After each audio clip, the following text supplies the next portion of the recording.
If you liked this clip, thank you for visiting the Light Novel Podcast channel. Remember to click like, subscribe, and the notification bell. In order to avoid missing the time when the Light Novel Podcast channel will upload the upcoming clip. If you find this story amusing, leave a comment under the video saying so and help each other like it to get to 1,000 likes for me. Let's listen to the rest of this sentence. The ad channel has extremely few likes and followers. Chapter 601, Scaring Oneself. Chapter 601, Scaring Oneself. Translator. Atlas Studios. Editor. Atlas Studios. Above the gray fog, Klein leaned back into his high-back chair and held creeping hunger. He remained silent for several seconds. Finally, he released the psychiatrist's soul according to the specific steps. A tall figure quickly appeared by the side of the bronze table. It was a woman whose face looked somewhat blurry. Her pain and distorted feelings was apparent. Klein looked at her and asked her as though he was chatting with her, "Do you still remember who you are?" In the mysterious space, he could directly channel her spirit. The psychiatrist's enmity reduced substantially as she smiled bitterly. "Of course I remember. I was a member of a secret organization and was planning to meet a friend in Tascarter Island, but I ended up encountering pirates on the way. Although I used my powers to resolve the disaster, the pirates who escaped informed Kilangos of the corresponding situation. In order to obtain my powers, he deliberately changed course and intercepted our ship. You can probably imagine what happened after that. Thanks to his meticulousness, I was killed instantly, unlike the other female passengers who encountered things that were worse than death." Klein fell silent for a few seconds before nodding slightly. "Do you know of the ancient book known as Grosel's Travels?" He believed that since Grosel's travels came from the dragons, it was possible that the psychiatrist had heard of its name or the corresponding information. The female psychiatrist thought over it carefully before shaking her head. "I'm sorry. I've never heard that name before." Klein no longer bothered with the topic and switched to asking, "Since you're about to dissipate and gain eternal peace, do you have any last wishes?" The psychiatrist lowered her head and chuckled. "I wish to be revived." "All right. I know that this wish cannot be satisfied. Everything else isn't necessary. I've been dead for years. My family and friends have probably already received news of my death. Informing them again of my death will only dig up the pain of those memories. Let's leave it at that. Thank you. That should be it."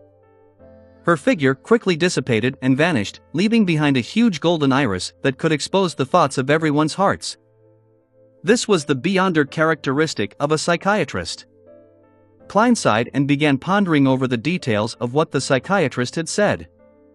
She was visiting a friend at Tascarter Island alone without any family. Tascarter Island is located at the easternmost front of the Sonia Sea, and it's south of the Gargas Archipelago. That's the easternmost colony of the Lone Kingdom, while the Gargas Archipelago belongs to the Fasak Empire. What kind of friend would be there? What kind of friend is worth visiting after taking such a long trip? Although she only said that she's from a secret organization, the chances are that it's the psychology alchemists. Was she out on a mission? Klein respected the deceased and didn't wish to dig out her secrets, so he didn't probe deeper. Without any clues, he quickly stopped thinking about such matters and considered something else.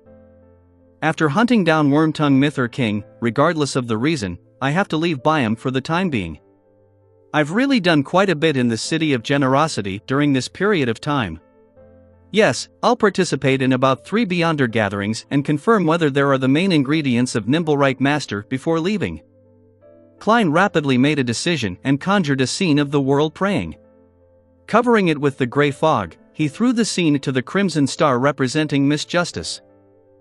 Audrey was standing on the balcony on the 3rd floor looking at the nearby village. The rooftops were mainly brick red in color as they showed depictions, abstract pictures, or real pictures of dragons. Suddenly, the familiar endless void surfaced in front of her eyes. Amidst the gray fog, a blurry figure was standing high above, praying to the god above. "Honorable Mr. Fool, Please inform Miss Justice that she can make preparations for the transaction. I can make preparations for the transaction? He has obtained the beyonder characteristic of a psychiatrist? But he still didn't have one yesterday.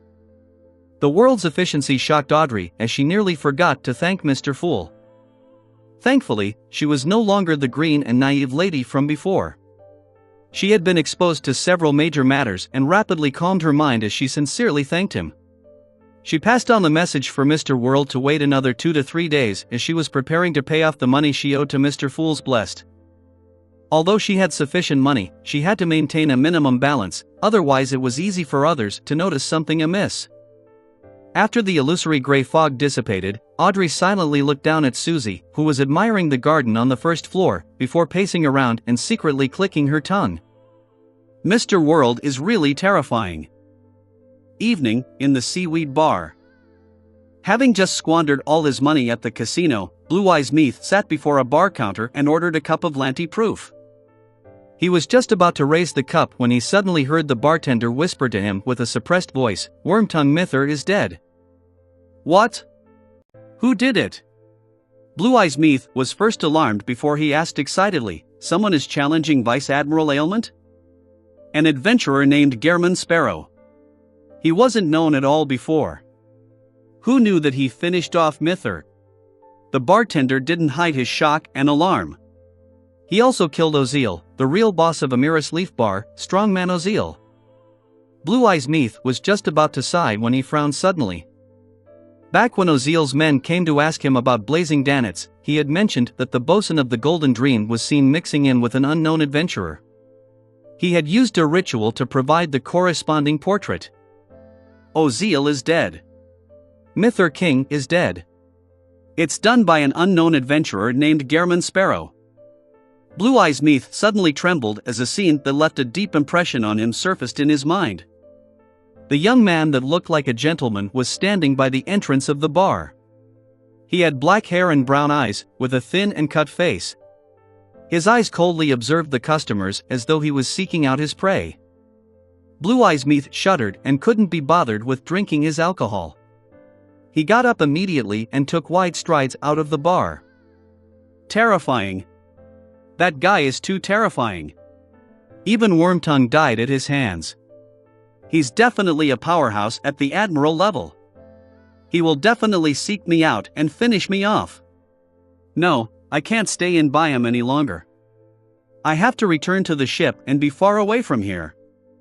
Blue Eyes Meath ran to the Red Theater and forcibly pulled his companions with him. They headed for the woods and circled around to the private harbor ran by the Resistance.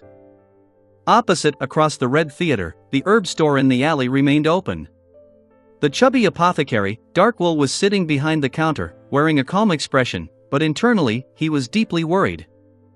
He had already contacted the Life School of Thought members he knew via various methods and sought their help. However, he had no idea who they were or when they would come. He could only bear with his fear and anxiety as he continued running the store, pretending as though nothing had happened. Darkwill, you're extremely uneasy. The chubby owl flew over from an unknown location and landed on the counter. There's no need for you to remind me.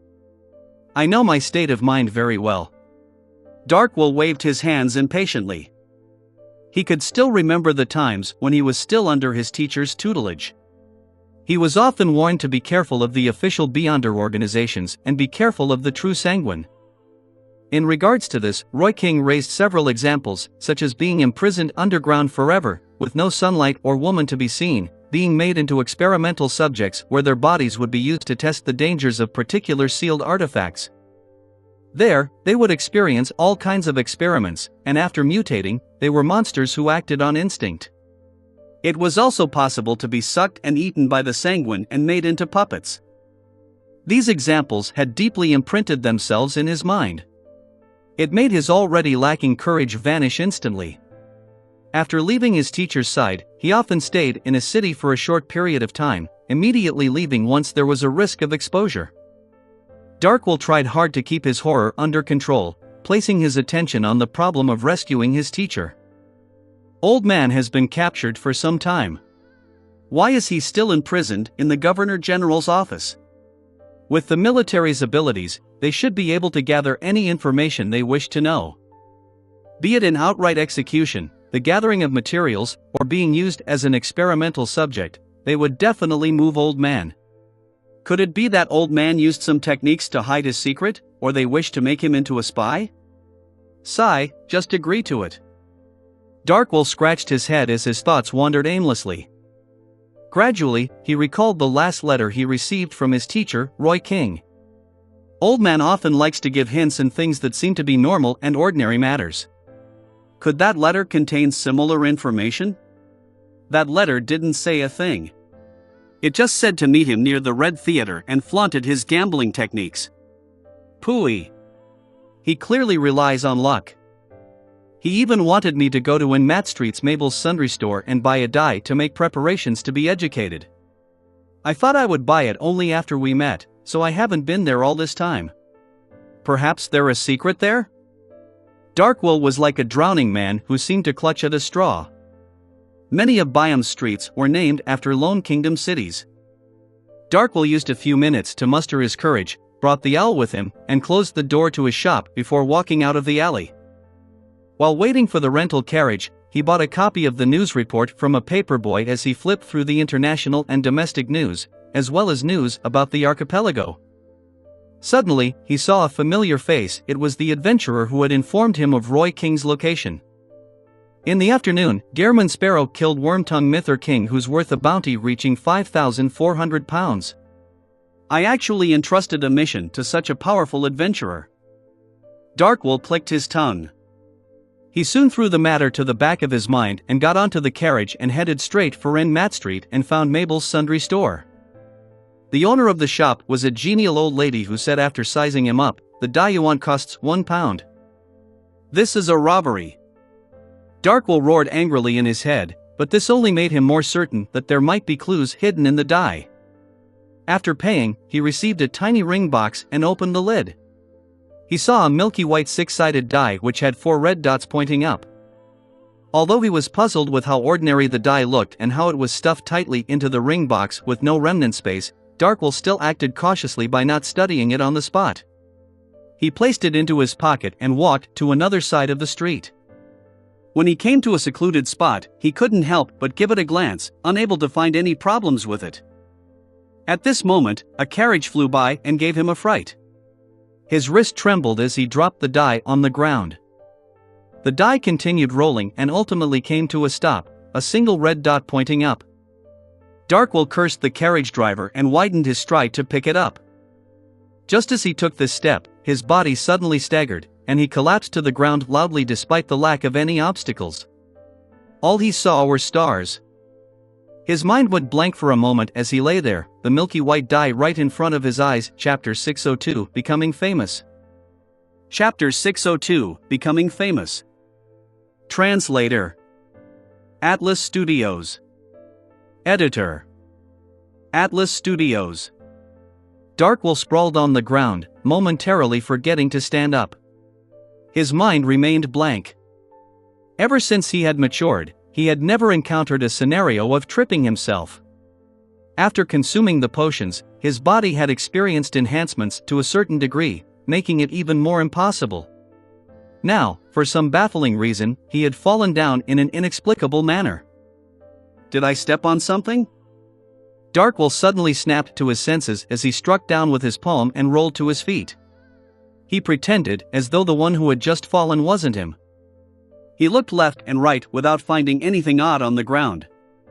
Filled with puzzlement, he took a few difficult steps forward to pick up the milky white die. At this moment, a patrolling constable seemed to have sensed the disturbance as he jogged over with baton in hand while holding his other hand down on his revolver.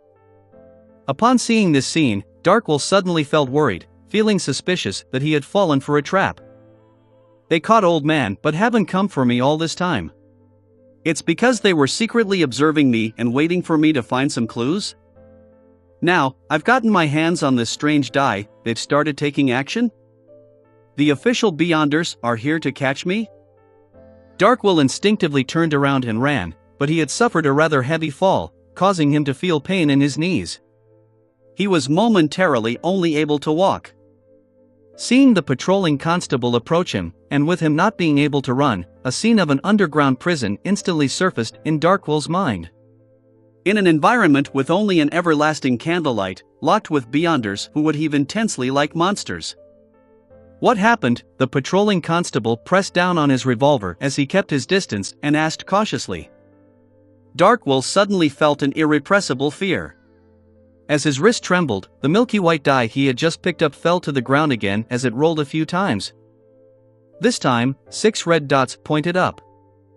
Faced with the constable's scrutiny, Darkwell replied with a trembling voice, "I just stepped onto a damn banana skin and fell." The moment he said that, he felt his heart skip a beat.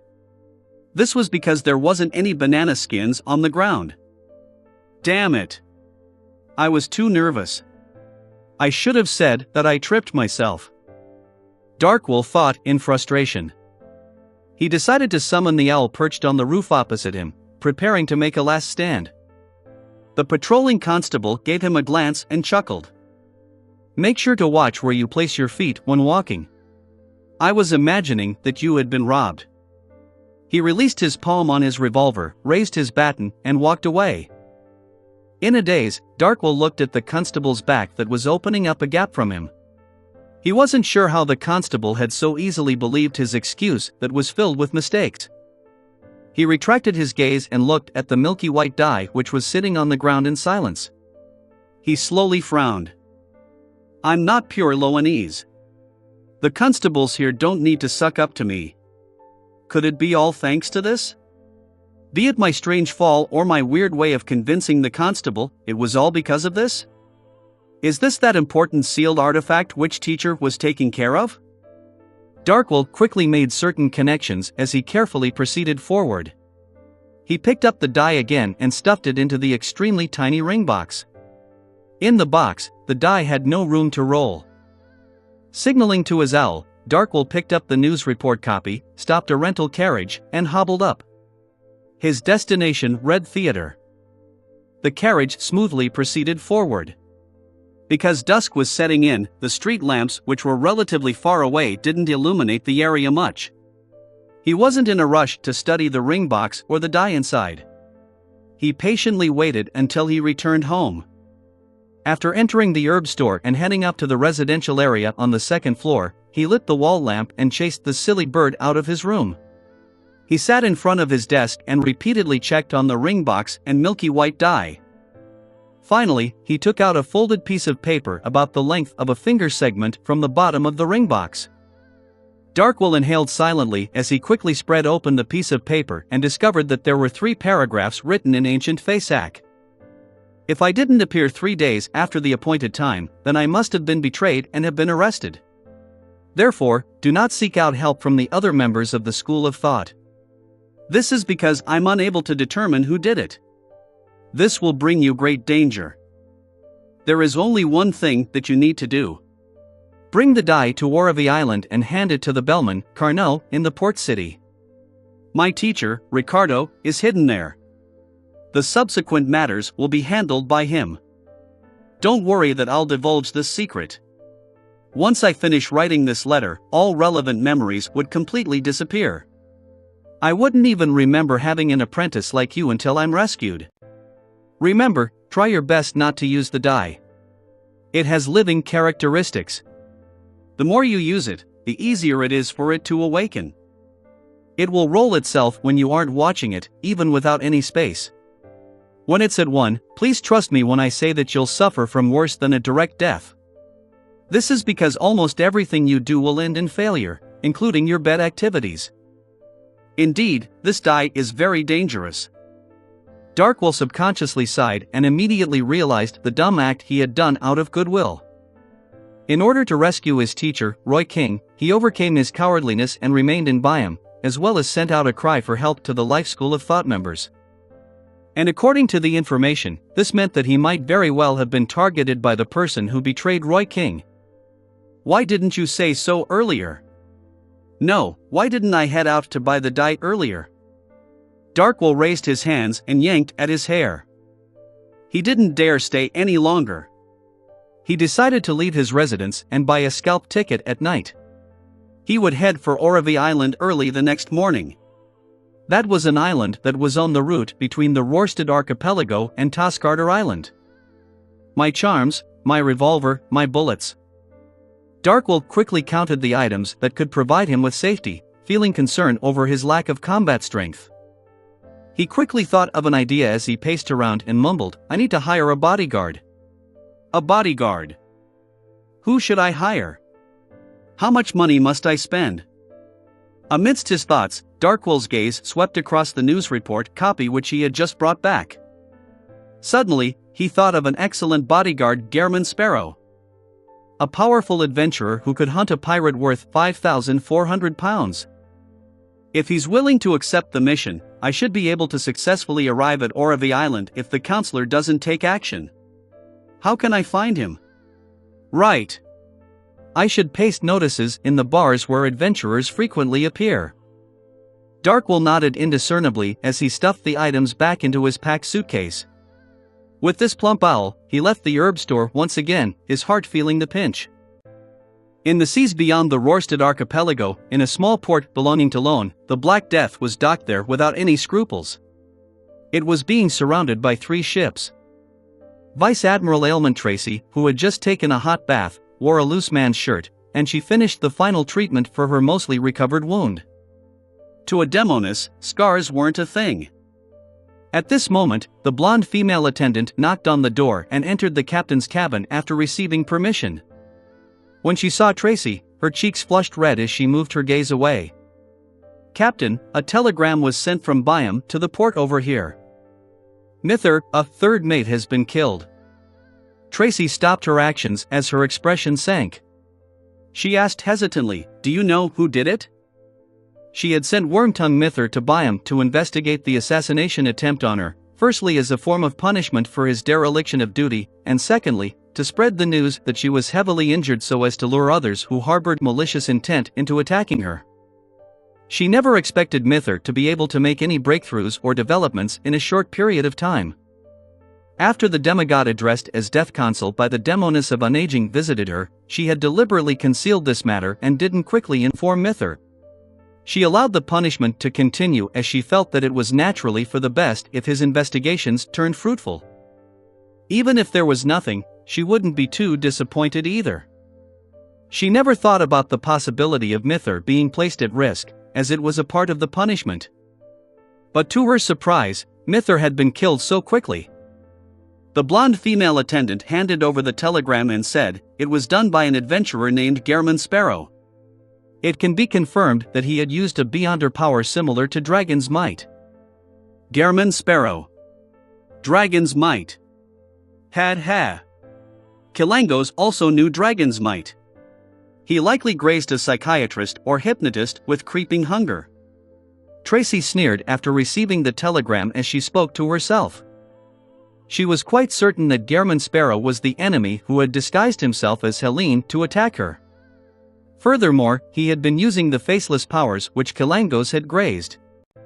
Creeping hunger is with him, and he has an ancient demigod, who Mother addressed as Death Consul, backing him. Does this mean that Kilangos was really killed by that Death Consul? Tracy muttered silently as she waved her hand to send the blonde attendant out. After the door to the captain's cabin closed, she chuckled to herself. If I were to divulge this information, the organization that ordered Kilangos to assassinate Duke Negan would definitely be very interested. For a brief moment of time, she really had the urge to do so, but her rationality stopped her. This was because it meant that she would directly offend the Death Consul. And with the single chance of him being recognized as the murderer, she would immediately be suspected of divulging the information. When the time comes, unless I hide back at Mother's side, I'll be under the shadow of death at any moment. I'm not afraid of other saints. They will have to find me before they can attack me. Besides, there will definitely be some indication of that, and a significant amount of time is needed. I will have sufficient chances to escape danger, but the Death Consul can travel using the spirit world. As long as he determines my location, he will quickly appear beside me. Tracy bit her lip as she thought in depression. She gave up her previous thoughts and decided to take note of Gehrman Sparrow's whereabouts. She wouldn't spare him once a good opportunity arose. At this moment, Klein was still living in the Tina Inn, waiting for his bounty to be delivered to him. Chapter 603, Conditions.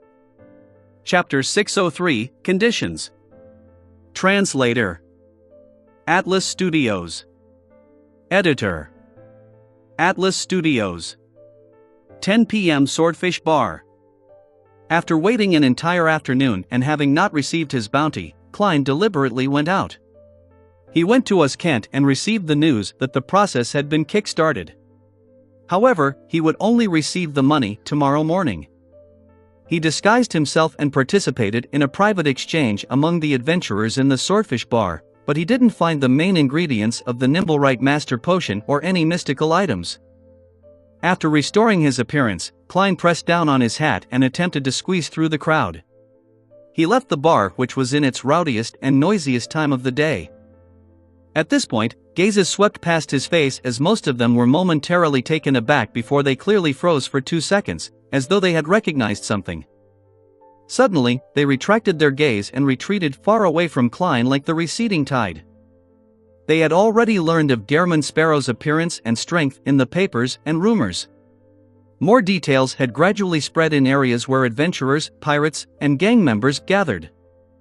Many people gained a basic understanding of the present situation and knew that Gehrman Sparrow had taken the crazy action of instantly drawing his revolver once he discovered Wormtongue Mither King. Therefore, everyone knew better and chose to stay away from the dangerous man. The merchant, Ralph, was drinking in front of the bar when he suddenly sensed the disturbance. He instinctively half-turned his body around and looked over. He soon saw a quiet gentleman with a thin face and cut features, and the corresponding portrait which appeared on news reports surfaced in his mind: Gehrman Sparrow who hunted Wormtongue. Following that, Ralph recalled his conversation with Resistance leader, Kalat, in the evening. He confirmed that the crazy adventurer before him wasn't averse to see God, and he had even witnessed the private trade between the Resistance and Vice Admiral Iceberg. Perhaps I can develop him into being a believer of Sea God. Even if he has no interest in the archipelago in the future, he might be able to provide certain help in certain matters. Ralph clasped his hands and held them to his mouth as though he was blowing at a sea conch. This was one of the gestures used to pray to Sea God Calvetua. Then, he suddenly got up and walked to Gehrman Sparrow with a beer in hand. At this moment, Klein also noticed Ralph's approach and recognized him. That was a devout believer who was willing to offer up a third of his 20,000 gold pound wealth to see God. That was the former pirate and the present merchant who he had convinced to set up a children's charity foundation. Based on the news regarding the charity foundation and his frequent pious praying, he understood Ralph in all aspects. Therefore, he was very puzzled as to why the man would attempt to approach Gehrman Sparrow. He has a job to entrust to me? Things that the Resistance isn't able to do for some reason or another? Klein looked at Ralph as he slowed down his pace. Mr. Gehrman Sparrow? Ralph raised the cup of beer in his hand. Klein nodded and maintained his persona by saying, I don't know you. Ha, it's always so simple to get to know each other among adventurers. Perhaps a cup of beer is all it takes. Ralph pointed at the bar counter. Are you interested in a drink? All right, Klein was deeply puzzled as he answered simply. They sat in the corner of the bar as he ordered a cup of Southville beer. As he drank, he looked at Ralph without saying a word. Being stared at silently by a powerhouse at the level of a pirate admiral wasn't a good experience. Ralph drank a mouthful of beer to hide his high-strung nerves and laughed. I've heard about you. Before what you did today, I know that you're a true gentleman that shows no discrimination towards the natives of the colonial lands. Different things to say flashed through Klein's mind as he finally decided on a few sentences that corresponded to his persona. Get to the meat of the issue. Ralph nearly choked as he cleared his throat. Do I have the honor to introduce you to our God, the savior of the archipelago, the blessed of the sea, Calvetua? As you know, the sea is so vast. The storms are that terrifying. It's impossible to guarantee that one can defeat the various difficulties at sea and live on, even for the four kings. We need a God that can respond to you and hold authority over the sea and storm. introducing me to myself and then getting me to believe in myself. Klein resisted the urge to twitch the corners of his face as he turned to say, I'm more interested in whether you have any mystical items, the kind that has powerful offensive strength. Ralph revealed an honest smile. We don't have any. However, as long as you piously believe and see God, there might be a day when you would be bestowed with one. I don't have one. Don't make promises for me. Klein instantly found it amusing and laughable. He felt that he couldn't carry on the conversation. Hence, he downed his half-filled cup of Southville beer and said, I'll consider it. He was about to leave when the bartender suddenly came over and squeezed a smile. Mr. Gehrman Sparrow, someone entrusted you with a mission. What is it? Klein glanced at Ralph. Knowing his place, the latter left his seat with his beer. He was already very pleased with today's outcome. This was because he never had the intention of developing the crazy adventurer into a believer of sea God in one try. His goal was only to let him know of the possibility and to think about the pros and cons of doing so. After the silence in the corner of the bar resumed, the bar counter immediately said with a smile, he says he's an apothecary, you know. He has a mission to entrust to you. If you're interested, you can wait here for him. We will contact him with the previously established method. An apothecary I know? The chubby dark will? The dark will who rears a plump owl? What kind of mission would he have for me? Rescue his teacher, Roy King? That isn't something I will do. The risk is just too high. As his thoughts raced, Klein decided to first figure out the details of the mission. Okay. At nearly 11 p.m., Klein met the apprehensive Dark Will in billiard room 3 of the Swordfish Bar. He had already changed into a rather eye-catching witch doctor robe and was dressed as a native. He was in a taraba shirt, pantaloons, and a brown jacket. As for this round-faced owl, it was perched silently on his right shoulder, observing the adventurer with his penetrating eyes. It's very similar to the feeling of how Miss Justice observes the other members of the Tarot Club. This owl might really be a beyonder creature. A spectator? Klein made a judgment as he said in a deep tone without a change in expression, What mission is it that you have? It's this. The chubby apothecary kept his left hand in his pocket and clenched the ring box tightly. I'll be making a trip to another island. Haha, it will probably take 3 days. Due to certain developments, I might encounter danger. Of course, it might not happen as well. In short, I need a bodyguard, and I think you're the best choice. The way you put it sounds like I'm actually not that impressive, it's just that you know a few people. You aren't rescuing your teacher and had chosen to leave Byam to seek out helpers? Or he has already been saved and the danger comes from the military's pursuit? Klein pondered over the truth behind the matter as he calmly asked, How great would the danger be? Darkwill's lips trembled as he said, I can't be sure. If the danger exceeds what you can handle, you can directly hand me over to the other party. This will be a promise we make now. It will not spoil your reputation. If I didn't know that you just have a nasty mouth, then I would have imagined this as a form of goading. Klein thought and said, What kind of payment can you provide? Darkwill originally wished to directly give the answer he had considered long ago, but he felt hesitant for a moment. This was because the matter was indeed very dangerous. Without enough chips, he couldn't move Gehrman Sparrow into agreeing. He was afraid of the appearance of the counselor, and that before the matter reached a level of despair, his bodyguard would give up resisting. This was also the reason why he had to hire a powerhouse. Klein glanced at him and coldly said, You can first consider it for a moment.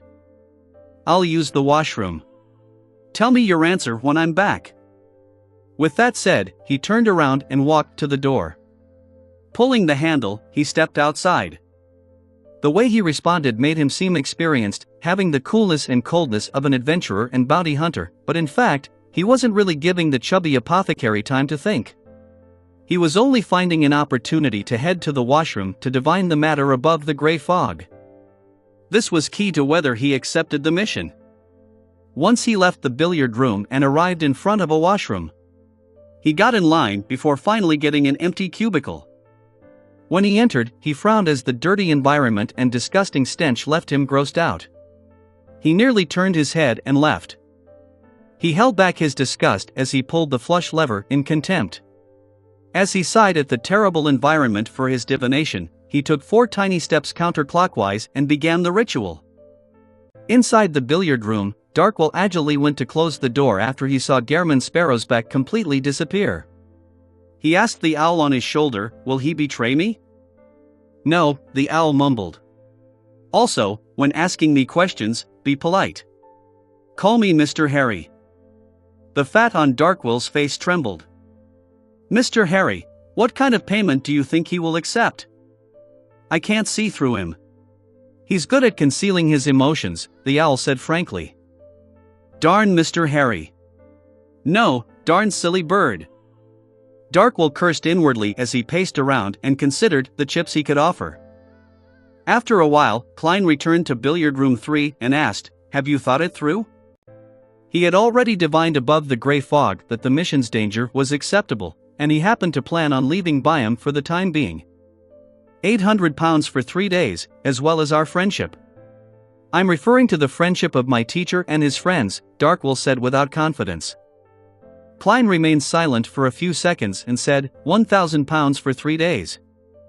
"In addition, your organization needs to help me obtain a mystical item with powerful offensive abilities. I will pay in cash, based on a reasonable price." £1,000. How could I have that much? Darkwell hesitated for a moment before saying, "I'll pay in advance of £300. The rest will be paid by the person I'm looking for when we arrive at my destination." He planned on getting his teacher's teacher to pay the rest. Klein nodded slightly and said, "Deal." Darkwell immediately heaved a sigh of relief before puffing his face and said with a smile, "Can I believe that the protection is in immediate effect?" Chapter 604, A Different Enemy. Chapter 604, A Different Enemy. Translator. Atlas Studios. Editor. Atlas Studios. Upon hearing the chubby apothecary's question, Klein smiled inwardly as he wore a stoic expression. "From the moment you make the first payment." Darkwell didn't hesitate to take out a huge wad of cash as he counted it while his heart pained for the money. "Here's £300. You can carry out your promise." Klein received the notes and nodded. "That wouldn't be an issue." Darkwell immediately felt relieved, as though he was a drowning person who had finally caught onto a float. Half an hour later, in the Tina Inn, Darkwell watched in a daze as the powerful adventurer, Gehrman Sparrow, said to the reception counter, "Switch us to a luxurious suite." With that said, Klein took 2 steps backward as though giving his spot to the chubby apothecary. Darkwell gulped his saliva and asked hesitantly, "I'm paying?" "During the mission, all expenses are borne by the employer. This is the rule adventurers follow," Klein said without a change in expression. "I'd be a dumbass if I believed you. Am I to help you pay if you call for a few red theater prostitutes?" Darkwell thought as he squeezed out a smile. "We can use an ordinary room. This will make the protection job easier. Then, you stay by yourself." Klein acted as Gehrman Sparrow without any effort. Darkwell laughed and walked to the counter and said without expression, "A luxurious suite." When Darkwell finally checked in and entered the smaller bedroom, he opened the window and left an opening for the owl, Mr. Harry. He took out the ring box in his pocket and checked the situation of the strange die. After confirming that the die was the same as before, with 4 points facing up, Darkwell gradually heaved a sigh of relief. Backlund. Inside an ordinary house. Sangwell woke up from his slumber, and the first thing he did was check on his body. This was something he had to repeat every day. This was because he had no idea what kind of story 0-08 would compose after he slept, bringing about unknown accidents. After confirming that he wasn't injured, Sangwell wore a pair of bright leather boots and stood up. Without any surprises, he saw 0-08 silently sitting on his desk as though it was an ordinary quill. However, it had been locked in a metal box that was covered with symbols and magic labels. Sangwell walked over with a heavy heart and grabbed 0-08. He flipped open the notebook beside him and discovered that there was another page of text. Oneself couldn't recall what he had done last night, but he acutely sensed some problems. He looked into the mirror and found his reflection somewhat unfamiliar, as though his body had given birth to another Oneself. He looked down and saw there were obvious abnormalities under his fingernails, but he couldn't recall what he had done the previous night no matter how hard he tried. After seeing this description, Oneself instinctively looked at the full-body mirror in the room. He saw that he was still blind in one eye. His classic chiseled face didn't have a single wrinkle, but there was a smile lingering at the edges of his mouth. It formed a stark contrast with his heavy gaze. At this moment, Oneself felt that his face was a little livid. He had eye bags, and it was matched with the smile he couldn't understand. He appeared sinister, vicious, and strange.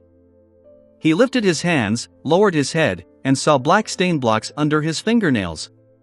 It was as though he had spent half the night digging up roots in the garden. Although he had switched from the death pathway to the evernight pathway, and he had become a night watcher, Oneself didn't lose the beyonder powers he had from before. He was still a powerful spirit guide in the domain of dead spirits. Therefore, he immediately planned to communicate with the spirits inside and outside the house to figure out what had happened last night. At this point, he saw the final passage on the notebook through the corner of his eye.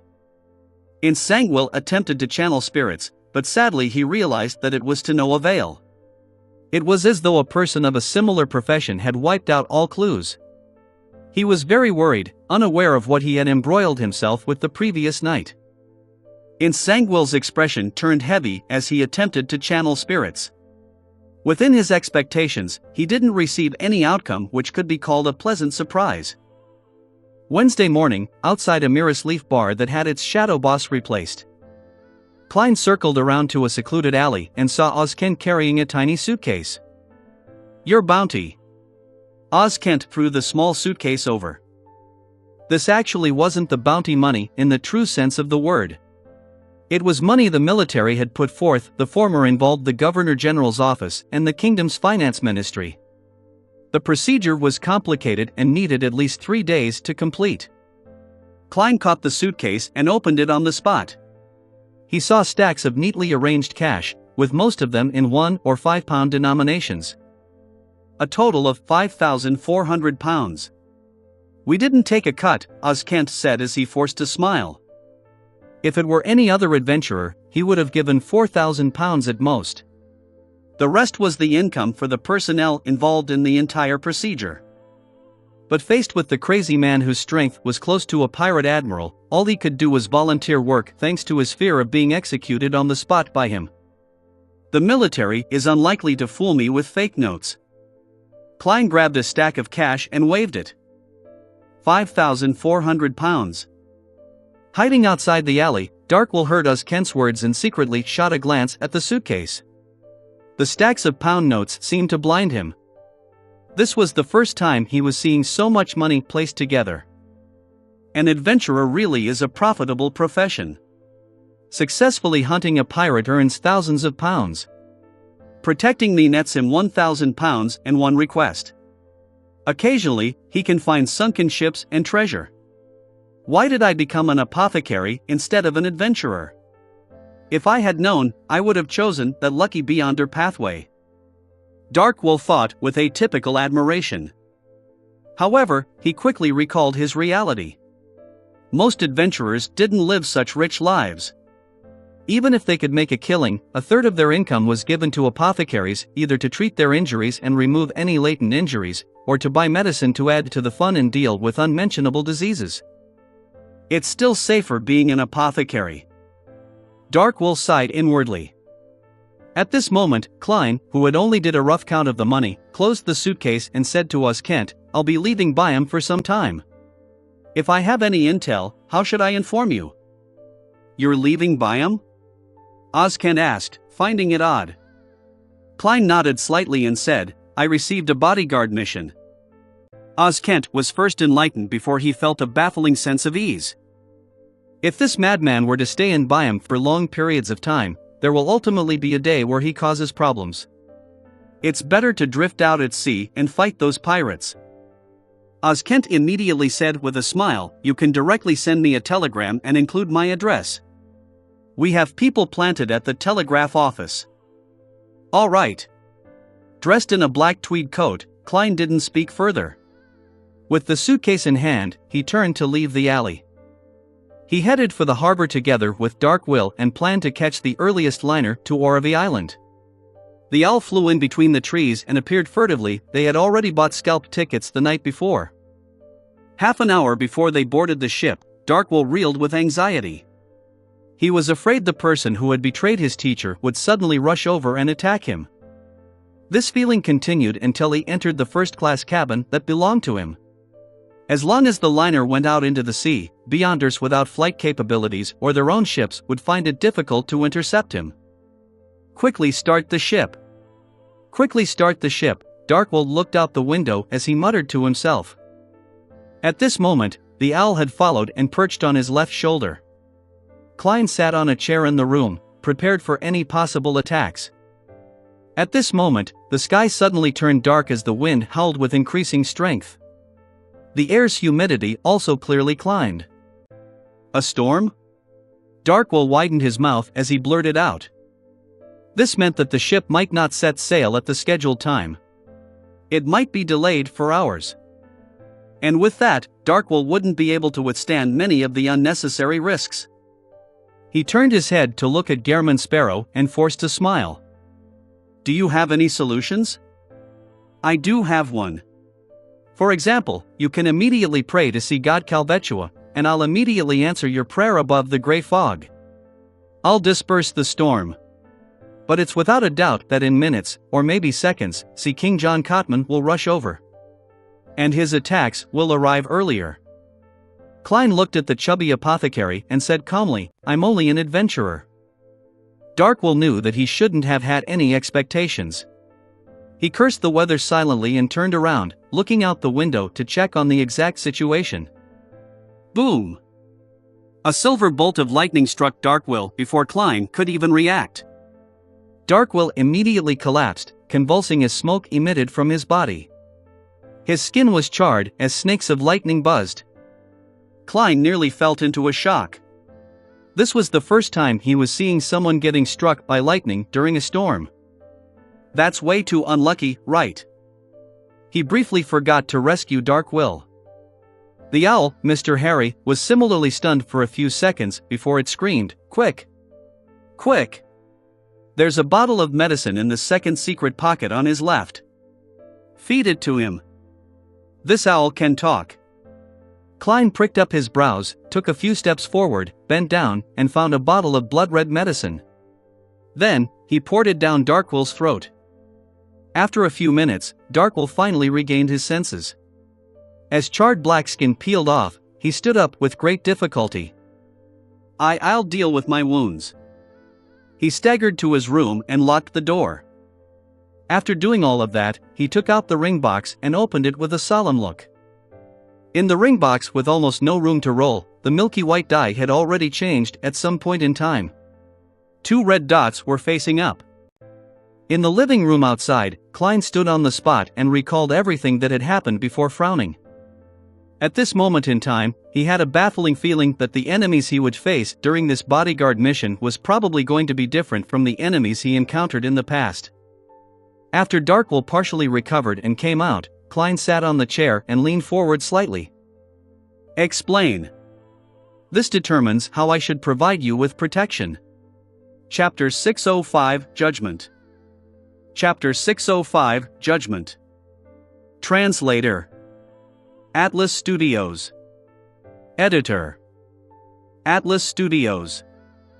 Upon hearing Gehrman Sparrow, Darkwill's first reaction was to reveal everything about the strange die. He wanted this adventurer, that he had spent huge sums of money on, to grasp the problem at its root so as to effectively ensure his personal safety. But on second thought, he recalled his teacher's exhortations. Believing that the die might very well be a rather important sealed artifact of the life school of thought, he was afraid that the truth would entice him to cause even more negative developments. There are plenty of rumors about adventurers who killed their employers during missions in order to earn greater benefits for themselves. I don't know Gehrman Sparrow, and I have no idea what kind of character he has. I need to be cautious. Besides, the die had automatically rolled a 2. The situation isn't at its worst and most despair-inducing. I can still wait for a chance. Darkwill hesitated for a few seconds and finally decided to talk about superficial matters while avoiding the key points. He subconsciously dodged Gehrman Sparrow's seemingly calm eyes. It's this. My teacher and I belong to a secret organization. I'm escaping because a traitor has appeared internally. They grasp the pathway related to fate and can make themselves sufficiently lucky and their target unlucky. I might have been cursed, so I was unlucky enough to be struck by lightning. After the explanation, he forcefully hid the nervousness in his heart and awaited Gehrman Sparrow's reply. Will he believe me? This kind of adventurer with rich experience and strength is likely hard to deceive. If he were to discover that I'm lying, he will likely sink me into the ocean. Darkwill stood there anxiously, like a student being summoned to the teacher's desk. He's indeed from the life school of thought. Monster pathway. Klein nodded in thought. I understand. Try to do as little as possible. I will consider how I'll deal with your bad luck. Darkwill was taken aback, completely unable to believe that Gehrman Sparrow would so easily accept a lie he fabricated on the spot. He forced a smile and quickly expressed his gratitude. Then, he returned to his room, leaning his back against the door as he took out the ring box. Pa! His hand trembled as he opened the lid, only to discover that the milky white die had already strangely rolled itself to have the 6th side facing up. Does this mean that I was lucky enough to successfully fool Gehrman Sparrow? Darkwill thought in enlightenment. Mr. Harry swooped down and didn't choose to perch on the chubby apothecary's shoulder. Apparently, it was still somewhat worried about how it could have also been implicated when Darkwill was nearly struck by lightning. It stood on a wooden desk and stared ahead with its round eyes. Darkwill, you're very nervous. You don't have to tell me that, Darkwill said in frustration. The owl spread its wings and said, all right, I'll use a different explanation. I believe I should consider changing owners. Gehrman Sparrow seems to be a pretty good choice. Then what about me? Darkwill asked in surprise, momentarily forgetting his anger. Mr. Harry sked and said, don't you sense the concern and fear in your heart? You're already suspecting whether you can see tomorrow's sun. That strange die is really, really dangerous. If I were you, I would have thrown it out the window and into the sea and get your teacher's teacher to fish it out himself. How do you know about my teacher's teacher? Darkwill blurted out the question. Mr. Harry proudly lifted its head and said, don't doubt an owl's vision. Darkwill fell into thought and didn't faze himself with its answer. No, that won't work. Throwing the die into the sea wouldn't resolve all my problems. According to Old Man, even if it's buried out at sea, any powerful person will be able to find it in days. That will mean that I'll really lose it. Silly bird. You lack general knowledge in mysticism, and you don't know how some important sealed artifacts are just like the most popular prostitutes in Red Theater. They'll always be able to attract hungry men. Including you, Harry calmly replied. As for the problem of being lacking in general knowledge in mysticism, I believe a famous quote can explain it. Emperor Roselle once said that if a child doesn't receive a good education, then it's the father's fault. This sentence can also be used to describe problems between a pet and its owner. Alright, Darkwill, regardless, I believe you need to discuss the die with Gehrman Sparrow. Otherwise, there will only be greater danger. Let me wait and see a little longer. Perhaps it will be fixed at 6, Darkwill said with some hesitation. He sat on the edge of the bed before lying down. At this moment, the storm that had been howling had gradually calmed down. The sky began to turn calm as the liner blew its horn, indicating that it was setting sail. Inside the first-class cabin's living room, Klein looked out the window and saw blurry rainbows that appeared after the rain. Yet, his heart wasn't calm. He wasn't too afraid of enemies. Out at sea, apart from the 4 kings and the official demigods, or the pirate admirals who appeared with their fleet, there were very few matters that could threaten him, who had creeping hunger and several mystical items. Even if the ship was sunk, he was able to escape thanks to the many charms he had from the sea god domain. But luck was something he really had no confidence in. It wasn't within the limits of his abilities, nor could he think of a way to handle it. Although my title is the King of Yellow and Black who wields good luck, that was modified from the luck enhancement ritual. And the luck enhancement ritual clearly wasn't to allow people to get out of bad luck. Darkwill's matter is quite difficult to handle. I can only invest more effort into keeping a close eye on his situation. I'll immediately rescue him if something unlucky that can cause death happens. Let's hope that we can last for these few days until we arrived at Oravi Island. His seniors should be able to help him change his luck. Klein rubbed his temples, but he didn't show any abnormalities. Darkwill, who had been too nervous the previous night, fell into a deep sleep without realizing it. After a while, his stomach's growling informed him that it was time for lunch. He tried hard to open his eyes, but he felt as though an invisible person was pressing down on him, making it impossible for him to move. He felt the back of his head swelling with a sharp pain. He felt his breathing become more difficult as his heart raced at an abnormal pace. Don't tell me that I'm going to experience a sudden death in my dreams. Darkwill struggled with all his might, but he failed to wake up. He became weaker and weaker with time. At this moment, his mouth was opened up by a sharp object as an ice-cold liquid was poured in. The liquid also flowed down his face, wetting his chin and neck. Darkwill's body recovered as he finally managed to open his eyes. He saw two bright, round, gold-like eyes nearly slamming into his head. Rearing a Beyonder pet can be quite effective sometimes. Darkwill first felt wistful before he rapidly sat up and took out the ring box. Inside, the die had rolled to another side. 1 point. So unlucky that I almost died in my sleep? No, I don't think it's that simple. It seems to magnify certain probabilities such as the chances of being hit by lightning or the chances of experiencing sudden death while asleep.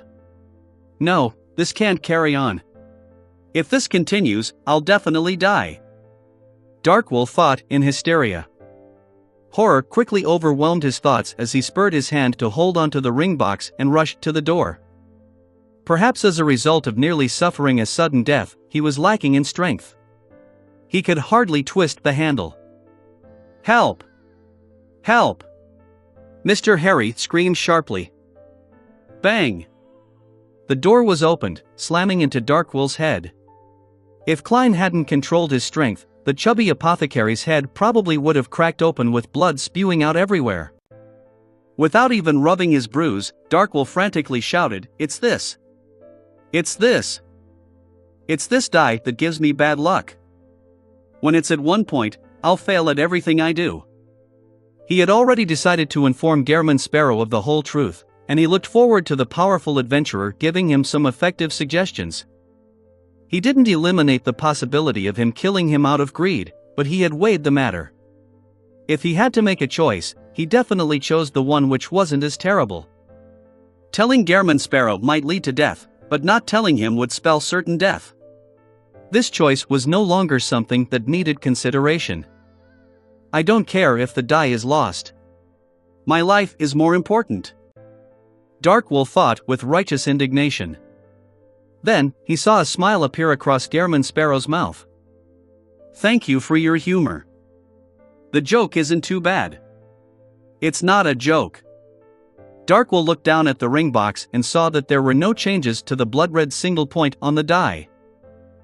Could it be that even an explanation with plenty of logic will fail? The chubby apothecary suddenly fell into despair. It's real. He's speaking the truth.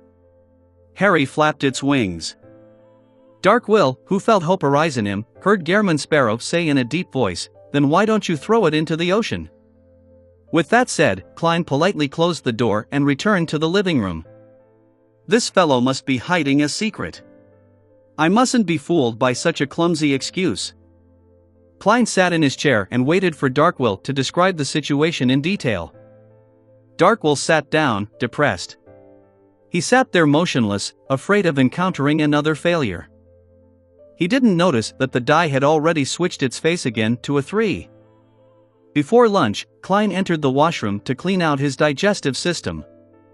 After washing his hands, he went above the gray fog in passing, preparing to browse through the prayers of the sea god believers. Just as he sat at the high-back chair of the fool, he suddenly recalled many details as his eyes widened. How could I believe such a weak explanation? Why do I think that it's because of that die? In the past 2 events, it felt like my mind had been clouded. No, it's not that. Darkwill's explanation happened to match certain theories of mine. Therefore, I instinctively believed it to be real and fake. Klein's eyes constricted as he thought about it. At that moment, he had already made a judgment. That die is indeed problematic. Chapter 606, Intimidation. Chapter 606, Intimidation. Translator. Atlas Studios. Editor. Atlas Studios. Above the gray fog, inside the palace that looked like a giant's residence. Klein tapped the edge of the modeled table as his thoughts revolved around the strange die. It can influence me without me realizing it. This is already somewhat similar to 0-08 from back then. It's just that one is right in front of me, while the other is hidden. It's definitely a sealed artifact, and it's the kind that exists at the very pinnacle. Even if it's not a grade 0, it has to be a very special existence among grade 1s. I'm temporarily unable to interfere with matters regarding fate, but I can't just passively face it. With the passage of time, objects at the level of sealed artifacts will often cause more severe damage. It might begin to affect people around the chubby apothecary, such as me or all the passengers on the ship.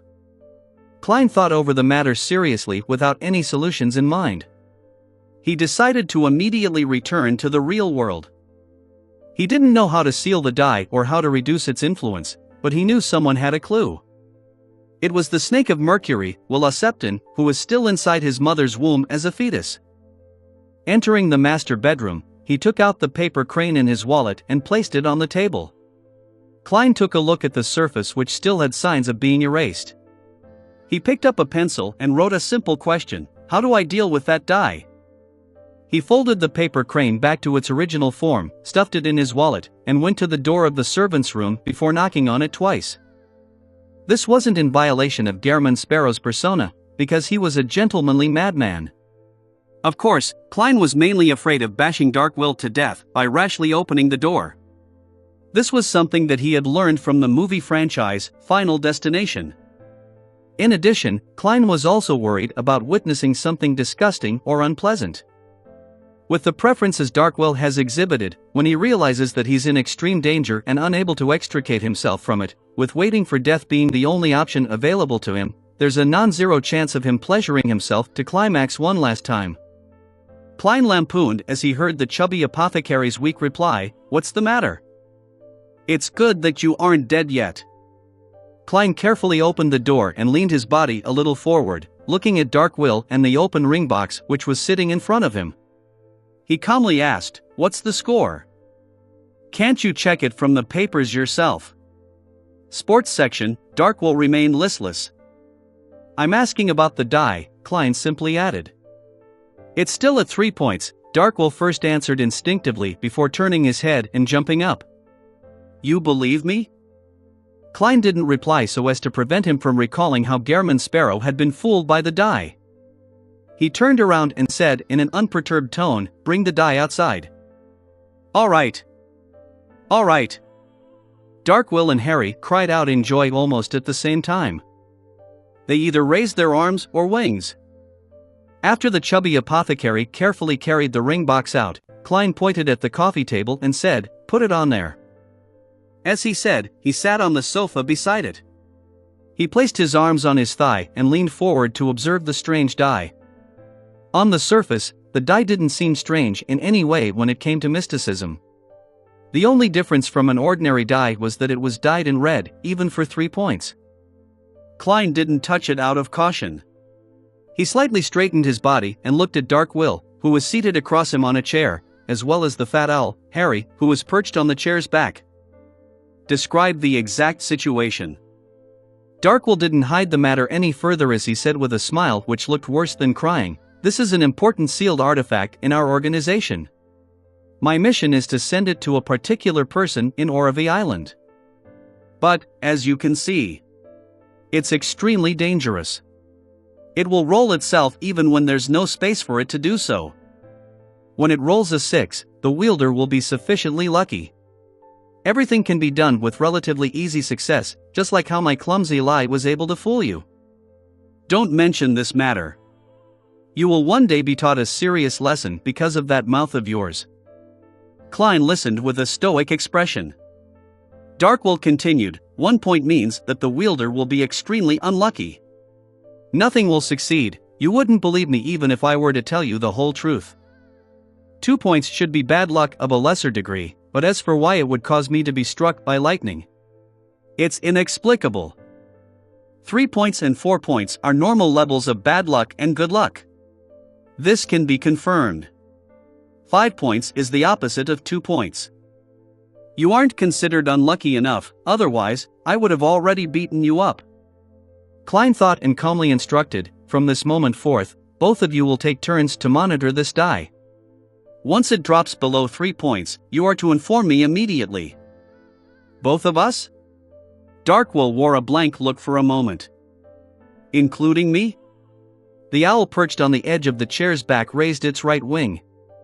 Klein leaned back into the sofa and crossed his right leg as he said calmly, "This will help in maintaining focus and energy."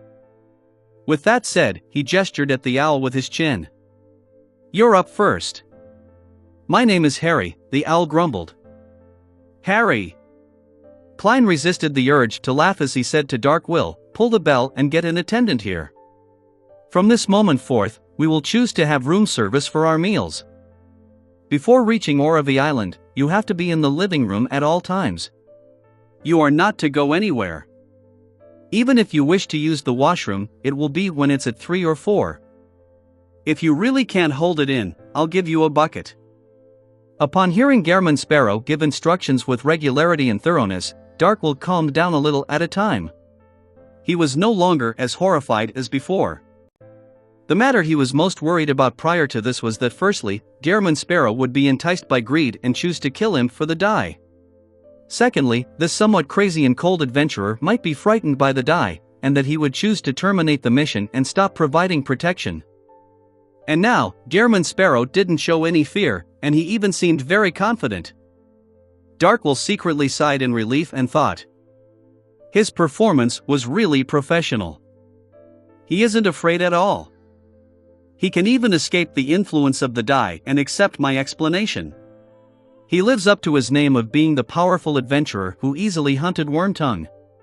He's definitely a powerhouse at the Pirate Admiral level." Darkwill stood up and walked to the door to pull the service bell. Just as he returned to the sofa, he heard Harry's sharp screech. "It has changed.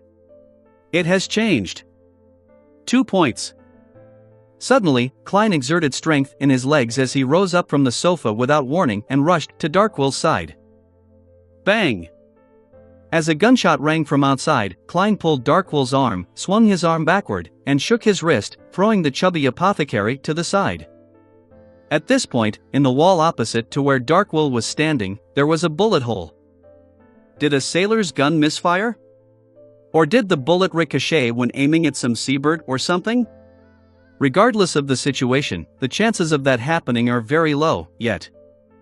Klein turned his head to the chubby apothecary. "Are you injured?" Darkwill shook his head with a lingering sense of fear. "I'm fine." In the time that followed, Klein resolved more than 10 accidents, one after another. It included the sudden collapse of the chandelier in the room, a hammer dropped by a slipping maintenance worker headed straight for Darkwill's head, as well as Darkwill nearly dying from choking on a fishbone. These didn't seem like anything serious, but for Klein to remain highly focused, it was inevitable for him to be exhausted. Thankfully, the die automatically rolled to 4 points later, finally ending the hour which was fraught with disasters. "No, I can't continue like this. Who knows if something will happen to me when I'm rescuing him." Klein sent away the captain who came to apologize and said to Darkwill, "I'll sleep for half an hour." both of you are to watch the die. Immediately wake me up when there's a problem." The chubby apothecary and the owl nodded like a hungry woodpecker. Leaning back into the sofa, Klein used cogitation to quickly fall asleep, hoping to receive a reply from Oneself. When he woke up in his dream, he heaved a sigh of relief when he saw the pitch-black desolate plains. He followed the same old path and reached the depths of the black steeple. In the protruded ground surrounded by tarot cards, there were many new silvery lines that were densely written. Klein stopped walking and quickly read it. It's called the Die of Probability. It's a sealed artifact of the highest level in our school of thought. I believe it can reach the standard of a grade 0 sealed artifact. It controls the probability of everything. 1 point will maximize the probability of unfavorable matters occurring to the target. 2 points will raise the probability of unfavorable matters greatly. This doesn't mean that 2 points is safer than 1 point. Once the probability is high enough, any accident can happen. 3 points is to increase the probability of unfavorable matters. It's the opposite for 4 to 6 points. Even for me, a being who can reset it to a certain extent, it's a rather dangerous sealed artifact. A demigod can be killed using it, but of course, it can also kill yourself. I know, your contest with the Die of Probability is likely the equivalent to the battle between the god 1. of Save and Load and the RNG 2. gods. Klein lampooned inwardly as he continued reading. The Die of Probability has living characteristics. It always makes the wielder swing back and forth between having good and bad luck. If one isn't careful, it's possible to die from an accident. When it awakens to a certain degree, it will control the people and objects around the wielder, controlling the probability of their actions. Although it hasn't been confirmed, I suspect that given enough time, it will be able to influence the entire world, making every action of all life be determined by its score. Of course, this is excluding deities. To put it simply, it's digitizing the entire world. This is definitely at the level of a grade 0 sealed artifact. It's extremely dangerous. How terrifying. Klein couldn't help but frown as he eagerly continued reading. To truly seal the Die of Probability is rather complicated. To put it simply, it's to use specific sealed artifacts to isolate it from the spirit world, astral world, and the real world. You can give it a try. I'll reveal my cards. I have long discovered that you can resist my prophetic senses. Perhaps you can use it to seal it. There's another way, but it can only briefly reduce its influence. However, this should be enough to send the Die of Probability to the hands of someone who can seal it. That method is to use the fact that it has living characteristics. Use an effective method to intimidate it. That way, it will behave, not calm down for a period of time. It will last about 12 hours before continuing. After repeated acts of intimidation, the influence it receives will decrease. After a week, it will mark you and madly control your probabilities. Finally, thank you for your help. Sincerely yours, Oneself. As expected of a snake of fate, he has indeed discovered my uniqueness. Throwing the Die of Probability above the gray fog should be able to seal it. But the problem is that a grade 0 sealed artifact with living characteristics might influence the space above the gray fog and chase me away, making itself the owner. Such matters cannot be answered with divination. It will definitely be able to resist, just like 0-08. Klein rejected the idea of using the gray fog. As the thoughts whirled in his mind, he suddenly had an idea. Klein quickly left his dream and woke up. He said to Dark Will, I have a method of suppressing its influence. What is it? Dark Will asked in pleasant surprise. Klein didn't answer and picked up the Die of Probability, which had 4 points facing up, before entering the washroom. What does he want to do?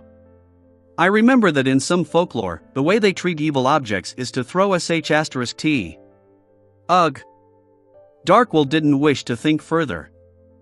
After entering the washroom and locking the door, Klein immediately set up a ritual to summon himself. Following that, He went above the gray fog and brought out the iron cigar case. Then, he picked up the die of probability and opened the cigar case. Inside the cigar case was the all-black eye which came from the Nimblewright master. Under the darkness, Klein's face was cloaked in the shadows and he watched with a deep and gloomy gaze as he brought the die of probability close to the strange eye. It was a beyonder characteristic which contained the true creator's mental corruption. The corners of his mouth cracked open as he revealed a genial smile and whispered to the die in his hand, "Here, let me treat you to a concert." Chapter 607, Discovering an Abnormality. Chapter 607, Discovering an Abnormality.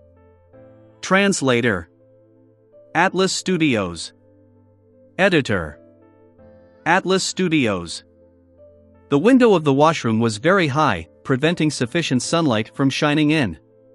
It could only barely dispel the darkness, making everything seem gloomy. Klein moved the die of probability in his right hand to the all-black eye, and suddenly, it shook. Then, he threw the item into the other side of the wash basin. The milky white die rolled a few times before finally stopping with 4 red dots pointing up. Klein held back his unobvious smile and took a step to the side and picked up the die of probability again. He lowered his head and said in a gentlemanly manner, "You don't wish to listen to it? Let's do this. Give me an answer." 6 represents cooperation, while everything else represents a rejection. With that said, he threw the die of probability up and reached out to catch it. The milky white die fell straight down and rapidly rolled, showing 6 red dots. "Very good," Klein praised with a chuckle. After throwing the all-black eye back above the gray fog, he turned to open the door to the washroom and slowly walked to the living room. Under Darkwill's and Harry's gaze, which was filled with anticipation, worry, curiosity, and puzzlement, he suddenly stopped and threw the die of probability out. "No! No!"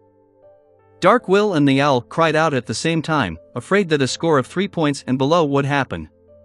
The latter subconsciously flew up to distance itself from the fatty who might be struck by lightning. With a crisp tinkle, the milky white die rolled on the coffee table several times before fixing itself at 2 points. Just as the color in Darkwill's face drained, the die languidly rolled and fixed itself on 4. For the next 12 hours, it will be relatively quiet. Klein calmly sat down and began enjoying his breakfast, which had long turned cold. He really had a solution? Darkwill lowered his body and stared at the strange die on the coffee table. After nearly a minute, he couldn't help but extend his hand and throw the die, managing to roll a 6. Just as his palm left, the die moved by itself to 4. How magical! What method did Gehrman Sparrow actually use?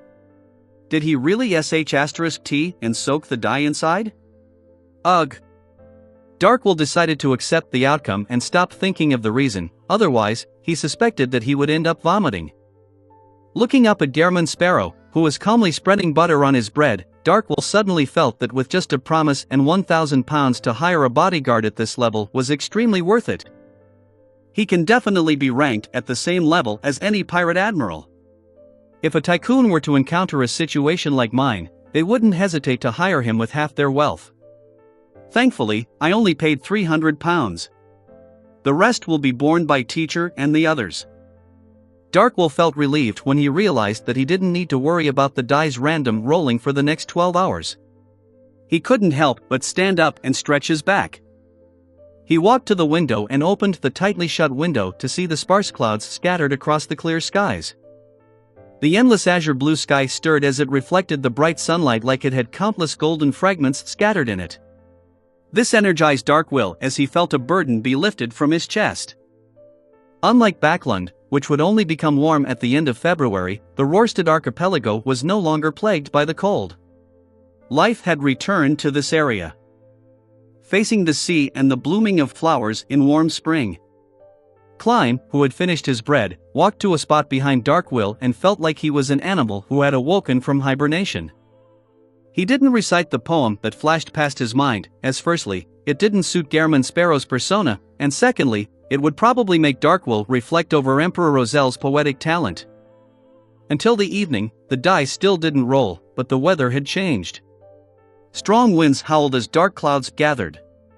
A storm was brewing. This was the most common danger at sea. Even if one took a safe sea route which had been traversed by others, one would occasionally encounter similar situations. It just wasn't as terrifying. Klein looked at the tall waves and the dark sky, and he felt as though the ship was cruising through a mountain valley. By the sides were tall dark blue cliffs that could topple down at any moment. The intense pressure made a mid-sequence beyonder like him feel repressed. He even wished to pray to God, hoping that the liner would cruise through the storm safely. It's no wonder sailors, pirates, and merchants who live on the sea for extended periods of time can't help but respect the Lord of Storms. They would more or less believe in him. Klein sighed in silence. Although he didn't believe the storm that wasn't that powerful could bury a liner which was powered by both sails and steam engines, he still attached caution to the matter by praying to his alternate identity, sea god Calvetua. He was afraid that the die of probability would suddenly go crazy during the storm and roll a 1, causing the ship to sink to the bottom of the sea. Therefore, he decided to make preemptive precautions. Klein did believe Snake of Fate will Septon's judgment that the die of probability would be quiet for 12 hours after the first intimidation act, but this was without any additional conditions. He believed that it was more likely that a sealed artifact with living characteristics would deal with situations like a person instead of rules. Hence, he had to take precautions for any troubles it might cause. Stealing a glance at Dark Will and the owl who were looking somewhat uneasy due to the storm, Klein calmly said, "I'll take a nap. Continue watching the die. Take turns and do not relax." "All right." Watching Gairman Sparrow enter the master bedroom, Darkwill walked to the side of the coffee table and sat down. As he stared at the die, he asked Harry, "What thoughts do you have now?" Harry flew around and mumbled, "Why am I not a petrel?" In the master bedroom, Klein went above the grey fog and summoned the sea god scepter from the junk pile. He held the scepter with blue gems embedded at the top and quickly replied to his prayer. Klein didn't expend too much of his spirituality to calm the storm. This was firstly because they weren't too far from the surrounding seas of the Rorstad archipelago. Such an obvious and exaggerated supernatural phenomenon was easily able to attract the attention of Sea King John Cotman, who shared the same domain, or the storm priests on the ships. Secondly, he had to conserve strength to deal with the die of probability. What he did was simple. He augmented the ship with layers of beyonder effects, allowing it to cruise through the storm stably without any risk of capsizing. Towards a sequence 5 or 6 beyonder below the rank of demigod, to do something similar to a liner which had hundreds of people on board required plenty of preparations and a complicated ritual. It was only possible by exhausting them, but to a sea god of this domain, it was all simple and easy. A demigod already has inklings of a god. Klein sighed and threw the scepter back into the junk pile, before silently disappearing from above the grey fog. In the time that followed, the ship bobbed up and down like a leaf in the wind, but no matter how terrifying or towering the dark blue waves were, nothing happened to it until the end of the storm. At 4 p.m. on Thursday. Backlund, Williams Street. Furs Wall once again arrived here by carriage. She didn't sit in the coffee shop again. Instead, she strolled down the street and observed the pedestrians and surrounding buildings. She also took note of figures with special traits as material for her novel. There really are a lot of foreigners. They're still mainly from Fasak and Intis. Haha, one of them is a barbaric and stocky white bear, while the other is a colorful, ostentatious rooster. Furs chuckled silently to herself. At this moment, she came to the middle of Williams Street where there was an abandoned chapel.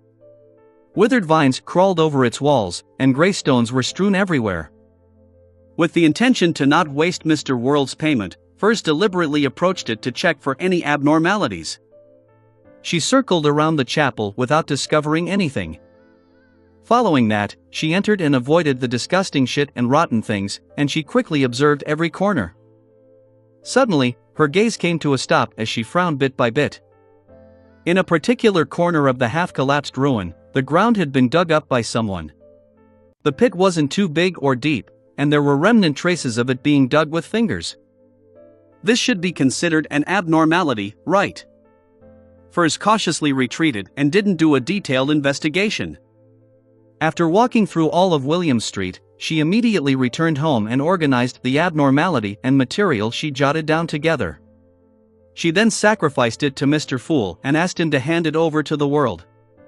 Furs didn't hide conceal anything she saw, even if they didn't seem to have any superficial problems. This was because she knew very well that any abnormality would be judged by the world, and not by herself who didn't understand the situation. In the ancient palace above the fog, Klein immediately began reading the report Miss Magician had submitted. That abandoned chapel has signs of being dug up? The previous digging attempts had been dealt with by me and Miss Sharon. Who would dig it up again? Rafter Pound, that descendant of the Tudor family? He nearly died from the evil spirit's possession. Without any helpers, it's unlikely he would take further risks. Who could it be?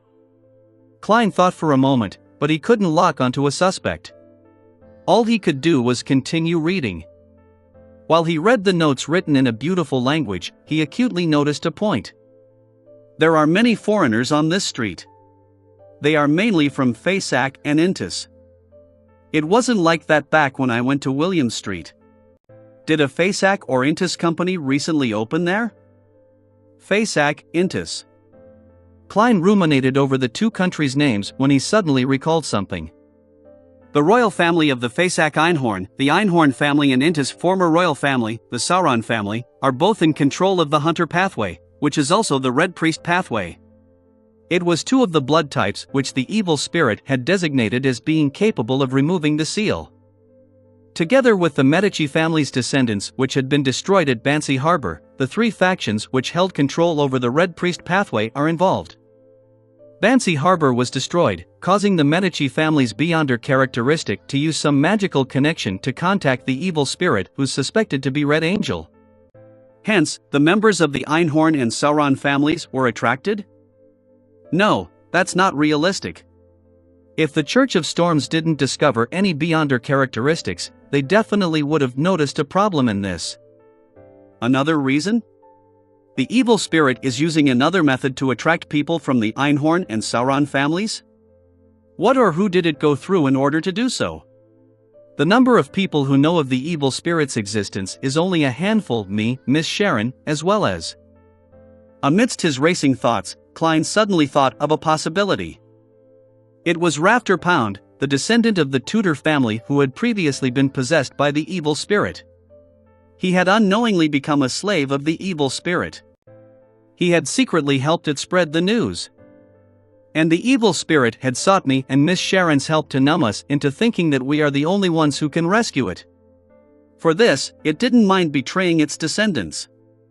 Klein was alarmed as he felt like he had been fooled by the evil spirit. Chapter 608 Professional. Chapter 608 Professional. Translator. Atlas Studios. Editor. Atlas Studios. The endless gray fog hung silently before a light scraping noise on the bronze table sounded. Klein changed his seating posture and began placing more weight on the details regarding the evil spirit. He was more and more convinced that Miss Sharon and himself had neglected the possibility of something happening to Rafter Pound. This is a Beyonder power of the Red Priest pathway, conspiracist? Furthermore, this is even closer to a common fraud. There's only the use of supernatural powers in the details. Therefore, even if I had arrived at the mysterious space above the gray fog, I would passively have my senses fooled. I would have only discovered the problem by proactively considering and analyzing the situation. If it wasn't for Mr. Azek, who knew of the evil spirit suspected to be the dead Red Angel Medici, I wouldn't have realized this problem. Nor would I have hired Miss Magician to seek out any abnormalities on William Street. After a few minutes of contemplation, Klein conjured a pen and paper, preparing to use divination to confirm his theories. After deliberating for a moment, he finally penned the sentence for the dream divination, Baronet Rafter Pound's current situation. After putting down his dark red fountain pen, Klein held the piece of paper with the divination statement and leaned back in his chair. He first recalled the information he had regarding Rafter Pound before closing his eyes, chanting silently, and entering cogitation. Klein's thoughts rapidly calmed down as he quickly entered a dream state. In a gray world, disconnected scenes flashed past before finally fixating on Unit 29 on Civilhouse Street. Inside the warm activity room, Rafter Pound was dressed in cotton pajamas, holding a wine cup with red liquid. He was standing silently by the window, looking at the Backland police station headquarters diagonally across the street. This baronet had gray sideburns and puffy eye sockets that were tainted with blackish-green colors. The wrinkles on his forehead and the corners of his eyes and mouth were so pronounced that it exceeded what someone in his 40s should look like. His pupils weren't dilated in a very serious manner, but they were abnormal. His cheeks were flushed red as he had a furtive smile. He looked slightly abnormal compared to the last time Klein met him. Indeed, something is wrong with him. Klein left the dream and began considering how he could deal with the evil spirit. Without a doubt, he had his usual train of thought for such matters. Under the situation where he was unable to contact Miss Sharon, his first reaction was to report the matter. But how should it be reported? Klein considered it seriously and conjured the world's figure and made him pray. Through a reliable channel, pass this information to the Church of the Evernight Goddess and the Church of the God of Steam and Machinery. The information is, high-level spies from Fasak and Intis are gathered at William Street for unknown motives. Reward of £100. This was the explanation Klein thought of after repeated consideration. Directly revealing the King of Angels, Red Priest, the Medici family, or the Tudor dynasty's ruin would indeed garner the attention of the churches and military, but it would also easily make Miss Magician, who reported the matter, to be targeted by the official organizations. There were huge risks involved. Not only was using high-level spies from Fasak and Intis are gathered at William Street relatively milder, something which ordinary beyonders had a chance of noticing, but it was also something that would make the churches and the military wary. They would send out the corresponding experts to employ the most effective methods. As for the subsequent fruits of the investigations, it was all thanks to their contributions and had nothing to do with the reporting party. Klein had considered getting Mr. Azik to help, but he ultimately chose to abandon the thought. This was because the evil spirit was suspected to be a king of angels and was very dangerous. Mr. Azik, who was still in the stage of recovering, might not be able to deal with it. After some thought, Klein turned the conjured scene into a stream of light and transmitted it to the Crimson Star, representing the magician. Backlund, Sherwood Borough. When Furs received the response from Mr. World, she was taken aback. "Those are high-level spies from Fasak and Intis?" she exclaimed to herself, believing that there was no way she could have inferred something like that with the information she had provided. However, she quickly felt at ease, believing that the reason why Mr. World had suspicions of abnormalities in William Street was precisely because he had received the corresponding intel of high-level spies. Once he confirmed the appearances of people from Fasak and Intis, it was easy for him to make such a conclusion. Pass this information to the Church of Evernight and the Church of Steam? Isn't that a euphemistic way of saying report? Unfortunately, I won't be able to watch from the sideline, or I'm sure a great show would unfold. Furs wasn't a stranger to reporting matters, after all, her housemate and good friend was a bounty hunter. She quickly had an idea, deciding to hand the matter of reporting the intel to the experienced Zio. When she came out of the bedroom, she saw Zio sitting on a sofa. She was flipping through documents about her target, raising her hand to grab at her messy blonde hair from time to time and appearing extremely serious. Furs casually picked up an item to embellish her motives and came over to the sofa. She handed over the item. "Here, have a piece of cake." Zio glanced at the cake slathered with a layer of cream. Without losing focus, she raised her hand to grab it. At this moment, Furs flipped her wrist, and the cake in her palm had turned into a golden decorative flower. Surprised, she asked with a smile. Zio couldn't help but roll her eyes. "Stop your performance. I prefer food." "All right. I have a matter for you to do. £70. Furs smiled as she sat down. After first dealing with the evil spirits matter, Klein returned to the real world and held a ritual in passing. He brought the radio transceiver, which had been placed above the gray fog for several days, back to his first-class master bedroom. He lay in bed and used cogitation to recover his energy until he was awoken by the tapping sounds. When Klein opened his eyes, the crimson moonlight had already shone in, blanketing the dim room like a veil, as well as the radio transceiver which was automatically spewing out illusory white paper. This really feels like a horror film. A shame it's connected to a magic mirror without any moral integrity or bottom line. Klein sat up and walked over. He saw lines of Loanese on the illusory white paper. Honorable existence above the spirit world, your loyal and humble servant, Rhodes, has arrived and would like to greet you. Do you have something you would like to test me on? Look at this, look. This is what I call smooth talking. This is what a professional is like. In that instant, Klein really wished to pull Darkwill into the room to witness the magic mirror's art of communication. I clearly have questions to ask it, but it becomes a situation of me testing it. And it even threw in a question. Klein controlled the curling of his mouth as he replied in a deep voice, yes. Please speak. The ignorant and limited Rhodes is ready. Amidst the tapping sounds, the illusory paper no longer produced Loanese, but instead produced a fawning smiley face. This is already the emergence of emoticons. This fellow evolves really quickly. Klein directly asked, where can I obtain a mystical item which can steal the beyonder powers of others? The tapping sound suddenly became intense as the illusory white paper quickly produced scenes like a screenshot from a movie. There were places which Klein was familiar with, such as Tingen City's St. Selena Cathedral's Cheneysgate, the black-haired, green-eyed, handsome poet, Leonard Mitchell, a middle-aged man who sat on a sofa smiling at the noble ladies opposite him, and a young arrogant lady who was loitering in the sewers. There were a total of 12 scenes, and finally a line of Loanese text appeared. These are the ones that you can easily or conveniently acquire one from. There are a lot more, but they are either very complicated or troublesome, or they range at the highest levels which I cannot see clearly. Not bad. He actually knows to help me filter. This is a fantasy and mystical version of Google. Klein gently nodded and said, despite knowing the answer, it's your turn to ask. You have already answered. Amidst the tapping, Rhodes's unsurprising answer appeared on the illusory white paper. Klein chuckled inwardly and asked, where will Leonard Mitchell be staying for the time being? The tapping sounds became intense again as one scene after another appeared before Klein's eyes.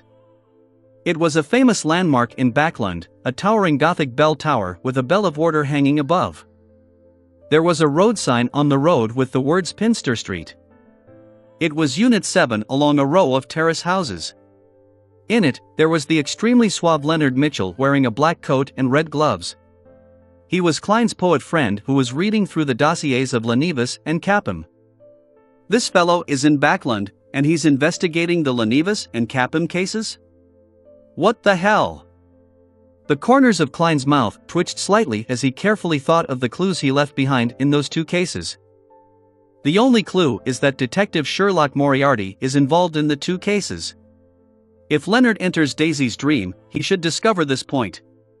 But I already kept a beard and had a pretty good disguise back then. It's unlikely that he can recognize me in the rather blurry scene in the dream and portraits. As long as he doesn't recognize me, it doesn't matter. What has problems with Sherlock Moriarty have to do with me, Dearman Sparrow? Klein retracted his thoughts and memorized Leonard Mitchell's current residence. 7, Pinster Street, Backlund. He planned on entrusting the Moon Emlyn White to visit Leonard Mitchell the day after tomorrow and use the badge of the Hermits of Fate to purchase a mystical item. I hope my dear poet friend has additional items to spare. If not, the price will definitely be at a premium. Klein tersely answered and said to the radio transceiver, it's your turn to ask. He was honestly curious as to what Rhodes would ask this time. Amidst the clacking sounds, the radio transceiver spewed out new illusory paper. On it was a question composed in Loanese, Great Master, Leonard Mitchell has a huge secret. Do you wish to know? This can also be considered a question? Klein raised his head in amusement and surprise as he looked at the crimson moon which was silently illuminating the dark sea. Soon, he honestly gave an answer. Yes. Chapter 609, Paying a Visit. Chapter 609, Paying a Visit. Translator. Atlas Studios. Editor. Atlas Studios. Amidst the clacking sounds, the radio transceiver spewed out a brand new piece of illusory white paper under the crimson moonlight in the dim environment. Inside Leonard Mitchell resides an angel from the Zoroast family. He once changed my question. Angel? There's an angel residing in Leonard's body? An angel from the fourth epoch's Zoroast family? Although Klein was mentally prepared to hear an incredible secret, he was still shocked by what Rhodes divulged. He was deeply concerned and surprised as well. An angel referred to Beyonders at sequence 1 or 2, making them rather close to the state of a true god. They had all sorts of mystical characteristics, and they could even influence low-sequence Beyonders of the same pathway to a certain extent and range. They were mighty figures who stood at the pinnacle of the real world. In the various churches, only their popes, pontiffs, chief shepherds, as well as certain legendary ascetics were grounded angels. Therefore, Klein believed that being latched onto by a parasite of this level wasn't a good thing. In the Dark Second Epoch, the angels all had their divine names, and they were subsidiaries to the ancient gods. I haven't indirectly or directly interacted with many angels: Blasphemer Amon, Calamity Queen Kohainam, the evil spirit suspected to be Red Angel Medici, Tail Devourer Ouroboros as described by Little Sun, Miracle Invoker Zeradal from Roselle's diaries, son of the Creator, Adam, Hermes who cannot be confirmed if he's an angel or not, Snake of Fate. Will Septon, who's still inside his mother's womb. Apart from the last two, the others appear to be very evil. Even the words they leave behind might make the reader go crazy or lose control. Would my dear poet ultimately end up as a sacrificial item of this angel parasite? This can explain why he thinks of himself as the protagonist of a play, the special one, and he was willing to help me hide my secret. The Zoroast family is in control of the Marauder pathway, which is the pathway that can steal the Beyonder powers of others. That's why Leonard was able to find and participate in the gathering of the Hermits of Fate. It's no wonder he offered to use Blood Vessel Thief, it's because he has a grandpa. 1. To help him. He was able to instantly steal Magos's most potent power. What Hermits of Fate? They're just a bunch of thieves and frauds. At best, the target of their theft and fraud is that of time and fate. In short, my dear poet's grandpa isn't a good person. I have to find a chance to warn him. But here comes the problem: they're always together. Any warning will only expedite the problem. Klein's thoughts raced, but he ultimately failed to come up with an option he can act upon. All he could do was temporarily shelve the matter and plan on asking Mr. Azek and Snake of Mercury, Will Septon, to see if they had any solutions. In those few minutes, he even thought of using Blasphemer Amon. To put it simply, it was to divulge information to the son of the Creator that the angel from the Zoroast family was residing in Leonard Mitchell's body, getting him to eat up the parasite. According to what Klein knew, the Amon family supported the Tudor Empire during the Fourth Epoch, while the Zoroast family belonged to the Solomon Empire, making the two enemies. Furthermore, according to the law of Beyonder characteristics conservation, powerhouses from the same pathway would have greater conflicts the higher their sequence was. This was akin to the battle between the two snakes of Mercury. Unfortunately, this solution was restricted by reality and was ultimately abandoned by Klein. This was because he didn't know where to find Blasphemer Amon. Secondly, he was afraid that the battle at the level of angels would directly destroy Leonard Mitchell. And thirdly, a powerful Amon might be a very bad and serious matter. I'll first get Emlyn to attempt the transaction and observe the actual situation. I can decide on what to do when I know more. Klein retracted his thoughts and said to the radio transceiver, which was connected to a Rhodes, "Ask your question." The clacking of the radio transceiver became increasingly brisker as the illusory white paper was gently spewed out. No, there's no need. This is an addendum to my question which doesn't need to abide by the rules. Great Master, I sense a special item outside your room, but I am unable to see through it. Can you tell me what it is? This magic mirror is impressive. It seems to be able to see everything. It just suffers from interference when it deals with high-level matters, as though there's a mosaic. Klein calmly replied, "Die of probability." Amidst the taping sounds, Orodes presented new words on the illusory piece of white paper. "So it's that thing. Great master, you can ask your question." Klein thought for a moment before saying, "What do you have to mention regarding the die of probability?" At this point in time, the radio transceiver seemed to brighten up and no longer looked as gloomy as before. The speed at which illusory white paper spewed out slowed down. "It's a fellow that's especially petty and bears grudges. Master, you have to quickly give it to someone else. It's an item formed from the uniqueness of the Wheel of Fortune. You can give it to any other snake of fate and they will be very grateful. In short, it's not suitable to be your servant. The aura is dissipating. Your loyal and humble servant, Orodes, has no choice but to leave. Finally, let me praise you once again, my great master, the ruler above the spirit world. Bye-bye." Uniqueness. The die of probability is actually the uniqueness of the monster pathway. This is the first time I'm encountering a so-called uniqueness. It really is terrifying that can digitize the entire real world. The monster pathway is also called the Wheel of Fortune pathway. Sequence 0 is the Wheel of Fortune? Klein looked at the radio transceiver which had returned to normal, and he temporarily reined in his thoughts. He didn't harbor any greed towards the die of probability. This was because it wasn't part of the seer pathway, and it came with extremely terrifying negative side effects. He was also afraid that, with time, this die which bore grudges would attract Tail Devourer or Ouroboros over. Even if this thing can be isolated and sealed when placed above the gray fog, there's a high chance of it digitizing the entire mysterious space. In the future, the tarot gatherings might end up becoming a tabletop role-playing game. Klein had never come into contact with items of this level before, so he was unable to determine what would happen if he were to throw the die of probability above the gray fog. He decided to continue intimidating the die, and he would successfully send it to Oravi Island where there would be Life School of Thought members who had the means to seal it. As for the problem of the mission exceeding the payment he would receive, he didn't mind it. This was because the greatest benefit he would gain was the friendship of the Snake of Fate Willa Septon. Backlund, Harvest Church. Emlyn White held a strange badge which was the size of an eyeball and chuckled inwardly. "The world sure is long-winded. Isn't it just finding a nighthawk named Leonard Mitchell at Pinster Street in Northborough?" He even specially emphasized that the person has a secret and that there's a high chance of me being pulled into a dream. This is showing doubt in my abilities. Emlyn stood up and changed into a tailcoat and white shirt. He then turned his head to look out the window. Heh, he has a secret, while I have mine. I dare bet that Lord Nibs or other earls are secretly watching me. If anything were to happen, they will definitely provide me with help to a certain degree. Being pulled into a dream.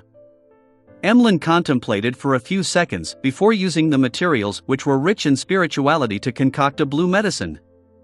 Putting away the bottle and medicine, he picked up a silk top hat and walked out of the break room.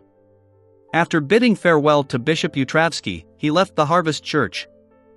It was still morning, but Backlund's sky was gloomy. There was a faint fog that spread like water. Emlyn squinted his eyes and wore his hat, murmuring to himself, "The sunlight is a little blinding." He hailed a rental carriage and went straight for the steam metro station. He spent 6 pence on a first-class ticket to Northborough. This saved him a lot more time than heading straight there. About 40 minutes later, he arrived at his destination and stood outside the door of 7, Pinster Street. Emlyn politely rang the doorbell and patiently waited for a minute. Just as he was about to write a note and stuff it into the hole beneath the door to schedule a better time for a visit, he suddenly heard languid footsteps approaching. "Doesn't sound like a servant." Emlyn nodded indiscernibly and took out the medicine he had concocted in advance and cleanly drank it. Then, he watched the door open and saw a black-haired, green-eyed man appear before him. He was dressed in homeware, a white shirt and black trousers. His shirt was untucked, allowing it to flutter gently in the wind. Amidst his suaveness were hints of uninhibited freedom. Although he's a believer of evernight, I have to say that his looks are barely comparable to a sanguine. Emlyn took off his hat and gently raised his chin. "Good morning, are you Mr. Leonard Mitchell?" Leonard frowned indiscernibly as he looked at the handsome, red-eyed gentleman. He raised his hand to cover his mouth and indifferently yawned. "You are?" "A visitor. I have something I would like to seek your help on." Emlyn didn't reveal his identity as he smiled with a rather obvious arrogance. This attitude gave Leonard a baffling sense of familiarity. It was as though he had seen his former self, the person who always thought of himself as being the most special, the protagonist of this era. He cleared his throat and said, "I'm only an ordinary citizen.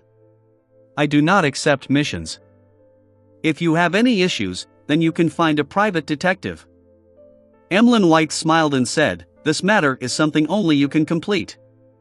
He looked to his sides and continued, "I wish to purchase a mystical item that can steal the beyonder powers of others." Leonard's eyes focused as he asked in a deep voice, "Who are you?" At this moment, Emlyn didn't immediately answer. Instead, he surveyed his surroundings and clicked his tongue with a smile. "Impressive. I nearly failed to realize that I had been pulled into a dream." He wasn't in a rush to leave as he took out the small badge he received from the world in front of Leonard Mitchell's solemn expression. Leonard took a glance as his expression eased slightly. He cocked his head slightly and paused for a few seconds. Silently, Emlyn White saw the scene around him rapidly shatter and vanish like shattering glass. Leonard sneered and pointed inside the house. "Let's talk inside." Chapter 610, Throwing the Die. Chapter 610, Throwing the Die. Translator: Atlas Studios. Editor: Atlas Studios. Upon hearing Leonard Mitchell's invitation, Emlyn didn't show any fear. He held his top hat and wore a subtle smile before entering the house without any qualms. He didn't take off his coat, as a potions professor often brought several supplementary items. It wouldn't look pleasant once the concealment of these items was gone. Emlyn sat down with his starched tailcoat, leaning back into the support as he leisurely said, "Actually, there's no need to go through the trouble. If you have it, name the price, otherwise, just frankly say so." "Of course, I'm very certain you have one." He chuckled as his bright red eyes reflected Leonard Mitchell's figure that didn't mind the tidiness of his getup. "The feeling of me knowing you have a secret, with you not knowing anything about me, left Emlyn extremely pleased as he felt a strong sense of superiority." Leonard used his fingers to comb his raven black hair and casually sat on the chair opposite Emlyn. He didn't show any panic or puzzlement as he said with a smile, "At the very least, I need to know who wants it." "Perhaps it's me, or perhaps it's my friend." Emlyn tipped his chin as he smiled gently. Leonard squinted his eyes as he cocked his head, as though in thought. Finally, he laughed. "All right, since you've already taken out that badge, I'll answer you frankly. I do have a mystical item that can be used to steal the beyonder powers of others, but I only have that one item. If you wish to buy it, £7,000. No negotiation." £7,000? A mystical item of this kind is that expensive? Although he didn't have to pay for it, Emlyn was still shocked. He nearly failed to maintain his bearing as a sanguine. He automatically converted how much money that could be used to exchange for dolls and doll dresses. After 2 seconds of thought, Emlyn revealed a smile and said, "I'll consider it. I'll answer you in 2 days." "Sure." Leonard curled the corners of his lips. After leaving 7 Pinster Street, Emlyn hired a rental carriage as though nothing had happened as he headed for the steam metro station in Northborough, before heading back to the bridge at Southborough. Taking off his hat, he looked back at the street which had carriages and pedestrians passing through. Emlyn chuckled and took a step into the Harvest Church. In between a tree and a black street lamp, an inconspicuous shadow suddenly moved, revealing the black-haired, green-eyed Leonard Mitchell. His appearance was silent, but it didn't garner the attention of any pedestrians. "Someone from the Church of Earth Mother?" Leonard frowned slightly as he muttered to himself. He paused for 2 seconds before leaving Rose Street where the Harvest Church was situated. £7,000? Why doesn't he just go rob a bank? Above the grey fog, Klein, who had received the feedback from Emlyn, nearly blurted out, As Gehrman Sparrow, he had previously said something similar, but the two situations and the mood was completely different. Using the bounty of the Golden Dream's third mate, Flowery Bow Tie Jodson, as a reference, Klein inferred that a similar mystical item was worth about £5,000. Even if there was a premium, it would have maxed out at £6,000. Who knew that Leonard Mitchell would directly ask for £7,000? Could it be an item left behind from a high-sequence Beyonder, making the act of stealing Beyonder powers just one of its effects? No, if that's really the case, the price would start from £10,000. My dear poet, why didn't I know you as a profiteering merchant? You clearly exhibit a free and easy demeanor and showed no interest in money. Klein couldn't help but sigh. Since he had a clue and saw a glimmer of hope and how it was something that could be resolved with money, Klein didn't wish to seek out other channels to prevent any mishaps from happening. He quickly calculated his wealth and discovered that it was an acceptable price. Including the £300 advance from the apothecary, the £5,400 bounty from Wormtongue, and the cash I got from the bodies, and subtracting the £200 to be paid to Miss Magician, I have a total of £12,767 in cash and 5 gold coins.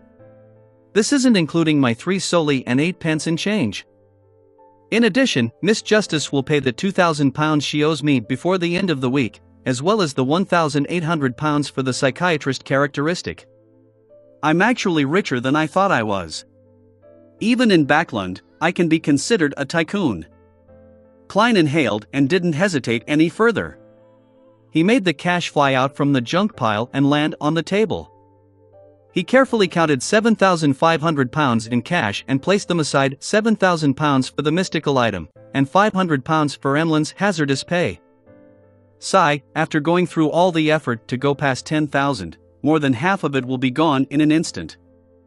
Klein conjured the world and made him pose in a praying manner to inform Emlyn that there were no problems with going through with the transaction. 15 minutes later, a ritual was to be held to receive the bestowment from Mr. Fool. In addition, Klein also made the world warn Emlyn to not be in a rush to complete the deal after getting the cash. He had to wait until tomorrow. This was because he was afraid that the angel from the Zoroast family inside Leonard Mitchell would sense the Grey Fog's aura on the cash. He wanted an airing process, just like back when he gave Emlyn the badge. 15 minutes later, Klein glanced at the cash pile, which had shrunk by more than half and sighed before returning to the real world. It was already 10:40 on a Friday. They were about 8 hours from Oravi Island. It's time to intimidate the die of probability again. Klein muttered, held the ritual, and brought out the iron cigar case which contained the all-black eye. He guessed that Darkwill would suspect something, so he deliberately brought the die to the washroom to deal with it. Seeing the die of probability calm down once again, Klein quickly dealt with the all-black eye and the iron cigar case. After heaving a long sigh of relief, he did a silent count of the time.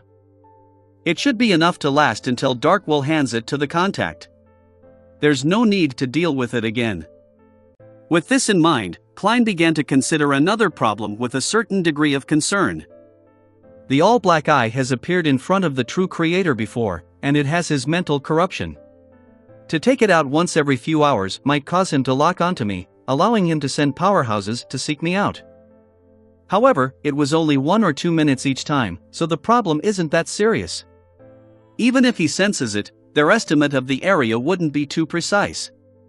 Sigh, when it involves the true creator, there's no way to determine things with divination. I can only raise my guard. Thankfully, this is the last time, and it will take only about 8 hours to reach our destination. Why am I raising flags for myself? Pooey. Pooey. Pooey. I wasn't thinking of anything. Klein picked up the die of probability and returned to the living room and saw the chubby apothecary slumped on the reclining chair, looking completely exhausted. As for the owl, Harry, it looked like it was brimming with energy, as though it didn't need any rest. These are the different traits that different creatures gain from taking the same potion? At the very least, Miss Justice has never mentioned that she doesn't need sleep. It's a uniqueness that comes about because of an owl's biological makeup? Sigh, I don't know much about owls. Indeed, I'm just a keyboard warrior who is only a jack of all trades. Klein sat on the sofa and placed the milky white dye into the ring box and patiently waited for evening to arrive when the ship was scheduled to dock. Time ticked by as the sun gradually set in the west. At this point in time, Klein, who had his eyes closed, suddenly sat up, having sensed an extreme danger befall the area. It had exceeded a seer's spiritual intuition and the clown's intuition for danger. It seemed to stem from the formless gray fog which strangely rippled around him. An enemy. Tail Devourer Ouroboros or the Aurora Order's Saint? Klein opened his eyes as he began considering countermeasures with an abnormally serious expression. Any mistake in a time such as this would require him to consider matters of being resurrected. As for Darkwill and Harry, there was absolutely no way for them to be spared. In the beginning, he hoped that the visitor could only vaguely sense a general area and might not find him or the die of probability. However, when he considered how he was on a ship with no one around on the sea, it wasn't too hard to lock onto a target. The problems would only become worse when that happened, with giving up being the only choice. Above the liner, space was suddenly torn open as an invisible door filled with complicated symbols appeared. Two pale hands reached out from the door and suddenly pulled backwards, allowing his entire body to walk out. He wore a black bonnet and a classic dark robe, a favorite among elders. However, he didn't look past 40.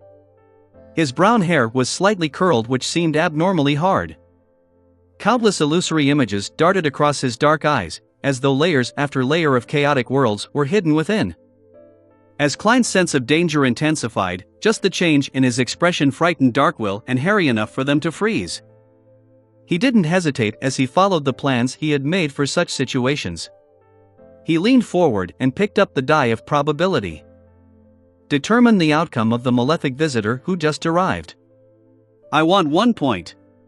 Klein said in a deep and soft voice, and he threw out the milky white die. He subconsciously prayed to the goddess, hoping that the die which had recently been intimidated was obedient enough and played a meaningful role. Meanwhile, he appeared extremely calm, to prevent the die from sensing his anxiety and take the opportunity to cause trouble. As the die of probability rolled several times while producing clinking sounds, it fixed at the blood-red 1 point. Above the liner, the black-robed man, who didn't look 40, had the entire liner reflected within his eyes. He emanated his spirituality and scanned the surroundings. He extended his hand to grab the space in front of him as he suddenly pulled a nearly invisible door. The powerhouse stepped in and vanished from the spot. Inside the first-class cabin, Klein immediately felt the danger distancing itself from him. He couldn't help but heave a sigh of relief. He looked at the die of probability on the coffee table and couldn't help but sigh inwardly. If this die didn't have such a negative side effect and could be utilized to its full extent, it would be a divine artifact. As expected of a Great Zero sealed artifact. As expected of the uniqueness of the monster pathway. Only at this point in time did Darkwill find his courage again as he carefully asked, "What just happened?" Klein maintained his posture and calmly replied, "There's no need for you to know." I understand. The more I know, the greater the danger I'll be in." Darkwill wiped the cold sweat from his face. There weren't any more accidents in the next few hours. After the sun went below the horizon and the sky became completely dark, Klein finally saw a towering lighthouse appear not too far away. Chapter 611, Fate Counselor. Chapter 611, Fate Counselor. Translator. Atlas Studios. Editor. Atlas Studios. Oravi was situated northeast of the Rorstad archipelago. The straight-line distance wasn't too great, but the safe sea route had required ships to take many twists and turns, causing the distance traveled to increase by several hundred nautical miles. It was originally a primitive island that harbored many kinds of beyonder creatures without any humans inhabiting it. After the hunting era came to an end, the Lone Kingdom banished certain criminals there, causing Oravi Island to gradually have villagers and towns. When more eastern islands were discovered and colonized, the area attracted many new immigrants due to the convenience of the sea route and its rich natural resources, making it a rather thriving port city. The light from the lighthouse tower appeared so warm in the dark environment as it led liners towards the harbor for them to dock. We've finally arrived. My gratitude to the Crimson Moon and fate for blessing me. Darkwool jumped off the last gangway and stepped on the solid cemented ground. To be precise, apart from fate, you should thank the fool and see God for their blessings. Klein held his leather suitcase with one hand as he tapped his cane. Darkwool properly put away the ring box which contained the die of probability, and he didn't delay in asking where the bellman, Carnot, stayed. He rented a carriage and went straight for St. Draco Cathedral. He then entered the magnificent bell tower which boldly used the colors of red, blue, and yellow. Inside the bell tower, Carnot had a cramped room he could call his own. Knock. Knock. Knock. Darkwool knocked on the door thrice, eager to hand over the item on his person. With a creak, the brown wooden door opened and out came a large man who was slightly hunched. He looked to be in his 40s, and individually, there was nothing strange about his facial features, but when put together, it was filled with an unharmonious vibe. Klein only took a glance and discovered that his eyes weren't leveled. His nostrils were of different sizes, and his left facial muscles were slightly loose, causing the corner of his mouth to droop slightly. It was the complete opposite for the right side of his face. Carnot's legs were obviously of different lengths, and one of his arms was thick, while the other was thin. His entire body was highly disproportional, making him extremely ugly. "Who are you?" Dressed in a black robe, Carnot glanced at the duo. "Are you the bellman, Carnot?" Darkwool asked cautiously. Carnot chuckled with one corner of his mouth raised while the other stayed low. "There shouldn't be a second person as ugly as me." "Indeed." Darkwool nodded very honestly before laughing. "I can tell that you have quite a good state of mind. To be honest, looks don't matter for a man. What's important is their skills in bed. TSK, that's because you haven't seen ladies who only have fetishes for good looks." Having experienced the era of celebrities of the masses, Klein scoffed from the side. Carnot's expression darkened as he said, "I don't wish to discuss such matters." "You have problems in that area?" "No problem. I have different kinds of medicine that can treat all your problems." Before Darkwool finished his sentence, Klein took a step forward, afraid that he would end up being beaten to death. He put half his body between them as he said in a deep voice, "He's Roy King's student." "I figured." Roy King once described his traits. Carnot made way and invited the two in. His room was extremely tiny, with only a single bed and a cabinet which could be used as a dining table. The washroom was at the bottom of the bell tower. Darkwool pulled out a ring box and handed it to Carnot as he forced a smile. "My teacher got me to hand this item to you." Carnot stole a glance at it and was clearly relieved to see 4 points. He said to Darkwool, "You aren't as unreliable as your teacher described you to be. I can tell that you didn't attempt to use it. That would have awoken it and make it realize that it's no longer sealed." The chubby apothecary's face blushed red as he honestly said, "That's because it's relatively quiet now. In another 1 to 2 hours, it will automatically roll itself. It's best you think of a method to seal it again." Carnot's face twitched. "Again?" "Well, I accidentally dropped it on the ground and then it came alive." Darkwool wanted to glance at his Harry, but he realized that it hadn't followed him in. It was perched outside the bell tower to serve as a sentry. Carnot's eyes clearly widened as his hunched back nearly straightened. "How did you arrive here?" From his point of view, Roy King's students should have long died at the whims of the die. Darkwool hurriedly pointed to Gairman Sparrow and said, "It's all thanks to this gentleman. He's a powerful adventurer. He provided the most effective protection and a temporary method of sealing the die." "What method was it?" Carnot blurted out the question. Klein laughed and replied, "Trade secret." Carnot's expression changed a few times as he pressed his hand to his chest and bowed. "I thank you for your help on behalf of my organization."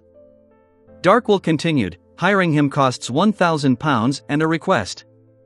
The request is to help him find a mystical item with powerful offensive traits but without very serious negative side effects. He will purchase it at a reasonable price."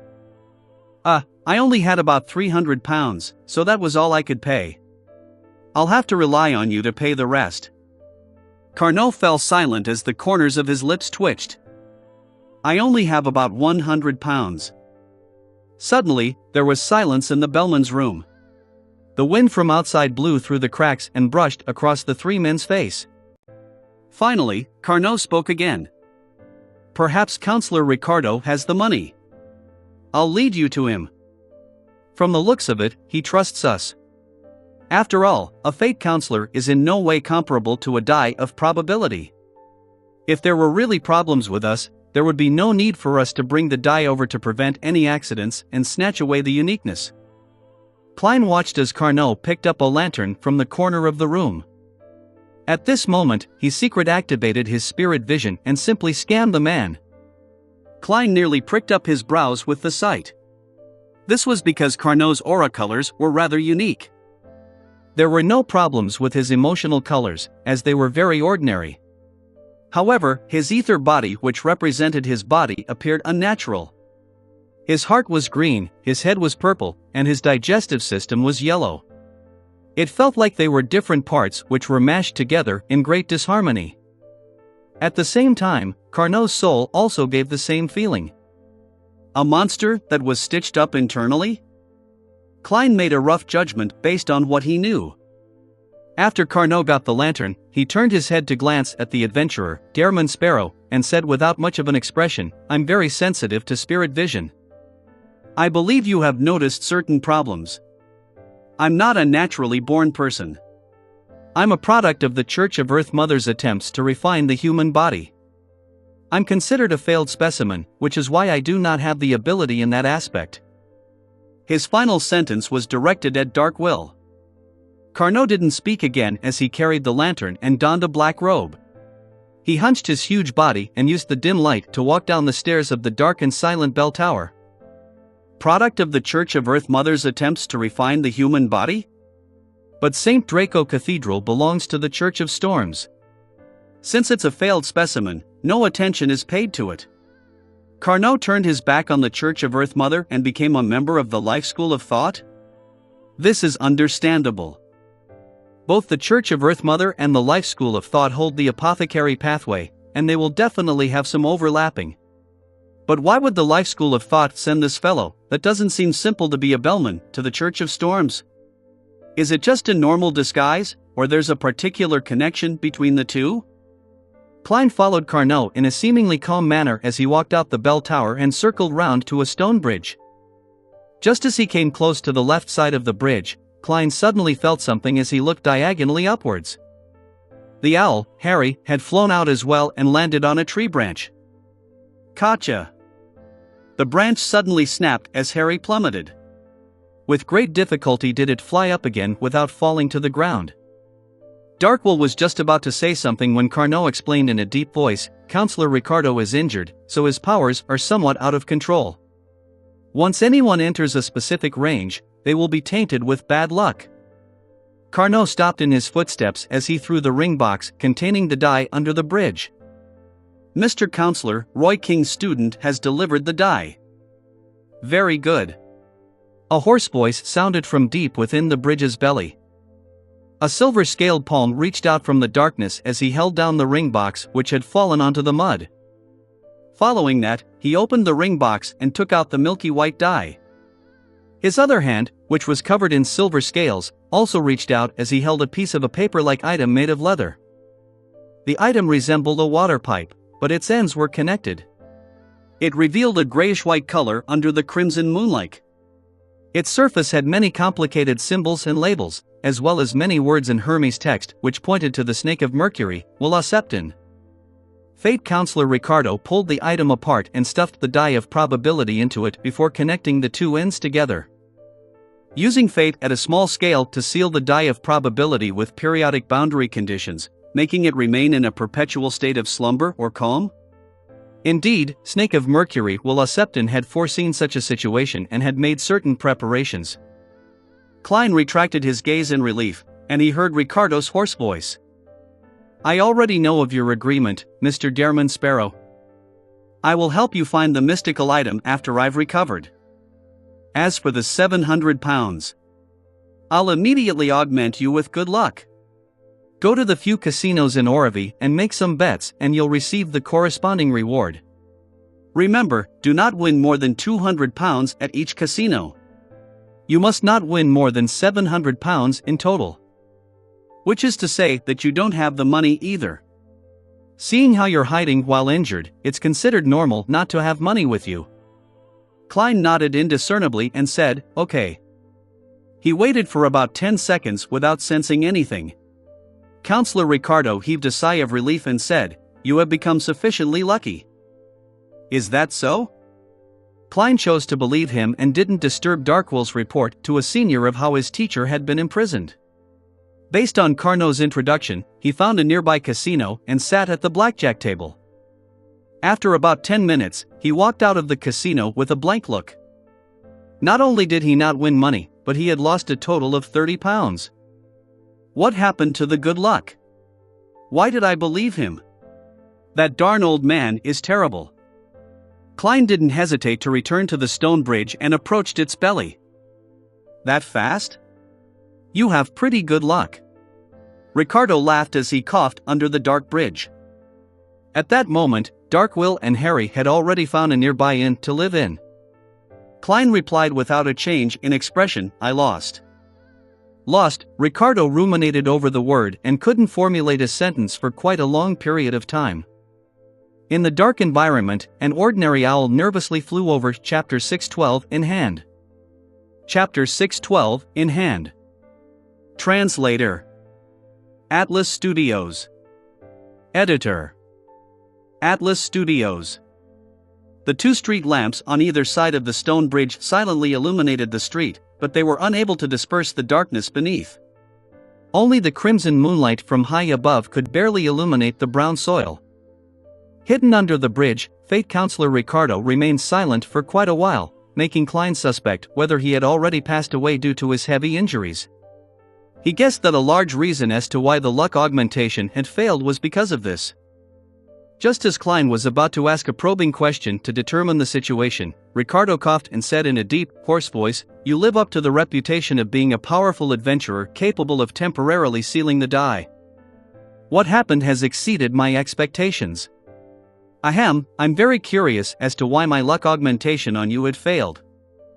I'm very regretful that I can't come out and meet you in person.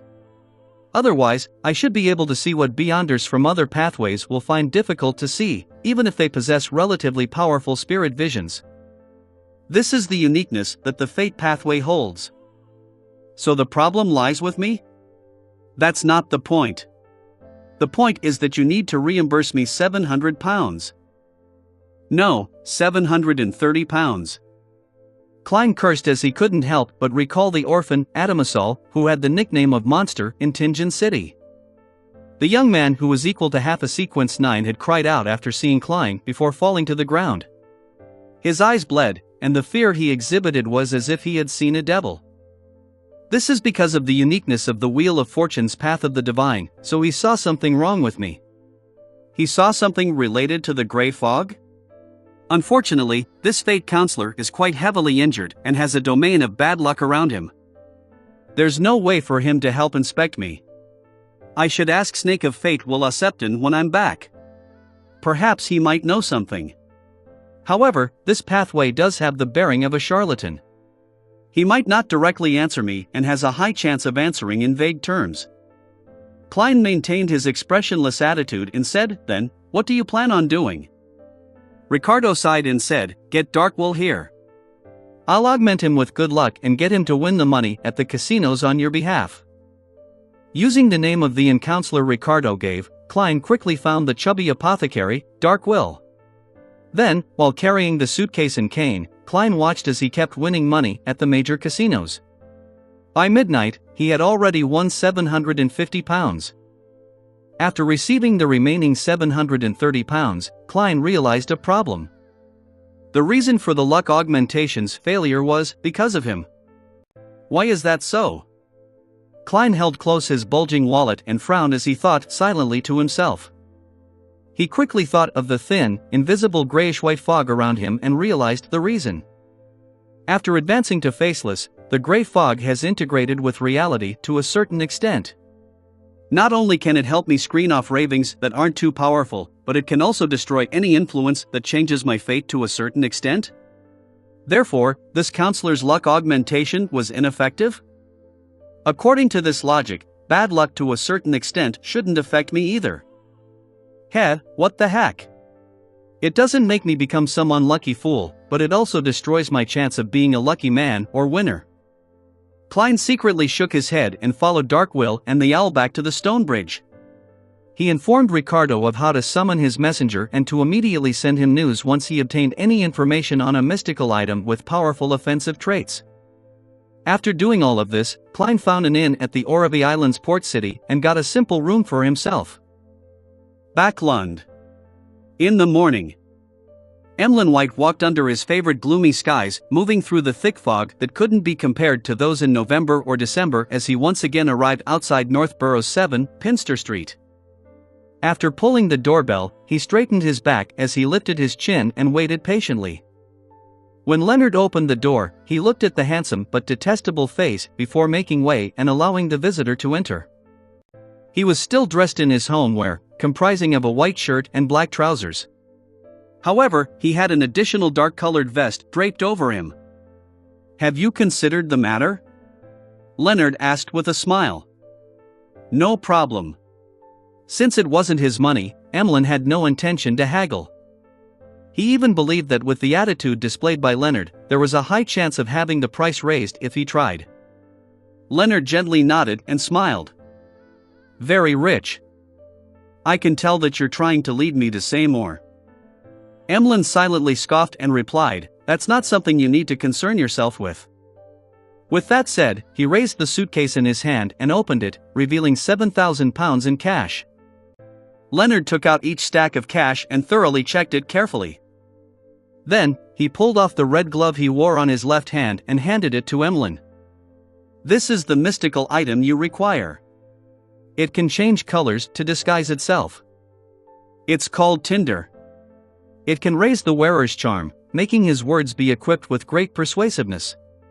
It can steal the beyonder power of a target within 50 meters. The more you understand the target, the easier it is to steal the power you wish to steal. The less you know, the more random it becomes, and it relies on luck. When the target is at sequence 6, there is a chance of failure. The higher the sequence, the higher the chance of failure. After the theft succeeds, the target will lose that beyonder power, and it will take at least 12 hours to recover. The owner of Tinder will be able to use it adeptly for 10 minutes. And the reason why it's expensive is because it has very few negative side effects." Emlyn, who silently took in the introduction, had his interest piqued by a mystical item like Tinder. He asked, "What are its negative side effects?" Leonard combed his hair and smiled. "First, when wearing it, there is a small probability of losing something on you. Second, when using it, a particular beyonder power belonging to you will be lost for at least 12 hours, but during this period, it will be the only beyonder power lost.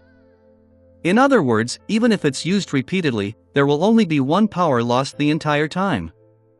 Compared to the many sealed artifacts I know of, its negative side effects are indeed trivial." Emlyn cleared his throat as he nodded. He received Tinder and checked it carefully before taking out the stacks of cash from the suitcase and placing them on the coffee table. Following that, he placed the glove into the suitcase and didn't take it with him directly.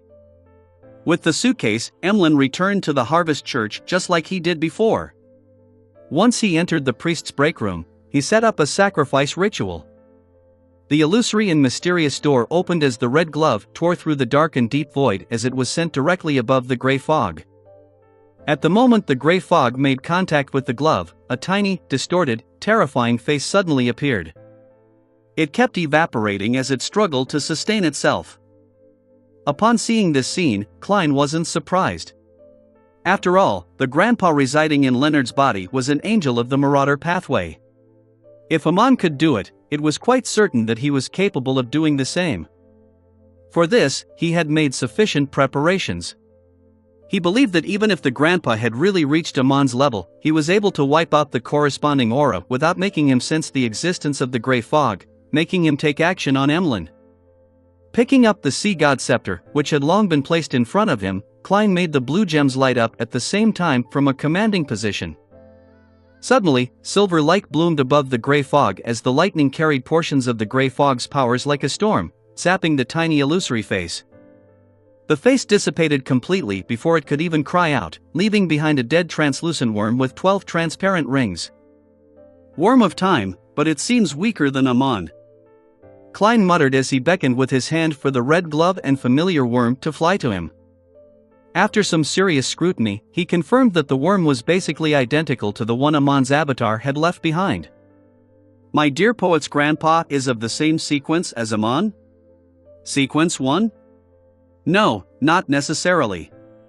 Perhaps this is a unique trait of one of the earlier sequences. If it's really a sequence 1, the notion that Amon is the son of the creator and a king of angels makes it possible that he is fused with the uniqueness or has another sequence 1 characteristic. Klein made a guess, but he was unable to verify it. As for what the dead worm of time could be used for, or when its spirituality would completely dissipate, he could only throw it into the junk pile due to his lack of the corresponding knowledge. 7, Pinster Street, Backlund. Leonard Mitchell sat on the sofa with his eyes tightly closed. His legs were propped up on the coffee table as though he was using a short nap to make up for an entire night of being awake. After an unknown period of time, he suddenly opened his eyes and said with a suppressed voice, "What happened? Have you determined the true buyer of Tinder?" An elderly voice rang out in his mind. "The aura I left behind has been eliminated, completely eliminated." "Did you discover anything?"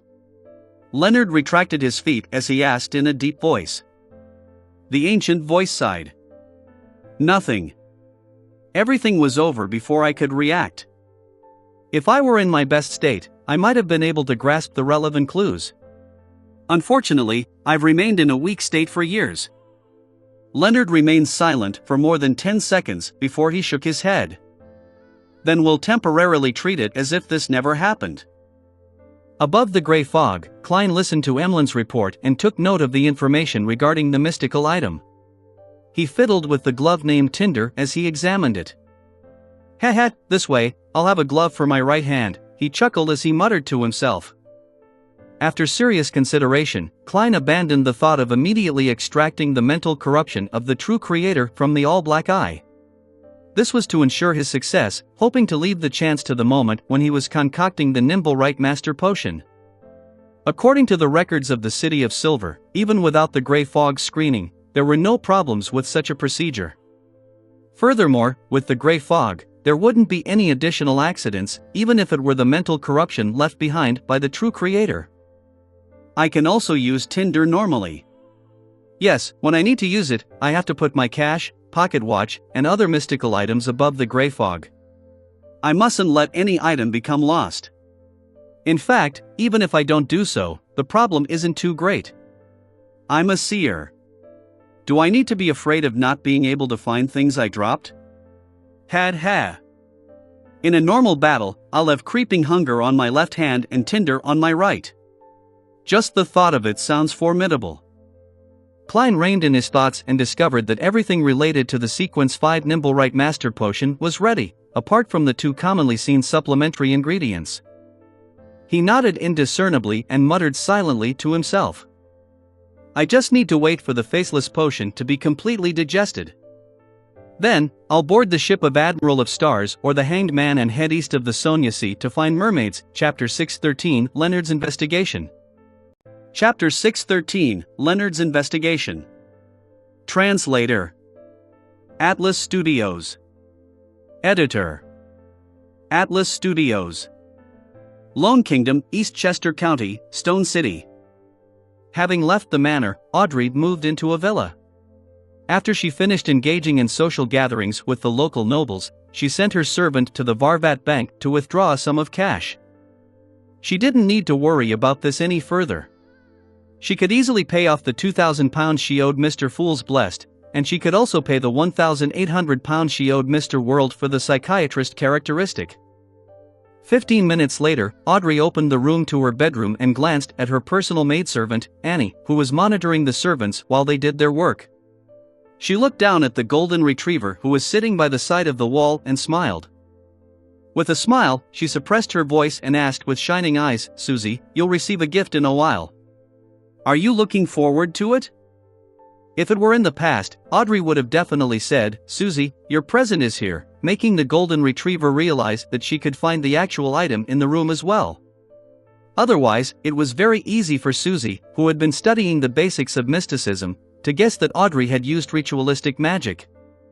With this new sentence structure, the situation could have Audrey receive a mysterious letter or news in her bedroom to confirm that the gift was about to be delivered. There would be too many possibilities as a result of this. Susie could read the joy and sincere attitude deep inside Audrey's heart as she subconsciously opened her mouth, hoping to stir the air to produce a voice. She had wanted to inquire about the gift, but she sharply sensed that Audrey's personal maid, Annie, was approaching. The alert Susie abandoned her original thoughts. She returned to the state of being an ordinary dog as she slowly wagged her tail to express her joy and anticipation. After making an excuse to head out, Audrey entered a chemistry laboratory that she had specially marked out for herself. She placed the psychiatrist characteristic and supplementary ingredients on the table. "Susie, do you still remember the potion concocting process?" She cleared her throat and straightened her back as she excitedly played the role of a teacher. "Woof, I remember." Susie already knew what her present was. In her joy, she barked. Audrey added, "Try to concoct it by yourself." Susie looked down at her paws and suddenly fell silent. Audrey was taken aback before a brief silence ensued. A few seconds later, before the golden retriever could speak, Audrey covered her mouth without any atypical response and giggled.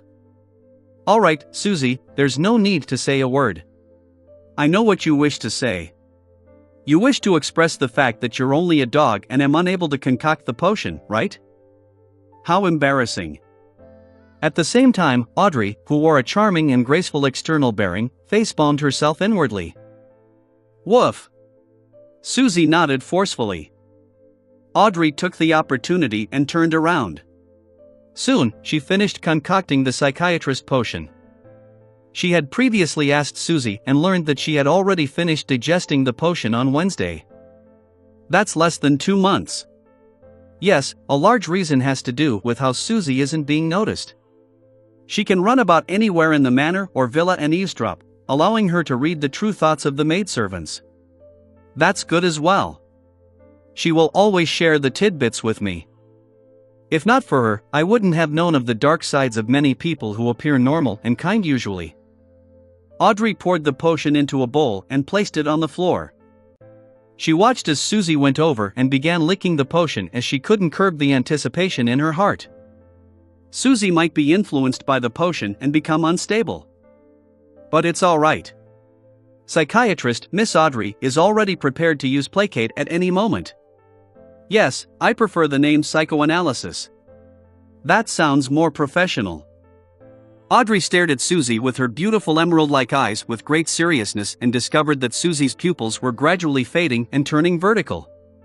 Dark gold scales seemed to grow beneath her thick fur, and the spirituality that belonged to Susie kept radiating outwards as though it was interweaving with the entire villa's space. After calming her somewhat nervous emotions, Audrey scrutinized Susie's state. As long as something abnormal happened to Susie, she would immediately use the beyond her power psychoanalysis. Suddenly, Susie's voice sounded out in her ears. "Audrey, I'm done." Audrey was temporarily at a loss on what to say. In her dream, Daisy returned to East Borough and to the old apartment she had lived in for years. She pushed open the door and saw her mother, Liz, and her sister, Freja, doing the laundry diligently. Daisy instantly became delighted and was just about to join them. She was in charge of ironing the laundry. At this moment, she heard knocking at the door. She turned her head and realized that the visitor was a young man in a black and white checkered police uniform. The officer had black hair and green eyes, with a somewhat blurry face. He held a notebook and fountain pen as he asked, "In the Capim case, apart from what you mentioned, is there anything else you didn't mention to us?" "It's all nothing important," Daisy answered in a rather groggy manner.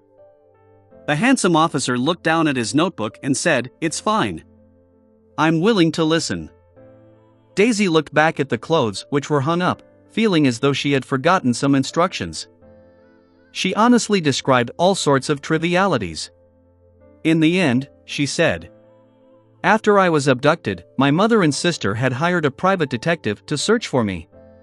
His name is Mr. Sherlock Moriarty. He's a good man. Although he didn't find me directly, he later contacted a reporter to help me get compensated with the foundation money."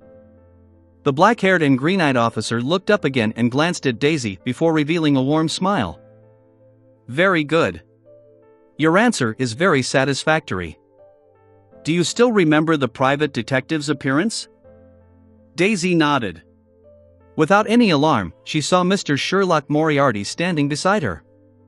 The detective had grown a thick beard and wore gold-rimmed glasses. It was almost identical to the one in her memories. After the black-haired, green-eyed officer sized up the image a few times, he seemed to vanish at some point in time without Daisy realizing it. For some reason, her mother and sister had also vanished.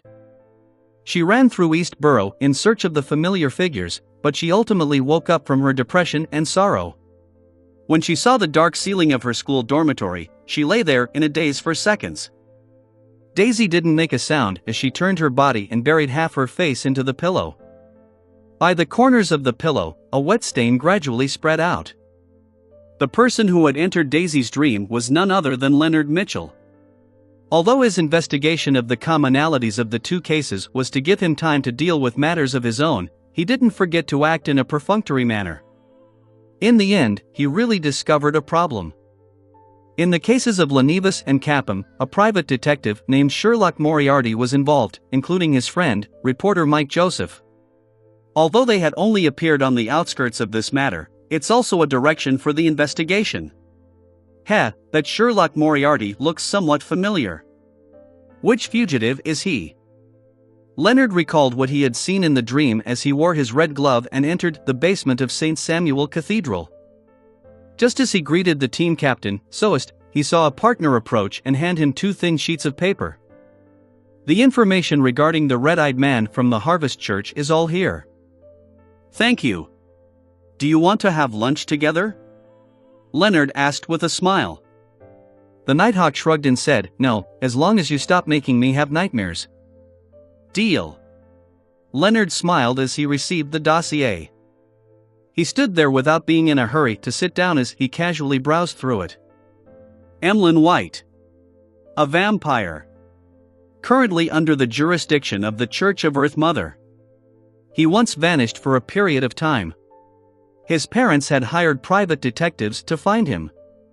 Thanks to a particular Mr. Stewart, this matter was ultimately resolved by the famous detective, Sherlock Moriarty. Leonard's smile gradually froze as his expression turned serious. Sherlock Moriarty? He repeated this name in his mind. Klein wasn't in a rush to find an opportunity to engage in true acting. He toured Oroville Island's port city with the mindset of a tourist, finding a brief and rare moment of relaxation in his tense life. This city had mostly immigrants from Lone. The cuisine wasn't much different from the east coast of the kingdom, with the only difference being that there were rare fruits and all sorts of seafood here. It was also quite a unique trait of the city. This place was rich in natural resources and was located in a key location on the safe sea routes. The standard of living was pretty good. Even the farmers in the suburbs could save up some money through their fruit gardens. This didn't mean that Oroville didn't have poor people or the lower class.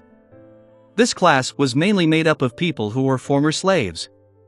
Lone's parliament had long abolished slavery. After chewing a juicy and sweet fruit, Klein watched the sky turn dark.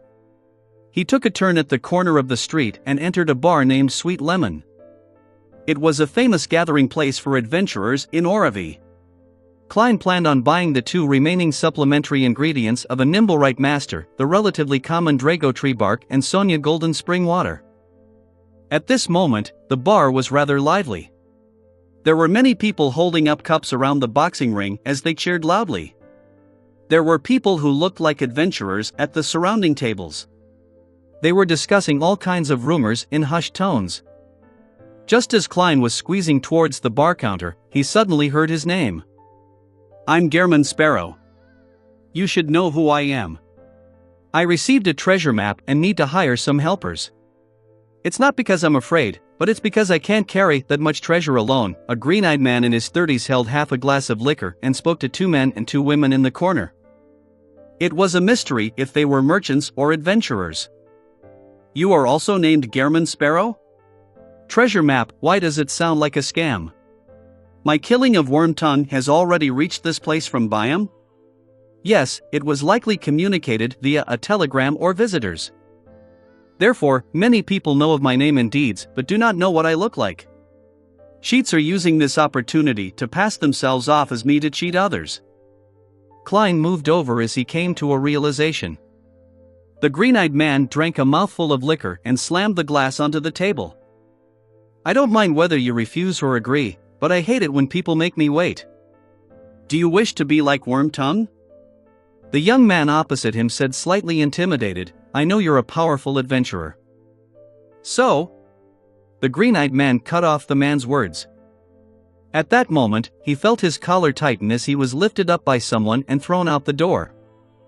Klein didn't provide an explanation as he directly threw the man out of the door with a stoic expression.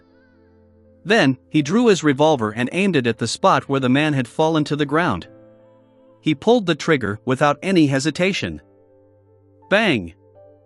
Just as the green-eyed man fell to the ground, he saw a spark light up at the ground near his crotch. He was so frightened that he swallowed back his cursing and scrambled away. Without any explanation, his weak performance proved that he wasn't Gehrman Sparrow. Klein ignored the victim who stood there in a daze. He politely blew at the mouth of his revolver before stuffing it back into his underarm holster. Following that, he walked slowly to the bar counter in the resulting silent atmosphere. Chapter 614 Adventurer Association. Chapter 614 Adventurer Association. Translator. Atlas Studios. Editor. Atlas Studios. Klein sat in front of the bar counter and slammed his fist onto the counter. 1 glass of Southville beer. Behind him, a few bouncers hesitated about whether to come over to give him a warning or pretend that no one had fired a shot. The bartender signaled to the bouncers with his eyes as he picked up a glass and chuckled. "Why don't you try a cup of sweet lemon? Our boss once went to Trier to learn cocktail mixing. He has mastered many of the cocktail recipes left behind by Emperor Roselle, and he has created the most popular sweet lemon in Orovie on his own." Klein wasn't moved as he calmly replied, "I only drink beer." "All right." The bartender wasn't in a rush to get the bottle of Southville beer as he said with a smile, "Sir, are you an adventurer?" Klein nodded without saying an answer. The bartender didn't hesitate as he said with a smile, "Perhaps you should meet our boss. He's very friendly to new adventurers and is willing to treat them to drinks. Besides, there will be some aid offered to you." Klein, who had come with the intention of purchasing the supplementary ingredients of a nimble-right master, didn't reject the offer. He took out a brass penny and flicked it before catching it firmly. He placed the penny on the bar counter as a tip to thank the bartender for the information before slowly standing up and walking to the second floor under the lead of a bouncer, where he entered a room at the other end of the corridor. The room was covered with thick, brownish-yellow, soft carpet. There was a faint smell of high-quality coal burning, mixed with the aroma of a cigar. A middle-aged man with his blonde hair combed neatly backwards was leaning on a reclining chair, sucking at his cigar as he read the papers. Surrounding him were 6 bodyguards. Although Klein wasn't a beyonder of the spectator domain, and he was unable to determine any unique traits or the strength of these bodyguards, nor was he from the Mystery Prior or Monster Pathway, he could see certain secrets. He could notice things others wouldn't be able to discover, but his spiritual intuition made him believe that these bodyguards were definitely beyonders who could threaten him to a certain extent. The middle-aged man put down the newspaper and pulled at the collars of his black shirt before slowly standing up. He extended his right hand and said, "Welcome to Orovie, my adventurer friend." His blue eyes had a smile to them as he looked rather sincere. Klein extended his right palm and smacked palms with him without a word. He was waiting for the man to speak. The middle-aged man pointed to a sofa opposite the reclining chair and chuckled. "I'm the boss here, built Brando.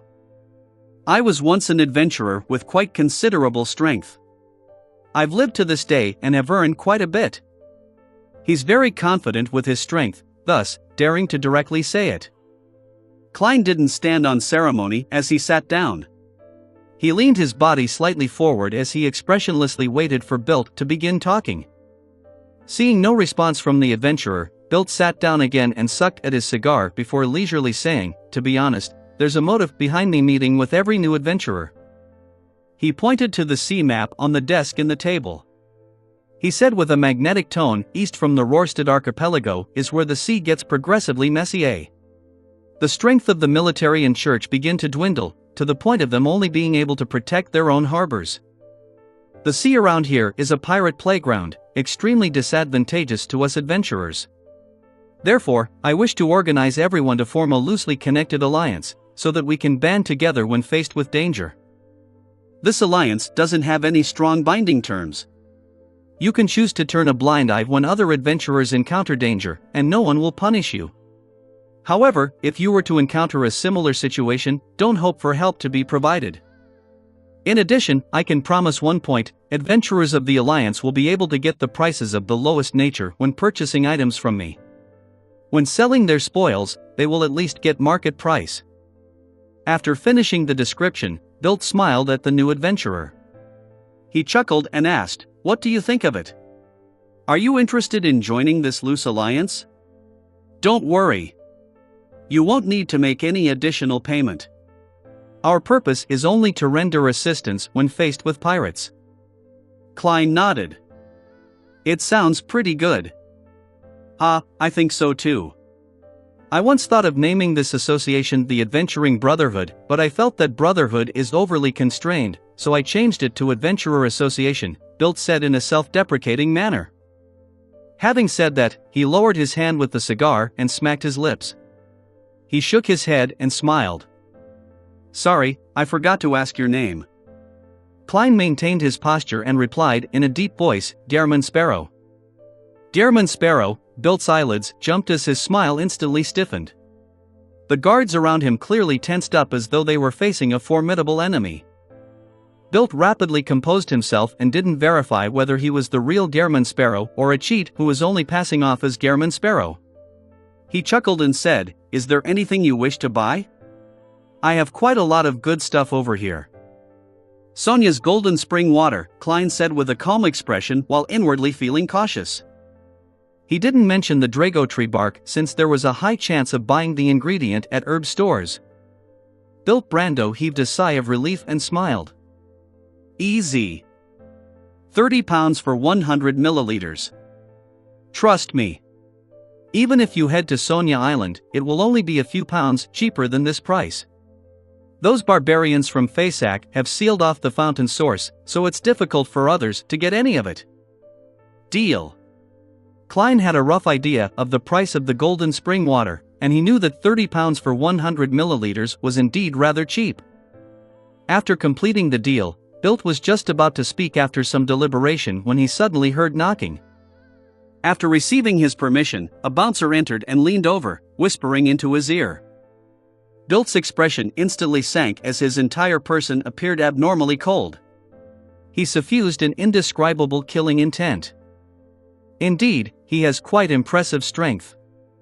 If he wasn't a famous adventurer in the past, he was a famous pirate. He should be a mid-sequence beyonder. Klein looked at him as he calmly made an assessment. Bilt turned his head and said to Klein with some difficulty, "Mr. Sparrow, I have matters to tend to. We can have drinks together if the opportunity arises." "Okay."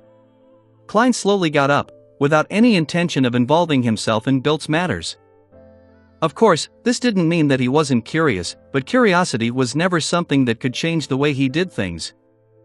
After leaving Sweet Lemon, Klein successfully returned to his inn. City of Silver, daytime which was marked by frequent lightning. After Derek Berg finished practicing all the different Beyonder powers of Solar High Priest, he followed the edge of the training field and headed for the Twin Towers. After numerous tarot gatherings, he gradually gained an understanding of the pattern and roughly knew the frequency of the alternating lightning before he would be pulled above the gray fog by Mr. Fool. and now was the final day. Because of this, he had to go to the library to read through historical information involving ancient gods, so as to offer them to Mr. Fool.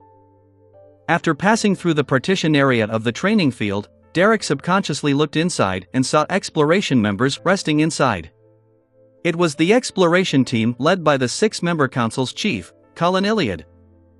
They had recently finished the exploration based on the information they had received from Jack, and they had returned to the City of Silver where they were now in quarantine. Derek retracted his gaze with a somewhat heavy heart as he went all the way to the steeple and went to the 3rd floor where the library was. He was just about to walk to the bookshelf that held all the ancient books on legends when he caught a familiar figure through the corner of his eye. It was a fair and beautiful woman in her 30s. She wore a long black robe embroidered with mysterious purple patterns. Her curly silvery gray hair cascaded down. She was none other than the elder of the 6-member council who had been imprisoned for a prolonged period of time, Lovia Tiffany. She swept her faint gray eyes over as Derek felt his soul being penetrated. He couldn't help but stiffen for a second. "Greetings, Elder Lovia." He hurriedly lowered his head as he pressed his hand to his chest. Lovia walked over and nodded gently. "I've been removed from quarantine." She turned and left after calmly saying that, as though she was making an announcement. Derek stood on the spot as a layer of cold sweat seeped out from his back. Why has she been released? The 6-member council has already determined that she's all right? Derek thought as his nerves tensed up in an abnormal fashion. Monday afternoon, above the gray fog. Klein placed his elbows on the armrest as he crossed his fingers and watched as beams of crimson light lit up before receding into blurry figures. Then, he heard Miss Justice's brisk greeting. "Good afternoon, Mr. Fool." Chapter 615, Grayish-White Fog. Chapter 615, Grayish-White Fog. Translator: Atlas Studios. Editor: Atlas Studios. While Miss Justice was doing the greetings, the hermit Catleya maintained her silence as she observed as she did before. She didn't involve herself in matters, as though she was an outsider at this gathering. She watched as Miss Justice and Miss Magician conjured their Roselle diary pages to pay off their previous debts. Then, she carefully glanced at Mr. Fool without daring to look straight at him. Yet, she still wasn't able to see further through the special gray fog. Her dark purple eyes were only capable of seeing clothes that were definitely conjured. With the 3 pages of Roselle's diary, Klein wasn't in a rush to read it like before. After all, he had already interacted and used a Grade 0 sealed artifact and knew what a uniqueness of a Beyonder pathway looked like. He had even intimidated such a divine artifact, so he believed that regardless of Emperor Roselle's content, there was nothing that could shock him greatly. Unless he was given a demoness blessing by some powerhouse with a unique ability and temporarily became a woman. Klein joked inwardly as he surveyed the long bronze table in interest. Ma'am Hermit's curiosity is different from Miss Justice and Company's. She pays great attention to the matter of Roselle's diary? Klein retracted his gaze and took note of this discovery. Then, he casually read the yellowish-brown goatskin. April 22nd. We plan on entering, to explore the abyss. April 23rd. We followed the pitch-black ocean, passed through the liquid-like fog, and arrived at the mountain peak that resembled a monster. Behind it was endless black fog. It seemed to blanket an entire continent. However, looking at the bottom of the peak makes it seem endless and without limit.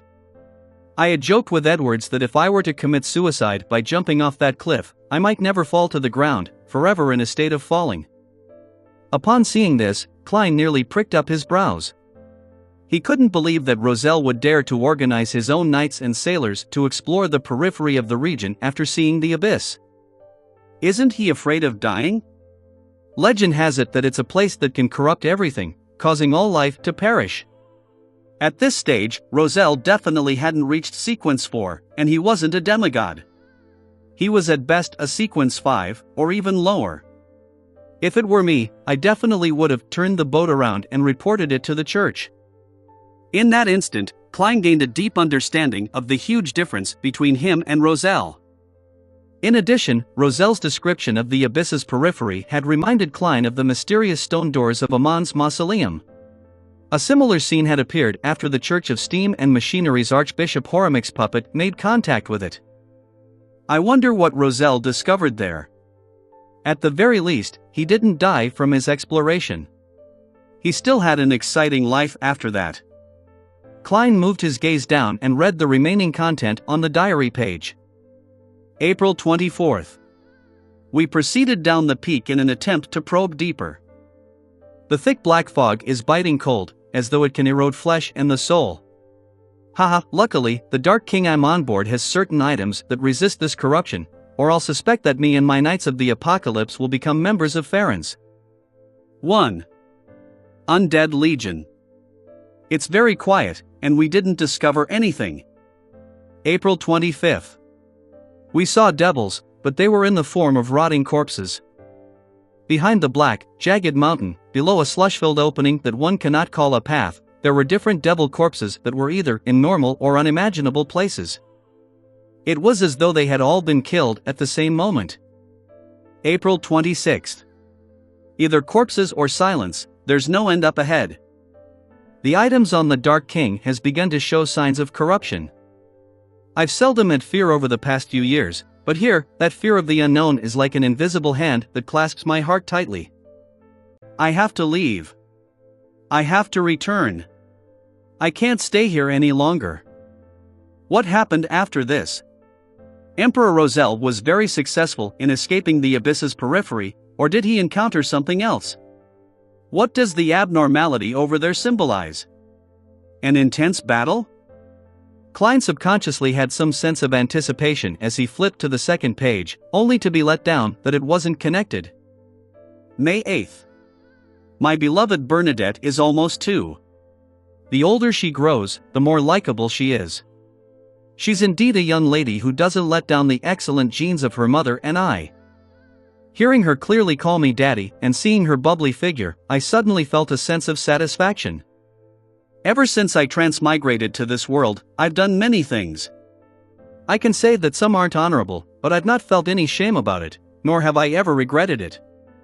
On the one hand, this has to do with me finding it very difficult to curb my desires, making it easy for me to be influenced by my environment. Haha, I have to thank fate that I've not met a desire apostle from the devil pathway. According to the records, I would definitely succumb to beyonders of this sequence. I might even be instantly killed. On the other hand, I still have a sense of alienation from this world. My parents in this world are very nice to me. I've also worked hard to make them proud, but I know that my feelings for them aren't substantial. Similarly, this is how I treat Matilda. It's more a possessive instinct rather than love. I have to admit that my mental state is like playing a role-playing game in virtual reality. My parents, brothers, and friends are all non-playable characters. I can devote some of my feelings to them, but never anything serious. Therefore, I can join all kinds of corrupted gatherings without any sense of guilt.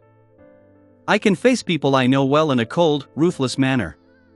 It's just like when I played the Elder Scrolls.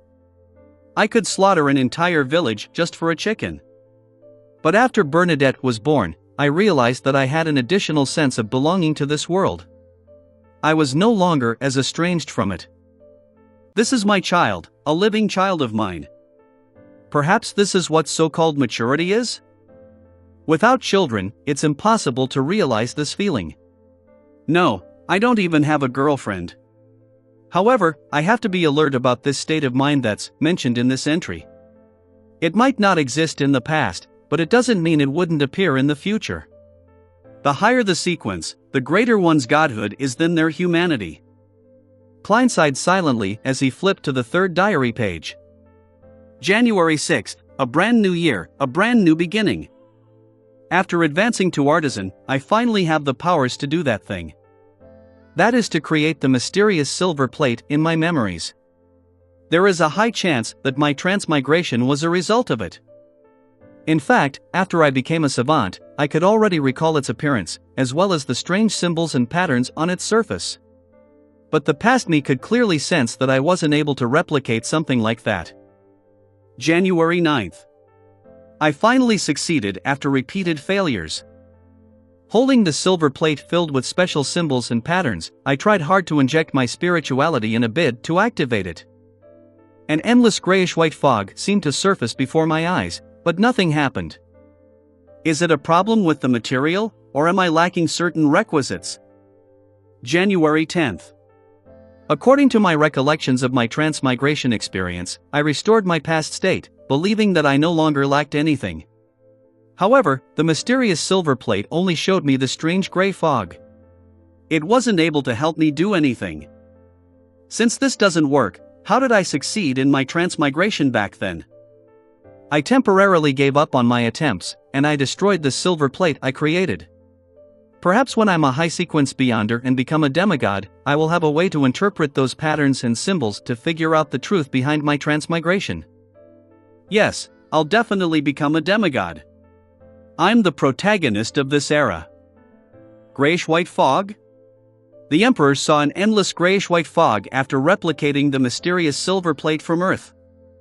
Klein's eyes suddenly shrank when he read the diary entry. There happened to be an immutable endless gray fog beneath his feet. Could it be that our transmigrations have to do with this mysterious space? But why is the Emperor unable to enter, but I can? According to the Emperor's diary entries of the last few stages of his life, he definitely didn't crack the mystery of the silver plate. Otherwise, he wouldn't have not thought of this place when he was in his moment of great despair and mania. He wouldn't have not used this place as his crutch. Klein raised his head as his gaze landed outside the ancient palace.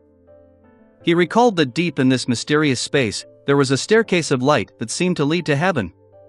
It seemed to correspond to his sequence. The staircase appeared to be built for giants, and its destination was the gray fog which seemed to support something that stood in midair. The secret of our transmigration lies there? Klein made the diary pages in his hand vanish before he leaned back into his chair and said with a normal tone, "You may begin." Derek originally wished to bring forward his request to purchase the Sequence 6 potion formula after Solar High Priest, but Elder Lovia's release made him temporarily abandon his plans. He couldn't wait to mention everything that had happened, wishing to obtain the necessary guidance. Considering how this was still the transaction segment, he held back his desire as he waited in silence. There's something on Little Son's mind. Something unexpected happened in the City of Silver? Audrey thoughtfully retracted her gaze and similarly didn't request to purchase anything. At this moment, Alger surveyed the area and voiced out, "I need the potion formula of Ocean Sonster." Indeed, he's already a Sequence 6, a Wind-Blessed. Isn't he someone from the Church of Storms? Why is he looking for the Ocean Sonster's potion formula elsewhere? Obtaining it internally from the church is a lot easier. He has secrets he wishes to keep from the Church of Storms, or was he just pretending to be someone from the Church of Storms? Catlia instantly had many theories as she gently took note. "I can help you take note." Upon noticing the hermit's response, Alger asked, "Ma'am, is there anything you need?" "I can search for clues ahead of time, so as to trade for the potion formula." Chapter 616, Silver Lining. Chapter 616, Silver Lining. Translator. Atlas Studios. Editor. Atlas Studios. What do I need? Catlia silently chuckled, having sensed that the hanged man was probing her with a very ordinary question. Any needs meant clues. Ignoring the fact that I've already obtained the potion formula for Sequence 4 Mysticologist of the Mystery Prior Pathway, and accumulating points for one of the main ingredients, even without anything, I have no lack of corresponding research channels, and far more than one. Catlia had another thought as she recalled the Sea God Scepter which Mr. Fool wielded. She then smiled and said, "I need a mystical item at the demigod level.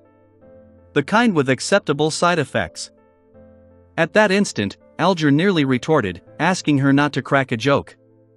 Even in the Church of Storms, one wasn't necessarily capable of obtaining a similar item for years, much less a Beyonder who was obviously only a mid-sequence Beyonder. If I had an item at the demigod level without any real negative side effects, why wouldn't I keep it for my own use? Alger knew that the hermit was using mockery to respond to his attempt at sounding her out, But he wasn't as irascible as his peers. He slowly took a deep breath and said, "I'll keep an eye out. But ma'am, you should know very well that just an effective clue towards such an item might be enough to cover the cost of an ocean songster's potion formula." Very staid. Not easily angered. This is very different from the usual style of the Church of Storms.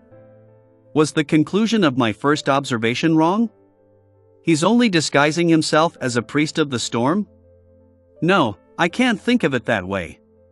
This might also be because he doesn't dare to flare up under Mr. Fool's watch.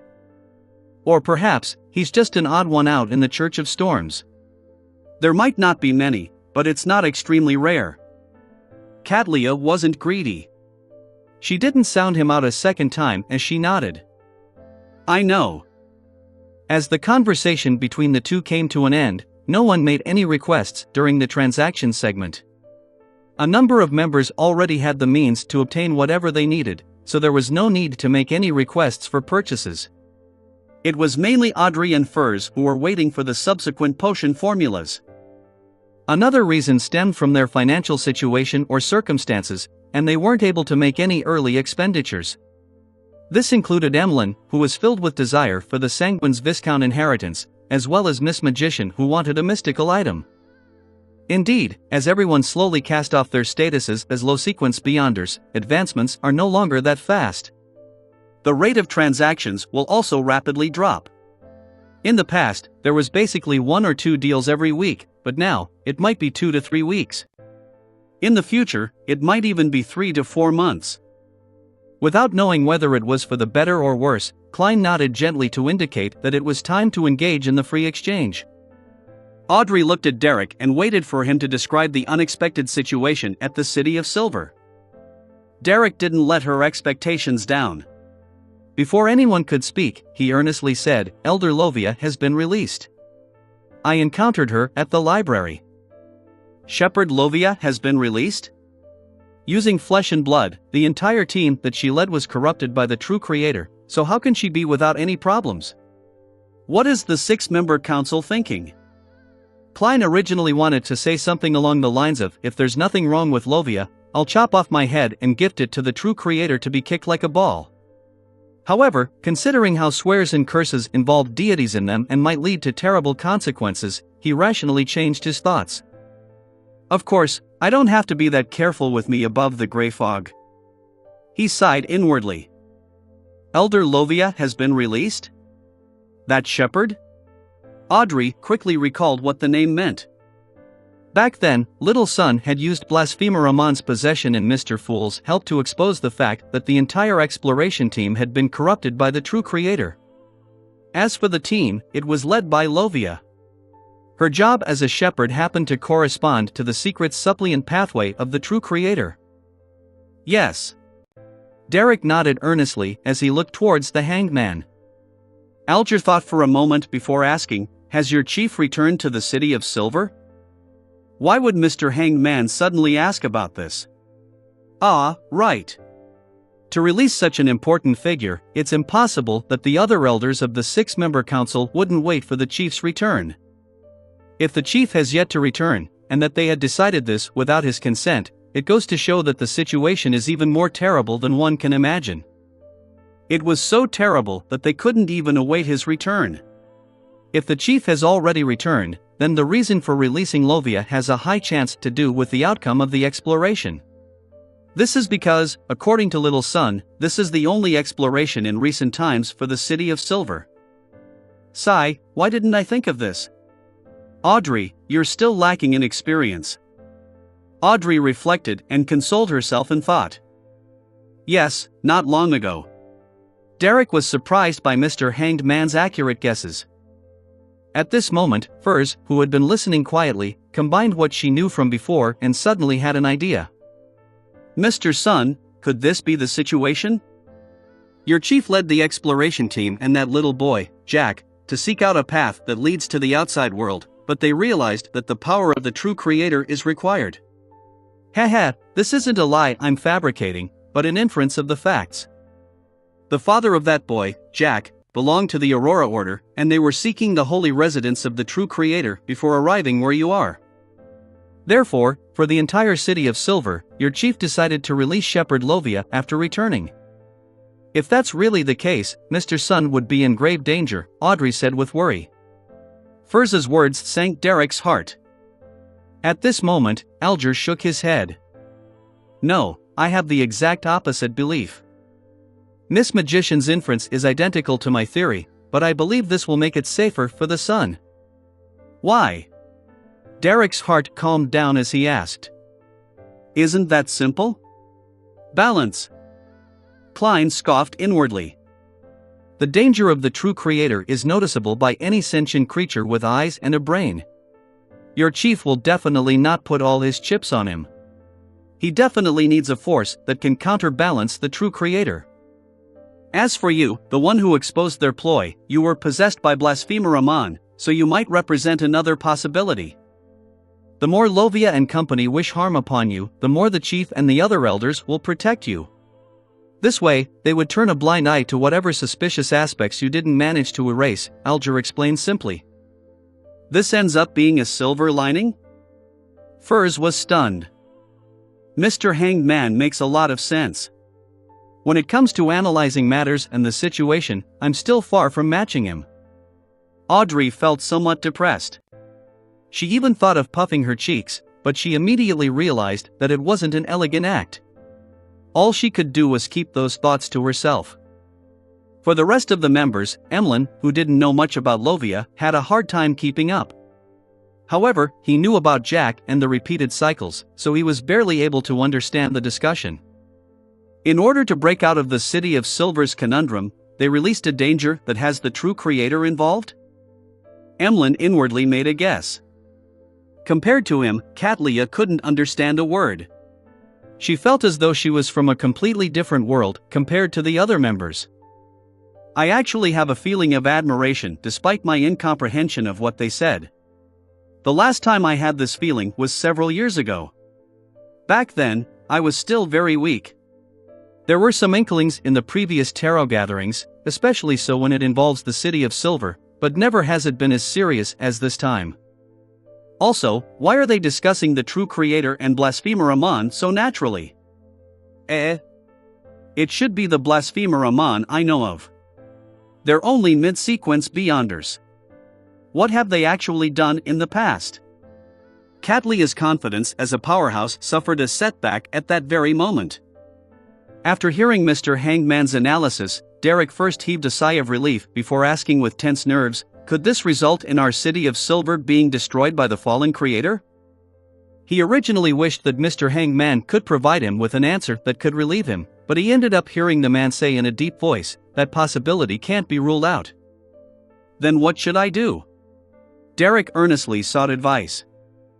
Under the situation of us not understanding what your chief and the other elders of the 6-member council are up to, I cannot provide you with any suggestions, but I don't think you need to be in such a panic. Alger raised his head to glance at Mr. Fool, who was silently looking at the members from the end of the long bronze table. Tracing his gaze, Derek subconsciously looked over and saw Mr. Fool, whose extremely blurry figure was covered in the gray fog. He instantly felt a sense of serenity, and he couldn't help but recall that holy and powerful angel. Although I've foiled several of the true creator's ploys, I'll definitely not last a second if I were to really clash with him. The situation will devolve into the fool coming to his doorstep, but the true creator finding the fool completely lacking. Klein maintained his casual listening state, without saying a word or showing any expression. Derek retracted his gaze and said to Alger, Mr. Hangman, thank you for your help. I will try to figure out what Chief and the others are planning. With the matter coming to an end, Katlia deliberated before saying, was the Blasphemer Amon you were talking about before referring to the ancestor of the Amon family in the 4th Epic's Tudor Empire, the son of the creator? Son of the creator? Audrey was stunned by what Ma'am Hermit said. She instinctively turned her head to the end of the long bronze table and discovered Mr. Fool sitting there calmly, as though he was tacitly confirming Amon's other identity. Chapter 617, The Mysterious Atom. Chapter 617, The Mysterious Atom. Translator. Atlas Studios. Editor. Atlas Studios. The son of the creator? Alger was stunned by the hermit's description as he couldn't help but twitch his brows. However, he didn't directly inquire further because this could very likely expose certain matters. Besides, he was very confident that there would be other members asking. The son of the creator? Furs asked with piqued interest. She never expected that Amon had such a shocking identity, aside from the titles like Blasphemer and King of Angels. She was filled with curiosity over this. Catlia swept her a look and said without a change in tone, "Legend has it that back when the original creator split into the various deities and races, his body produced 2 babies. One of them was Blasphemer Amon.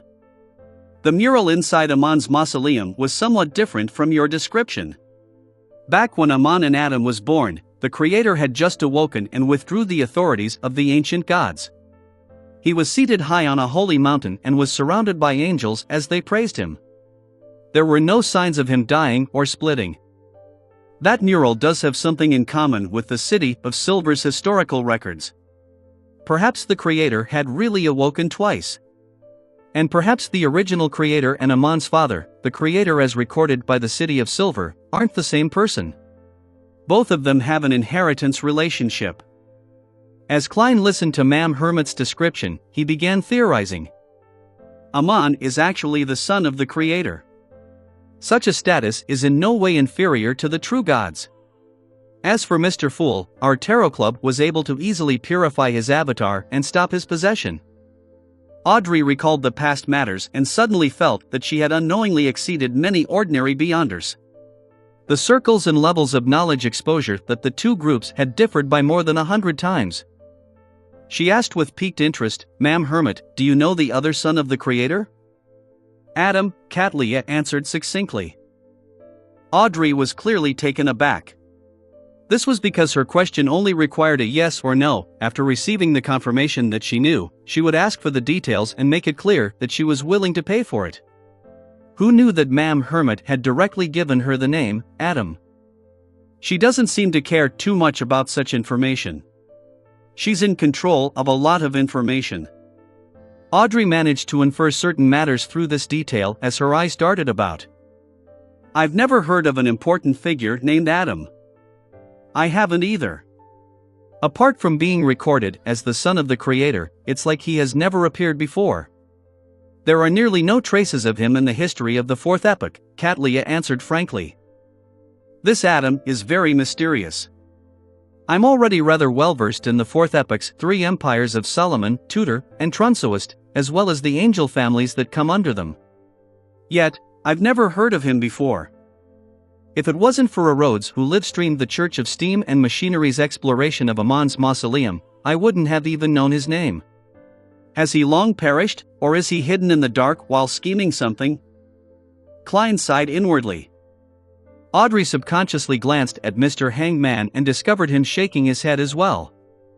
Amon is a king of angels, so it doesn't make sense for Adam to not be one. There should be records in the City of Silver. Audrey looked at Derek. For some reason, Derek easily understood what was on Miss Justice's mind. He said in slight embarrassment, "We do not know about Adam, just like how we don't know about Amon. I was previously searching for ancient tomes related to the King of Angels. I believe that I was lacking in clearance as my sequence was still low at that time. I will continue searching for information on this. King of Angels." Catlia moved her fingers indiscernibly as she memorized the phrase. She knew that Miss Justice would definitely answer if she asked, so without waiting, she directly asked, "Amon is a king of angels that all of you are referring to?" "Yes." To thank Ma'am Hermit for her generosity, Audrey explained in detail, in the records of the City of Silver, the Creator had many angels attending to him. Among them, the leaders of the angels who were closest to the throne of God were deemed King of Angels. We haven't managed to confirm many King of Angels. One of them is the Angel of Fate Ouroboros, who originates from the ancient tones of the City of Silver. His title is Tail Devourer. The second is Medici, who Mr. Fool happened to mention. We are still unsure of his title. The third is a guess. We suspect that Amon is the Angel of Time among the King of Angels. Since he is a king of angels, Adam, who is also a son of the Creator, is very likely one as well. Haven't managed to confirm many. I don't even know the term king of angels, but you have already grasped half of them. That's not many? None of your sequences are higher than mine. Katlia nearly became speechless. Only at this point did Emlyn really understand the meaning behind a king of angels. He decided to use these names to seek out traces of the King of Angels via the secret historical records the Sanguine had in their control after he returned to the real world. Katlia fell silent for 2 seconds before saying, "Mr. Sun, you were once possessed by Amon?" "Yes, it was his avatar," Derek answered honestly. "However, he was purified by Mr. Fool. I wasn't injured at all." Purified by Mr. Fool. Katlia couldn't hold back the urge to look at the end of the long bronze table. She originally imagined that she had a general idea of Mr. Fool's state, believing that he was still in a state of reawakening and was unable to use much of his powers. This was why he sought the identity of Sea God and obtained that scepter. However, the present situation shook the foundations of her speculation. She felt that Mr. Fool was like an iceberg. What was hidden beneath the surface was even more terrifying and unfathomable. He easily thwarted Amon's plans. Under certain situations, he can briefly break through the restrictions and produce strength at the level of a god? Katlia's heart sank as she didn't ask further. She cautiously shut her mouth. At this moment, Audrey had thought of something that puzzled her because of this topic. She proactively asked, "Ma'am Hermit, after Amon's avatar was purified by Mr. Fool, a worm with 12 transparent rings was left behind. It's said to be a worm of time. Is that correct?" Katlia recalled for 2 seconds before saying, "Yes." "Which pathway does it belong to? I mean, which Beyonder pathway does the Blasphemer pathway belong to?" Audrey pressed out of curiosity. Katlia answered directly without any thought, "The Marauder pathway." Legend has it that at the saint or angel level, they are able to fool fate and cheat the rules, becoming a parasite of time. Sounds very impressive. Audrey marveled inwardly before asking, then, what can a worm of time be used for? Nice question. Klein secretly cheered for Miss Justice. He pumped himself up as he waited for Ma'am Hermit to give the answer. He happened to have a worm of time in his junk pile. It's a material with rich spirituality and unique effects. It can be used in particular rituals or be used to create high-level charms. But as for how, I'm not sure. After Katlia answered, she suddenly sighed. She recalled the nightmare of being constantly pursued by knowledge, as well as the massive amount of information that could seemingly burst her brains. But even so, she still didn't know a lot. If the hidden sage hadn't gone mad and could provide knowledge bit by bit, I'll actually be more than happy to learn from him. Katlia secretly sighed. All that matters is that it's useful. As for how it's used, I have other people to consult. Klein controlled the world with great satisfaction and looked at Emlyn. Mr. Moon, I have something I would like to communicate with you in private. Aren't the transactions over? Emlyn nodded, feeling somewhat uncertain. Okay. The world immediately requested for Mr. Fool's permission and successfully obtained the privilege of isolating everyone. Then, he looked at Emlyn White and said, I wish for you to present to me every action which Leonard Mitchell made in your memories. Why? Emlyn asked in puzzlement. It involves certain secrets. Klein controlled the world to answer succinctly. His true goal wasn't to buy that mystical item, but to observe Leonard Mitchell? That fellow has deep secrets. The world as well. For an investigation, he was willing to spend £7,500. However, that mystical item is indeed powerful. Isn't the world constantly seeking a way to eliminate the mental corruption in a Beyonder characteristic? This is likely useful. Emlyn suppressed his wandering thoughts as he seriously recalled Leonard Mitchell from his point of view. With Mr. Fool's help, he conjured a video in the form of streaming light. When the streaming light landed in the world's hands, Klein quickly browsed through it. He confirmed that Leonard really knew the existence of the grandpa, but he was unable to determine if he understood the danger. Temporarily suppressing any corresponding thoughts, Klein removed the isolation barriers and allowed the Tarot Club members to continue.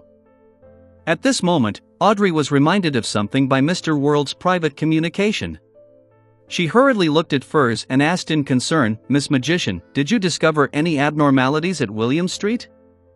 "That will require Mr. World to answer you," Furs said, having been put into a difficult position. Without waiting for Miss Justice to speak again, Klein controlled the World and hoarsely replied, "There were abnormalities. But I have already informed the Church of Evernight and the Church of Steam. If there are any future problems, I might require your help." "All right." Audrey heaved a sigh of relief. "Informed the Church of Evernight and Steam." This. Catlia found the description ludicrous. From what she knew, a secret organization like the Tarot Club was a natural enemy of the official Beyonders. There was no room for any compromises between the two, but the way the World had dealt with it and the words he used had made it seem like the Tarot Club was an organization that cooperated with the official Beyonders. Colored by these feelings, she listened to the rest of the conversation before bowing and bidding farewell when Mr. Fool made the closing remark. Soon, Klein was the only one left above the gray fog. Chapter 618 Volunteer Work. Chapter 618 Volunteer Work. Translator. Atlas Studios. Editor. Atlas Studios. Second floor of the Sweet Lemon Bar, in the boss's room. Bill Brando held a cigar as he stood by the window. He was looking out, and his eyes were out of focus as he wore a dark and terrifying expression. At this moment, a bodyguard entered, bent his back slightly, and carefully said, "Sir, Sothoth has returned from the east." "Let him in." Bill tried hard to correct his expression. Sothoth Yan was his assistant, an important member of the Adventurer Association. In less than a minute, Sothoth, who was dressed in a linen shirt, brown jacket, and red headscarf, walked in. He looked to be in his 30s and had bronze skin. He had recessed eye sockets and a black mustache below and under his lips. He was obviously someone who spent most of his time at sea. Sothoth bowed rather informally and sized up Bill Brando. "Boss, something happened?" "Yes, something happened. From the looks of it, it will fail." Bilt didn't keep the matter from him as he sighed. "I have no idea how I'm going to answer that important figure." Without waiting for Sothoth to answer, he asked, "Have there been any changes at the Eastern Front?" "Still the same as usual. The pirates are still after every ship they can plunder. They even target each other. The Navy is only able to guard the various colonial posts, and they're barely able to maintain smooth passage through the sea routes while protecting the relatively important ships. There are often sea battles with both sides obtaining victories at times," Sothoth said as he shrugged his shoulders. "The eastern front of the Sonia Sea is a pirate's playground," Bilt sighed in agreement.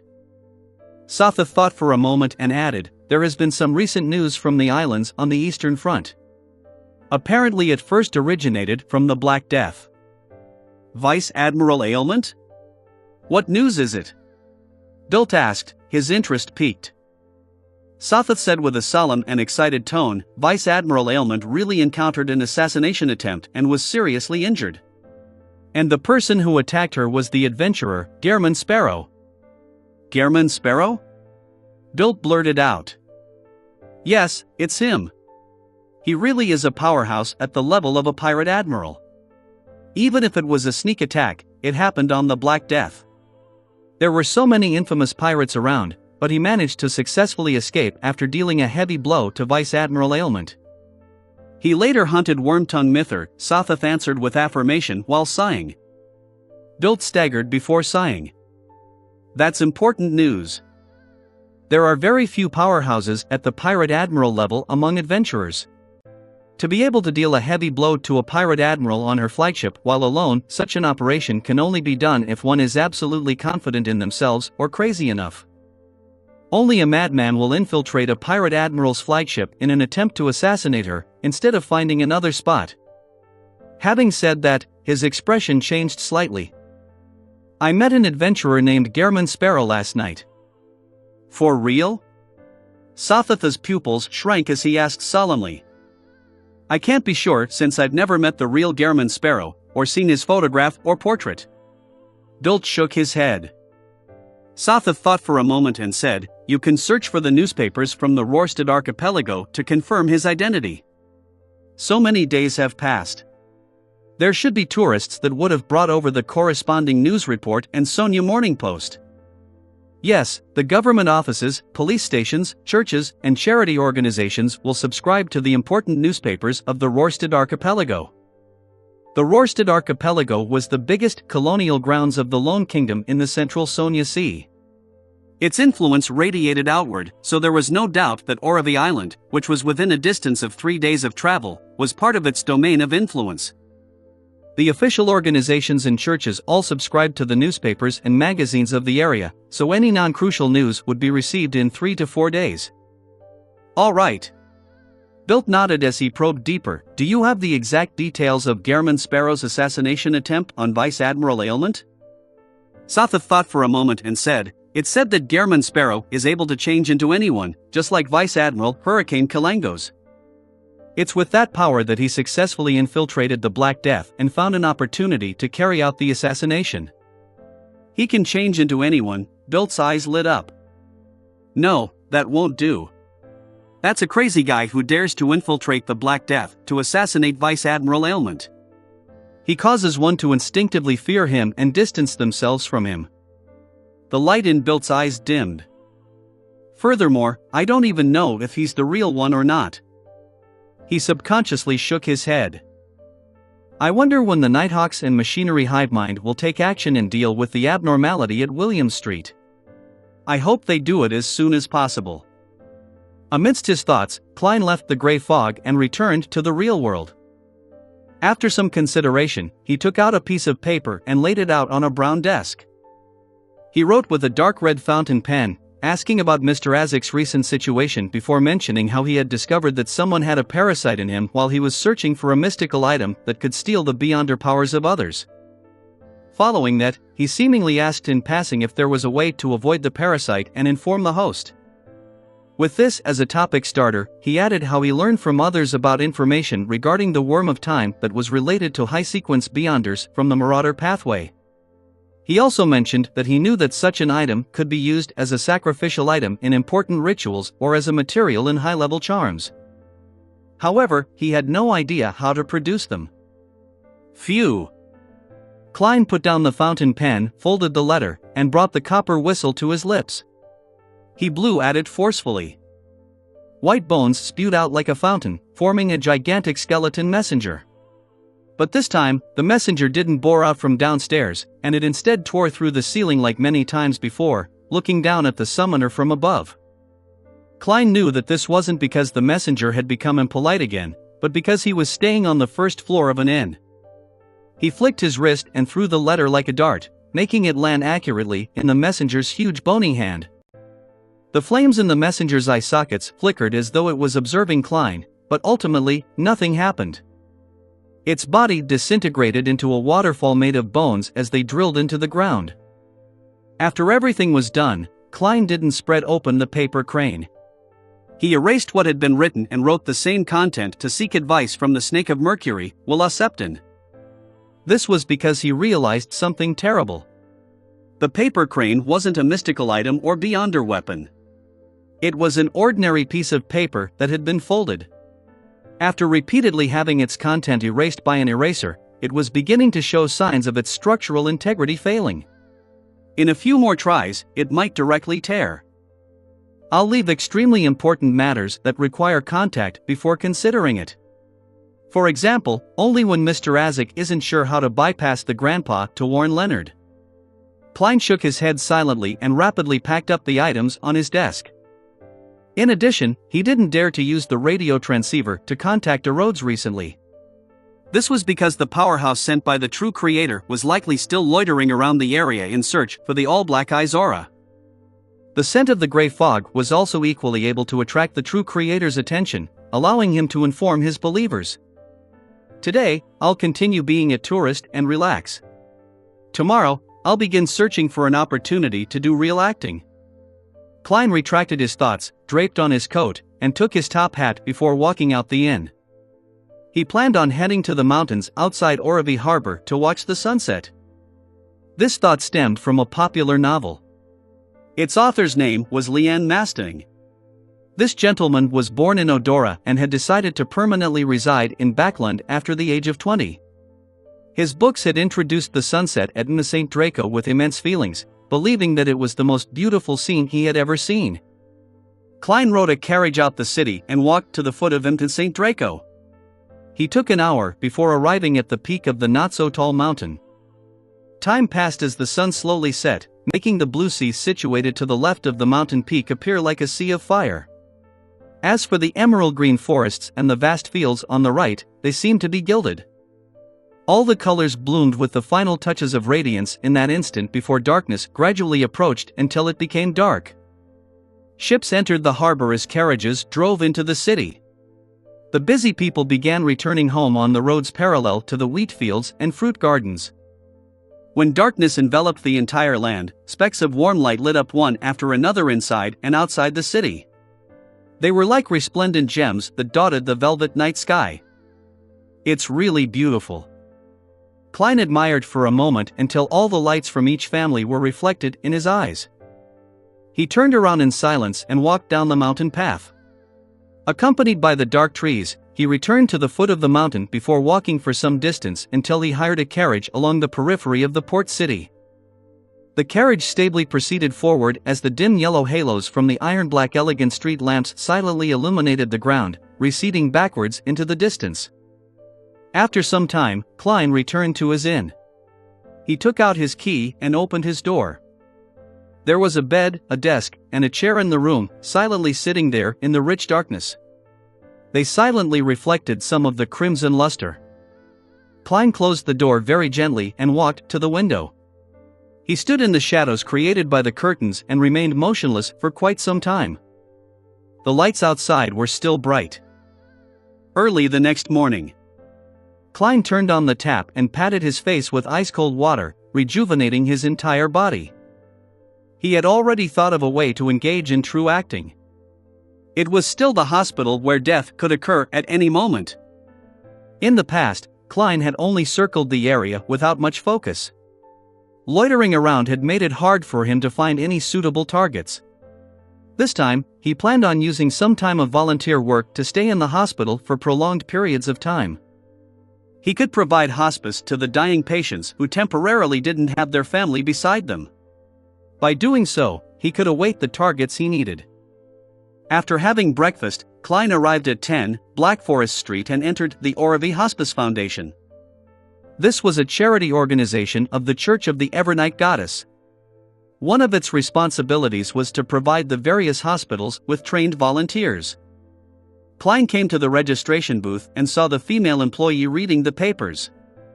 Hence, he lightly tapped the table to attract her attention. "Is there something I can help you with?" The lady lowered the papers and asked. "I wish to do some volunteer work," Klein said succinctly. "Name?" The lady looked up at him. Suddenly, her eyes froze as her right hand trembled. The fountain pen she had just picked up fell to the ground. In the papers in front of her was a portrait that looked almost realistic. The portrait's owner was that of the crazy and dangerous adventurer, Dareman Sparrow, Chapter 619, Unable to Speak. Chapter 619, Unable to Speak. Translator. Atlas Studios. Editor. Atlas Studios. Orevi Hospice Foundation. The lady responsible for volunteer registration hurriedly bent her back as she frantically searched for the fountain pen which had dropped. At this moment, Klein also noticed that she was reading a news report paper from a few days ago. It was back when his portrait and escapades were published. This area subscribes to newspapers from the Rorstad archipelago as well? From the time it takes to sail between the places, it's true that they can only read news from 3 to 4 days ago. If I had known earlier, I would have worn a new face and thought of a fake name before coming. Klein stood in front of the desk as he thought helplessly. The lady in her 30s finally picked up the fountain pen, raised her head, and said with a trembling voice, "Why you want to do volunteer work?" Yes, Klein gave an affirmative answer. But you're an adventurer, the mortified lady stammered for an excuse. She instinctively didn't want such an extremely dangerous person to do volunteer work. Being famous isn't necessarily a good thing. Forget it. I'll switch my appearance and name before coming again. Klein had the intention of giving up as he questioned her without any emotion. Who made the rules that adventurers can't do volunteer work? The lady responsible for the registration was on the brink of tears as she blurted out, "It wasn't me." The volunteer registration room became abnormally quiet. Klein was first taken aback before he felt like laughing. It took him a great deal of effort to maintain Gehrman Sparrow's image. After the lady calmed down, she sensed that her answer was clearly problematic. She forced a smile and said, "No, I mean this isn't regulated by anyone. My impression of adventurers is that they are very busy. They need to be out at sea and have very little time to do volunteer work." "That's them," Klein answered succinctly. The lady held her palm to her mouth as she revealed a smile. "All right. I'll immediately help you with your registration." As she spoke, she pulled out a form and handed it over. "Please fill it in. We will provide the corresponding training and volunteer jobs according to your requests. We will contact you, or you can always come over to inquire for any updates." She had already made up her mind not to put Gehrman Sparrow's form into the docket. Instead, she would hand it directly to the Foundation's person in charge and the police. "Goddess, why is this dangerous fellow here to do volunteer work?" She secretly drew a crimson moon on her chest. Klein nodded in silence. He took the form and sat down. Picking up a fountain pen, he began filling in his basic information. During this process, a man in a doctor's gown entered and asked, "Joanna, are there any new volunteers? We'll begin the morning training." Joanna, who was in charge of the registration, had the intention to shake her head. However, Gehrman Sparrow, who sat opposite her, gave her an intense sense of pressure even though he remained silent and didn't raise his head. She didn't dare to lie. "There is," she first replied to the man and then looked at Klein. "Mr. Sparrow, do you wish to receive the basic training for volunteer work now, or do you wish to wait until tomorrow?" Klein thought for a moment before saying, "Now." He planned on familiarizing himself first, allowing him to show his professionalism at volunteer work after changing his identity. That way, he could quickly help out at a hospital. Joanna clearly drew a breath and said, "Then follow Mr. Gravia after you are done filling in the form." "All right," Klein replied calmly. Half an hour later, the calm and polite adventurer who had his madness hidden in him stared at the abnormally dirty toilet in front of him. He held his breath and said, "Scrub it?"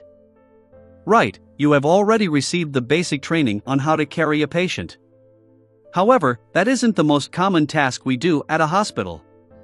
We're mainly in charge of cleaning a patient's vomit or changing and washing the linen, as well as maintaining the cleanliness of the washroom.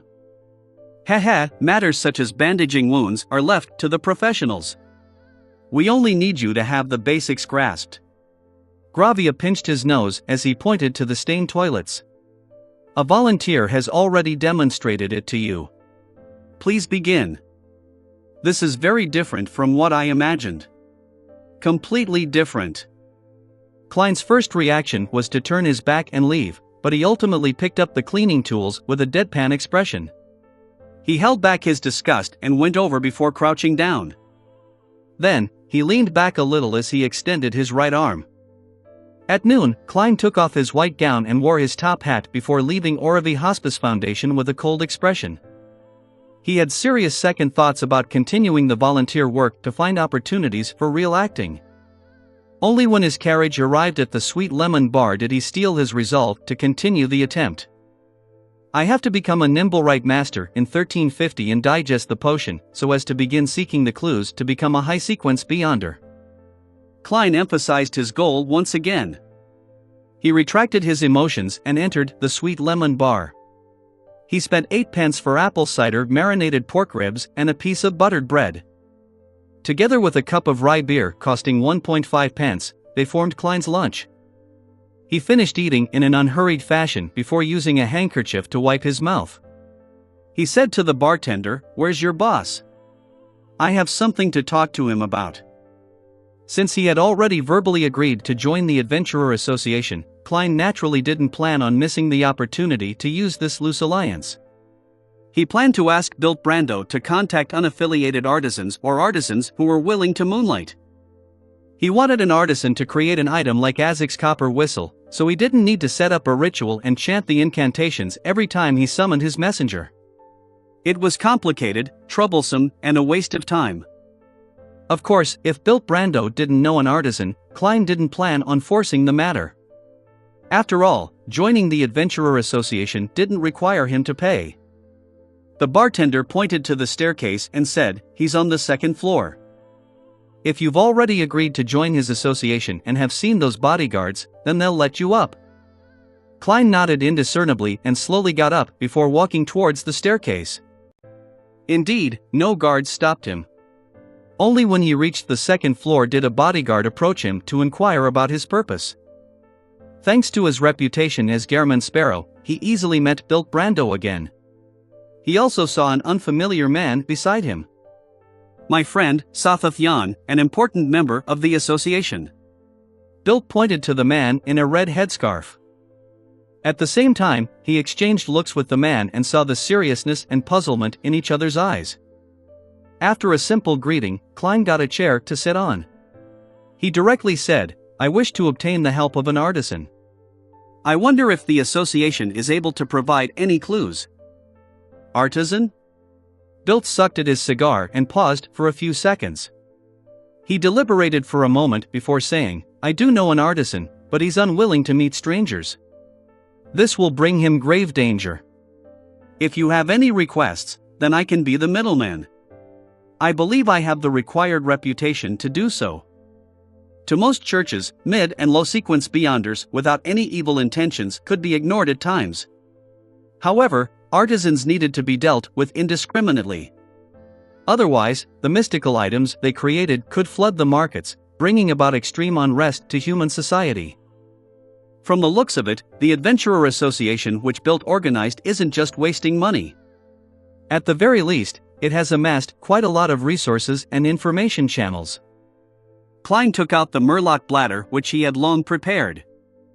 "I wish to make this into a ring, mainly to provide one with underwater mobility." He temporarily didn't mention the messenger, planning to test the artisan's ability and Bilt's reputation. If the messenger summoning incantation became widely known, it would create quite a bit of trouble. A Sequence 9 Beyonder characteristic isn't expensive. Even if Bilt succumbs to greed and usurps the created mystical item, it doesn't matter. After all, I have a bunch of charms from the Sea God domain. Furthermore, it's not like I can't find him to settle the debt. This is better. For him to be able to organize an adventurer association, he definitely has plenty of money and ingredients. As Klein's thoughts reeled, he couldn't help but size up Bilt. In that instant, Bilt shuddered for some baffling reason. All the hair on his back stood up. He felt as though Gairman Sparrow's eyes looked like he had seen a treasure trove. As treasure, this wasn't a good experience at all. Bilt glanced at Sothoth and forced a smile. "This is a Murloc's bladder, right? Making a material at this level into a mystical item basically wouldn't have any accidents. The artisan's fee is 150 pounds. You can pay me after it's crafted. A very fair price." Klein nodded silently as he threw the Murloc bladder over. After Bilt caught it, he added, "Help me ask the artisan if he has the ability to fix the summoning ritual of a spirit world creature onto an item which can be used for at least a year." "No problem." Bilt heaved a sigh of relief before signaling to Sothoth with his eyes. Sothoth rubbed his depressed eye socket and took a step forward. "Mr. Gairman, would you be interested in heading out to sea soon? We already have a few pretty good ships. They're planning on hiring manpower to the Eastern Front to hunt pirates." "Interesting, but my focus right now is to digest my potion." Klein calmly shook his head. Sothoth's smile froze before vanishing. He didn't say anything further, as it was a rejection from an adventurer at the Pirate Admiral level. He and Bilt had already found the relevant newspapers and confirmed the authenticity of Gehrman Sparrow. Klein slowly stood up and pressed his top hat to his chest before bowing slightly. "Thank you for your help." Bilt's facial muscles twitched a little as though he was holding back something. He had something to say, but he wasn't able to say it out loud. Finally, he slowly drew in a breath and smiled. "I believe we should hope for a pleasant partnership." Klein sensed Bilt's and Sothath's abnormality, but he suppressed his puzzlement and didn't ask. "I can't ask. There will be trouble once I ask. I have to focus on digesting the potion." Klein turned around and walked to the door before turning the doorknob. "Mr. Gehrman," Bilt suddenly said. The corner of Klein's mouth twitched as he calmly looked back. "Nothing? I mean, as a member of the association, you can have cheaper drinks over here," Bilt said with a forced smile. "Do you think I would have pressed on the matter?" "TSK." Klein gently nodded and opened the door to leave. After watching his back vanish, Bilt stared in a daze for 2 seconds before letting out a long sigh. Chapter 620 Stand-in Mission. Chapter 620 Stand-in Mission. Translator. Atlas Studios. Editor. Atlas Studios. Inside the room, Sothath pressed down on the edges of his eyes when he heard Bilt sigh. He said in a deep voice, "Boss, that important figure will arrive the day after tomorrow." Bilt's expression turned serious as he looked back. "I know. We only have 2 choices. First, we ignore whether Gehrman Sparrow is worth trusting, and we entrust him with the mission.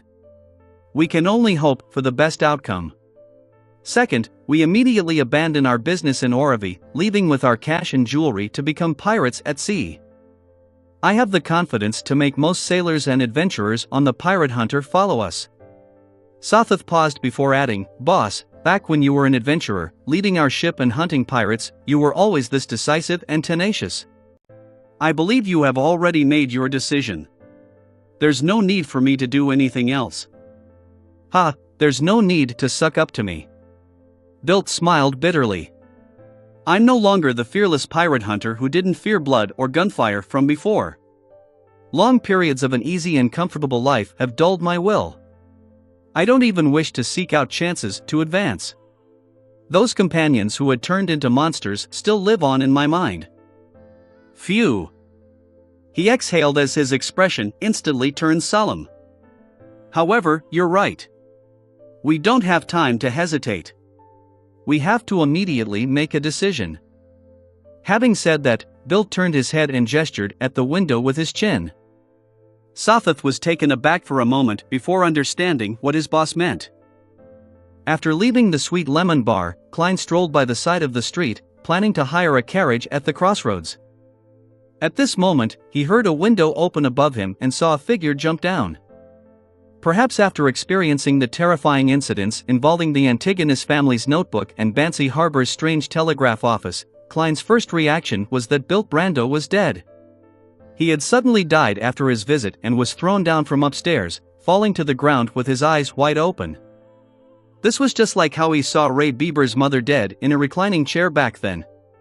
The body was highly decomposed, and the eyeball fell to the floor because of the external disturbance. Similar thoughts flashed through his mind as Klein discerned the figure who had fallen from upstairs to be Sothath Yan, not Bilt Brando. Furthermore, he looked normal and was clearly still alive. "Oh no, here comes trouble." Klein's heart skipped a beat, having a more accurate guess. If it were himself, he definitely would have pretended not to see Sothath Yan jump off the building to intercept him, running before the man could even say a word and until he shook him off his tail. It would be akin to how Admiral of Stars was being pursued by knowledge. "Unfortunately, I'm currently Gehrman Sparrow. A crazy adventurer wouldn't flee because of such trivial matters. Getting to know myself better is an additional perk." Klein halted and watched as Sothath firmly landed on the ground. He bowed with his hand placed over his chest. "Mr. Gehrman Sparrow, we have a very important task to entrust you." "Here it comes." Klein calmly replied, "I won't be that free lately. This wouldn't waste too much of your time." You can first listen to what it is about before considering to reject or accept it, Sothith said earnestly. I'm afraid I have no choice but to accept it after hearing it. Actually it's still alright. If Bilt Brando and Sothith Yan threaten me to take the mission, I don't mind changing them into gold pounds and beyonder ingredients. Klein thought it through seriously and discovered that he didn't need to have too many reservations out at sea. Having the strength of a pirate admiral basically made him unstoppable in most areas. He took out the pocket watch in his inner pocket and opened it. I'm giving you 5 minutes. Alright, that's enough. Sothith pointed at the entrance to the Sweet Lemon bar behind Klein. Returning to the room, Klein glanced at the wall clock and said coldly, You still have 3 minutes and 12 seconds. His attitude gave Bilt a baffling sense of ease. He began to believe that Gehrman Sparrow definitely had the capabilities to complete the mission. Mr. Gehrman, I heard that you can transform into anyone, just like how Vice Admiral Hurricane Kalangos was formerly capable of doing so, Bilt hurriedly asked.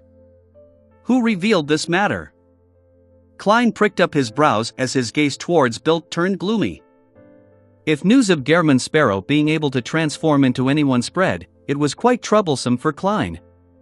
This was because this made others either think of creeping hunger, making them think of Kalangos' death, or they would think that he was a beyonder who had certain secrets and was suspected to be a faceless. The former would attract the attention of the Twilight Hermit Order, while the latter would attract the attention of the Church of the Evernight Goddess, who would send personnel to investigate. Of course, the Church of the Evernight Goddess wasn't a powerful force at sea, so Klein didn't need to worry too much about it. He just didn't wish to be in conflict with the Nighthawks. If that happened, he had no choice but to abandon his identity as Gehrman Sparrow.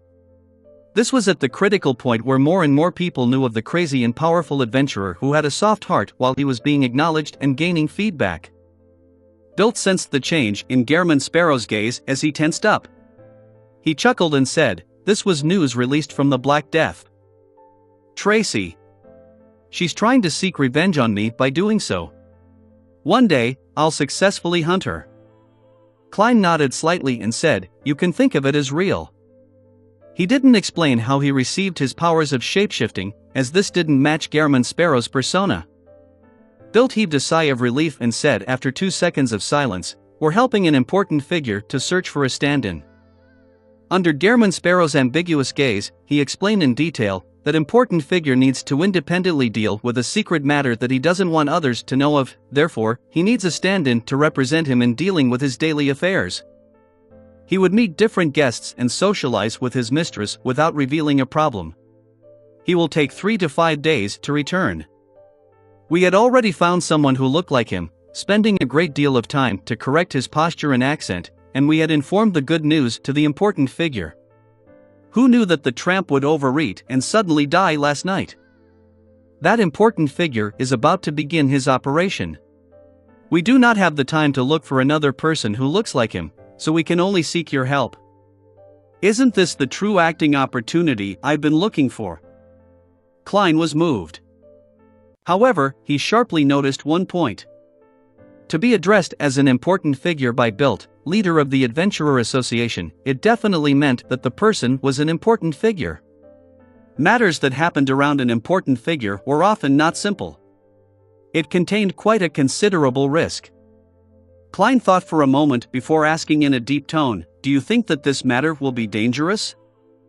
No, as long as you aren't exposed, there shouldn't be any danger. You need to represent the important figure and appear at social conventions. No one would dare assassinate him. Yes. I know what you're worried about. You're afraid that this important figure would silence everyone who knows about this matter after it's done? Don't worry, the pirates have fabricated plenty of vicious rumors about him, so even if this matter succeeds, no one will believe it even if you divulge this in the future. It will only be treated as a joke, Bilt said with a smile as he spread his hands. Klein no longer bothered with the topic and switched to asking, What kind of payment are you offering? 1,000 pounds, and 3 chances to get the artisan to make something for you. I'll pay for all expenses apart from the materials. Bilt made an offer which he believed Gehrman Sparrow wasn't unable to resist based on what had been previously entrusted to him. It's not bad. Besides, it gives me a chance to do true acting. Klein took a look at the wall clock and said, I'll return and consider. I'll give you the answer in the evening. Regardless, he had to head above the gray fog to divine the level of danger. Considering how Bilt and Sotheth were Sequence 7, or even Sequence 6 Beyonders, Klein didn't directly request to head to the washroom in front of them to prevent them from sensing a problem. As the important figure's identity hadn't been revealed, Bilt wasn't too worried. He nodded. All right. I hope for a pleasant partnership. Williams Street. A stout man from Fasak, who was nearly 2 meters tall, was searching for clues. Suddenly, he felt his spiritual perception trigger as he looked up. Light which resembled the morning sun's rays surfaced around his body, illuminating the surrounding houses and street lamps as though they were illusions. At the same time, sparks soared on the street as all kinds of supernatural phenomena appeared. Indeed, the Sauron family has sent people over. The man from Fasak, who had his suspicions, cast his gaze straight down the street. He saw Nighthawks wearing red or black gloves as black gun barrels covered with complicated patterns extended out of the rooftops. They were aimed at him while the surrounding passers-by didn't seem to notice anything amiss. He also saw the Church of Steam and Machinery's Archbishop of the Backlund Diocese, Horamik, and the Church of the Evernight Goddess's Archbishop of the Backlund Diocese, St. Anthony. Immediately following that, he caught sight of members of the Sauron family raising their hands above their heads through the corner of his eye. The powerful Fasak spies also did the same thing.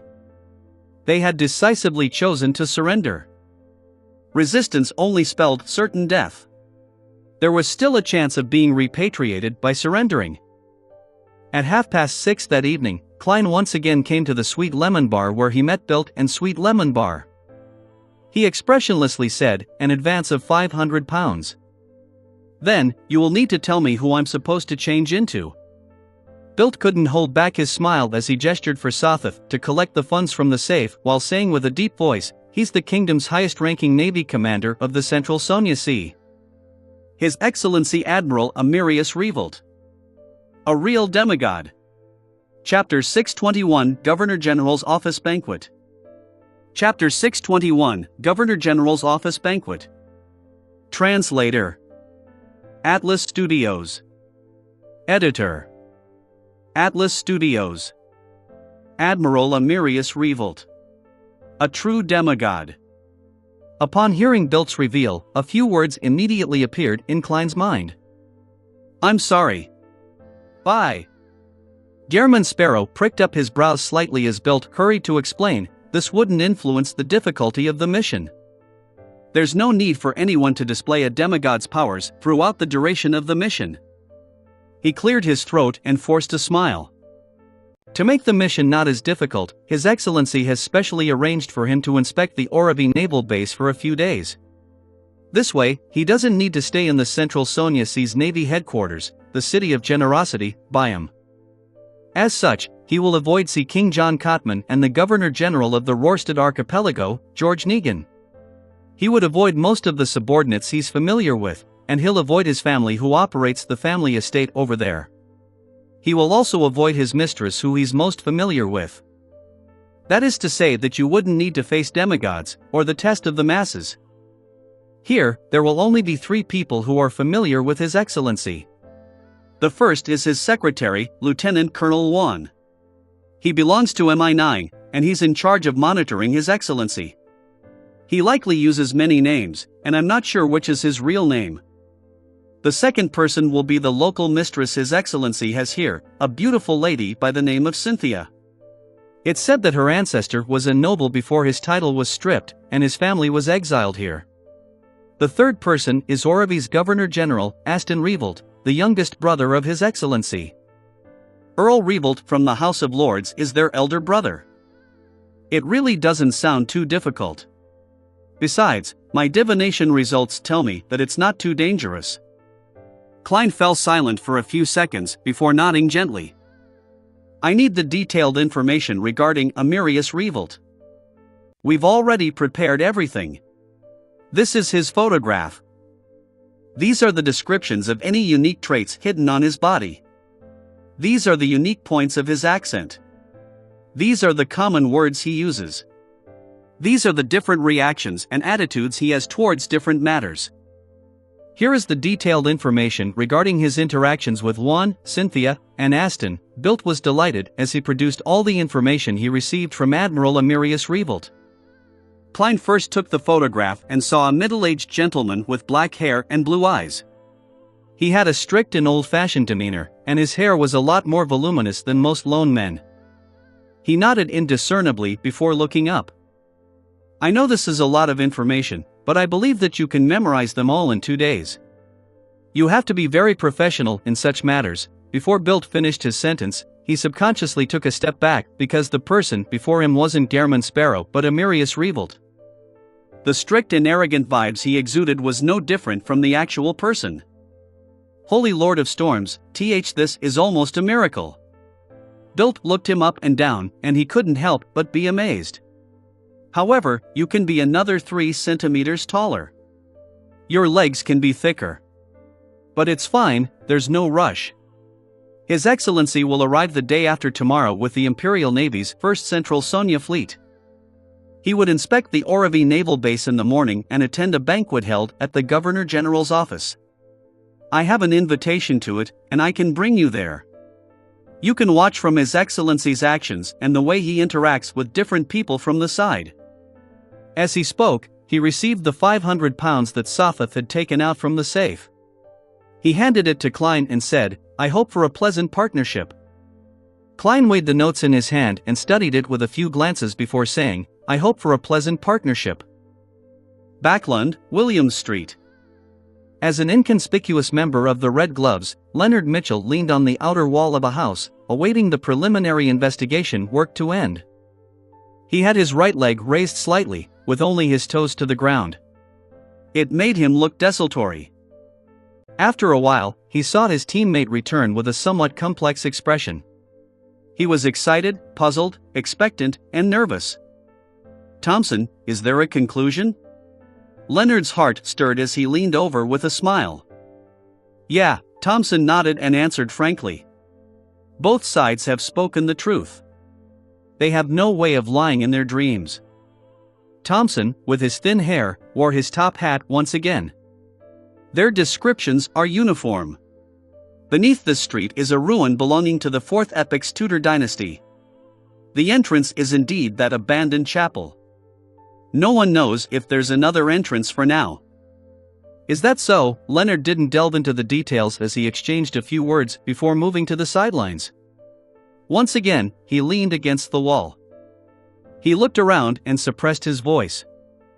Old man, this is what you're good at. There's a Tudor family ruin hidden here. An elderly voice rang out in his mind. You're becoming more and more impolite. In our era, disrespect to high-ranking people implies being made into living sacrifices. Also, it's impossible for there to only be one Tudor family ruin in Backlund. Are they lying? Leonard asked softly. The elderly voice chuckled and said, no, they just don't know enough. If my theories are correct, this ruin likely belongs to the Tudor Trunsoist United Empire. What? Leonard was stunned. This was an ancient dynasty he had never heard of before. The slightly aged voice chuckled. What an unknowledgeable kid. After the Solomon Empire was first destroyed, it was replaced by the Tudor Trunsoist United Empire. Its double consul ruled all of the northern continent. Double consul, Leonard ruminated over this phrase. The slightly aged voice chuckled and sighed.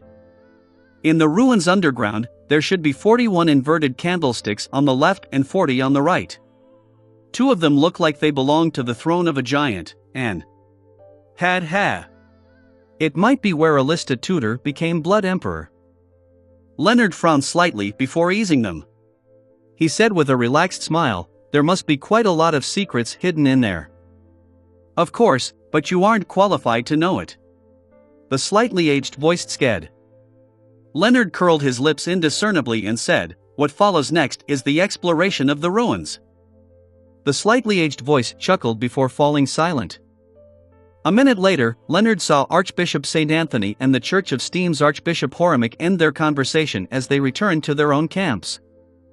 Immediately following that, Horemic ordered all machinery hive mind personnel to leave, leaving the area to the Church of the Evernight Goddesses Nighthawks. What happened? Upon seeing this scene, Leonard was filled with puzzlement. At that moment, all the Nighthawks heard Archbishop St. Anthony's voice. All red gloves gather. The other Nighthawks are to leave the mirror world. Find a reason to evacuate all the residents in the area, and promise them compensation for their property. After all the residents evacuate, the Red Gloves and I will destroy this ruin that stems from an evil era. Entry is forbidden. It will be directly destroyed. May the goddess bless us all. Leonard never expected such a development. 7:30 in the evening, at the Oravi Governor General's office. Klein changed into Sothatha's appearance. He wore a black tailcoat and a bow tie of the same color. He followed Bilt into the banquets hall. The temperature inside was like that of spring. A gigantic chandelier hung from the ceiling, and the shimmering candlelight illuminated the grounds like it was daytime. In the corner on the right, there were musicians dressed in vests and bow ties playing a brisk tune. On the left were long tables. On top were roasted chicken, pan-fried foie gras, stewed lamb, Backlund-styled roasted goose, Odora lobsters with butter and cheese, and other delicacies. Despite the distance, Klein could still catch a whiff of the fragrance wafting over. He planned on getting a plate and filling it with food.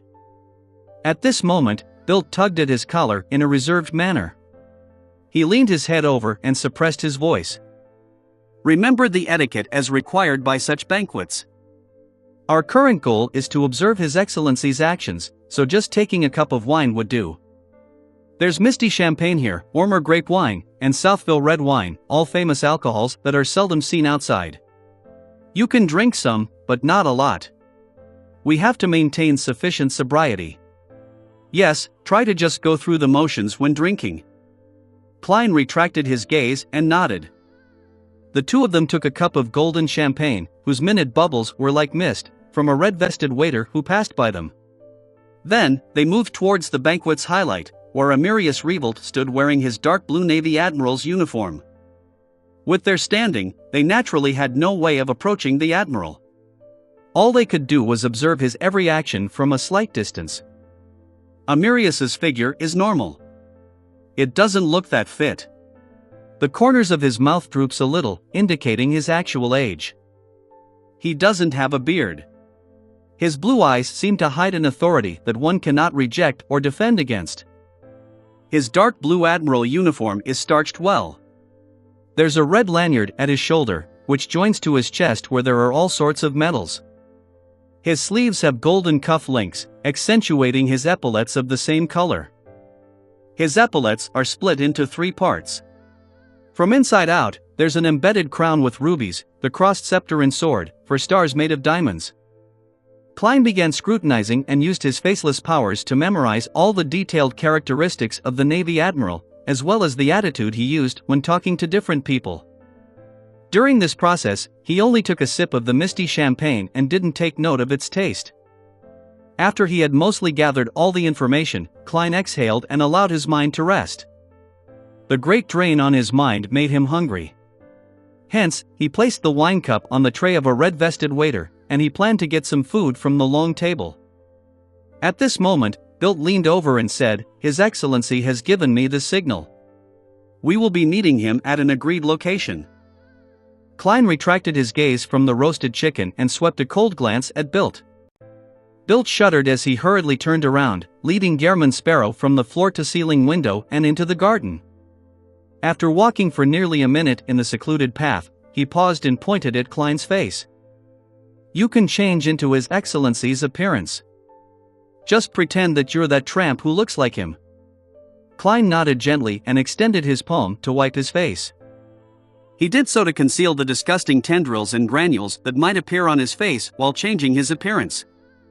By the time he lowered his palm, Bilt saw a middle-aged gentleman who looked somewhat like Amirius Revolt. "Very good. Bilt took a few steps forward and came to the entrance of a sundries room. He extended his hand and pushed open the unlocked door.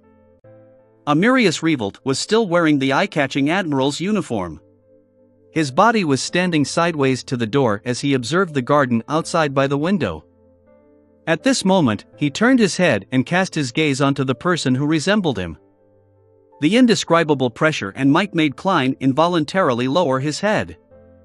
Amirius Revolt's gaze didn't stop there as it slowly moved to Bilt. He said, without any tinge of emotion, "This isn't the tramp you mentioned before. He's a Beyonder." Chapter 622 Temporary Contract. Chapter 622 Temporary Contract. Translator. Atlas Studios. Editor. Atlas Studios. Upon hearing Amirius Revolt's descriptive words, which weren't a question, Bilt's forehead instantly broke out into a cold sweat.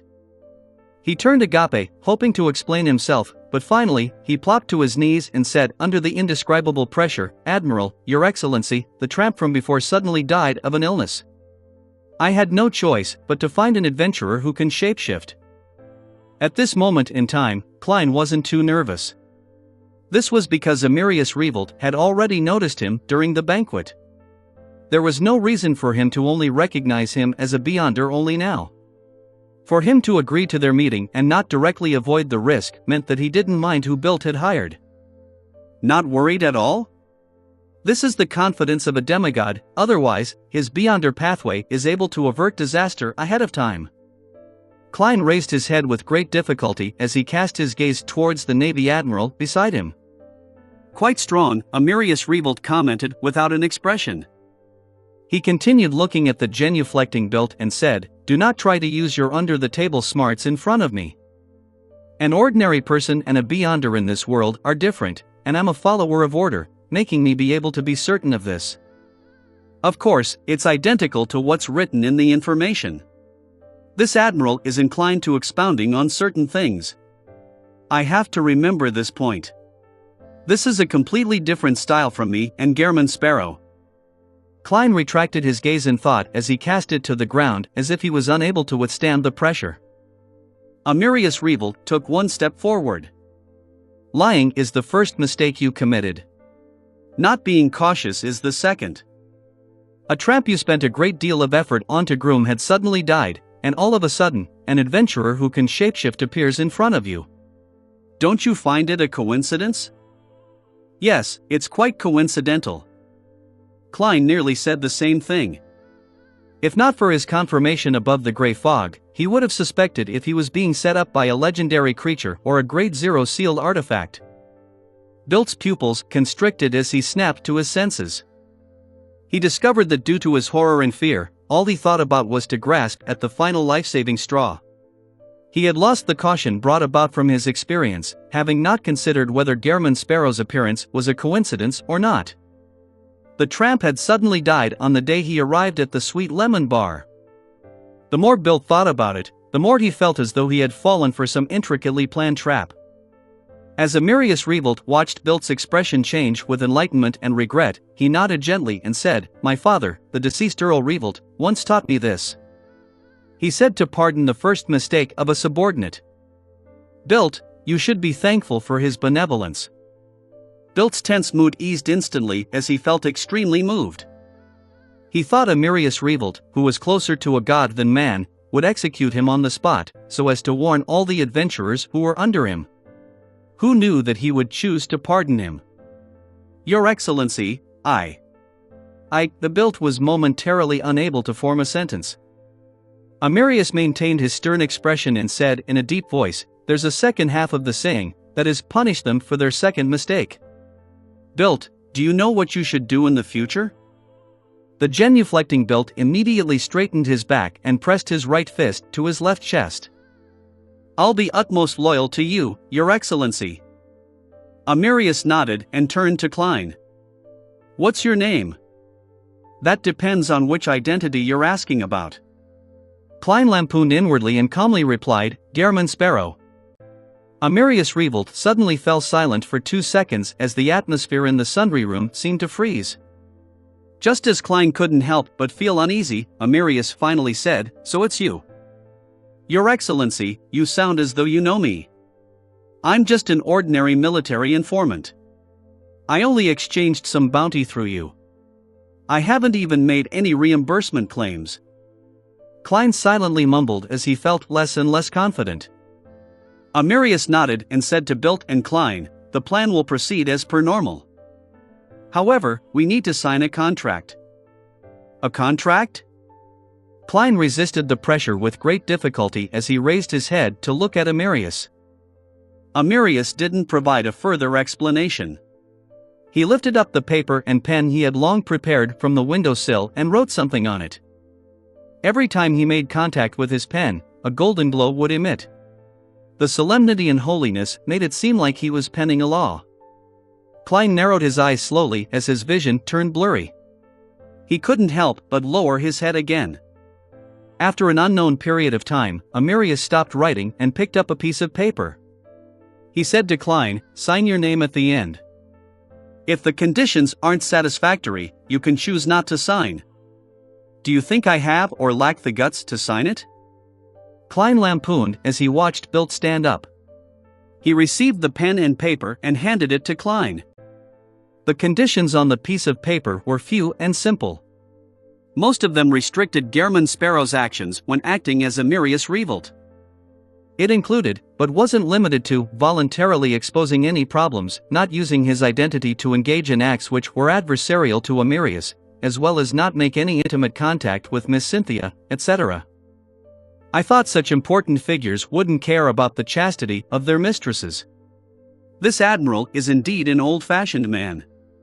However, I'm not such a person either.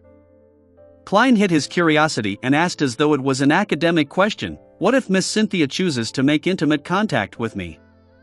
In between the lines, he was saying that being too distant or resistant made it easier for Cynthia to notice a problem. He was asking how he should balance the act. "It's fine," Amirius said without any expression. "During the contract's validity, you will not have any desire or lack the ability to do it when facing her." "You can do that?" "This contract is rather powerful. Apart from a contract with spirit world creatures, this is the first time I'm seeing other contracts. Furthermore, the former used the power of the underworld. This contract is only between two parties. Is this a demigod beyonder power of Admiral Amirius? The Arbiter pathway?" Klein shot a glance at the dates and discovered that it lasted 5 days. Is he confident that he will return within 5 days, or is his level only capable of implementing a contract for 5 days? Klein read the conditions once again before taking the fountain pen and wrote the name, Gehrman Sparrow. With the final character written, he saw the words on the piece of paper emit a golden glow as they condensed into a resplendent luster.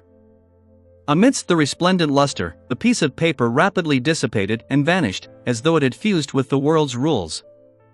An invisible and faint gray fog gently rippled around him as Klein clearly sensed layers of indescribable restrictions placed on him. These restrictions quickly melted into his body, temporarily becoming one with his spirit body and physical flesh. The gray fog can block out bad and good luck from external sources to a certain extent, but it's unable to screen a contract I signed. That's right. If it can screen it, the contract with the messenger wouldn't have been valid. Klein gazed at Amirius Revolt once again in enlightenment. The Admiral had already converged his might as he produced a dark gold charm in his palm. On it were the symbols and magical labels representing the Sword of Judgment. Its entire body was converged and somber, giving one the feeling that it was part of a codex. This is a high-level charm using my blood, a 4th epic ancient codex, and the royal family's grade 0 sealed artifact, Amirius said calmly. Its name is 9th Law. When it's injected with minute amounts of spirituality, it can produce a might that's similar to mine. This can be done even by ordinary people. Without it, you'll find it very difficult to pretend to be me. Indeed, the might I show in a disguised state is only superficial. It's fine fooling others usually, but once there's a need to shock and awe any subordinate, that would be useless. Klein secretly heaved a sigh of relief. Amirius continued, with your present strength, you should be able to withstand its usage. Through it, you can indicate a necessary restriction on the target, making them be in an extremely disadvantageous state. This way, even if a demigod were to sound you out, you'll be able to scare him away. If no mishaps happen at the end of everything, and if you had no need to use it, then it will be yours to keep. It can be used for a year. Klein was first taken aback before he felt a strong sense of delight. He finally had another high-level charm ever since that time he used up the one which was created with the mutated sun sacred emblem. Although such an item had a time limitation and was single-use, a pro was that it didn't have any negative side effects. Of course, the stringent requirements that were needed to create one made them very rare in number. As expected of a demigod, he's a lot more generous than built. Bribing a tramp and an adventurer at the pirate admiral level are different in cost. As Klein thought in happiness, he silently extended his palm and received the high-level charm named Ninth Law. Then, he saw Amirius remove his belt. After a brief silence, Klein kept his embarrassment in control as he took off his clothes without an expression on his face. Soon, he had switched clothes with Amirius and had donned the dark blue starched admiral's uniform. After watching Amirius and Bilt walk off through a secluded path in the garden, Klein calmly adjusted his buttons and turned to look at the glass window. Under the dark night and the crimson moonlight, the glass window was like a mirror. It vaguely reflected Klein's present looks. He had black hair which was neatly combed back, blue and profound eyes, slightly drooping cheeks, a beardless face, and an old-fashioned and stern demeanor, all while dressed in a dark blue attire with a lanyard, medals, and epaulets. Klein twitched the corners of his mouth as he silently said to himself, "From this moment forth, I'm a Navy Admiral." Chapter 623, First Night. Chapter 623, First Night. Translator. Atlas Studios. Editor. Atlas Studios. As he touched the Ninth Law charm in his pocket, Klein adjusted his height and details regarding his appearance, making him look identical to Amirius Revolt. He walked out from the sundry room by using another door and walked down a silent corridor, back into the Governor General's office. On the way, waiters and maidservants would occasionally pass by him, but no one dared to look straight at him. Just catching sight of his admiral uniform would have them scurrying to the sides as they bowed with their heads lowered. Any person of the same height could probably find his way into the banquet hall when donning these clothes. I have to say, acting as an important figure can be easier than acting like an ordinary person. Klein continued looking straight as he maintained his somber attitude. He walked towards a path paved with black brick in an unhurried fashion. He soon heard beautiful and melodic music as elegant wall lamps were burning with gas, illuminating the dark environment. Just as Klein approached a break room, he saw a room open. A middle-aged man had been waiting there as he walked over. The man had black hair and blue eyes. His facial features somewhat resembled Amirius, but his forehead was higher and his eyebags were puffy. The corners of his mouth didn't droop. He was none other than Amirius Revolt's youngest brother, Aston Revolt. This gentleman had once served in the Navy, and he had been promoted to colonel after rendering meritorious services in the southern continent's colonies. Later, he got sick of his military career, and together with political balance, he agreed to a switch in career and became the Governor General. In the 5 to 6 years he was in Orevy, due to the importance placed on the island's location and resources, he pushed for the Revolt family to mass purchase farmland and estates, allowing him to own plenty of property. This wasn't completely obtained through his powers either.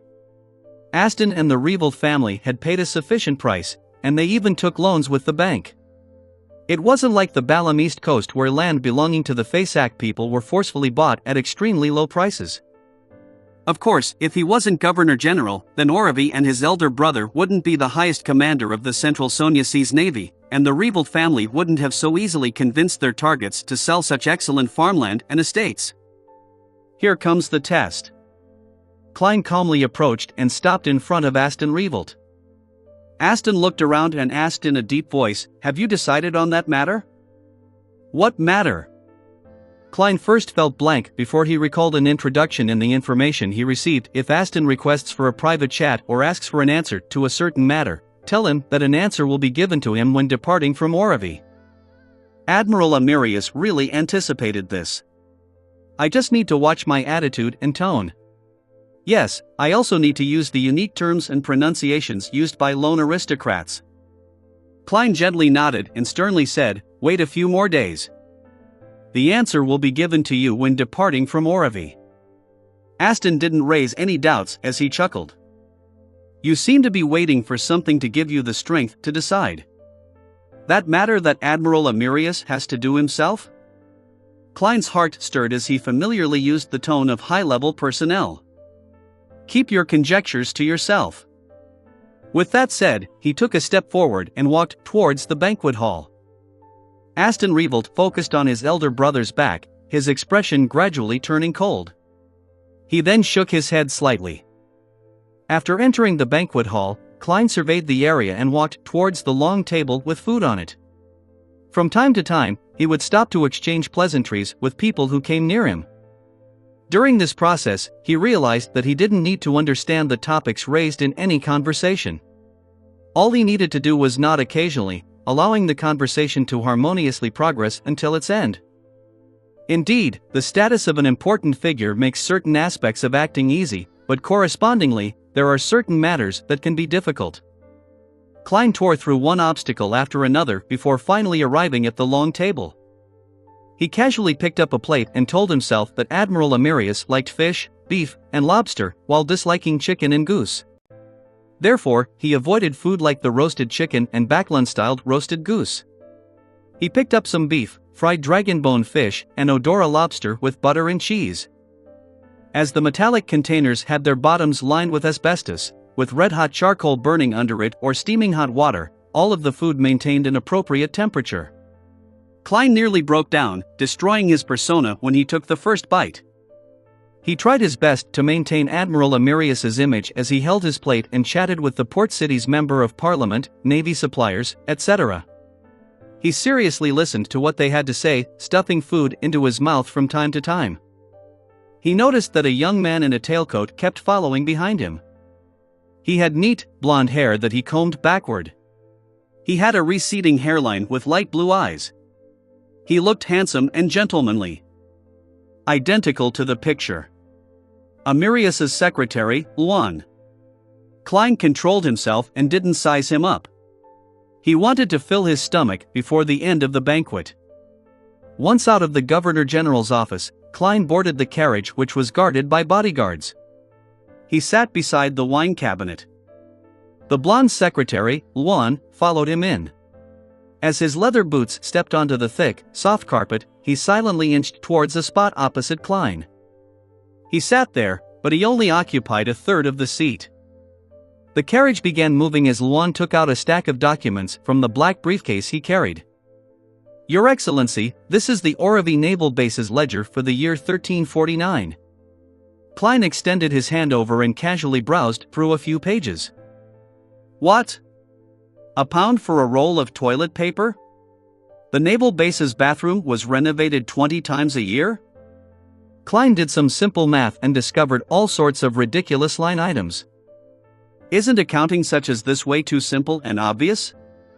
I can even give them classes and specially teach them how to make claims." Klein seriously considered the attitude he should show. From his point of view, the greatest difficulty in disguising as Amirius was to fool Juan. This wasn't to say that Governor General Aston and Miss Cynthia weren't as familiar with Admiral Amirius as his secretary. It was just that, as his younger brother, Aston might help his brother conceal the matter if he discovered something amiss after being given a hint. Similarly, as his mistress, Cynthia would be inclined to help conceal the matter for the Admiral as his dependent. Of course, the possibility that Cynthia was a spy couldn't be eliminated. There was still the matter of there being a chance of being used by a spy, but nothing could be as dangerous as Luan, whose duty was to monitor the Admiral. "I can't expose any problems." What kind of attitude would Admiral Amirius have when faced with such a report? Go into a rage, or pretend to be in a rage? No, the Oravi Naval Base personnel wouldn't be that daring to hand over a clearly problematic report as though he were blind. They must have a certain level of confidence and a tacit understanding between them. As the information didn't mention this, Klein could only make a judgment based on his experience. Furthermore, he could confirm that either the Orevy Naval Base's report was beyond Admiral Amirius's expectations or was determined to be of little importance. Just based on the schedule, it was something that could easily be dealt with. Regardless of the possibilities, I have to use the attitude that a person of high standing will usually employ. That is to not indicate my stance. Klein closed the documents and handed it back to the blonde secretary, Luan. He said expressionlessly, "Put it on my desk." In between the lines, this sentence meant, "I'll look through it carefully." To others, it would mean something different based on their standpoints. If the Orevy Naval Base had done it without warning, this meant that the admiral was somewhat dissatisfied and was awaiting an explanation. If the two had reached a tacit, mutual understanding on the matter, it meant that Admiral Amirius wished to obtain more favorable benefits in the matter. As for whether it would offend anyone, Klein didn't care. After all, he wouldn't be Amirius Revolt in a few days' time.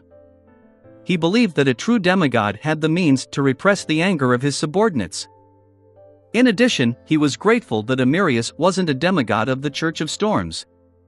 Otherwise, he had to consider whether to nod his head and pass the report, or throw the document back in anger while throwing a few people and passing into the sea to feed the fishes. "Yes, Your Excellency." The blonde secretary, Luan, didn't change his expression. He stuffed the document back into his black briefcase as though he had long expected such a response. On the way back, Klein leaned into the carriage according to Amirius Revolt's habits. He half closed his eyes as though he was contemplating certain matters, but in fact, he wasn't thinking of anything. Luan maintained his silence and didn't speak at all. Human-height iron-black street lamps were quickly left behind as the carriage drove close to the naval base before taking a bend into a house with a garden and lawn. Just as Klein walked up the steps, a butler opened the door for him as servants lined the two sides, reverently awaiting his entrance. The living room was decorated in a very classic manner. There were oil paintings of beautiful scenery hung up, limestone statues, simple and elegant vases, etc. A faint but lingering fragrance emanated in the room, one that reached into the heart. Klein, who should have relaxed, ended up tensing up as he saw a beautiful lady walk towards him in a home gown. She looked to be in her early 20s. Her blonde hair cascaded down, and when she cast her blue eyes over, it was as though there was a glow hidden within them. While filled with gentle feminineness, there were still some remnants of her youth. She was none other than Admiral Amirius's mistress, Cynthia. Klein held back his discomfort and allowed Amirius's stern face to reveal a smile as he widened his arms. Cynthia threw herself into his arms and tiptoed. With her cheeks by his cheek, she whispered with a smile, "Admiral, I've already heated the water for you in the bathtub." This means she had someone monitor the end of the banquet. Being a mistress isn't something simple either. Admiral Amirius does like to take hot baths so as to relax his thoughts. In order to ignore how close their cheeks were, Klein allowed his thoughts to wander. As a straight man, he should have felt embarrassed while also being rather glad to be approached by such a beautiful member of the opposite sex. However, the temporary contract made him have zero urges. Hence, all that was left was awkwardness. "Very good," Klein praised her as he gently pushed Cynthia away, having had nowhere to place them. Knowing that the admiral didn't like to be intimate in front of the servants, Cynthia retreated and led Klein to the second floor. He was brought into the bathroom as he prepared a bathrobe for him. After doing all of this, Cynthia instructed the servants not to come to the second floor unless they heard the bell ring. Then, she returned to the bedroom, took off all her clothes and changed into a nightgown made of silk. Her nightgown revealed plenty of her chest.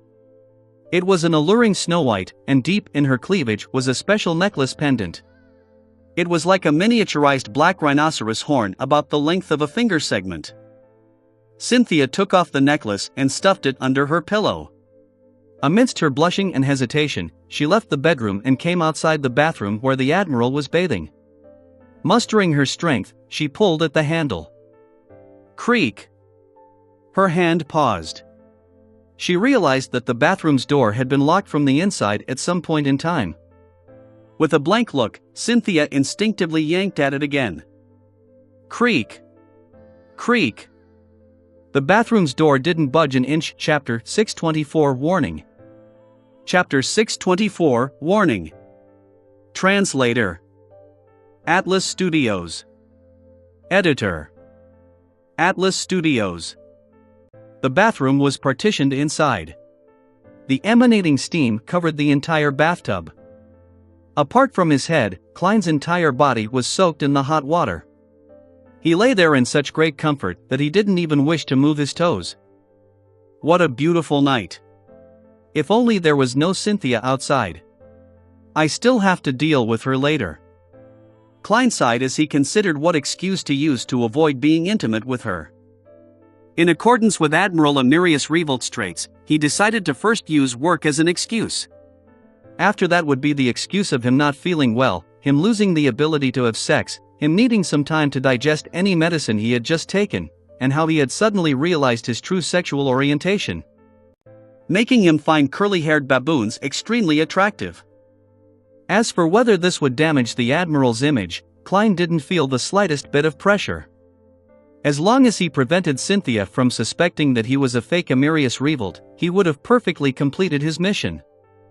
The subsequent explanations for those excuses and how he finds an excuse to explain his recovery would all be Admiral Amirius's problem. What has that got to do with me, Gehrman Sparrow? And what has Gehrman Sparrow's ruined reputation have to do with me, Sherlock Moriarty? Klein stood up in satisfaction as he walked out to the dry partition while dropping wet. He got a bath towel and dried himself. After changing into a hanging bathrobe, Klein inhaled silently as though he had unlocked a major enemy in his quest. He opened the door to the bathroom. Seeing the corridor empty, with only the light from the wall lamps on both sides illuminating the darkness, Klein felt slightly relieved and was no longer as tensed. This is almost the same feeling as challenging a pirate admiral. As he mumbled, he realized a serious problem.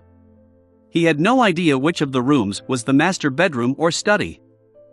Regardless, I have to inform Cynthia, otherwise, it would make Admiral Amirius appear strange. Klein recalled the layout of similar houses in an attempt to accurately find the master bedroom. At this moment, the door to the room diagonally across him creaked open. Cynthia, who was draped in a silk nightgown, walked over. Her blonde hair appeared wet and messy as they cascaded down. There were even a few strands of hair fluttering in front of her blue eyes and bright red lips. It hid the glow in her eyes as her lips were somewhat closed. She appeared extremely alluring under the dim environment. The neckline of the silk nightgown was very open, as snow whiteness and a deep cleavage was reflected in Klein's eyes.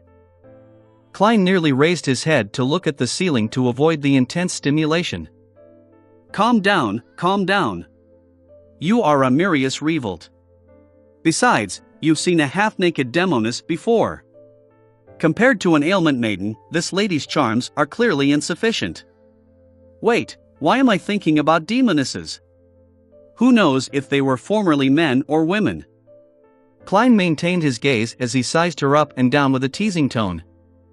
In that instant, he could sense that primal desire, but there was no response from his nether regions. This is the result of the temporary contract? In fact, Admiral Amirius didn't need to go through the trouble. Even if I have the urge, I'll be able to control myself. What kind of situation haven't I encountered before? Yes. Cynthia is a little different from what the records say. Isn't it said that she became Amirius's mistress about 1 to 2 years ago? With them not being able to meet each other most of the time, the Admiral has to coax her each time as she hadn't had her pent-up desires fulfilled? Why is she the one taking the initiative today? Does she find her standing as his mistress unstable, or has she been switched? Ever since Klein became a faceless, he felt that everyone was a fake. Cynthia's eyelids were lowered. The courage she had mustered disappeared bit by bit under Amirius's scrutiny. Her face was tainted with a horrified blush. She was embarrassed, but also felt some pride. Then, she heard him calmly instruct, "Help me prepare some coffee and place it in my study. I have many things to deal with tonight. You don't have to wait for me." Cynthia raised her head suddenly, her embarrassed blushing still present. She had momentarily failed to understand what Admiral Amirius had said. Klein secretly inhaled and went forward to hug her before kissing her gently on the forehead. "I'll spend lots of time with you in a few days." Such a response came from the provided information, but he had slightly changed the terms. To be frank, if not for him having some prior understanding, Klein would have definitely believed that Admiral Amirius would wear the same stoic face while spending time with his mistress, even when having sex. He looked stern in whatever he said and did. However, this demigod also had his gentle side when it came to his speech. He was just not that great at saying lovey-dovey words. This also made him understand something else: many people could only be viewed from the surface, and it was impossible to imagine what they were like in private. For a faceless to pull off a true disguise, they had to do meticulous investigations and have ample comprehension of the target. This was just like how a magician never performed unprepared. Cynthia revealed a clear look of disappointment, but she quickly restrained those feelings as she smiled. "All right. Admiral, your nightgown is in the room. A bathrobe isn't suitable for handling matters. This is identical to the information. She's rather considerate and knows how to be understanding." Klein watched as Cynthia turned and entered the room. She pulled at the bell. As for him, he took this opportunity to take off his bathrobe and change into a dark red nightgown with trousers of the same color. Cynthia attentively opened the door to the study and tidied up the slightly messy desk.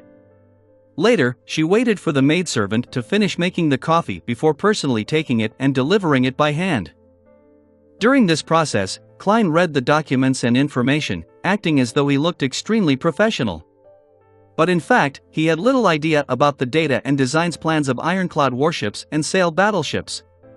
He was no different from an illiterate. In this domain, all he knew were carriers, air domination, the main cannon guns, and turrets. When he saw Cynthia silently leave and close the door behind her from the corner of his eye, Klein relaxed completely. He knew that he had finally survived the night. Inside the master bedroom, Cynthia pursed her lips as she took out the necklace under her pillow and tightly clasped the item resembling a black rhinoceros horn which was the length of a finger segment. She stood there and silently prayed. "O great mother tree of desire, please, make me more alluring, allowing Admiral Amirius to be even more mesmerized by me, so that he can gain extreme pleasure from me and bear me a child." Inside the quiet study, Klein flipped through the pile of documents placed in front of him. He followed the handling methods according to what the information indicated. He chose the simple ones and signed Amirius Revolt's name on them. The reason why he could mimic his signature was because Faceless allowed him to remember a target's unique traits, while Clown gave him the precise control needed. The complicated ones he couldn't understand had notes written with the following vibe: "Continue studying the matter." After busying himself until midnight, Klein reached out to cover his mouth and yawned slightly. "This won't do. I need to sleep. I have plenty of challenges tomorrow. I have to maintain sufficient strength and energy." Klein thought for a moment and gave up the idea of returning to the master bedroom. He raised his right hand and pressed down on his half-closed eyes. He pulled them down and moved his eyes to his nose bridge. Following that, Klein opened up two slits where Klein's eyes originally were and used his flesh to produce a pair of fake eyes. "After becoming a Faceless, I'm really beginning to resemble a monster. If only I had such a godly technique back in school." He sighed silently. He half leaned his body as he kept his real eyes closed while his fake eyes were left open to read the documents. His specialty as a clown allowed him to maintain his balance. He remained motionless like a stone statue.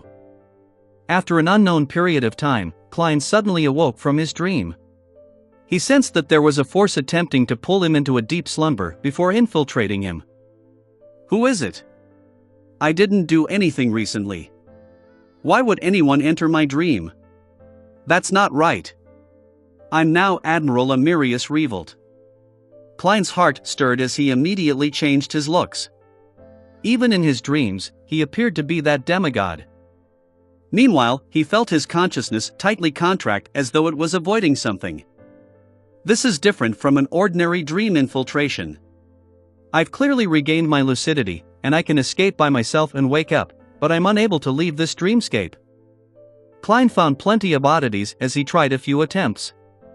He knew very well that he was sleeping, and he could sense and control his body outside the dream, but no matter what he did, he was unable to wake up. Right on the heels of that, he saw a blurry white gas form an indiscernible figure. Klein narrowed his eyes slightly as he tore through the dream with his psyche, allowing his real body to move silently. Then, he put his palm into his pocket to touch the 9th law charm. At that moment, the blurry figure calmly said, "Do not participate in the matter regarding Aston. This is a warning." Quite impressive to warn a demigod. What is Aston and the others thinking of doing? Klein thought for a moment and emanated his spirituality, allowing the 9th law charm to produce a deep sense of dominance. Then, he imitated it and produced the same feeling in his dream. He said with a deep voice, "Who are you? Who do you represent?"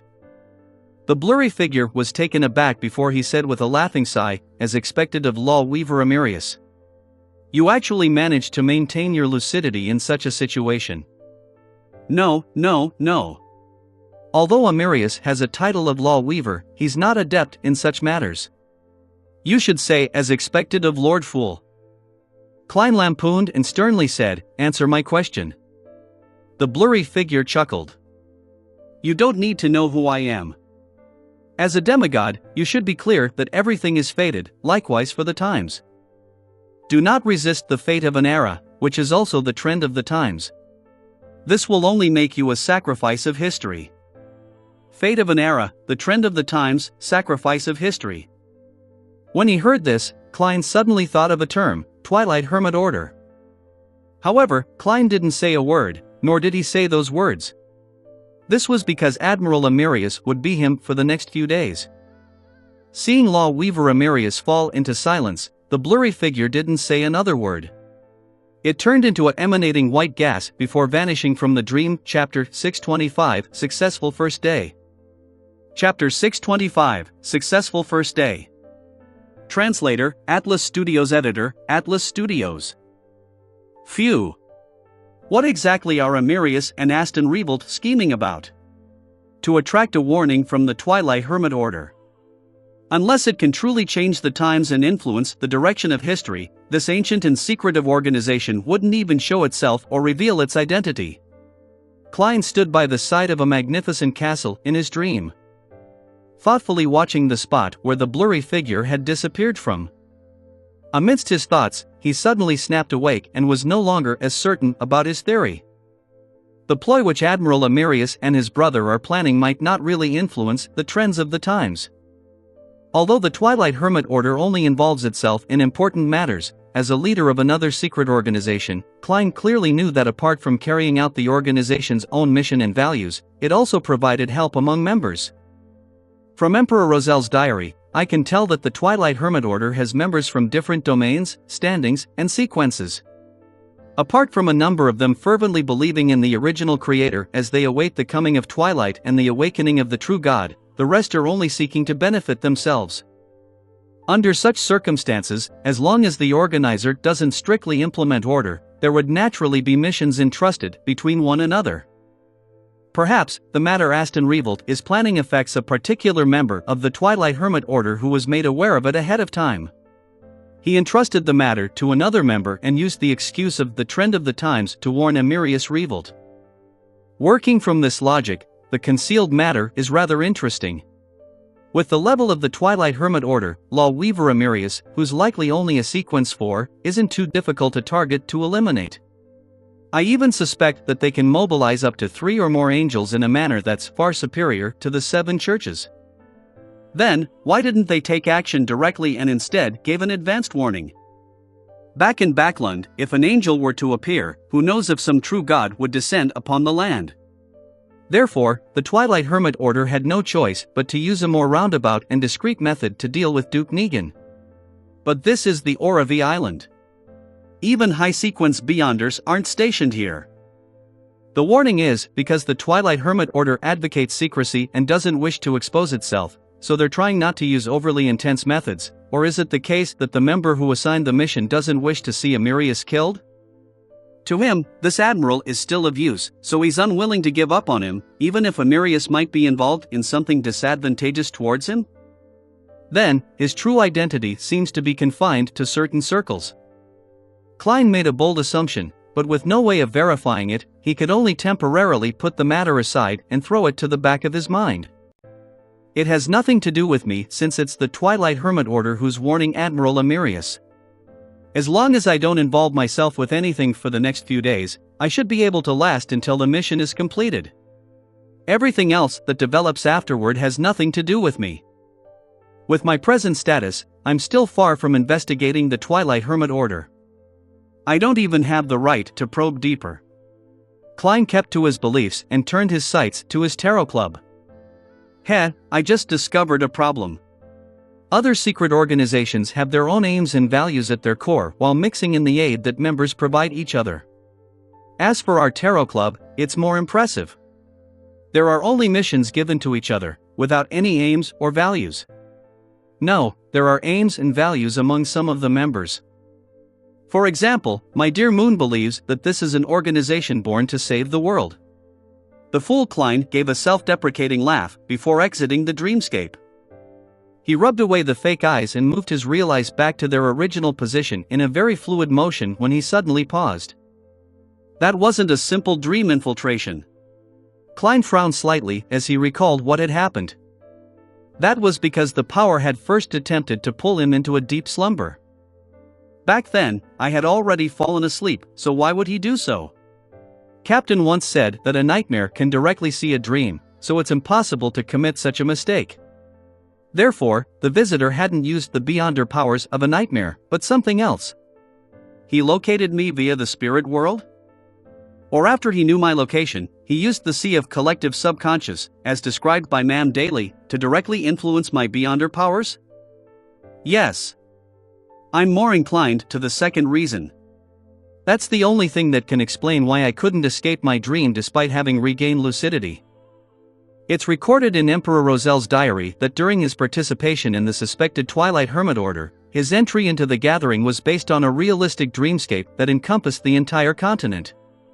A realistic dreamscape. Klein nodded and chuckled silently with a sigh. Admiral Amirius definitely didn't expect the Twilight Hermit Order's warning. It's only because he hired me. If it were anyone else, the stand-in would have already been exposed. That ninth law charm was well worth it. City of Silver, inside the spire, in the room belonging to Chief Colin Iliad. Derek Berg, who had been summoned, saw the grizzled, scarred demon hunter once again as he felt uneasy. After he finished his greetings, Colin sized him up and asked, "You've advanced?" "Yes, I'm already a Sequence 7 Solar High Priest." Derek had long registered his advancement, so there was no need to hide the matter. Colin's light blue eyes, which had seen the vicissitudes of time, moved away as he casually asked, "Do you have the subsequent potion formulas?" The past Derek would have directly answered no, but the present him was used to thinking over it before answering. If I say no, my subsequent advancement with the lack of experience to support it will definitely make me suspicious. But if I were to answer yes, Chief might ask me to use it to exchange for items so as to nurture more Sun Pathway Beyonders. This will no doubt prove that I'm lying. As Derek's mind raced, he answered sincerely, no. From his point of view, experience could be forged. Colin nodded as if nothing was out of the ordinary. In about 2 months, we'll arrange an exploration mission for you. The team will secure the route and ruins we found with the help of Jack before we make a second clearing. I hope you will receive greater rewards then. Yes, Your Excellency. Just as Derek answered, he suddenly recalled Shepherd Lovia. After daybreak, Klein changed into his clothes with the help of Cynthia, enjoyed a sumptuous breakfast, and took the carriage under the escort of the Admiral's bodyguards to the Oravi Naval Base. In the morning, under the companionship of the rear admirals and colonels, he inspected the conditions of the ships, ordnance stores, the newly built training grounds, and the bathroom which had been renovated 20 times over the past year. After having lunch at the Navy mess hall, Klein followed the schedule and summoned all officers above the rank of major to take in their reports. During this process, he had a thick black-bound notebook placed in front of him. Inside were some of the questions that Admiral Amirius had specially prepared for him. In the past few decades, due to the embezzlement of salaries and the harsh conditions sailors suffer, Orevy has had 17 revolts by the lower ranks. After the passing of the Imperial Navy latest act, and thanks to Your Excellency's guidance, we've already had such deep-seated cultural issues improved. There haven't been any such cases in the past 3 years. A colonel from the Orevy Naval Base stood on the spot and reported the entire situation. He would raise his head from time to time to look at Admiral Amirius Revolt and discovered that he was listening very seriously while taking notes. The scribbling sounds made none of the officers dare to not be at their best. Similarly, they took note of the important points. The colonel who received a positive response unknowingly spoke up louder while reporting. How boring. Klein held his fountain pen and had randomly drawn creatures like turtles, cuttlefish, and dragons on his black-bound notebook. As he had never studied sketching before, his drawings were a ghastly sight to see. Later on, he even drew intersecting lines and began playing 5 in a row with himself, the game created by Emperor Roselle. Of course, his rich experience and his conscientiousness of his identity made him raise his head from time to time to give the reporter a stern look in the eye while giving a nod of encouragement. As for what the person had said, he didn't pay any attention to it. All he did was occasionally remember a few words. During the briefing, Klein shot a glance at the blonde secretary, Luan, to get him to represent himself to mention a few points that needed clarification. Everything followed the schedule. Towards the end, Klein flipped the black-bound notebook a few pages forward and used the accent of a lone aristocrat to recite the report which the secretary had drafted and the admiral had edited. Then, according to the actual situation, he used the common terms Amirius would use and added a few conjunctions and pet phrases, such as, "there are a few points," and "let me continue on a few more points." It was already evening by the time the briefing ended. Under Luan's companionship, Klein left the Orevy Naval Base and headed for the residence of a naval supplier where a banquet was held. At the banquet, they casually chatted about the price fluctuations of port goods. As for Klein, he mimicked Admiral Amirius, and he would mention a dated joke from Backlund from time to time, garnering a warm response from everyone as he was praised for his humor. After successfully acting until the banquet ended, Klein boarded the carriage, feeling exhausted in body and mind. I have to take note of my speech and actions every minute and second. Engaging in true acting for a day is more tiring than battling a pirate admiral. Klein silently sighed as he closed his eyes halfway without a change in expression. He knew that the most difficult stage of the day wasn't over. He still had to deal with Cynthia. Inside the villa, Cynthia learned from the attendant who had gone out to make inquiries that Admiral Amirius was about to return. She quietly returned to her bedroom, took out the tiny black rhinoceros horn pendant, and used a metallic plate to scratch off tiny bits of powder, mixing it into the hot water inside a white porcelain teacup. After repeating the honorific name of the Mother Tree of Desire 7 times, she waited nearly a minute before lifting the teacup in hope, cleanly downing it. Chapter 626, Amirius's Decision. Chapter 626, Amirius's Decision. Translator. Atlas Studios. Editor. Atlas Studios. Looking at the lights emanating out from the villa in the darkness, Klein spent several seconds mentally preparing himself before alighting the carriage. He followed the 3-layered staircase and came to the door, where the admiral's bodyguards and servants were lined up at the sides, before stepping in. Seeing Cynthia wearing conservative home clothes due to the existence of others, Klein silently heaved a sigh of relief as he maintained his stoic expression and slowly walked over. Cynthia's smile became more and more brilliant as she shifted the strands of her hair to the back of her ear, revealing her fair and slender neck. Her neckline didn't have any marks left behind by a necklace. Seeing Secretary Luan and the Admiral's bodyguards head for their own rooms or moving outside the building to take up their patrolling positions, Klein pulled Cynthia into an embrace and said in a deep voice, "There's no need to prepare any hot water. Give me a quiet room. I need to spend the night alone." Cynthia used her eyes to express her puzzlement and blankness. Klein surveyed his surroundings and softly said, "Something unexpected happened. I need to enter an extremely quiet state to recover." As he spoke, he raised his right hand to pull at his collar, revealing a patch of faint-colored fleshy granules. His problematic physical condition with an abnormal reaction was an excuse Admiral Amirius had prepared for the tramp stand-in, so as to avoid Cynthia's attempts of intimacy without exposing a problem. To make it more convincing, Klein used his faceless powers to provide evidence. Cynthia turned agape as she nearly screamed. Thankfully, she covered her mouth in time and held it in. The moment Cynthia recovered from her shock, she immediately asked nervously, her concern and emotions evident, "Are you fine? Do you need to see a doctor?" "No, this is the price needed for powerful strength. I'll recover given 2 to 3 days of solitude." Klein had already found the excuse needed for the future. "Oh, okay." Cynthia hurriedly helped Klein up to the second floor and led him into the quietest room. As for the master bedroom, she had already lit some scented candles and scattered some faint-smelling extract, so she didn't offer him some. Seeing the door close, Klein slowly exhaled.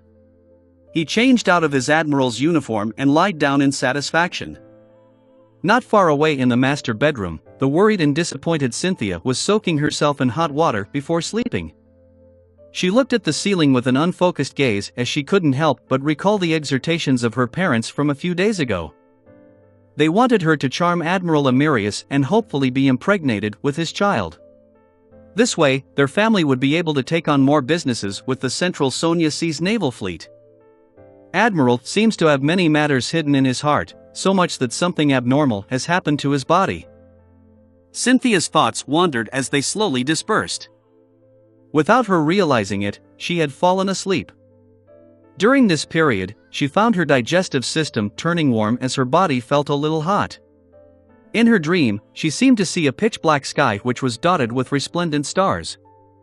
One of them seemed to notice her gaze as it produced a brighter glow. The next morning, the invigorated Klein enjoyed a sumptuous breakfast which was nothing spectacular to speak of.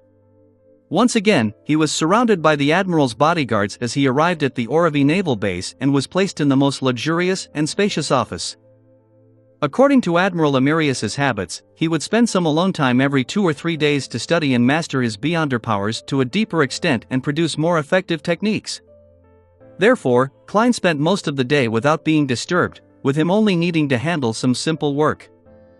Inside the quiet and spacious office, Klein leisurely paced about or flipped through books from the bookshelf.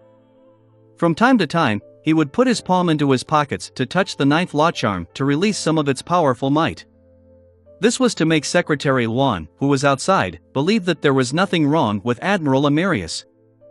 After some time, Klein felt sleepy and decided to take a short nap.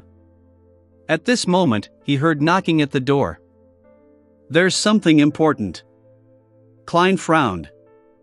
Something that made Secretary Juan disturb Admiral Amirius's focus training was definitely nothing simple. "Come in," Klein converged his emotions and answered with a deep voice.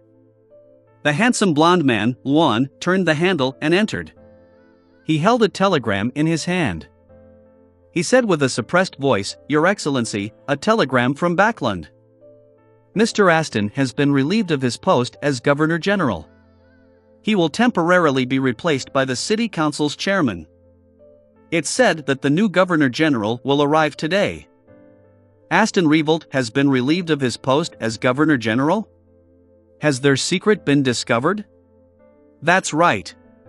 The Twilight Hermit Order has already warned me, no, Amirius. It means that they had long grasped the actual matter. With another member cranking the wheel, the matter will likely go through a series of position changes, putting an end to the matter. A warning was given the previous night, and action was taken today. They must have prepared for quite a while. Yes, that can be seen from the fact that the new Governor General will arrive today. Klein was first alarmed before he felt that the matter was within reason. He mimicked the attitude Admiral Amirius would have when faced with a major problem by pacing back and forth before saying with a stern expression, "I'm aware." Klein didn't express his views or pass any orders, appearing extremely staid. However, it was because he hadn't decided on a response. We have a saying from the Footaholic Empire, moving is not as good as staying put. I wonder if Roselle had translated this. Klein lampooned as he gave a self-deprecating jest. Luan raised his head and glanced at Admiral Amirius without saying a word before silently leaving the office. Phew. Klein paced about once again as he considered what Admiral Amirius would do if he were standing here. This was something important that had happened outside of his expectations, therefore, Klein could only infer from Amirius's character, experiences, as well as some of the personal descriptions in the information provided to him. He's a conservative person. Even while he was a mid- and low-sequence beyonder and was on all kinds of different ships, he very rarely took risks. He believes himself to be a lone aristocrat who values family, children, and emotions. He's a gentleman who's of good bearing and garners the affection of women. This point is open to debate. With his standing and status, even a curly-haired baboon would garner the affection of men and women, nope, perhaps even more. At the very least, a curly-haired baboon doesn't tell dated jokes. Information ran through Klein's mind as they intertwined to form a multifaceted image of Admiral Amirius. While in his deep thought, he heard knocking at his door once again. "Come in." Klein instantly tensed up. Luan entered and pointed outside. "Your Excellency, Mr. Aston wishes to meet you." "Why is Aston here? He came to Amirius to seek his protection? Or does he plan on making a desperate struggle?" Klein narrowed his eyes slightly, realizing that he couldn't make a decision for Admiral Amirius. What would he do? After receiving a warning from the Twilight Hermit Order, he should already realize that the matter has been exposed. The target was long prepared, so with his conservative nature, it can be imagined that his decision would be. However, he greatly values family. He even provided some of Aston Revolt's interesting tidbits. It's not hard to tell that there's the concern and love for his younger brother in this matter. He doesn't like cannabis and tobacco. Drinking is just for socializing purposes. Apart from being a little caught up with beautiful women, there's nothing seriously wrong with him. He greatly values family. Family.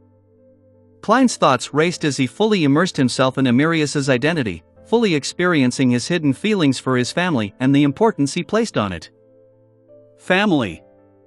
At that instant, he seemed to turn into Amirius, but he was able to analyze the various problems in a detached manner. After nearly 20 seconds of silence, Klein heard himself using a somewhat unfamiliar tone, saying, "Tell him that I have many matters to deal with. I don't have the time to meet him. Also, buy him a ticket back to Backland."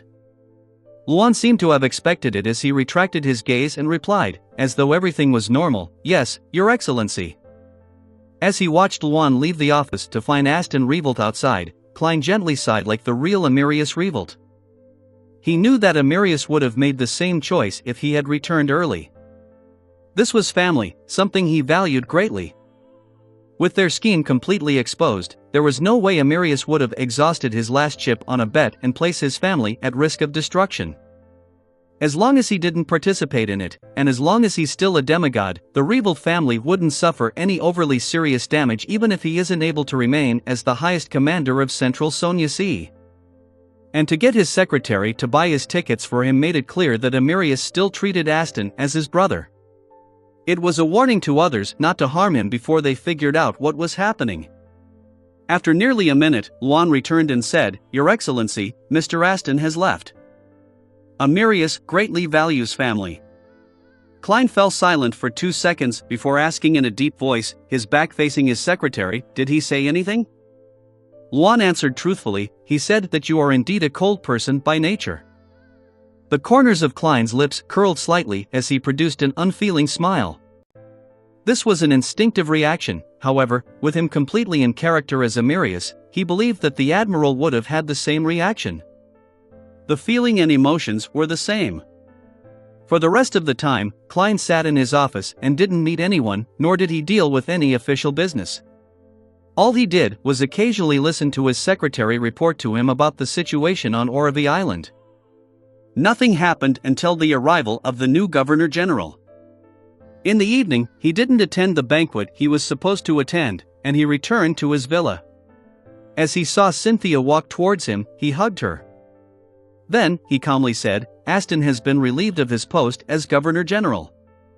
All his sighs and pain seemed to be condensed into that seemingly emotionless sentence. I heard about it. It should be fine, right? Cynthia asked anxiously. Klein closed his eyes and didn't mention it again. All he did was give soft, terse reply. That sentence was the most obvious expression of his emotions as a stern, old-fashioned, and conservative high-ranking man. Chapter 627, Late into the Night. Chapter 627, Late into the Night. Translator. Atlas Studios. Editor. Atlas Studios. Cynthia could vaguely sense the deep pain and helplessness inside Admiral Amirius's heart. Without speaking further, she hugged him tightly and used her company to calm his mood. After a simple dinner, Klein took a hot bath and entered the quietest guest room once again. He got into bed and stared at the ceiling in a daze. Klein knew that with him having fully immersed himself in the character of Admiral Amirius, Amirius's helplessness towards fate and the pain he needed to hide had resonated with his past experiences. If I hadn't figured out the concept of getting into character and being detached, then I might have lost myself. Haha, this is like some actors in my past life. They get too into character and are unable to detach themselves from it, causing them to suffer from mental problems. And to a beyonder, mental problems might end up magnified. As Klein wallowed in his gloom, he got to learn what kind of person he was. I never expected that a Navy admiral who enjoys a high standing, a demigod saint, would still be faced with such helpless and painful experiences.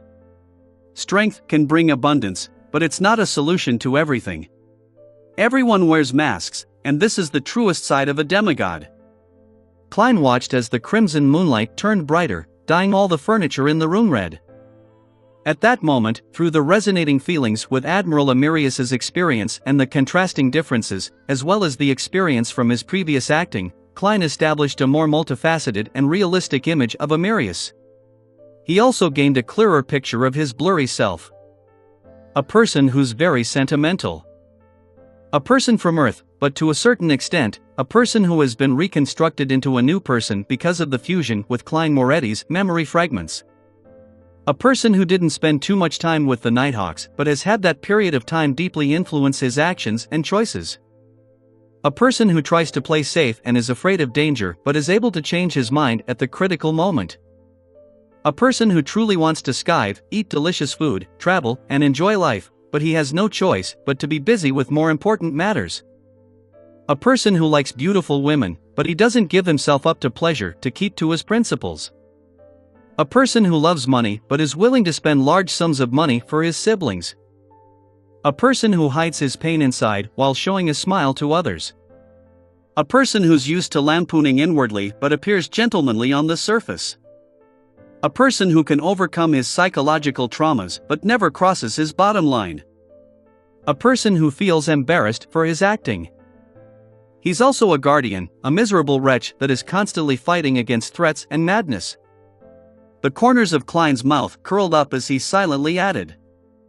These thoughts flashed through his mind as he seemed to come into contact with his true self. Without realizing it, Klein fell asleep, his body and mind at peace. Inside the master bedroom, Cynthia had also fallen asleep. She was dressed in a nightgown with her legs bare. She had a few layers of her blanket in between her legs as she gently grinded against them. Her hand subconsciously scratched her skin, forming red streaks across them as tiny bumps were produced. In her dream, she saw the illusory and surreal sea of stars, as well as that bright star that emitted its light at her. Her vision was pulled closer to it as she could slowly discern the star. Phew!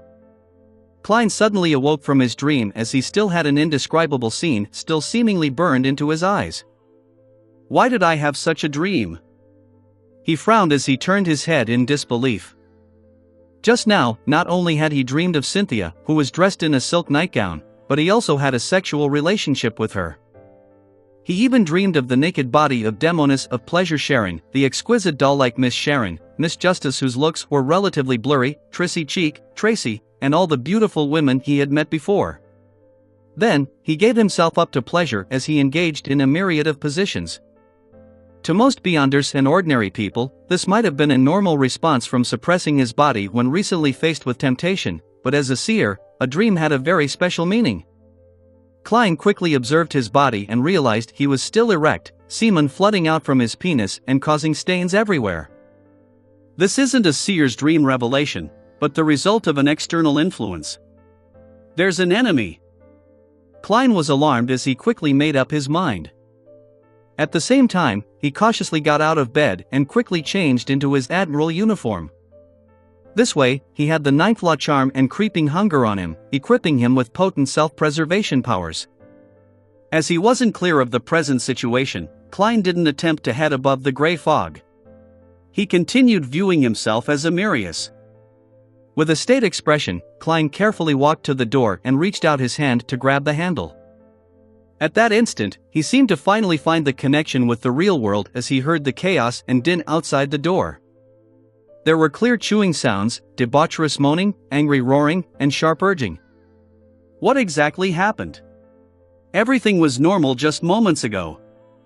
Klein gulped a mouthful of saliva as he used cogitation to maintain the necessary calm. He had been using spirit vision to observe the situation outside the villa every day and had not discovered any problems. Where are the Admiral's bodyguards? Where's Secretary Luan? Klein found the entire ordeal strange and terrifying the more he considered the situation before him. He touched the ninth law charm with one hand and made the deep domineering aura emanate, repressing the unease that was wafting through the air. Exerting strength in his left hand, Klein twisted the handle and opened the door. Before he took a step forward, he saw a red-vested attendant sitting opposite him. The attendant had many cooked and raw food placed in front of him. There was steak, mutton, dragon-boned fish, and Oravi lobster. At this moment, the attendant picked up a huge fish that seemed to have just stopped struggling, raised his head, and smiled at Klein with a turbid look. Admiral, I have always envied your food. His stomach was different from before. It was bloated as though he was 7 or 8 months pregnant. Just as he said that, the attendant raised his arms and bit into the raw dragon-bone fish, forcefully ripping out a piece of thick flesh. Fresh red blood dribbled from the corners of his mouth as his chewing sounds sent a chill down Klein's back. The attendant hurriedly gulped as he swallowed the food in his mouth. His bloated stomach trembled as though he would blow up at any moment. This is the instinctive reaction to restrict one's appetite. Klein observed the attendant carefully, and for some reason, he recalled the tramp stand-in who had died of a sudden illness due to gorging. He didn't spend too much time thinking or making attempts to rescue the attendant who was ravenously consuming the food. This was because he knew that nothing would be effective unless he resolved the matter at its roots. Klein moved his feet and followed his spiritual intuition's guidance, carefully walking towards the master bedroom. At the door, there were 2 maidservants. One of them was sitting on the other as she bent her back, strangling the other by the neck. Wearing a beaming smile, she shook the maidservant beneath her as she hurriedly urged her, quickly praise me. Quickly praise me. She desires acknowledgement. Klein frowned and took a few steps closer, grabbing onto the collar of the maidservant at the very top. He threw the maidservant to the other side of the wall, slamming her to the wall with a force strong enough to make anyone faint. However, this didn't prevent the maidservant from getting to her feet. The maidservant at the bottom kept yawning without opening her eyes. Even though her neck was being wrangled, she appeared as though she hadn't had enough sleep. Such a scene. Klein instantly had the urge to escape and seek help from the church or military. However, the strongest person on Oravi Island was none other than Admiral Amirius. And I'm Amirius at the moment. However, once the situation turns for the worse, I should flee when the time calls for it. I shouldn't act at the cost of my life. Klein pushed open the ajar master bedroom door, his scalp tingling with numbness. The first thing he heard behind the door was pleasurable moaning that gave itself up to one's primal instincts. Following that, a smell that made his heart race and sent blood gushing to his nether regions inundated his olfactory senses. In addition, there was an eclectic mix of all sorts of bodily fluids. A scene of indulging pleasure couldn't help but surface in Klein's mind. Right on the heels of that, Klein saw the blonde secretary, Luan. He stood by the door, looking inside with an overlooking and cold manner. His arrogance was extremely real. Upon sensing someone enter, he turned his head and discovered it was Admiral Amirius. His expression and gaze didn't change, as though he was looking at an ordinary, unimportant person. This secretary is usually very reverent, but he's actually such a prideful person? Klein originally wanted to question Luan, who seemed to possess some reason, but he saw him shift his gaze to look into the middle of the master bedroom from a height. He only looks normal. Klein traced Luan's gaze and discovered a fair body that was 3 meters tall in the middle of the master bedroom. It had brownish-green lumps growing on its surface that resembled tree warts. Some parts were cracked open, revealing organs that resembled flowers. It had the bodyguards and the male attendants gathered around it as they either stood or knelt, prostrating or floating as they mated with those organs, letting out deep grunting sounds. The other bodyguards and maidservants of varying numbers were scattered across the carpet, enjoying each other's bodies to their heart's content.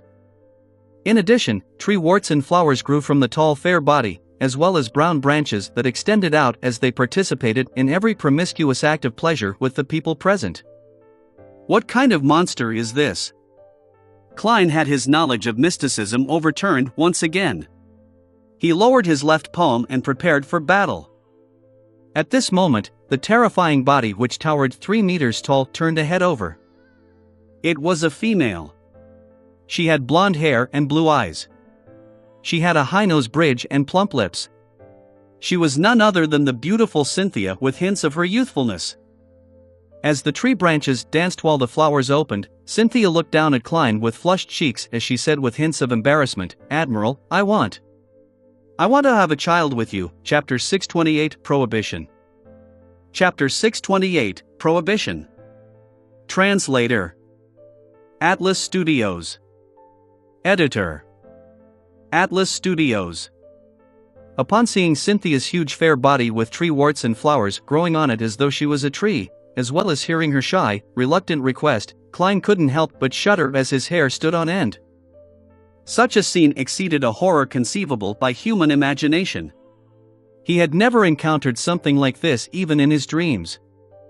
If he were himself back when facing Megos and Tingen, Klein definitely would have been affected by such a scene. He would have temporarily lost his ability to react due to the horror and panic, but after experiencing so much, he was an experienced beyonder in the true sense of the word. In the moment that Cynthia's words entered his ears, the glove on his left hand had already changed colors. It had turned black, emitting a noble and sinister feeling. This meant that Klein had activated creeping hunger and had switched to Wormtongue Mither's soul, giving him the powers of a baron of corruption. At that instant, he distorted Cynthia's words, turning "Admiral, I want to have a child with you" to "Admiral, I only wish to have a child with you." This way, Klein believed that the bodyguards and male attendants around the tree-like monster would be pushed away, far away by Cynthia, after having her will distorted, giving them a chance for a breather. As for whether he would expose himself as a fake Admiral Amirius, he didn't care. At this moment, anyone who was still bothered about whether the true acting would be successful would definitely be someone with a serious case of obsessive-compulsive disorder, and he clearly wasn't.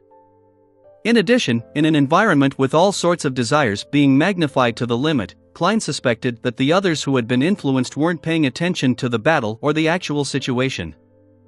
The Baron of Corruption's distortion power was activated silently, but Klein was appalled to discover that nothing changed with Cynthia or the men's actions. They weren't affected at all. I've already used distortion. The mutated Cynthia is able to directly resist such an influence. Klein's pupils constricted as he hurriedly jumped to the side. A brown tree branch sprouted out from where he was standing as a sticky flower bloomed at its tip. The flower was abnormally large. As it bloomed, it seemed like it was about to swallow a person whole. Although Klein had never seen cannibalistic flowers in the southern continent's rainforests, he didn't believe that they were any less terrifying or ridiculous as the one before him. Pa! Pa! Pa! Similar branches drilled out from the walls, floor, and ceiling as they chased after Klein with their moist flowers.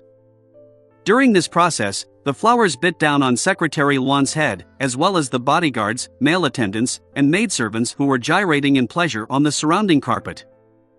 At this moment, having learned the lesson that his distortion powers would be resisted, Klein didn't hesitate to pull out his right hand, a dark gold high-level charm clasped tightly in his palm. Ninth Law. He originally didn't plan on using the charm so quickly. It wasn't because he couldn't bear to use it, but he wished to engage in a longer battle to determine what Cynthia was good at after mutating into a monster. Only then could he target her weaknesses. After all, the ninth law was unable to make a general prohibition, and the clause had to be sufficiently specific. For example, it couldn't make Beyonder powers ineffective in the area, but it could specify the nullification of a specific Beyonder power. To use it to its fullest, he needed to observe carefully and make sound judgment. However, the present situation was forcing Klein to use his trump card. Otherwise, he suspected that he had no means of damaging this tree-like monster. If the ninth law charm isn't able to create an environment that allows me to kill the monster, I'll have to immediately escape from the villa with its help. I will lead Cynthia outside and find a chance to pray. I'll use the sea god scepter above the gray fog to bombard it with attacks. Just as the thought flashed in his mind, Klein, who had been constantly jumping amidst the attacking tree branches and flowers, solemnly chanted a word in ancient Hermes law. As the activation incantation resounded, the dark gold charm in Klein's palm instantly turned ice cold. It was a coldness that seemed to make one lose any emotions. At that instant, Klein reached an extremely calm state. In the moment he threw out the ninth law charm, his thoughts rapidly surfaced as he considered what to prohibit. His first reaction was to prohibit the generation of any desire, but he knew that it was too general. Therefore, he thought of changing to the desire to procreate. After all, Cynthia's desire was to have a child with Admiral Amarius. The influence she had on her surroundings was a result of this. Just as the ninth law charm was flying in midair, turning into bits of dark gold beams of light that scattered into the surroundings, Klein suddenly thought of a problem. Cynthia was only an ordinary person prior to this. This is a certain fact. Over the past 3 nights, Klein had used spirit vision, divination, and other methods to repeatedly confirm that Cynthia wasn't a Beyonder.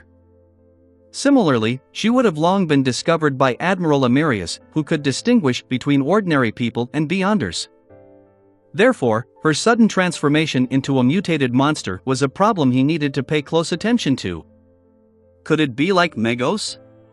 She became a vessel of an evil god's descent through some form of ritual?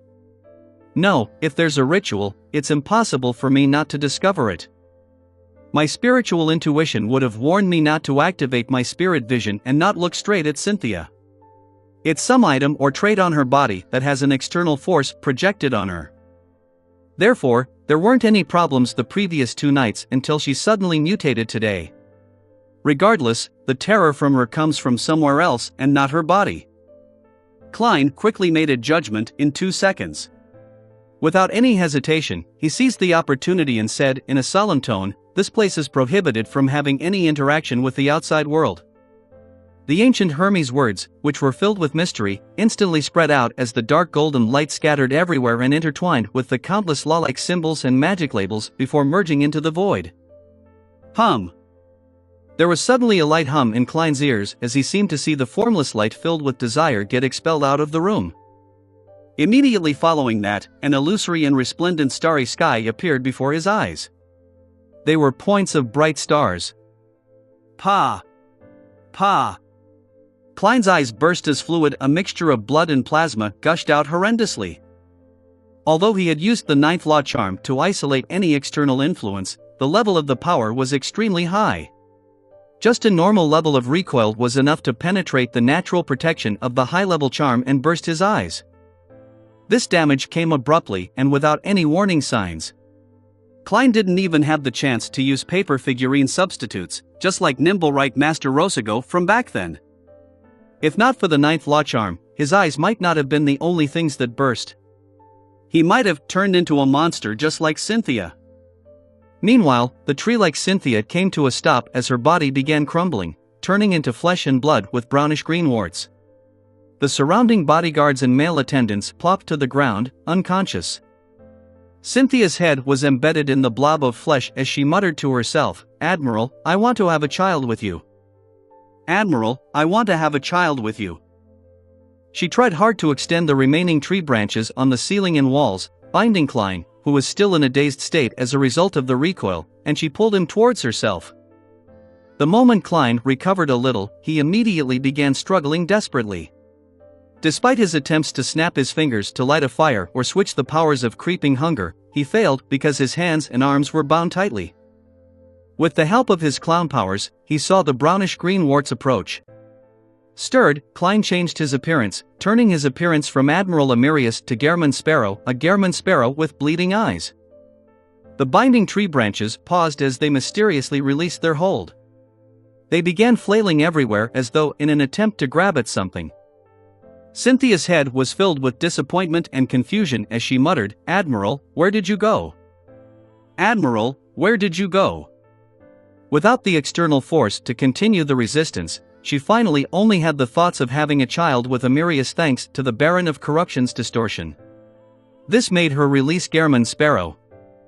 Klein flipped to his feet and covered his eyes with his right hand and pulled downwards abruptly, moving the horrendous wound towards his left shoulder. As his left shoulder became mangled, creeping hunger was tainted with a pure and resplendent glow. Klein looked at Cynthia's head in the pile of flesh and blood with pity as he spread out his arms. A holy flame which swirled around a pillar of pure light descended from the sky, enveloping the monster that had been reduced to flesh and blood. Chapter 629, Heavenly Body Sect. Chapter 629, Heavenly Body Sect. Translator: Atlas Studios. Editor: Atlas Studios. Amidst the holy beam of light, having already lost its support from the external power, the tree warts and flesh rapidly disintegrated. It was like snow meeting a red-hot metal ball. Amidst an indescribable sizzling sound, Cynthia's face winced as abnormal agony showed itself on her face. She turned around with great difficulty, looking up and down, her expression turning horrified and confused. Finally, she realized that there was a problem with her. "Admiral," her voice trembled as she looked ahead with fear and despair, but all she could find was an unfamiliar face. Klein could have fed creeping hunger with Cynthia's remnant flesh and spirit body, but at that moment, he sighed and said with a calm voice, "Try not to make contact with strange artifacts or religions in the future." From his point of view, the reason why Cynthia had turned into this monstrosity either had to do with a cult or some particularly dangerous artifact. She had connected with some existence which couldn't be looked at directly, resulting in such a response. Cynthia seemed to understand something as her remnant head and tiny bit of flesh suddenly wept. "It's the Mother Tree of Desire, the Heavenly Body Sect. Admiral, I don't want to die. I don't want to die. Save me. Save me. Mother Tree of Desire. Heavenly Body Sect. This isn't within the confines of my knowledge of mysticism." Klein maintained his expression as he looked pitifully at the pleading Cynthia. He spread his arms again and said in a deep voice, "Death is not the end. You will be redeemed when you are at God's side." Another pure beam of light landed as Cynthia's beautiful, weeping face completely fixed in place. Her eyes widened in despair, but there was the remnant hope of being sent to heaven after death. Under the sun's radiance, her brain and remnant flesh melted away at a discernible pace. By vanishing, it had obtained its final rite of cleansing. Klein looked silently at this scene without any expression or movement. After everything calmed down, he curled the corner of his lips and chuckled, finding it hard to hide his sorrow. This is really a crazy and chaotic world. He didn't dare to channel Cynthia's spirit after what had happened. The many oddities had made him abandon the thought of bringing Cynthia's spirit body above the gray fog to inquire. Faced with the irremovable evil and the ever-worsening corruption, he could only choose to have Cynthia be cleansed. After all, in this world with true gods, there might exist a heaven after death.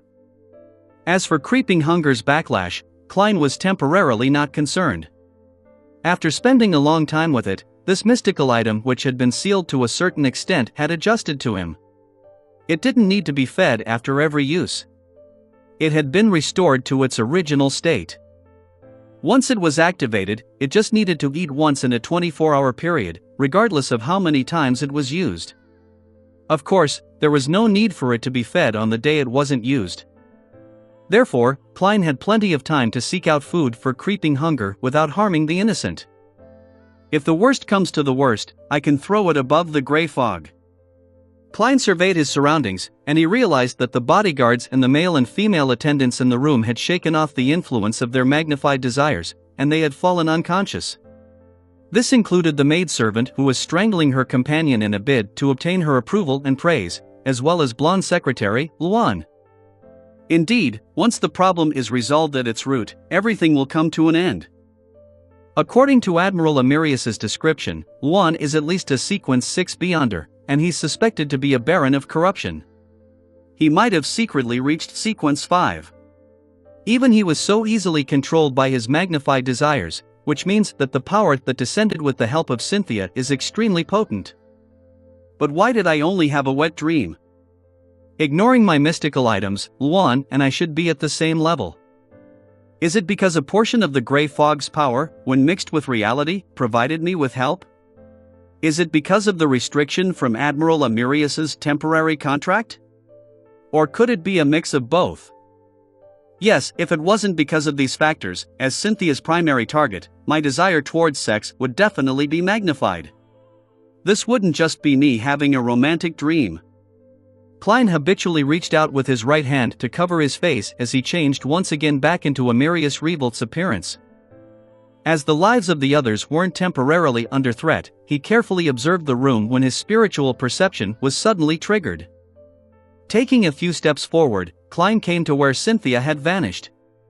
He bent down and picked up a necklace from a pile of torn clothes on the bed. A pendant that was the length of a finger segment hung from the necklace. It was completely black in color and looked like a miniaturized rhinoceros horn. Its surface was full and covered in cracks. Apart from exuding evil, there were no lustrous spirituality activity. This is the dangerous item that caused Cynthia to mutate? As it had connected to the existence which couldn't be looked at directly, it had completed its mission, allowing all its powers to be injected into Cynthia's body? Klein made a preliminary conjecture based on the pendant's situation and from his past experience. He checked the area and found nothing.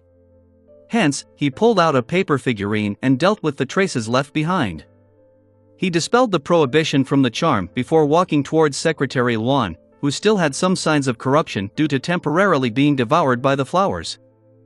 He raised his knee and kicked him a few times with the tip of his shoe. With Amirius's character, it's unlikely that he would crouch down to shake his secretary awake.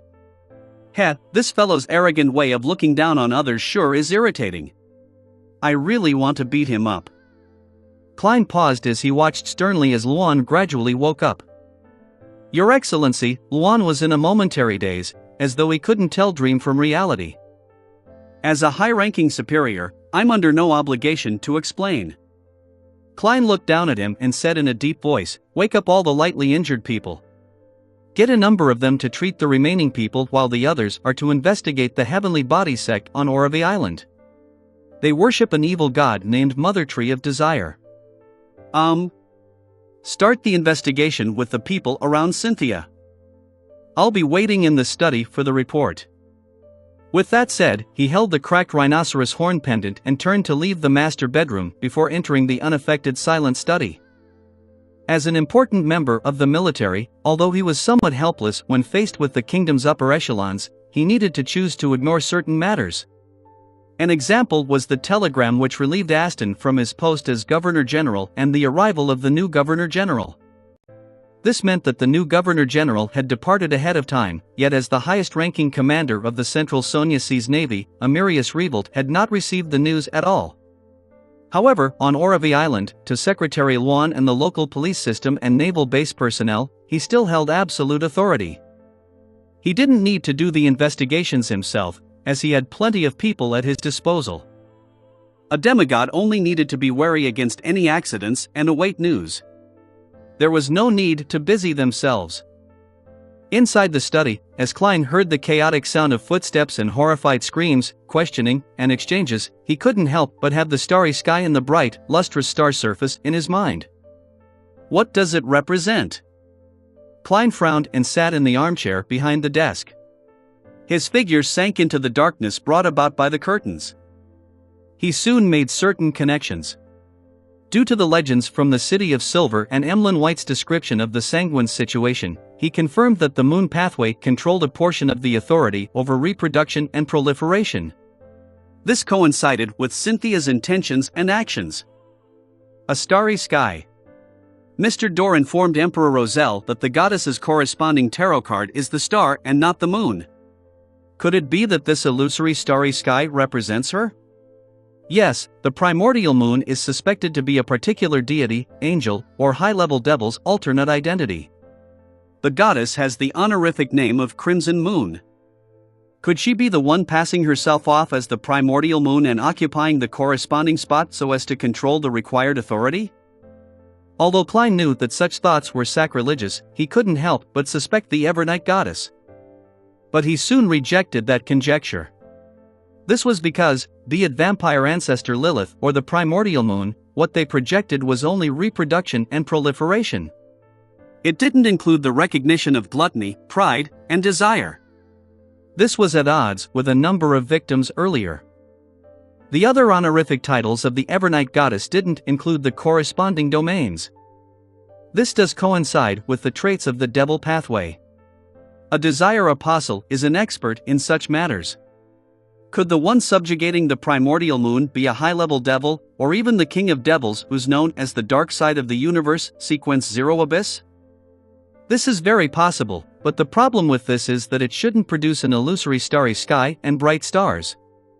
Be it moon or abyss, they have nothing to do with the corresponding symbols. Klein found his conjecture problematic the more he thought over the matter. Amidst his thoughts, he suddenly thought of a concept. It was something important back when he was first educated in mysticism but had never received a detailed description or explanation. That was the astral world. Apart from the Life School of Thought and a few other organizations' belief in uncommon concepts such as the world of absolute rationality, most schools of thought and mysticism believed that the world was comprised of the real world, the spirit world, and the astral world. There was no need to explain the real world. Knowledge of the spirit world was the foundation of many ritualistic magic and beyonder powers. It was only the astral world where Klein's knowledge about it was basically zero. Therefore, the illusory starry sky represents the astral world. The bright star is a particular existence in the astral world? I've always suspected that the astral world is where the true gods reside. Then, this imagery which represents the primordial moon isn't something unacceptable. Klein didn't think further as he recalled the details of the past few days while awaiting the results of his subordinates' investigations. Time ticked by when Klein finally heard a familiar gate approach. Secretary Luan knocked before entering. He bowed his head and coldly reported, "Your Excellency. We've already found the Heavenly Body sect and captured their leader." It was a clue provided by Miss Cynthia's parents. This sect has been rather active in Oravi over the past few years. They do not wear clothes, in a bid to return to nature.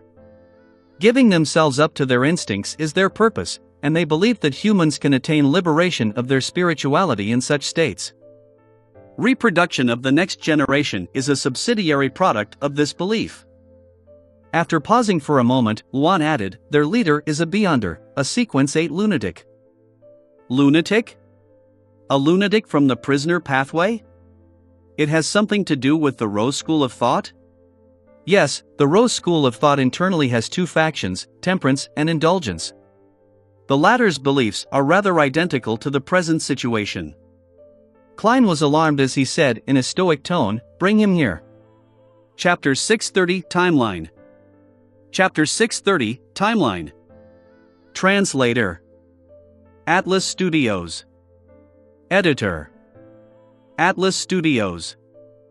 The leader of the Naturism sect was named Flight Ken, a man in his 30s. His thin face had brown whiskers, and there were evil-looking tattoos on his neck. He was brought in front of Klein by Luan. He looked ragged, as though he had suffered the most severe mental torture. "Your Excellency, while he was being captured, he kept exchanging his intelligence for strength, and he's on the brink of a mental collapse," Luan reported the facts, ignoring the possibility that Admiral Amirius could tell the exact details. "That's perfect. Klein had been previously worried that, as a lunatic, Flightken would refuse to answer his questions while under the mental pressure. That way, he had to take the risk of being suspected of dismissing his subordinates and attempting a spirit channeling. As he looked coldly at Flightken, Klein's left hand wore a golden luster under the cover of the desk. He had switched creeping hunger to the interrogator's soul. An interrogator happened to be sequence 7 of Admiral Amirius's Arbiter Pathway. Deep in Klein's eyes, 2 indistinct flashes of lightning appeared as they overlapped with Flightken's figure. Psychic piercing was poised for attack. However, Klein didn't directly use the Beyonder power, as it was only at the level of a sequence 7. Once he used it in front of Luan, he would immediately expose himself to the blonde secretary. With the pressure provided by psychic piercing on Flightken's spirit body, Klein sat there like the real Admiral Amirius as he said in a deep voice, "Do you know Cynthia?" As he spoke, he raised his right hand high and dangled the black miniature rhinoceros horn from his palm. "What is its use?" The dispirited Flightken trembled as he felt as if a dagger was being held to his psyche, capable of penetrating him at any moment. He couldn't help but lower his head as he stammered, "Yes, I know her. Cynthia, Miss Cynthia wished to have a child with your excellency, a child with Beyonder powers. She was introduced to me by her parents. It's a proliferation necklace created with the bestowment of the goddess's aura. By consuming its powder and wearing it for prolonged periods of time, it will be able to make your excellency unable to resist her." Klein listened in silence as he was half convinced by Flightken's explanation. However, he still had his doubts. He believed that it was partially Cynthia's goal. This beautiful lady did wish to have a child with Admiral Amirius, either by her own will or from the urging of others. This could be seen from her persistence even after she mutated. Although the Lone Kingdom's aristocrats didn't like or even discriminated against their illegitimate children, it was situational.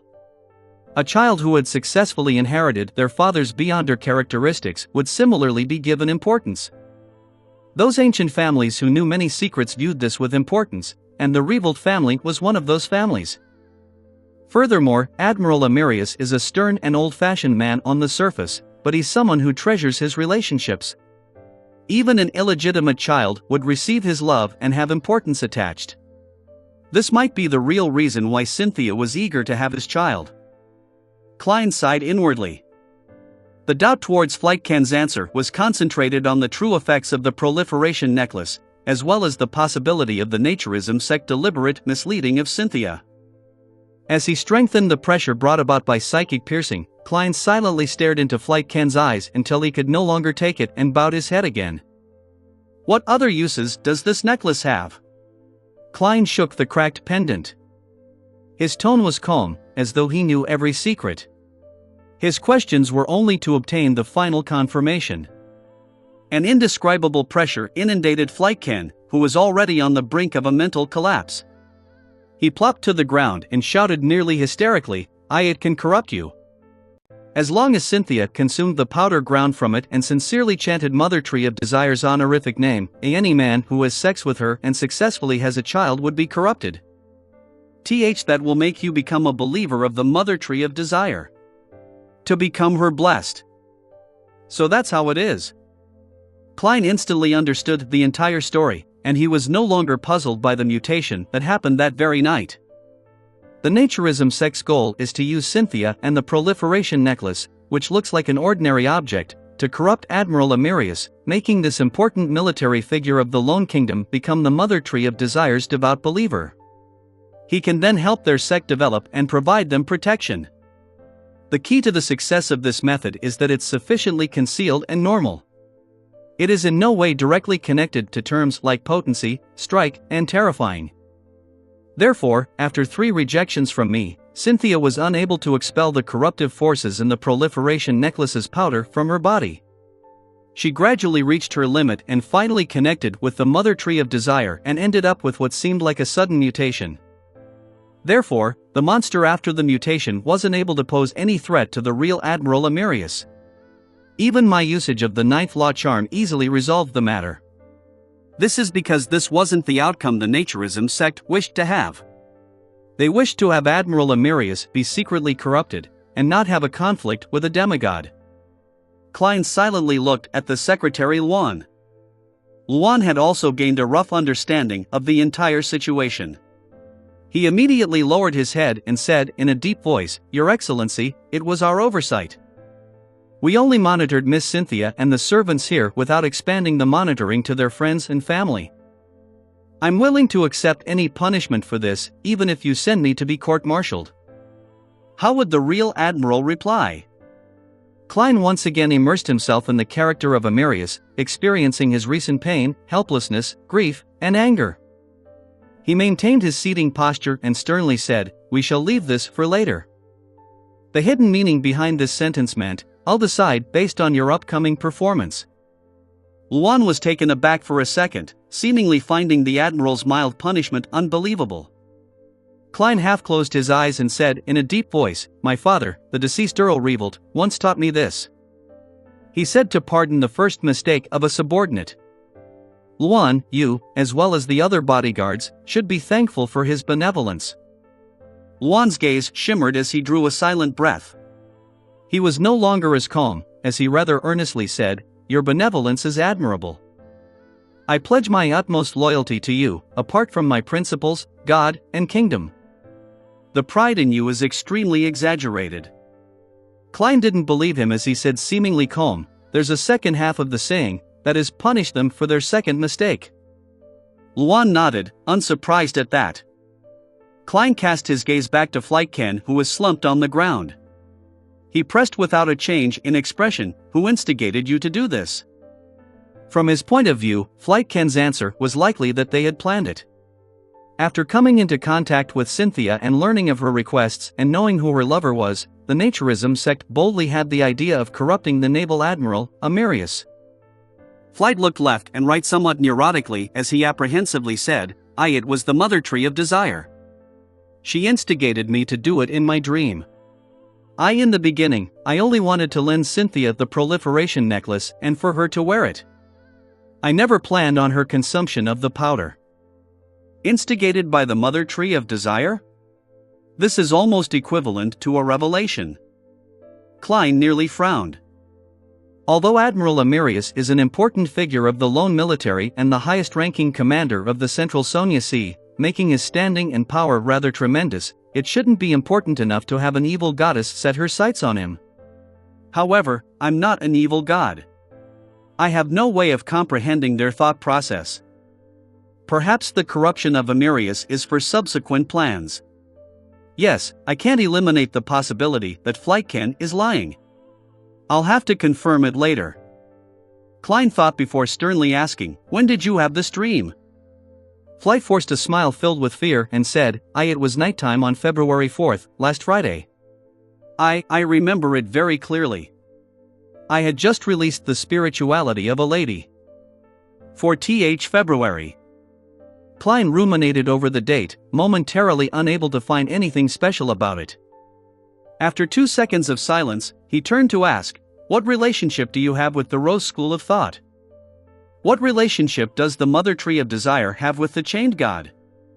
He wasn't worried that Admiral Amirius might have already known of this, with Secretary Luan having a certain understanding of the matter. This could be easily understood as a confirmation question. Flight Ken revealed a passionate look he could hardly keep in. We're a branch of the Rose School of Thought. My mentor is the Rose School of Thought Saint, Zatwin. The Chained God is another manifestation of the Mother Tree of Desire. The Mother Tree of Desire is the true and only deity that surpasses the 7 gods and the true creator. Your Excellency, you are a candidate to be her blessed. Who can't brag? Can it be understood that the Mother Tree of Desire is an alt of the Chained God? According to the evil spirit in the underground ruins suspected to be Red Angel Medici, the prisoner path of the divine and the devil pathway can be swapped. Therefore, it's no surprise that the Rose School of Thought's Chained God can magnify the various desires of creatures. They have the temperance and indulgence factions internally. This matches the situation. Klein thought as he turned his head to Luan and said, "Go out for a while." He planned on questioning Flight Ken on whether he had done anything evil, and if he was suitable to be Creeping Hunger's meal. Yes, Your Excellency. Luan didn't ask why as he briskly walked out the study and closed the door behind him. After the echoing sound of the door closing subsided, the entire study suddenly turned quiet. It was as though it was isolated from the outside world. The beyonder powers of a baron of corruption? The distortion of door closing to seal the study? Very considerate. Klein pondered for a few seconds as he recalled the series of thoughts he had previously. Hence, he suddenly asked, February 6th. What did you do on Sunday evening? Flight Ken was taken aback as he said, We followed the revelation given by Mother Tree of Desire, and using the proliferation necklace and a hair obtained from a particular tramp, we held a ritual to magnify the tramp's gluttony. The tramp stand-in meant for Admiral Amirius was indeed killed by you. It was to prevent the Admiral from leaving and, hence, fall into a trap so that he can have sex with Cynthia and end up being corrupted? Klein instantly connected all the matters together. And my appearance provided another possibility that coincidentally destroyed this plan. Coincidence? That's not right. When the words coincidence flashed in his mind, Klein suddenly recalled the peculiarity of February 4th, the day the Mother Tree of Desire gave Flight Ken a dream revelation. It was the first day he arrived on Oravi Island, Chapter 631, 3 Days of Absence. Chapter 631, 3 Days of Absence. Translator. Atlas Studios. Editor. Atlas Studios. Don't tell me that this matter was targeted at me?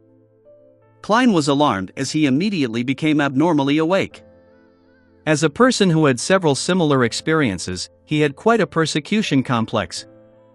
It really is possible. The Mother Tree of Desire used a dream to send Flight Ken a revelation just as I arrived at Oravi Island and began an entire series of plans.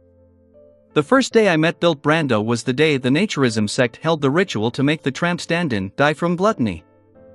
If they were targeting Admiral Amirius, the plan needed to ensure that there was no lack of a stand-in, and that he couldn't find an additional helper or other means to conceal his departure. But clearly, this is something that cannot be confirmed. My involvement is proof. If the target was me, then the previous problem is explained. Klein used his clown powers to control his facial expression as he gloomily looked at Flight Ken. With such a theory, more questions emerged in his mind. But how were they certain that Bilt Brando would seek me out? The news of German Sparrow being able to change into anyone was spread from Vice Admiral Ailment Tracy. It's an element beyond the Mother Tree of Desire's control. Of course, taking a different point of view, it's precisely due to the spreading of this news and my arrival in Oravi Island that made the Mother Tree of Desire send the revelation and put the plan into motion. But why would she want to corrupt me? My grudge with the Rose School of Thought hasn't reached the point of garnering the attention of an evil god. All I did was kill a Sequence 5 Wraith, a Sequence 6 Zombie, and a Sequence 7 Werewolf, with Miss Sharon and Merrick, snatching away the Scarlet Lunar Corona and biological poison bottle. My hunt against Admiral of Blood was terminated before it even started. It was an idea that didn't translate into action. The only thing that happened was the killing of Steel Mavati. The act of revenge that resulted from this matter shouldn't even exceed the attention of a saint. Was it something special about me that resonated with some item formed by the aura of the Mother Tree of Desire on this island the moment I stepped onto it? But I've never faced any abnormal reactions from the holy artifacts left behind by other deities in Backland or Tingen City. Furthermore, I did divine the matter above the gray fog and received the revelation that the death of the tramp was solely a coincidence. It wasn't arranged by a legendary creature or grade 0 sealed artifact, but the outcome ended up different. This is the first time that divination above the gray fog has been disrupted in the true sense of the word? I didn't even notice that it had been disrupted? Klein's thoughts came to a pause as he discovered the most serious problem. Back when the matter involved 0-08, all he received was an ineffective revelation and not a disrupted outcome. Therefore, it's a power that exceeds a grade 0 sealed artifact? The Mother Tree of Desire personally disrupted the matter, and she is a true deity herself? But it's very difficult for the 7 gods to influence the real world. There has to be a corresponding ritual. Yes, I had also divined the risks of acting as Amirius above the grey fog and received a revelation saying that it was an acceptable risk. The outcome does match the development of the situation, so it wasn't disrupted? The more Klein thought about the matter, the more perplexed he became. What was most incomprehensible about it was that if the target of corruption was himself, why didn't he suffer any demanding trials, and he instead solved the problem in a relatively simple manner? This made the Mother Tree of Desire's arrangement appear like a joke. While pondering with this weight in mind, Klein nearly crushed Flightcan. He asked again to verify his conjecture. To his surprise, the Naturism sect hadn't held any rituals to request the Mother Tree of Desire to disrupt any divination over the past week. They didn't make any special arrangements aimed towards the failure of the project. Strange. Klein took out a gold coin and flicked it as a final confirmation. Even without divination, he was almost certain that Flightcan wasn't lying. Firstly, the man was already on the brink of a mental collapse, making him lack the ability to fabricate something reasonable. Secondly, Flightcan's answers adhered to logic, completely confirming whatever Klein had deliberately kept to himself. The gold coin landed in his open palm, the king's portrait facing up, indicating a positive response. Combined with the divination statement, Klein finally confirmed that Flightcan wasn't lying. After temporarily suppressing his puzzlement, he cast his gaze towards Flightcan once again. He asked without a smile, "What deeds have you done in the past that violate the kingdom's laws or the moral fabric of society?" Flightcan was taken aback for a few seconds as his mental state seemed to instantly turn for the better. From his point of view, his ploy against Admiral Amirius was the most serious crime, something that would most easily enrage this important figure. Everything else was trivial and nothing that needed a demigod to waste his time and energy on. Therefore, after skipping the important matters and coming to an ordinary topic, it meant that he might enjoy a good outcome. Flightcan couldn't help but reveal a discreet smile as he hastened to recount. "I once tortured a family for an entire night for their property and abandoned them in the woods after murdering them. Then, I used fake documents and successfully obtained a sizable amount of wealth. I deliberately enticed many believers to indulge in their desires and watched as their emptiness and regret after the deed slowly paved the way for them to become fertilizer for the Mother Tree of Desire. I once tricked many ladies to abide with their nature, an excuse for them to be redeemed by the spirits, allowing me to possess them. I tortured believers who attempted to renounce the religion, slicing off every part that protruded off their bodies." He recounted each and every sin of his, without any thoughts of concealing the truth. Klein felt disbelief with what he heard. He never expected anyone to be evil to this extent. As Flightcan got increasingly excited from recounting his past deeds, he saw Admiral Amirius stand up without an expression before circling around the desk and standing in front of him. The Admiral then raised his left palm. A terrifying mouth appeared in the middle of the left palm, revealing 2 rows of illusory, white, and eerie teeth that were icy cold. "No! No!" A sharp and horrified scream resounded in the room for a long time until silence prevailed. After a while, Klein bent down to pick up a blob of grayish-white light that resembled a shrunken brain. This was the beyonder characteristic of a lunatic. Unfortunately, Flightcan had been searched before being brought here. He didn't leave behind any cash or items.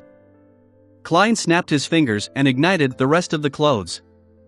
As he looked at his left shoulder, which was beginning its recovery process, he sat behind the desk and remained silent amidst the dancing scarlet flames.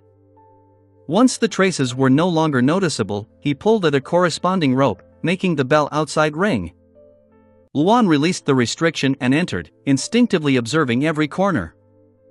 "Instruct the guards and the base personnel to cooperate with the Oravi police to do a cleanup of the Naturism sect. It's best if clues can be found and a number of Rose School of Thought members are caught," Klein solemnly gave the order. "Yes, Your Excellency," Luan answered respectfully. He didn't ask where Flightcan was, as though the leader of the Naturism sect never existed. Klein didn't pay too much attention to the raid on Oravi Island. Using the excuse that he was slightly injured, he declined the remaining schedules for the next 2 days.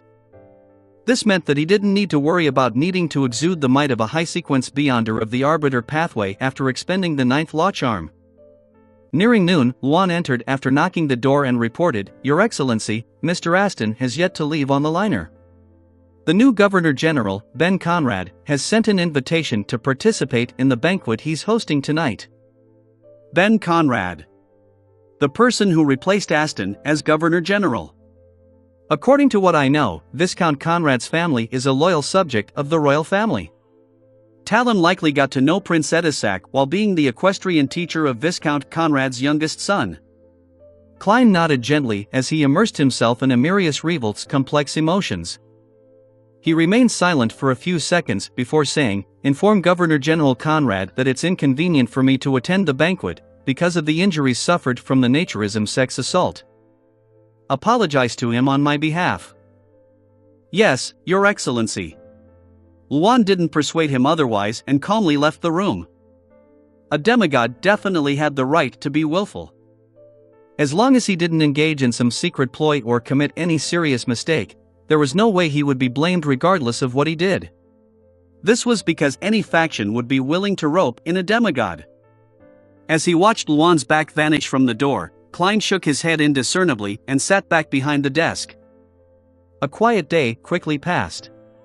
When it was almost midnight, Klein, who was sleeping in the guest room, suddenly woke up and sat up. His spiritual perception told him that someone had entered the house. Klein focused his gaze at the window and saw a middle-aged man in a tailcoat. He had black hair and blue eyes, with the corners of his mouth slightly sagging. He was none other than Admiral Amirius. Phew! He's finally back. Klein slowly stood up and cautiously asked, "What item did you give me before?" He was afraid that the Admiral Amirius before him was also a faceless in disguise. Admiral Amirius stood there and answered with a stern expression, "The 9th law charm." Without waiting for Gehrman Sparrow to speak again, he took 2 steps forward and calmly asked, "Did anything happen in the past few days?" Klein controlled his facial muscles and said, "Your secretary committed a mistake and was injured." "Oh? What else?" Admiral Amirius nodded with deep reservation. Klein tried hard not to move his gaze away as he looked straight at him and said, "Your younger brother has been relieved of his post as Governor General. The new Governor General has already taken over. Your Miss Cynthia mutated into a monster and was purified by me.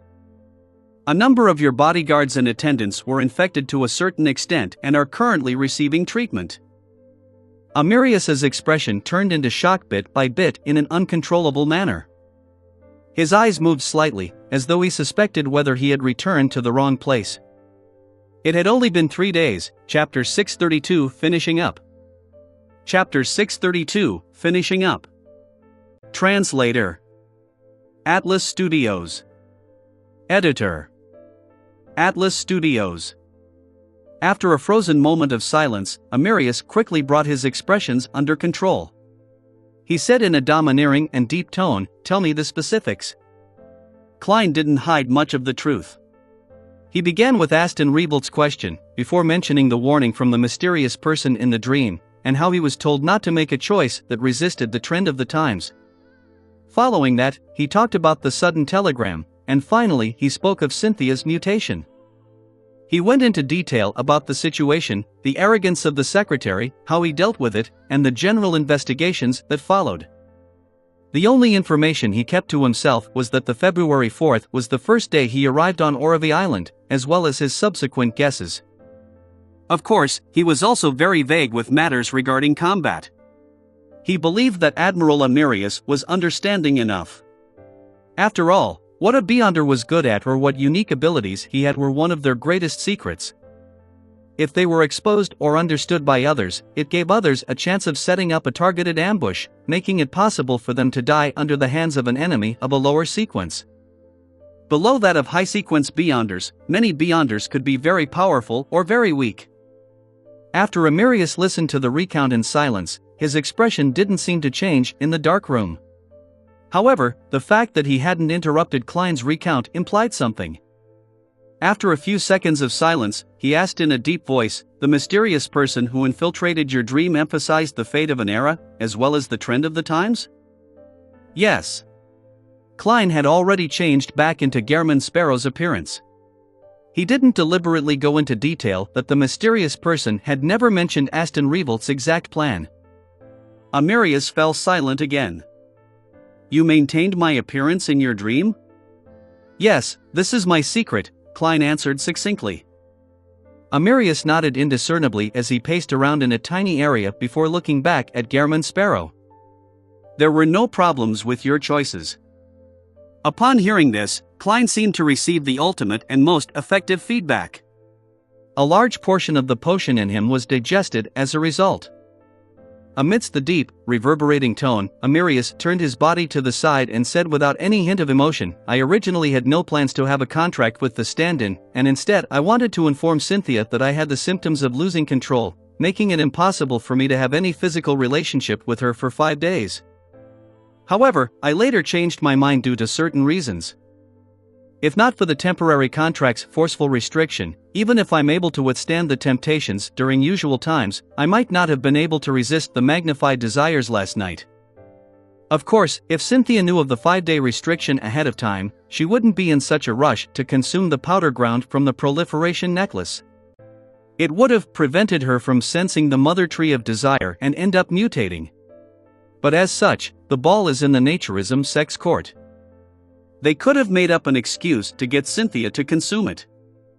This matter was really targeted at me. What does the mother tree of desire actually want? Also, what was the reason that caused Admiral Amirius to make such an important change? Klein seemed to grasp the crux of the matter as he looked at Amirius's side profile. What's the reason? Amirius said with a deadpan expression, there's no need for you to know. For the first time in his life, Klein hated such a response. After some thought, he took out the cracked pendant and threw it at Amirius. This is the proliferation necklace that originated from the mother tree of desire. Amirius raised his hand to catch it before looking down. You may leave. Go to Bilt to receive your reward. Aren't you worried that I know of something I'm not supposed to know? That's right. Aston's ploy has been exposed and is known by his political enemies. As for Amirius, he was clearly not involved, therefore, it doesn't matter if I understand anything. Klein imagined that there would be a long-term confidential contract, but to his surprise, he could leave just like that. Noticing that Amirius didn't raise another matter, he pointed at him and said, clothes.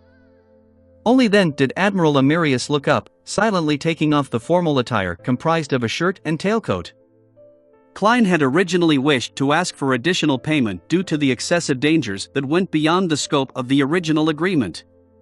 But after secretly confirming that Cynthia's outcome was because of him, he abandoned the idea while feeling guilty. He quickly took off the comfortable sleeping robe, switched into a tailcoat, and under Amirius's guidance, leaped out of the window, and secretly left the garden villa while the bodyguard's eyes were confounded. Amirius donned a sleeping robe and clenched the proliferation necklace before walking to the window. He stood there silently as he faced the crimson moon and few stars in the dark night. He stood there without an expression, not even changing his posture for a long period of time. Pa! He slightly relaxed his clenched fist as the miniaturized rhinoceros horn fell to the ground in the form of shattered pieces, bit by bit, fragment by fragment. The next day at noon, Klein, who had slept soundly the entire night, left the inn and took a carriage to Sweet Lemon Bar. He went to the second floor to meet Bilt Brando. It's over? Bilt asked with relief and surprise. Klein nodded and said, Admiral Amirius has returned. Where's the rest of the payment? Bilt revealed an unconcealable smile. After he dismissed his guards, he personally went to a safe and took out the remaining £500 and a blue cufflink. This is the mystical item created from the Murloc bladder you provided, Bilt introduced. It can provide illusory scales hidden beneath the skin, so you will be as difficult to catch as a fish. It will also help withstand a certain level of damage for you. With it, you can dive to at least 15 meters without any protective gear. You can freely move about in the water for 10 minutes. It doesn't have any serious negative effects. It will just make you tired easily when in a hot or arid place. That means this cufflink shouldn't be used with the sun brooch. Klein extended his hand to collect the money and item. Aren't you afraid that there will be problems? Bilt cracked a joke. Your business is here, Klein answered calmly. His meaning was clear. If there were any problems, he wasn't afraid that the person in charge would go missing. Bilt's smile froze as he said, "It hasn't been named." "You can give it one." Murloc cufflink. Klein couldn't be bothered to waste his brain cells. "Nice name." "It leaves quite an impression," Bilt said with a forced smile. He paused for a moment before saying, "That artisan said that he can fix the summoning ritual of a spirit world creature onto materials with spirituality. It will be able to last a maximum of 1.5 years, but you will need to provide detailed information." "Haha, according to our agreement, I'll be responsible for it, so there's nothing to be worried about." "All right. Make it a harmonica." Klein took out a pen and paper from his pocket and scribbled the ritual to summon his messenger. Messenger? This is rather rare. It's very hard for Beyonders not from the death pathway to find a suitable one. Bilt received the piece of paper and casually scanned it. If the messenger is accidentally summoned during the production process, a gold coin has to be given to her. What happens if it's not given? Ha. Spirit world creatures always have something odd about them. I've seen some who love music, as well as ones who loiter around shit. What happens if you don't give one? Perhaps Mam Rionette Tinker might bring the heads of you and the artisan to me. She's a creature with a castle in the spirit world. She might even be stronger than me. Well, under situations when I'm not using the Sea God Scepter. Klein lampooned as he said in a deep voice, "The third promised item can be left to the future." All right. Bilt didn't have any objections.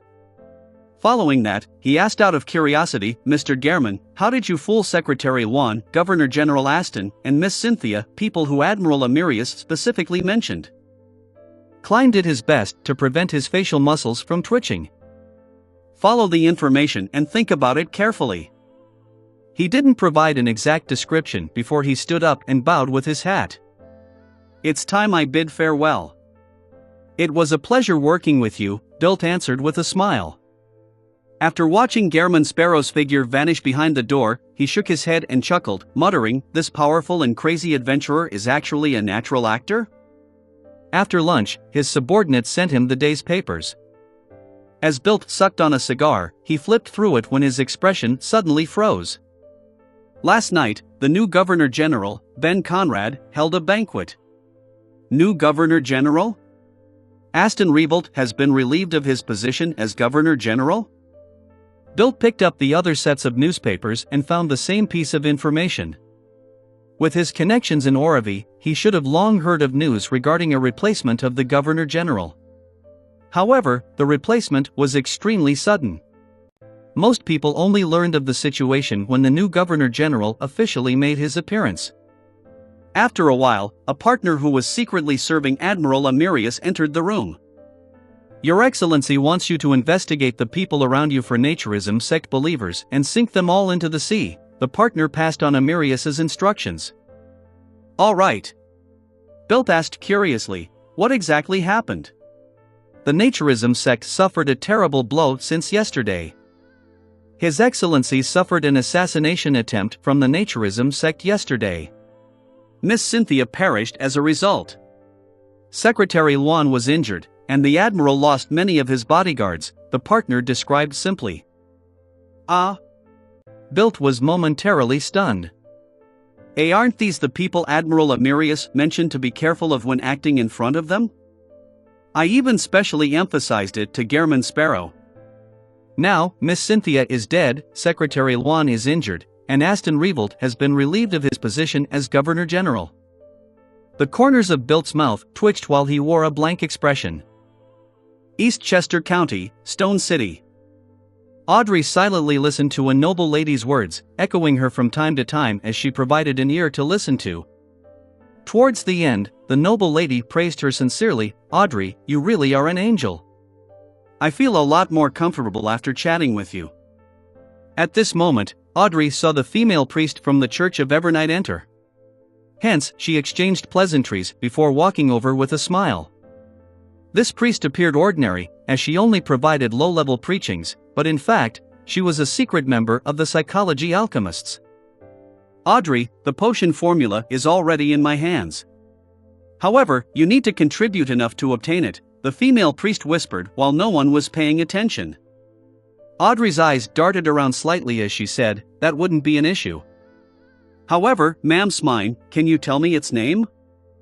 The female priest looked around before saying with a suppressed voice, "Hypnotist."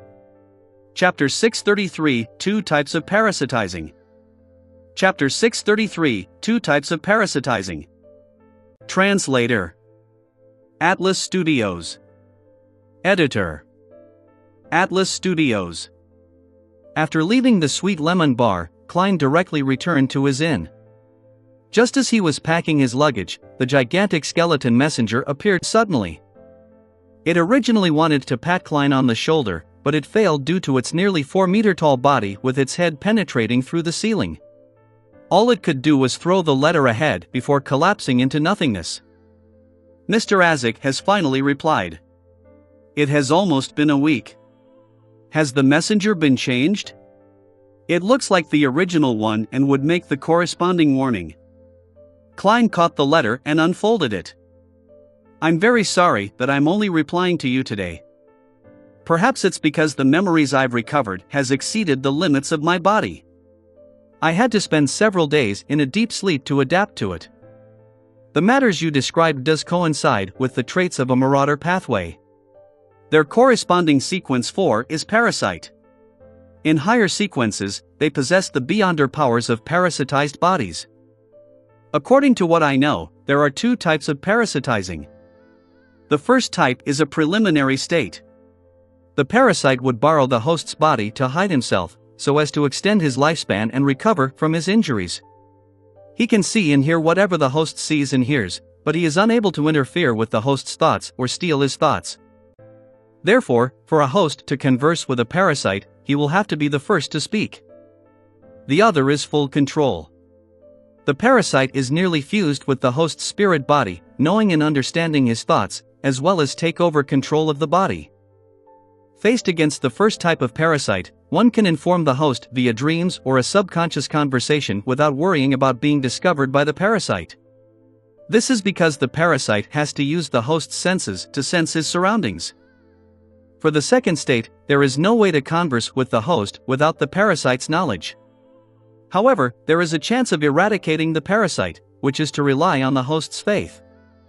It's very difficult for me to accurately describe such matters, and all I can say is that when one opens his heart while praying, the target of the prayer would be able to discover the existence of the parasite, and through a particular ritual, provide feedback to complete the separation or eradication. Of course, the prerequisite is that the host himself doesn't know of this, otherwise, the parasite would definitely be alerted and begin carrying out preventive measures. Isn't the latter situation somewhat similar to Little Son's? He prayed to me without much thought, and I discovered the existence of Amon's avatar. Then, with a concealed goal, I taught him the secret deed ritual and used it to cleanse the parasite. Klein instantly had a deeper understanding of the previous situation he was in. However, I'm currently unable to determine which state my dear poet is in. Back in Tingen, he would occasionally talk to himself. This might be a result of the first type of parasitic states, but the problem lies in the fact that it has been months. It's possible that the parasite has completed his complete control of Leonard. I have to first confirm the matter before knowing what I should do. Otherwise, rashly entering his dream will only lead to preemptively warning the parasite, making the problem more serious and harder to resolve. If it's the second parasitic state, my dear poet believes the goddess, but she has millions of believers. It's unlikely that she would pay important notice to a red glove who's neither a blessed or saint. She's unlike me, the fool. I read every prayer and often provide a one-to-one service. This is what it's like during a startup phase. As Klein thought over it, he suddenly sighed and felt wistful. He originally planned on entrusting a task to Emlyn to secretly monitor Leonard Mitchell to see if he often whispered to himself. However, after considering how Emlyn had already appeared before Leonard and the parasite because of Tinder, there was a high chance that he was a target they were wary of or a target of investigation. Therefore, he rationally abandoned such a thought. Miss Magician is only a sequence 8 and a trick master. She doesn't have the ability to monitor a parasite at the angel level or a red glove. Miss Justice's identity is the best form of concealment. Besides, she's also a believer of the goddess. But the problem lies in the fact that she's back in her fief. She will only return to Backland in June. Mr. Hanged Man and Ma'am Hermit are at sea. As for Little Son, there's no way for him to connect with the outside world. There's still not enough Tarot Club members. The factions they've expanded into are still lacking. I can't find any suitable person to help me complete this task. Among the people I know, Miss Sharon should be the best choice to perform such matters when it comes to concealment, but I have no way of contacting her, even if I do it through Miss Magician or Emlyn. Sigh, I had fled Backland in a hurry, so I failed to consider many of the consequences. Klein raised his hand to knead his temples as he thought about how Leonard was an elite red glove in the Nighthawks. There were high-ranking deacons and the church watching over him, so it was unlikely the parasite would dare to do anything for now. Hence, he decided to put the matter aside and wait for a more suitable helper. Perhaps I can wait until I digest the potion and head east of the Sonia Sea to find mermaids. After I complete my advancement, I can return to Backland and do it myself. The experienced Klein didn't hesitate further as he rapidly made up his mind. Inside Sweet Lemon Bar. After the uneasy built handled two naturism sect believers among his close aides, he finally received some good news. Are you telling me that Admiral Amirius will be returning to Byam today? He stood up with a cigar in hand. Sothoth nodded gently and said, his fleet left the harbor half an hour ago. It's steering towards the Rorstad archipelago. Phew. Bilt didn't conceal his sigh of relief, having confirmed that the Admiral wasn't putting any blame on him. Just the thought of how Gehrman Sparrow had managed to make the Admiral suffer the loss of so many of his bodyguards, the younger brother's loss of his position as Governor-General, the injury of his secretary, and the death of his mistress, he couldn't help but wonder about his own management capabilities. Although the responsibility of these matters wasn't necessarily Gehrman Sparrow's fault, to have them all happen at once had made one believe that it was the crazy adventurer's fault. At the very least, he was unlucky enough. And as his employer and endorser, Bilt believed that there was no way he could escape responsibility. He definitely needed to incur punishment from Admiral Amirius. His Excellency is indeed a demigod. He didn't let his rage blind his reason. Praise the Lord. May the storm be with us, Bilt said as he struck his right fist on his left breast. At this moment, the subordinates he sent rushed back. Boss. Gehrman Sparrow has disappeared, the subordinate reported in a hurried tone. Bilt frowned slightly. Disappeared? Yes. After he checked out of his room, he held his suitcase and circled the area several times before disappearing, the subordinate explained truthfully. It's really difficult to monitor an adventurer who can shapeshift into anyone. Bilt sighed and said, leave it. There's no need to seek him out again. After being targeted by the Mother Tree of Desire, Klein cautiously changed his appearance and identity, as well as his place of residence to prevent anyone from targeting him. From the feedback received from acting as Admiral Amirius, he decided to quickly digest the potion by putting it into practice. While riding a carriage to the Oravi Hospice Foundation, Klein once again stepped in. The person in charge of the registration was still Ma'am Joanna. She looked up and asked, "You want to do volunteer work?" "Yes." Klein nodded seriously. Joanna took out a form and asked like clockwork, "Name?" Klein smiled and replied, "Sinbad Volunteer." The weather in East Chester County during April was comfortable. The vegetation was lush and the scenery was beautiful. It was the perfect season for hunting. Audrey was dressed in a waist-fitting black riding suit with a helmet. She was on a burgundy mare that belonged to her, while in pursuit of a brightly colored wild chicken. She shot a whistling arrow and accurately struck the prey. As a psychiatrist, her physical attributes had clearly been enhanced. Together with her education in archery from a young age, whether it was in shooting firearms or in archery, she was considered rather skilled. A golden figure pounced forward and rapidly bit onto the prey which had lost its life. It was none other than Susie. "It's a pleasure working with you." The corners of Audrey's lips curled up as she struck her palm with Susie's paw with a smile. At this moment, the aristocrats surrounding her came over, either praising her for her hunting prowess or her training of her hunting hound. Audrey felt a little ashamed regarding the latter half. She had never trained Susie before. The aristocrats quickly dispersed as they continued chasing their prey. As for the low-level priest of the Evernight goddess, she came over and said to Audrey with a suppressed voice, "You can receive the hypnotist formula after completing the final mission." Finally. Audrey's eyes lit up as she silently nodded. To be frank, if she were still the green and squeamish noble lady of the past, she would have long lost the patience to accumulate the required contributions and would have ended up requesting the purchase of the hypnotist potion formula at the Tarot Club. But she knew very well that building up contributions would aid her infiltration into the psychology alchemists. She would be more trusted and build up a good foundation for her to receive the high-sequence potion formulas in the future. Therefore, she patiently performed matters that were either uninteresting or interesting. Of course, Audrey didn't waste the past 2 months. She had been eavesdropping on the conversations of the aristocrats and maidservants, before guiding them to pour out their frustrations and aid them in defeating their negative emotions. This allowed her to act as a psychiatrist very perfectly.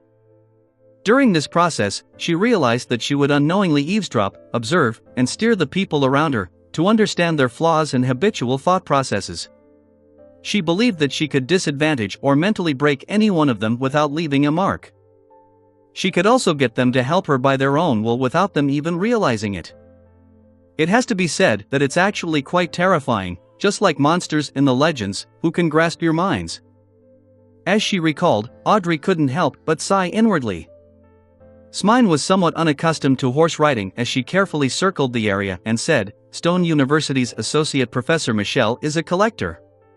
We wish for you to purchase a notebook from the 20-Year War."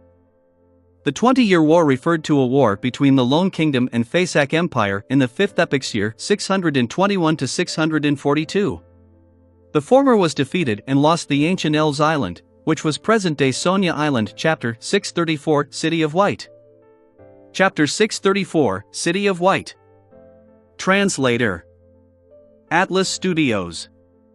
Editor: Atlas Studios. Stone University. Professor Michelle. Notebook from the 20-Year War era. Audrey extracted the key terms in the words and glanced at Susie, who was running happily in front of the mare. She went straight to the point by asking, "Ma'am Smine, what kind of notebook is it?" "I'm not sure. All I know is that it belongs to the period of the 20-Year War. It's part of Associate Professor Michelle's collection. It has an important characteristic: the patterns on the cover faintly forms a dragon." Smine didn't hide it from Audrey as she told her all the information she knew. Audrey, who silently listened to her descriptions, restrained her burgundy mare as she considered how she could complete the mission. Visit Associate Professor Michelle and view his collections before raising a request to buy one of the items isn't too difficult. Although it's embarrassing to admit this, it's quite unlikely he would reject me regardless of the way it's said. Yes, Audrey, you shouldn't be overly reliant on these. The biggest problem is being out of the blue. I didn't know Associate Professor Michelle before this, making it very difficult to explain why I'm suddenly visiting him. Besides, I don't know what the notebook means to him. Announcing my desire to purchase it might result in him being alert and wary. Jen's elder brother is studying at Stone University. At the last gathering, he depicted his penchant for describing and discussing matters. If I were to invite him and his sister to the next afternoon tea and steer the topic towards history, archaeology, or collections, then he will likely mention Associate Professor Michelle. Yes, at a university, there's definitely not many people who can be called collectors. With such a precursor, I can send someone to pay a visit to Associate Professor Michelle and make the request to view his collection. At the first meeting, I'll try my best not to show my desire for it. I'll observe the owner's actions and guide him to reveal his true self. This will be helpful for me to use suitable matters for suitable requests at a suitable time. After confirming her line of thought, Audrey nodded at Smine and smiled. I'll work hard to complete the mission, but I can't guarantee success.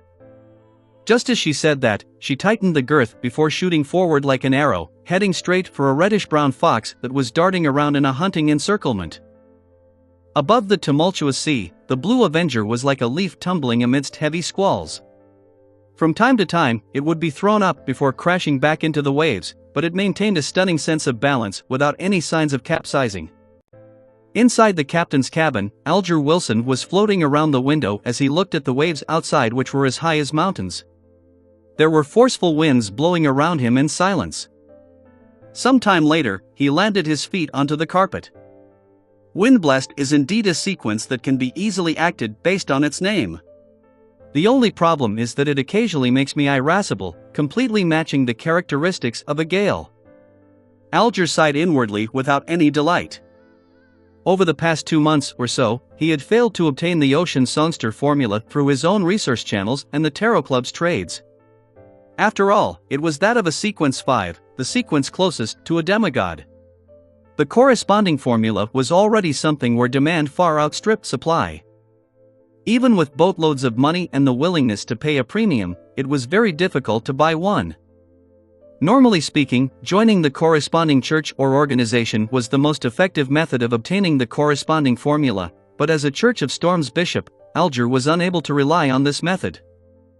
Due to particular secrets, he needed to hide his strength in order to win the freedom he needed to take action and be under light monitoring. Only after he had sufficient confidence would he head for a place and complete the goal he had been waiting for all this time. To his joy, he didn't waste the past 2 months. At the very least, the speed at which he digested the Windblessed potion was pretty decent. The Windblessed is simple. Ocean Songster is said to be quite difficult. Must I frequently sing? Alger couldn't help but turn his head and look towards the deck. Although he was separated from them by several rooms, he could still hear the drunken sailors singing with gusto, creating a din that could rival the storm's roars. Alger unknowingly frowned. Backlund, Sherwood Borough. Synthus Circus. Ma'am, didn't you say that you're performing magic? Why are you dressed like that? A youth asked the woman dressed in a pitch-black pointed hat and dress of the same color in puzzlement. I don't know why I'm wearing this as well. Perhaps it's because of my first appearance here. My brain was freezing from the weather and my style was subsequently fixed. Furs rubbed her face, which had red and yellow paint, as she replied with a smile, in ancient times, magic is often mistaken as witchcraft. But this has nothing to do with why I'm wearing this. She picked up the middle of 3 porcelain cups which were placed in front of her. She then placed a white ball beneath it. Then, she quickly switched the positions of the cups before smiling at the youth who had questioned her. Guess where the tiny ball is? Isn't this one of the gambling methods invented by Emperor Roselle? The youth said with piqued interest. But you aren't a croupier, but a trickmaster at a circus. Therefore, I believe that the ball has already been switched away. All the cups are empty. Furs smiled and said, Congratulations, you got it wrong. She suddenly picked up the cup in the middle as a white blur flew out. It was a dove. As for the tiny ball from before, it was where the dove had left. Wow! Godly! Wonderful magic! Brilliant! After a series of amazed exclamations, Furs clearly looked pleased with herself as she looked at the distant cathedral bell, put away her props, and returned to the tent where the circus master resided. Are you really resigning? I can double your salary, the circus master came over as he tried to persuade her otherwise. Unfortunately, I had already summarized the Trickmaster principles by the middle of March and had already completely digested the potion last week. If it wasn't because the contract ended today, I wouldn't even be here today. Although being a Trickmaster feels very nice, this doesn't stop me from my goal of advancing to astrologer. Teacher said that he would be giving me the formula, ingredients, and a gift this week. What kind of gift will it be? Sigh, the ravings from the full moon are getting more terrifying. If not for Mr. Fool, I definitely would have lost control and become a monster. Furs extended her right hand and covered her mouth, languidly yawning. Then, she said with a smile, "Well, I'm actually a best-selling author. My next book is related to circuses, so I came here to be hired." "A best-selling author?" The circus master's eyes lit up as he said worriedly and expectantly, "Will you write bad things about us?" "Are there any?" "I had a great time for the past 2 months." Furs took off her pointed black hat. The circus master revealed a sincere smile and said, "Wall, ma'am Wall, can you mention our circus's name in your book? I'll pay you advertisement fees. Of course, it won't be much. As you know, I'm responsible for the livelihoods of many people." "That can be done?" This circus master is quite smart. For the first time, Furs realized that a novel could advertise just like in newspapers or magazines. Furthermore, the format was more obscure and natural.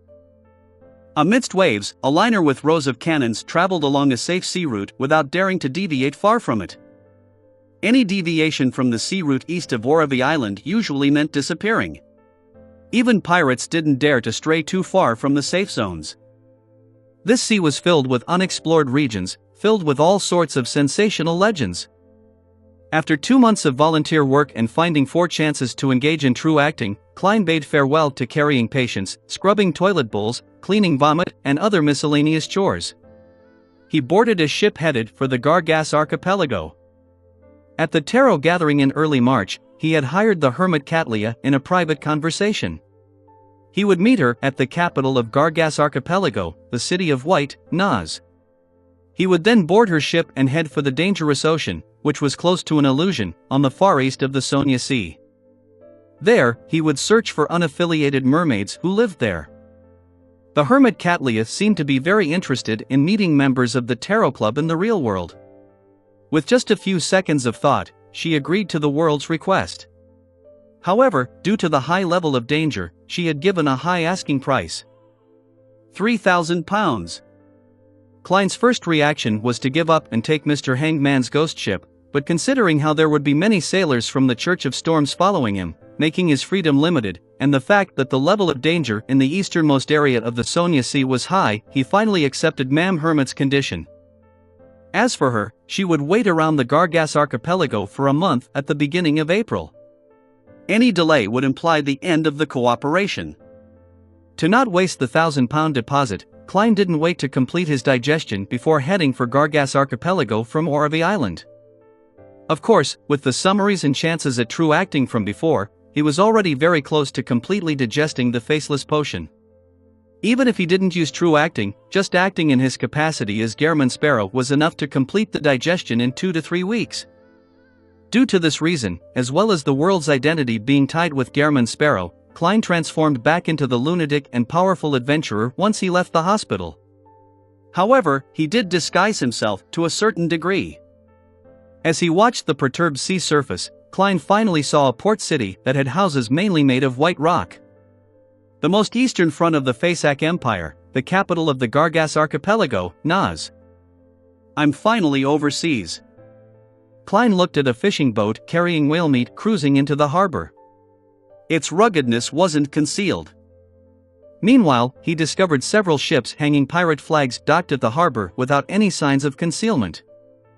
Indeed, Orevi Island's eastern front is a playground for pirates. Klein wore his hat and carried his luggage and left the cabin after the liner came to a stable halt. He went down the gangway into the harbor. After a few steps, he saw a crew of pirates seemingly entering conflict with a local gang. Both sides drew their weapons as they clashed. Klein calmly walked past, showing no signs of stopping them. At that moment, he saw a local pull out a few cans from his pocket and open the lid before throwing it into the middle of the road. "What's the meaning of this?" Klein nearly laughed out before recalling an infamous item at sea. Canned wolffish. Canned wolffish was popular on the east coast of Fasak and the Gargas archipelago.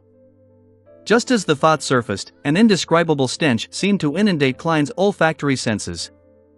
His facial muscles twitched as he tried hard to resist his body's discomfort as he quickly left the region. A small number of pirates who were struck by the stench vomited immediately, while the remaining ones frantically fled while dragging their companions as though they had lost all their combat strength. A minute later, in a secluded corner, the crazy adventurer, Gehrman Sparrow, crouched down and silently belched. Chapter 635, Meeting. Chapter 635, Meeting. Translator. Atlas Studios. Editor. Atlas Studios. The smell of canned wolffish is really pungent. Not only is it smelly, but it's also disgusting.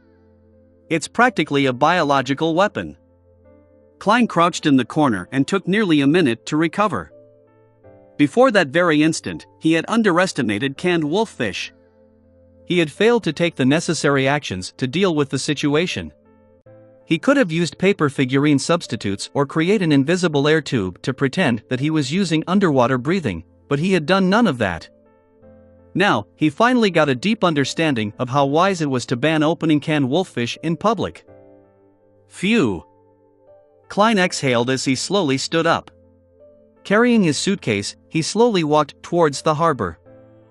His first impression of the city named Naz was one of many white houses, with stone being a common material for the buildings. The second impression was that it wasn't too far north, but the temperature was rather cold. Even though it was already April, it was still only a few degrees Celsius. The third impression was that there were many whaling houses. Gigantic beluga whales were being dismembered for their skin, flesh, fat, bones, and gray amber. The latter two could be used to make pannier for banquet dresses or top-grade scented materials. Whether it was for incense or perfume, they were considered luxurious goods that only the wealthy and nobles could enjoy. As for the skin, flesh, and fat of beluga whales, they also had their own uses. They were used separately to make clothes, food, or oil-related products. In Naz and the Gargas archipelago, the culinary methods for preparing beluga whale had transformed into a unique culture.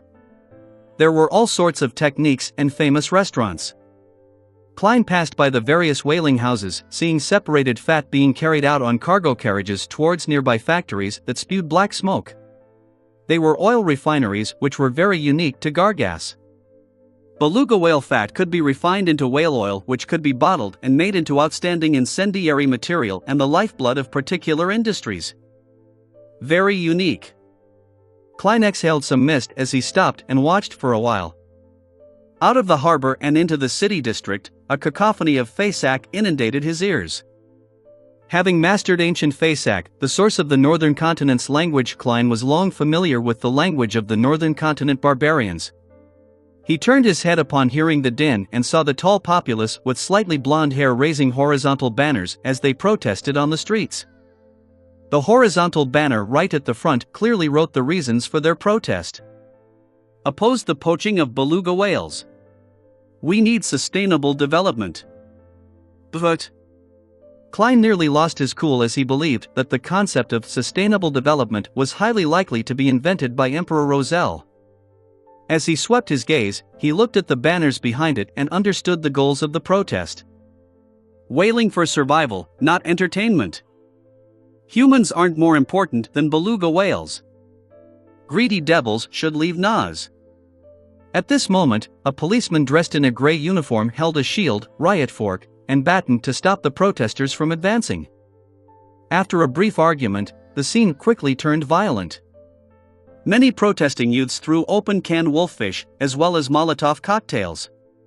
The police didn't show restraint as they forged forward, raising their shields and striking with their batons. Klein pinched his nose as he watched the fire burning on the street.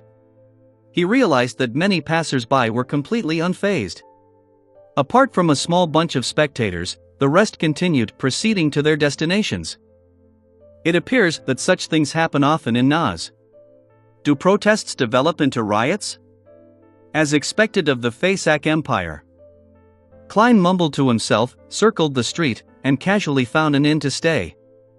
He continued registering as Gehrman Sparrow, unworried that the news released by Vice Admiral Ailment Tracy would cause the Church of the Evernight Goddess to view him as a faceless. This was because he had no plans on traveling through the whale fishing routes to find mermaids who were believers of the goddess. He planned on heading to the dangerous region farthest east from the Sonia Sea. As for the safety in the Gargas archipelago, there was nothing he needed to worry about. This was a colony of the Fasak Empire. The only legal church was the Church of the God of Combat. They were enemies with the Church of the Evernight Goddess. Klein was originally worried that he would encounter many faceless here, meeting 7 or 8 faceless simply from going next door to enjoy some whale cuisine. However, after serious consideration, he rationally eliminated this possibility. First, Beyonders from the Seer pathway were rare to begin with. Klein had only met 3 Beyonders who were beyond Sequence 8, and second, Sequence 6 Beyonders weren't commonly seen. Even in a playground for pirates, those who had 5,000-pound bounties were considered rare creatures. Third, once a faceless had many preparations, they would seek out mermaids on a whaling boat. They would either begin having faith in the goddess, sink to the bottom of the ocean, or become research personnel. Otherwise, the extremely smart ones would seize the opportunity and successfully advance before leaving safely. It was very rare for them to stay on Gargas Archipelago for long. In all of Nas, excluding myself, there wouldn't be more than 2 faceless. Klein straightened his clothes as he wasn't in a rush to contact Admiral of Stars Katlia. He came onto the streets in a good mood and began searching for delicacies according to what he heard on his travels. Raw beluga whale slices, fried whale steak, whale oil with skin, roasted whale meat. Like a standard traveler, Klein restaurant hopped thrice and sampled different food. Not bad. It's pretty unique and it's not very fishy. Instead, it's very appetizing and alluring. Burp. Klein covered his mouth as he came onto the streets. He discovered that the street lamps were sparse, but the lights from the houses lining the streets were bright. To a certain extent, they reduced the darkness of the night. Ice-cold winds passed through the ocean, causing Klein to raise his hand to prop up his collar. The blue cufflinks had their lusters restrained as they were deeply embedded at his wrists. Compared to rings, items like cufflinks were more suited to Gehrman Sparrow's persona. Therefore, Klein didn't blame the artisan for making changes without his permission. As for the harmonica that had fixed the summoning ritual of a spirit world creature, it matched Klein's inward intentions completely. It could be used for a year and a half. It was silver in color, exquisite and beautiful. When he received the harmonica, Klein had imagined such a scene: a crazy and powerful adventurer playing a sad tune on the harmonica in a silent night under the dark moonlight by the side of a boat. Unfortunately, the harmonica couldn't produce any sound, and it could only be used to summon Rionette Tinker. Shaking his head indiscernibly, Klein steadily walked down the empty and cold Nas streets before returning to his inn. Using sleep to bring himself back to an optimal state, he went to Grey Amber Street the next morning and entered a sundry store named Hot Whale Dance. Upon seeing the grizzled boss, who was a head taller than him, Klein tapped the counter and said in Faceac, "Whale oil." The boss had wrinkles plastered across his face, but he only wore a coat made of beluga whale skin. The light-colored patterns had a strange beauty. "How much?" The boss was drinking large mouthfuls of liquor, ignoring the messy placement of the goods. 1¼ buckets, Klein replied according to the predetermined secret password. The boss's drinking actions instantly slowed down as he placed the cup of brownish-green alcohol onto the bar counter. "Do you want to try some? It's many times purer than Nepos. It's considered the mistress of all Faceac men. This was a distilled liquor that's a specialty of Faceac. It's brewed with potatoes or grain. The alcohol purity was high, as stimulating and famous as Blaze. Compared to Sonia blood wine, its price was rather low, and it was well liked by ordinary Faceacians. "There's no need." Klein shook his head. The boss chuckled. "What kind of man are you if you don't drink Nepos? Are there only women in Lone?" He mumbled before drinking another mouthful. "Who introduced you here?" "Mam Gurmases," Klein said, a name in the style of the local customs. The boss exhaled, causing a strong scent of distilled liquor to linger in the air. He staggered as he got up, like a polar bear performing at a circus. After giving the store employee instructions, he brought Klein to a tiny room on the second story of the warehouse at the back. "Let me search for it." "Let's see," the boss mumbled as he crouched. Klein controlled the twitching of his facial muscles as he recalled a widely spread joke in the Lone Kingdom. "When is a Faceac man not drunk?" when he's in his mother's womb. After waiting for a moment, Klein saw the boss find a pure crystal ball from his rummaging. Then, the tipsy polar bear had his back facing Klein as he rubbed his hands on it, softly chanting the tongue-twisting ancient Hermes. The room gradually turned dark as all the corners without light sank like they were producing a strange attractive force. The crystal ball quickly lit up, producing the figure of a woman wearing a black, classic robe. She had an oval face and had very fair skin. Her eyes were deep black with a slight purple hue which was filled with mystery. I'm seeing another Tarot Club member's actual appearance again. Klein stepped forward and received the crystal ball. On the opposite end of the crystal ball, the hermit Katlia could also clearly see the world. He had black hair and brown eyes, with a thin and angular face. Her gaze paused for a moment before she hesitantly said, "Gehrman Sparrow?" She discovered that the true strength and standards of the Tarot Club members were far stronger than she had expected. The world was actually the crazy hunter, Gehrman Sparrow, who was considered at the level of a pirate admiral. My various assumptions of the world were problematic. Controlled, staid, experienced, and ruthless. Admiral of Stars didn't feel overly surprised. "Yes, ma'am Katlia."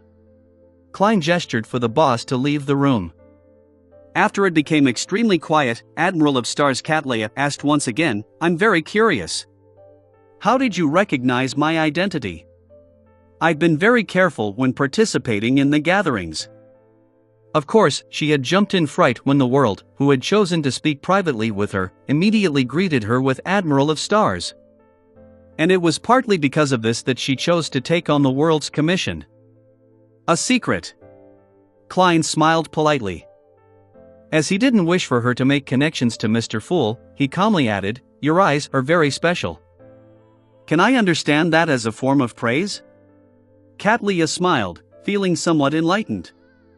She believed that the world had previously only relied on her eyes and other details to suspect that she was Admiral of Stars, but she wasn't certain. Hence, he had probed her with language, and her reaction told him the correct answer. Klein didn't respond as he switched to asking, "When can we set off?" Chapter 636 Slaughterer. Chapter 636 Slaughterer. Translator. Atlas Studios. Editor. Atlas Studios. Admiral of Stars Katlia thought before answering, "Tonight at 8. Dock 6. Not bad. There's no delay at all." Klein nodded slightly. "Okay." Just as he said that, the light inside the crystal ball suddenly converged as the figure dressed in a black, classic robe darkened and blurred before quickly vanishing. Holding the crystal ball which had turned very ordinary, Klein turned around, pulled open the door, and walked out. Glancing at the boss who was guzzling alcohol while leaning against a wall, he threw the crystal ball at him. The boss fumbled to catch it as Klein unhurriedly walked down the stairs and left the warehouse. Once he was out of Hot Whale Dance, he took out his golden pocket watch and snapped it open to check the time. It's almost noon. Most bars will be open. Klein stopped a rental carriage and used FaceAct to tell the driver to head to the Lertle Bar. It meant Dawn Bar in the local language. It was a place where adventurers would gather in the Gargas archipelago. To Klein, the gathering of different intel and news was meaningful. This might aid him in making the best judgment at critical points in time, allowing him to escape the misfortune of losing his life. Therefore, even if he didn't like bars, he often went there. He would get a cup of thick mulled beer and silently sit in the corner of the bar counter and listen to any matters of interest which people mentioned at sea. In addition, he wanted to know about Roy King, who had been imprisoned in Byam's Governor General's office. Over the past 2 months, Snake of Mercury Willa Septon hadn't sent him any dreams. Similarly, Fate Counselor Ricardo didn't summon his messenger to provide him any clues to a powerful mystical item. About 20 minutes later, the carriage came to a halt. A huge vertical signboard with the words Lertle Bar appeared before Klein's eyes. He habitually took out 2 soldi in notes and handed them to the carriage driver. It was only when he saw the worn face of the carriage driver did he suddenly realize something. He was overseas, and this was a colony of FaceAct. It had its own currency. The smallest denomination was the kopeck, followed by the feysilver, and then the gold horn. They maintained the very intuitive base 10 denomination, making conversions very simple. I forgot to visit the bank to exchange for kopeck and feysilver. I used it all at the inn and restaurant. Klein was just about to look around to see if there were any banks around when the carriage driver happily received the 2 1 notes. After repeatedly checking it, he beamed with his wrinkled face. Thank you for your generosity." Klein got off the carriage. While walking towards the ladle bar, he was recalling the carriage driver's delighted look. "Gold pounds, solely, and pence can be used here as well?" "Yes, Gargas Archipelago isn't that far from Toscarter and Oravi. Many items would be sold here, and many lone adventurers like to visit the Sea of Beluga whales. To have Lone Kingdom's currency being used in private is rather common." Ha. Lone's industry and economic strength is greater than the Feysak Empire. It can even be said to be much stronger. The gold pound is worth a lot more than the gold horn. Wait. Suddenly, he recalled something. 1 gold pound could be used to exchange for 5.5 gold horn. This also meant that 2 solely was equal to 5.5 feysilver. And in the City of White, a rental carriage cost 4 feysilver an hour. There wasn't any prorated discounts. It was no wonder the carriage driver was so happy. Klein turned back and realized that the carriage had long disappeared. Sigh. Gently exhaling, Klein pressed down on his hat and pushed open the heavy wooden door before entering the ladle bar. In this world, bars near the dock and factory districts often sold lunch and dinner. Therefore, they opened around 11 in the morning. At that moment, there were quite a number of adventurers, who had nothing better to do, gathered in front of the bar counter. They ordered liquor and smoked fish or vegetable soup with oil floating on the surface. They had a great time eating all of that with bread. Drinking Lantiproof and Nepos at noon? Are they planning to be drunk the entire day? The customs of Feysak are really unacceptable. Klein mumbled as he walked to the bar counter with a deadpan expression. He sat in a corner and rapped the wooden counter.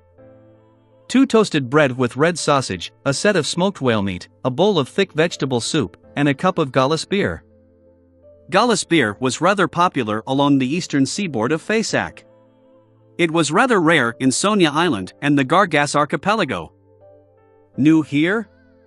The bartender glanced at Klein. A total of 4 feysilver and 6 kopeck. I'm new because I don't drink liquor? Klein ignored the bartender's question and threw 2 solely in notes.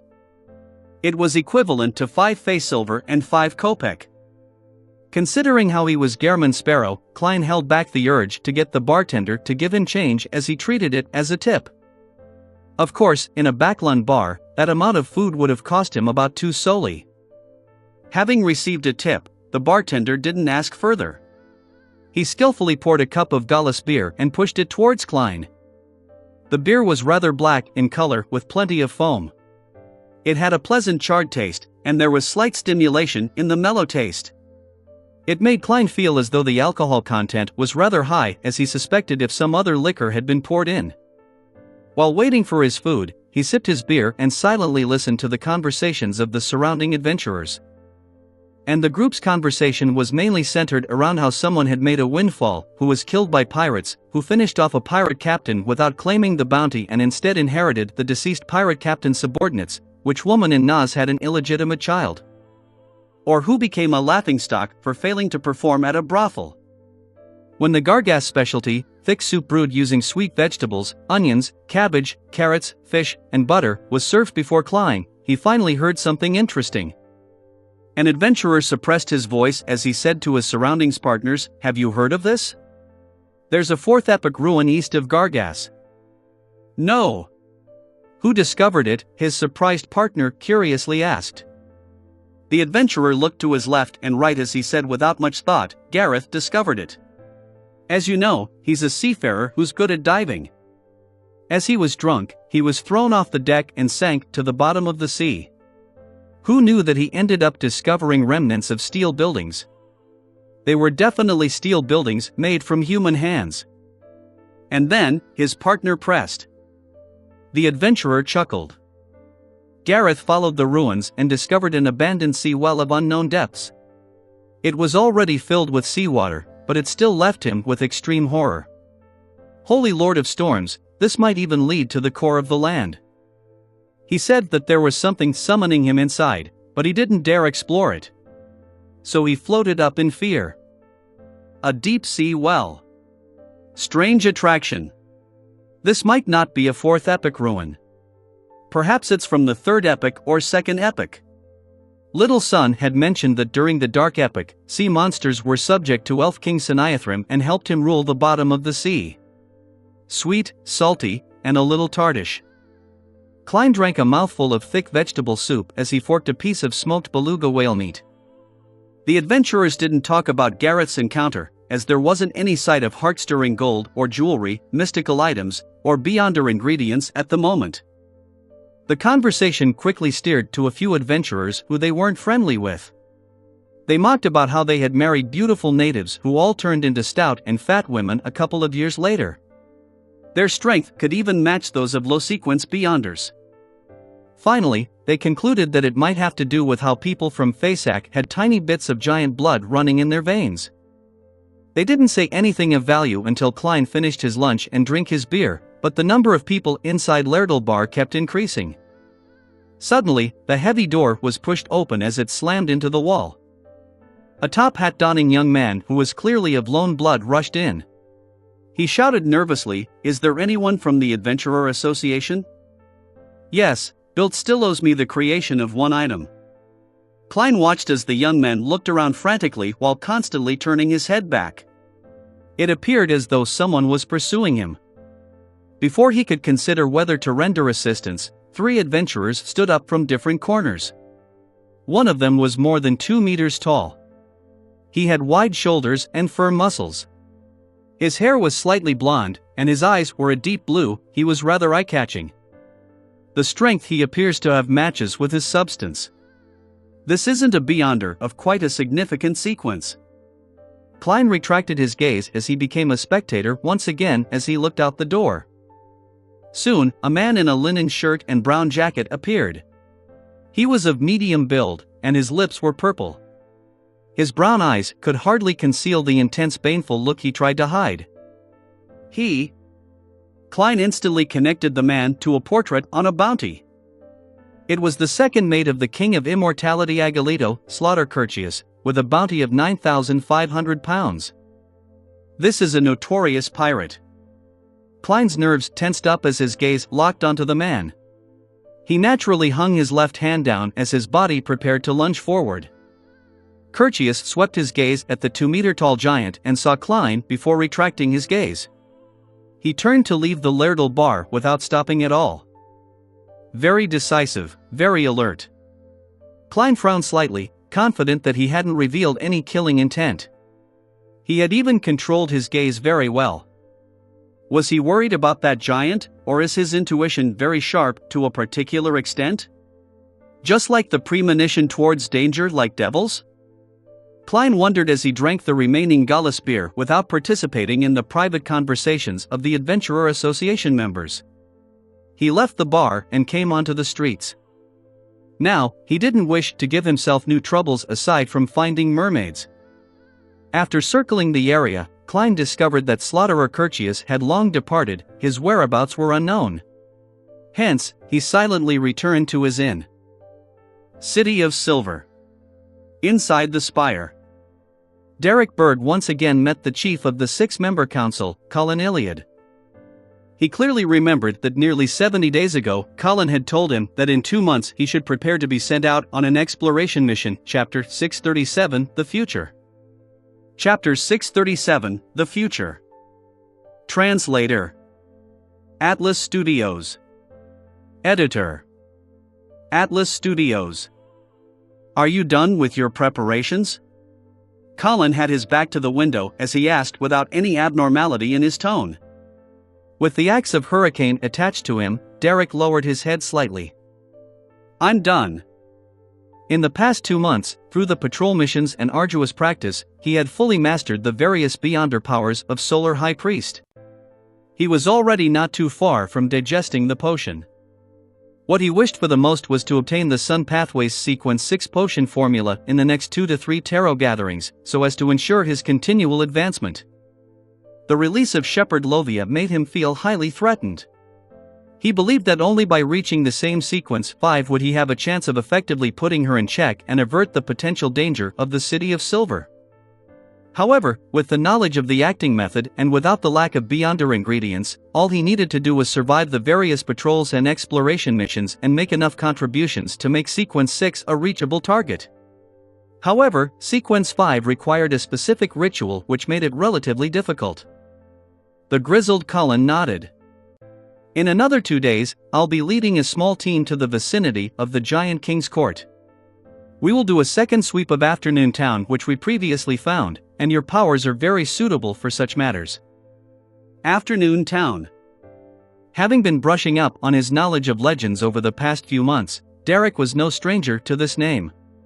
It was an area that needed to be passed when going to the Giant King's Court from the Kingdom of Silver. It was a town where humans and giants lived together. It clustered around the ancient god's residence, which was forever fixed at sunset, just like the last door that separated the real world to a mythological legend. Yes, Your Excellency. Derek couldn't find a reason to reject. City of White, Naz. In a particular inn. Klein sat behind a desk as he looked at the constantly changing clouds outside the window, silently awaiting the arrival of evening. At 8, he would board the Star Pirates' flagship, Future, on Dock 6 to head to the furthest eastern front of the Sonia Sea. No matter what happened in the Gargas archipelago or this region of the sea known as a pirate's playground, they would have nothing to do with him. Therefore, he didn't attempt to hunt the small number of pirates with bounties on their heads that he met while walking in the big and small alleys or bars and casinos. He didn't want to mess up his plans of finding mermaids. My spiritual intuition tells me that Slaughter Curtius from Noon seems to have targeted me. I wouldn't mind if he wishes to send himself to his death. Well, battle strategy can be despised, but battle technique needs to be treated seriously. Without using the sea god scepter or tinder, I'm at best a little stronger than him. I'm at an advantage by being well-rounded and strange enough. Klein half closed his eyes as he imagined the gathering of countless spherical lights, and he used it to enter cogitation rapidly so as to maintain the acuteness of his spirituality. After an unknown period of time, his spiritual perception was triggered as he opened his eyes immediately. At that moment, the sun had already set in the west. The fiery red colors seemed to burn the sea as long shadows were drawn out through the curtains. The shadows seemed to come alive as they danced about before distorting and standing up to project themselves on the wall. Its pitch-black darkness was like the manifestation of the immense evil at the bottom of a human's heart. Klein watched this scene with a deadpan expression. He raised his left palm high as he slowly extended his fingers. The pitch-black shadow produced a voice that sounded hoarse, as though it held sandcloth in it. While looking at Klein, it said, "Dearman Sparrow. Do not interfere in the matter that happened this afternoon. This is the will of the King of Immortality." With that said, the shadow slid down like flowing water and scattered into the darkness, having its original state restored. Klein didn't pay attention to the shadow's changes. Instead, he cast his gaze outside. He could sense that the person controlling the shadow was somewhere across the street. Hence, he didn't plan on acting upon an incorporeal entity. Indeed, Slaughterer Curtius recognized me as the crazy adventurer, Dearman Sparrow, who loves to hunt pirates. That's why he didn't hesitate to turn around at noon. He might not be afraid of me, but there was another rather powerful adventurer present as well. The power he revealed just now is somewhat similar to the Desire Apostle in Backland. He's more and more likely to be a Beyonder from the Devil Pathway. Heh, using the King of Immortality to scare me. Do you think I'll submit just like that? I never intended to involve myself in it. By doing so, I'm actually a little curious. Forget it. Finding the mermaids is of utmost importance as of now. I shouldn't create incidents for myself. Klein retracted his gaze as he lampooned. He was originally wondering if he should report the matter to the Church of the God of Combat in Naz, but after serious consideration, he discovered that it was likely to be meaningless. The Church of the God of Combat is the only legal religion in the Faesac Empire. The number of high-sequence Beyonders they have is definitely a little higher than the Church of the Evernight Goddess, but just by a little. Even if the demigods of the Faesac royal family and military are added, with the extensive land and numerous colonies it has, making the number of critical areas that require protection crucial, they would definitely be lacking in manpower. The Gargas Archipelago, which is far away from the Empire and in a relatively ordinary location, with the only industry being whale fishing, there's no doubt that it's only an afterthought and doesn't have any saints protecting it. According to what Klein had previously learned, the Archbishop of the Gargas Diocese for the Church of the God of Combat was only a Sequence 5 guardian. Together with the Tribunal's Inquisitor, a Baron from the royal family, and a Commodore from the military, they formed the highest level of Beyonder combat forces here. Of course, the existence of sealed artifacts had guaranteed the control of the area. Klein suspected that the Church of the God of Combat in Nas had at least one Grade 1 sealed artifact. Only by doing so could they combine it with their fleets and Beyonders to ensure that the whale oil and grey amber trade industry wouldn't be under the control of pirates and not end up as one of the vassals of one of the four kings. Under any sudden assaults, they were able to use it to last until reinforcements arrived. And it was precisely because of this that the officials in the Gargas Archipelago ultimately maintained a defensive state. As long as the pirates didn't cause problems, they were allowed to freely enter and leave.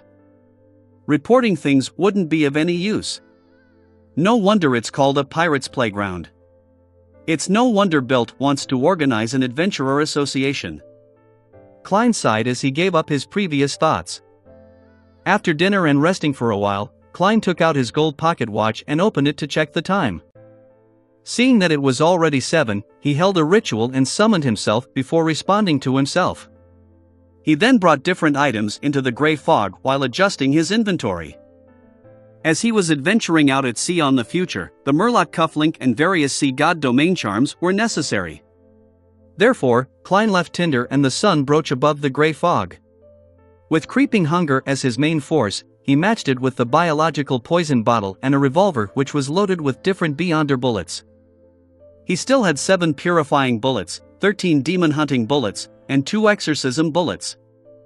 Wearing his coat, Klein placed down Azek's whistle, as well as his wallet containing only 50 pounds, into his inner pocket. Then, he stored the silver adventurer harmonica and charms together. After doing all of this, he touched the revolver beneath his armpit, polished the blue cufflink at his left wrist, and buttoned his double-breasted frock coat. He wore his half-top hat, picked up his black suitcase which contained only his change of clothes and some daily necessities, and left the inn for the harbor via a carriage. After waiting for a while at Dock 6, he saw a gigantic sailboat slowly appear from the distance. According to his limited knowledge of boats, Klein knew that a sailboat of such length wasn't scientific. However, this didn't deter it from cruising calmly on the Black Sea surface as it headed for the lighthouse which emitted its light. As the sailboat approached, the flag gradually became clear. The crimson but weak moonlight allowed the people at the harbor to see 10 white stars of the same size as they circled a cold eyelashless eye on the flag. Admiral of Stars. The future. The pirates and sailors who were watching over their ships exclaimed as every dock in the harbor was filled with stirred emotions. After more than 10 seconds, the defensive cannons on the 2 ends of the mountain nervously adjusted themselves and aimed at the gigantic sailboat which didn't conceal itself. Clang! Clang! Clang! The distant cathedral produced light and ethereal chimes, signaling that it was 8 o'clock sharp. As the tenseness around the dock became more evident, the future came to a halt. At some point in time, a woman dressed in a black classical robe appeared at the bow.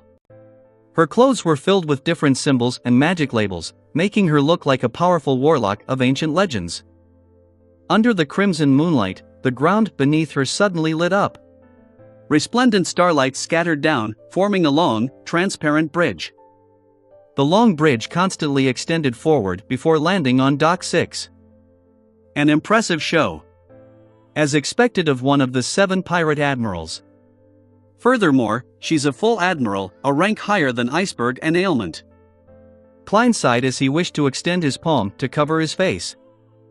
He didn't wish to let others know that the crazy adventurer, Gehrman Sparrow, was cooperating with Admiral of Stars Katlia. At this point, I can only maintain my persona.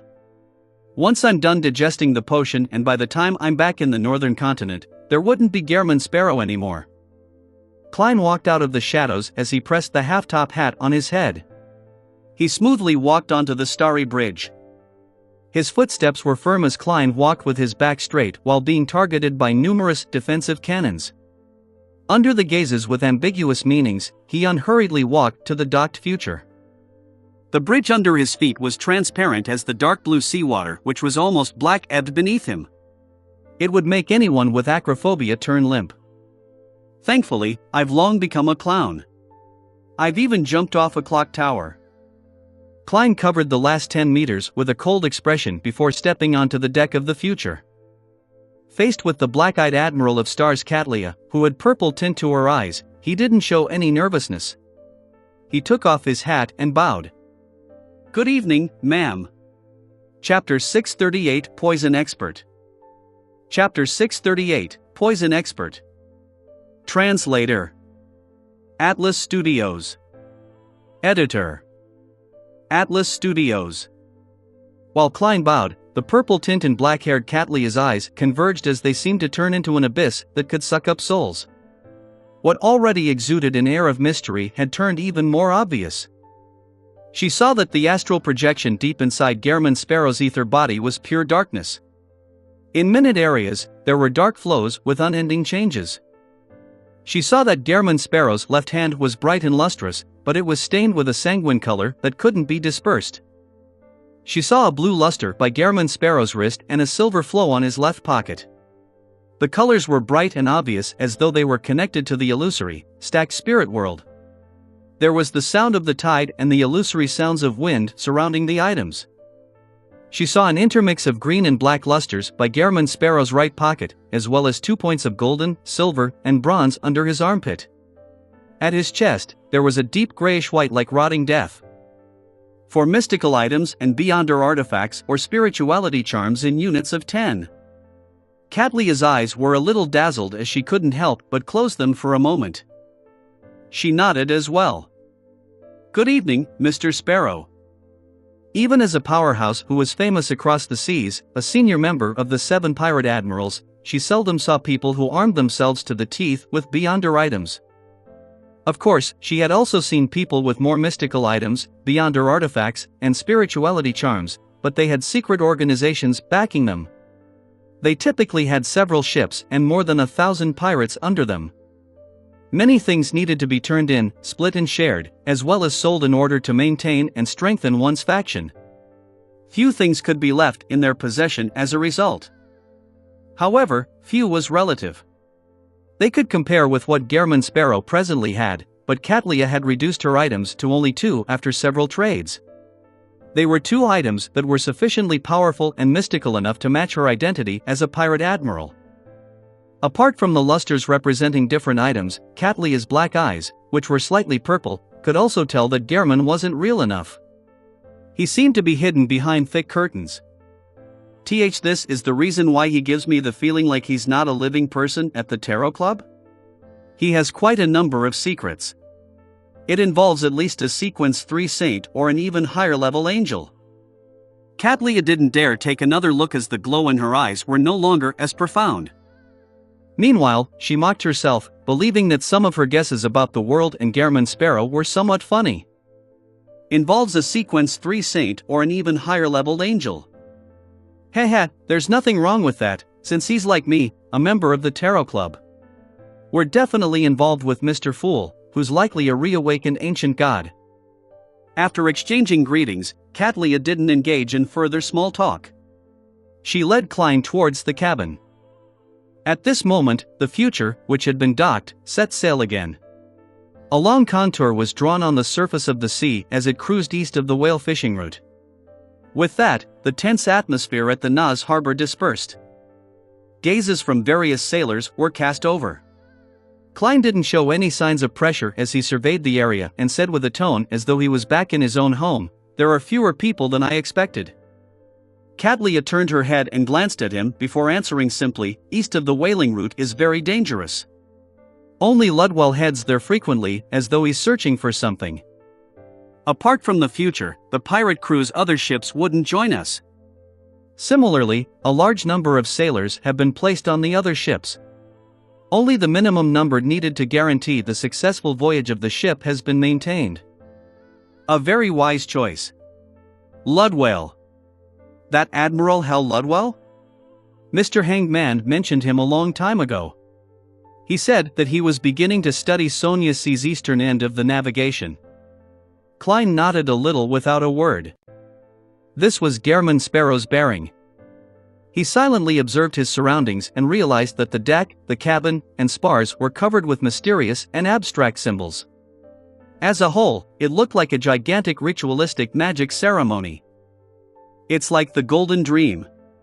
It's a sailboat of mystery, but it's not at the level of a ghost ship. Compared to Admiral of Stars and Vice Admiral Iceberg, Tracy, who has only become a pirate admiral for the past few months, clearly is considerably more inferior. The Black Death has nothing special about it. Klein retracted his gaze and followed Cadlia to the cabin's entrance. Waiting here was a man in dungarees and a white shirt. He was in his 30s and looked strong and fit. He had thick body hair. As for his forearm, which was exposed outside, it seemed like he was donning a brown sweater. He wore a circular hair with a depression in the middle as he revealed a smile and stretched out his right hand. The first mate of the future, Frank Lee. "Good evening, Mr. Sparrow." Poison expert Frank Lee, who has a bounty of 7,000 pounds. Klein instantly recognized the man. Considering how Gehrman Sparrow didn't have the habit of shaking hands, he bent his back slightly and said, "Good evening." Frank Lee retracted his right hand and glanced at Cadlia. He said while maintaining his smile, "You seem to know me?" "That's right. The picture I took before is on my arrest warrant." "Don't mind the poison expert title. I'm a very friendly person, as long as I'm not facing those darn bastards. My greatest hobby is to study soil and figure out crossbreeding techniques. Believe me, this is the future of humanity." But the people from the Church of Mother Earth don't believe him. Cadlia gave Klein an introduction in the most subtle manner. "He's originally someone from the Church of Mother Earth? Crossbreeding techniques are good. As long as the quantity rises, it will be able to provide for more humans, raising the poverty line." Klein looked at Frank Lee, and he calmly said courteously and truthfully, "This is something commendable. You are indeed an adventurer who doesn't share the viewpoint of the common man. Excellent. Excellent. There are just too few people like you." Frank Lee's blue eyes revealed a clear look of pleasant surprise.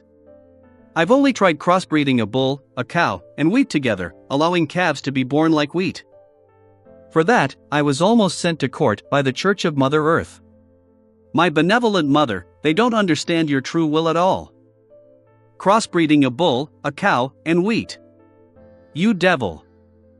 Only then did Klein realize that his understanding of crossbreeding techniques was different from what Frank Lee was talking about.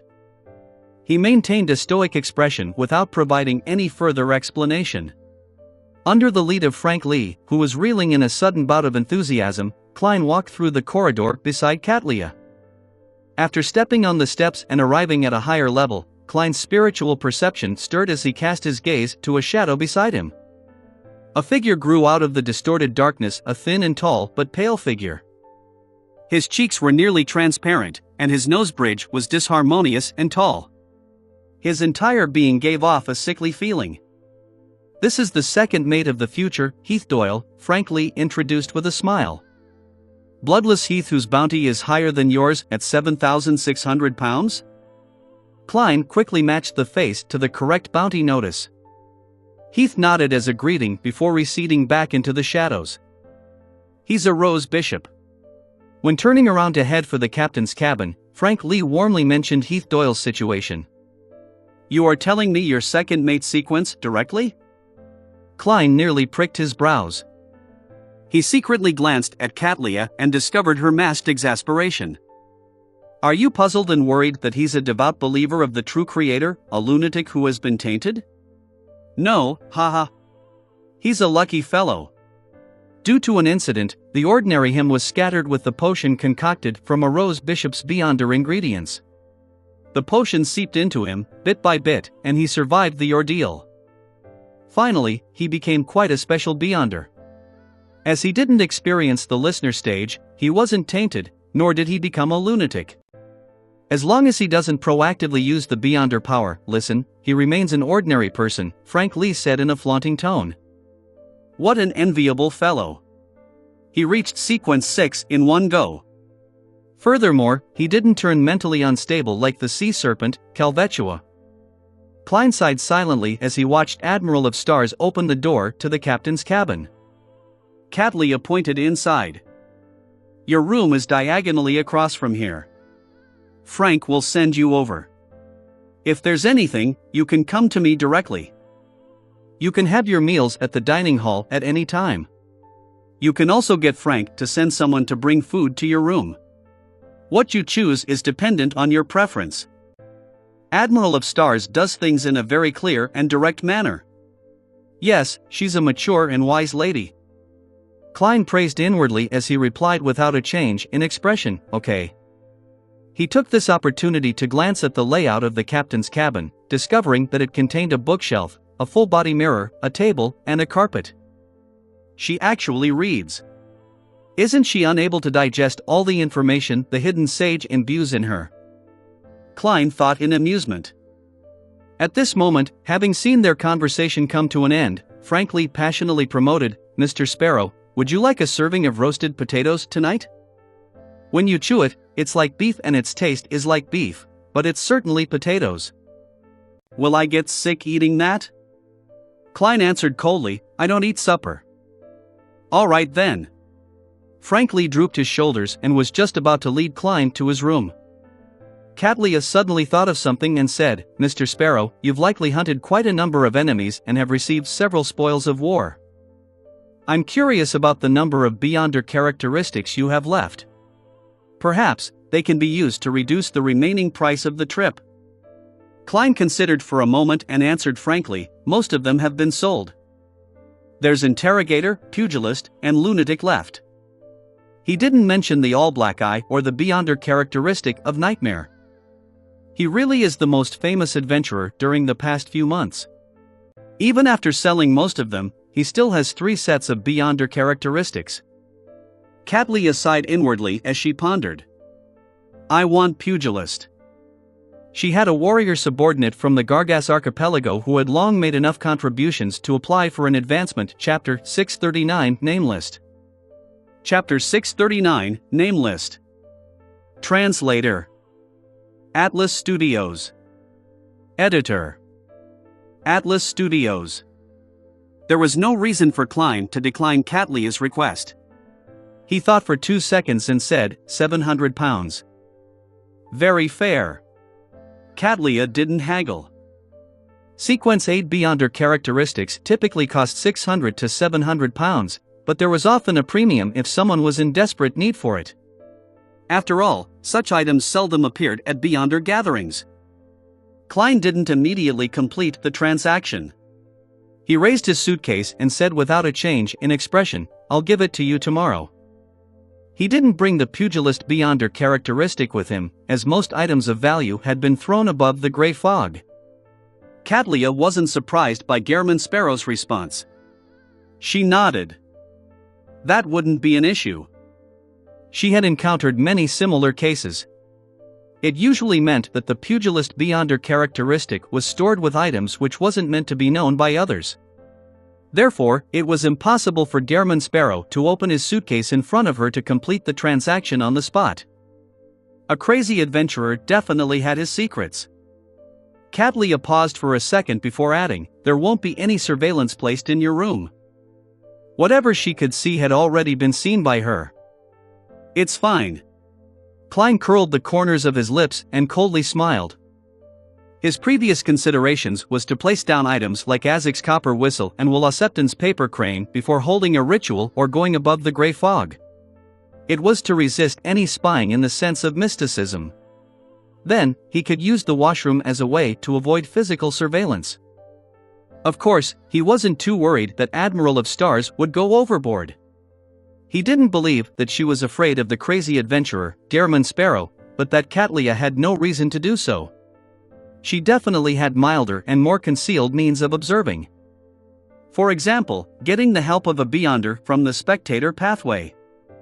Klein took off his hat, bowed, and followed poison expert Frank Lee to return to his own room. Seeing him walk off at an adequate speed, Katlia turned into the captain's cabin, picked up a heavy pair of glasses and wore it. Backlund, at the Harvest Church south of the bridge. In the eyes of an ordinary person, Bishop Utravsky, whose height was that of a half-giant, put down the Bible in his hand. He prayed once around the hall and smiled. The number of believers is increasing. Is that so? Emlyn White, who was in a brown priest robe, was wiping the candle racks as he said without even looking up. He knew that the number of believers of Mother Earth had indeed increased significantly. It would have been a miracle in the past to have a handful of people be in attendance for praying on weekdays or in the daytime. Now, there was often close to 10. Father Utravsky looked down at the busy vampire priest and chuckled. Anyone can tell if they aren't blind. You have contributed greatly to this. If not for your concocting of the medicine and treating the plague, and your willingness and sincerity in teaching people about medicine, our faith wouldn't have been that easily accepted by the residents of this borough. Emlyn held a cloth and straightened his back. He tipped his chin slightly. I was only acting. What do you mean by our faith?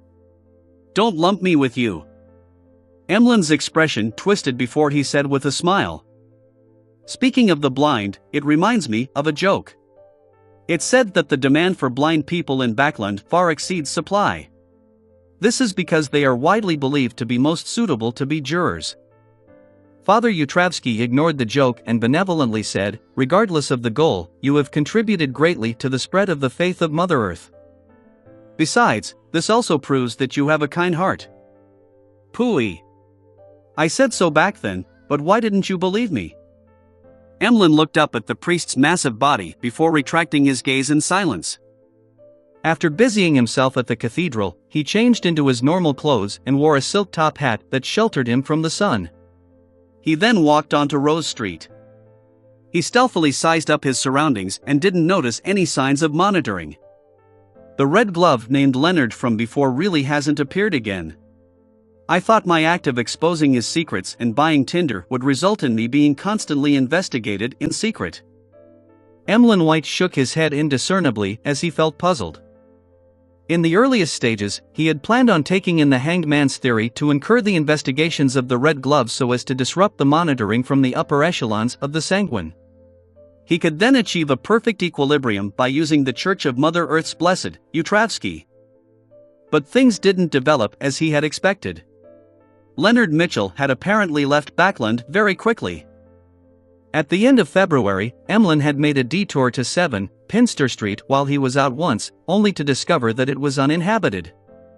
Without thinking about this matter any further, he walked to the end of the street, got onto a rental carriage and headed straight for the Odora Villa. He was left to a study on the first floor by an attendant where he saw many Sanguine who had recently come of age.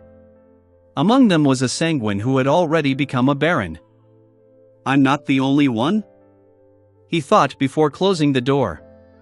He then said to the owner, Cosme Odora, my lord, was I not called here because of a summoning from Lord Nibs? He had said my lord rather indifferently, as though he was calling him by name. This was because he was also a Sanguine baron, the difference was that he hadn't publicized it.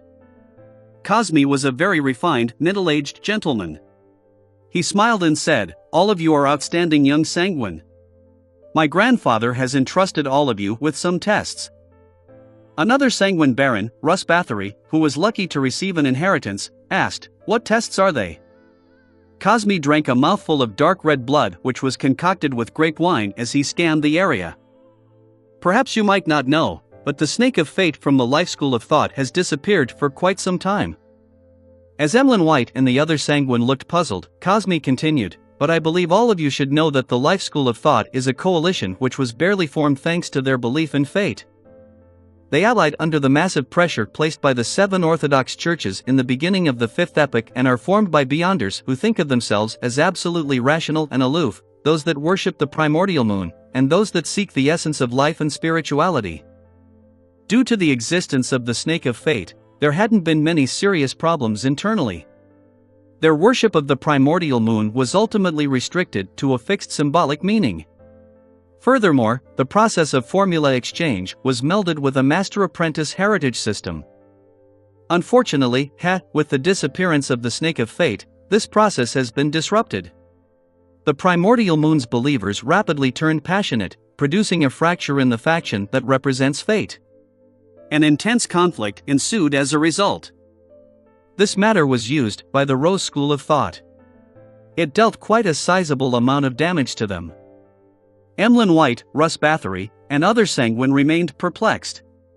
After sharing the background information, Cosme dived into the details. Worshippers of the primordial moon are our eternal enemies. They have always been hunting us, concocting us into potions to achieve strength. Now, we will not let go of such an opportunity. Here's a list of primordial moon worshippers and their situations. Whoever finds them and kills them will be the victor of this test. My grandfather, as well as various important figures, would reward you generously. If you complete a portion of the list, we will determine this by numbers. Of course, these people were selected, and all of you are capable of dealing with them. The rest will be tracked down by the important figures. Upon hearing the first few sentences, Emlyn White had no intention of participating, despite having hatred for those artificial vampires. He found the matter troublesome, laborious, and tiresome. He'd rather stay at home in silence to chat with his dolls. By the time he realized that it was a competition, as well as sensing the gazes of Russ Bathory and the other sanguine which were cast on him, Emlyn suddenly straightened his back and tipped his chin. No problem. His red eyes slowly swept across the other creatures in the room. On the future, inside a spacious room with an attached bathroom. Klein stood in front of the window, looking out into the undulating blue ocean. In a good mood, he breathed in the cold winds that came from the north. The flagship of the Admiral of Stars had already separated from the other ships in the fleet as it began to cruise alone. After an unknown period of time, 2 whaling ships appeared ahead. Once they noticed the flag containing the stars and I flying from the future, they immediately responded nervously. They quickly adjusted their positions, aiming their starboards over, their cannons ready to shoot at any moment. At the same time, spears and harpoons, which were shot using explosives, were directed in the same direction. The blonde and large fishermen from the Gargas archipelago held tridents and guns as they braced for an attack, either by standing or crouching. Klein also noticed that there were a number of women with figures similar to the Hulk. It was obvious at a glance that they were heavy and good at fighting. The future didn't mind their welcome.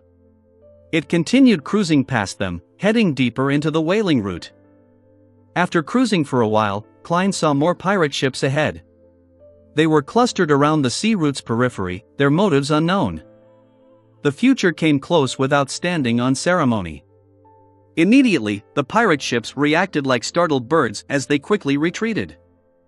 Sensing the future slowing down, Klein left his room in puzzlement. Just as he approached the captain's cabin, he discovered Katlia walking out. This woman wore a thick pair of glasses on her nose bridge, hiding her mysterious purple eyes. She glanced at Klein and said succinctly, "Someone discovered a ruin which is said to be from the 4th epoch at the bottom of the sea in the waters around here. We plan on taking a look while on the way." Bottom of the sea? Ruin from the 4th epoch? Klein instantly recalled the rumor he had heard from the Lertle bar. So this piece of news has already spread? I was wondering why I got to learn it so easily. He said inwardly in Enlightenment, Chapter 640, Female Pirate. Chapter 640, Female Pirate. Translator. Atlas Studios. Editor. Atlas Studios. Klein had a certain degree of curiosity towards the outcome of the exploration. He didn't ask further as he walked past the captain's cabin and walked down the stairwell. After a few seconds, he felt his throat itch. He couldn't help but raise his fist to his mouth and cough. Klein wasn't surprised by such a development, as it was inevitable. He had carried the biological poison bottle for more than 2 hours last night. Only when it was late at night and his confirmation that Admiral of Stars and crew didn't have any intention of attacking him did he move the mystical item into a black suitcase. Sadly, he ended up falling sick. Of course, the amount of time he brought the biological poison bottle with him wasn't considered long. His body wasn't in a weakened state, so his resulting illness wasn't anything serious. He just felt his tonsils swell in pain. Katlia, who was walking slowly behind, saw this scene, but she didn't find it a problem. Instead, she found it normal. It was common knowledge for knowledgeable beyonders that mystical items were bound to have negative side effects. Furthermore, they would learn from the 7 Orthodox churches and categorize those with serious side effects which made them impossible to possess or use for prolonged time as sealed artifacts. The reason why Katlia had sold or exchanged many of her low and mid-level mystical items was firstly because she wanted to better strengthen her survivability. Secondly, the various negative effects from multiple items were troubling. Often, one could avoid one but not the other. Some negative effects might even stack and synergize into something worse. Therefore, to most beyonders, the disadvantages surpassed the advantages. She discovered that Gehrman Sparrow had used mystical items, beyonder weapons, and spirituality charms to arm himself to the teeth. While being amazed, she was already guessing at the type of negative effects he was facing. From what she saw today, it was a temporary simple illness. With steady steps, Klein arrived on the deck and saw Frank Lee. He was still dressed in a white shirt and dungarees. His arm was stained with dirt as though he wasn't afraid of the cold winds that blew down at him. "Good morning, Gehrman." Frank warmly waved his hand and said, "Here, try my latest product. This is definitely the most welcomed item at sea." As he said, he raised his other hand. In it was a white and fat fish of an unknown breed. "No, I don't want to know what monster you have cooked up this time." Klein paused in his footsteps as he looked at him with a cold expression. Frank Lee didn't discover any problems with his attitude. He pulled out a dagger from his waist and stabbed the fish before slicing a hole open. Blood flowed out and accurately landed in a large beer cup on the deck. It didn't emit any fishy smell. Smell that? It's such an intoxicating alcoholic fragrance. Frank Lee half closed his eyes as he fervently said, "This is a fish who has red wine replacing its blood. As such, the wine contains lots of nutrients." Klein realized he was at a loss for words. Frank looked at the surrounding sailors in excitement before saying to Gehrman Sparrow, "Do you know what's the most troubling matter out at sea? That's when we run out of alcohol without being anywhere close to shore. As long as this kind of fish can rapidly reproduce and become the sea's primary produce, then we won't be lacking any alcohol no matter where we are.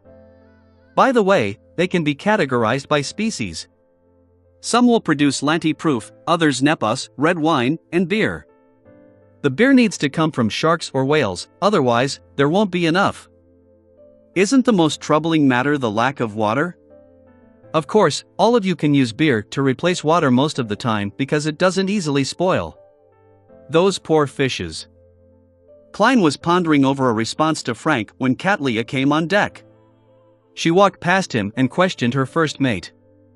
"Is Nina done with her preparations?" "Yes, she has already finished a bottle of Nepos." Frank pointed at a shadow formed by the sails.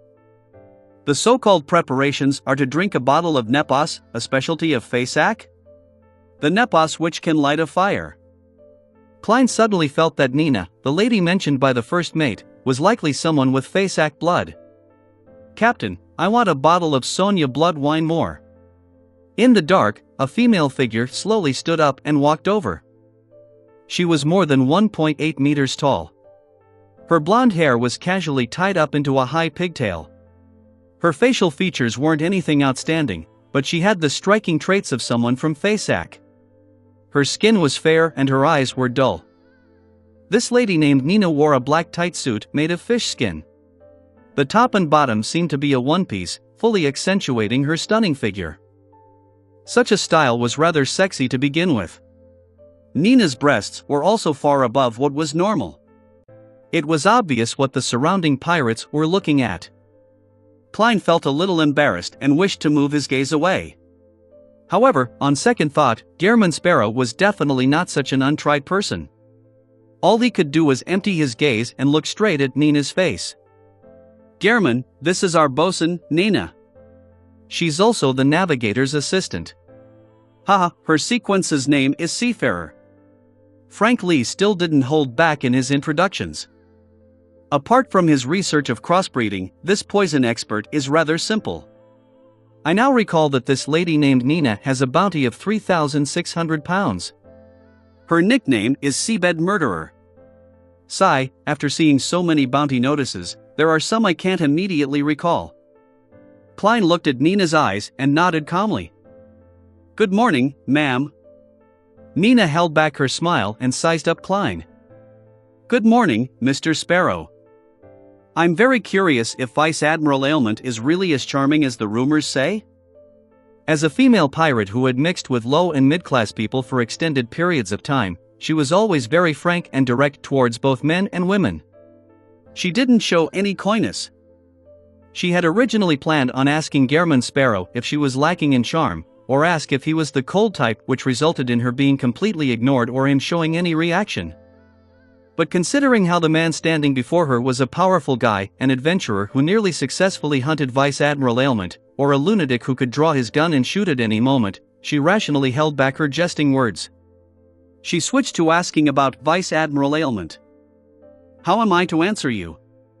Klein gloomily said, "Her bounty is extremely charming." Nina was taken aback, somewhat at a loss for a response to continue the conversation. Hence, she turned to look at Admiral of Stars. "Captain, do we begin now?" Catlia, who felt her bounty flash through her mind for some baffling reason, nodded.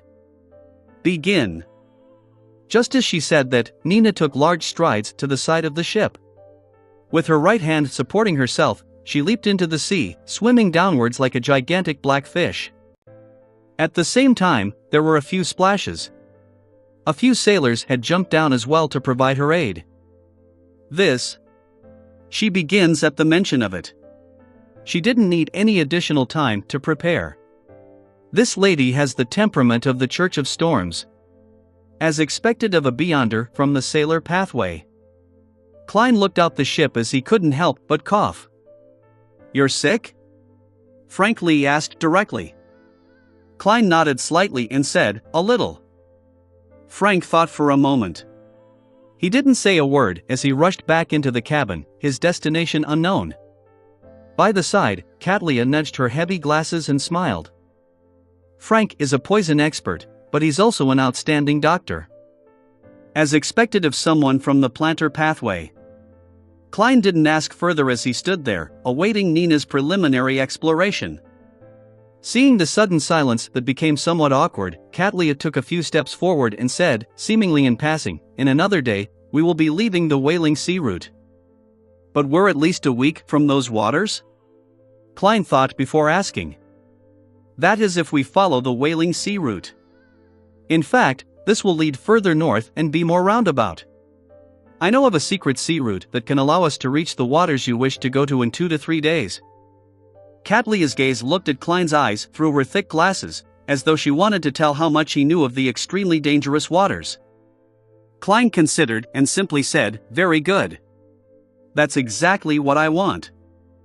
In addition, those waters are more illusory than real." Catlia retracted her gaze in thought as she looked at the entrance to the cabin. Frank Lee ran over and held a green apple in his hand. "This is the outcome of another one of my projects. It's a crossbreed of medicine and fruits. It makes the consumption of medicine more enjoyable." He beamed as he handed Klein the apple. "I'm afraid I'll end up even sicker after eating it." Klein glanced at Admiral of Stars and saw her nod gently.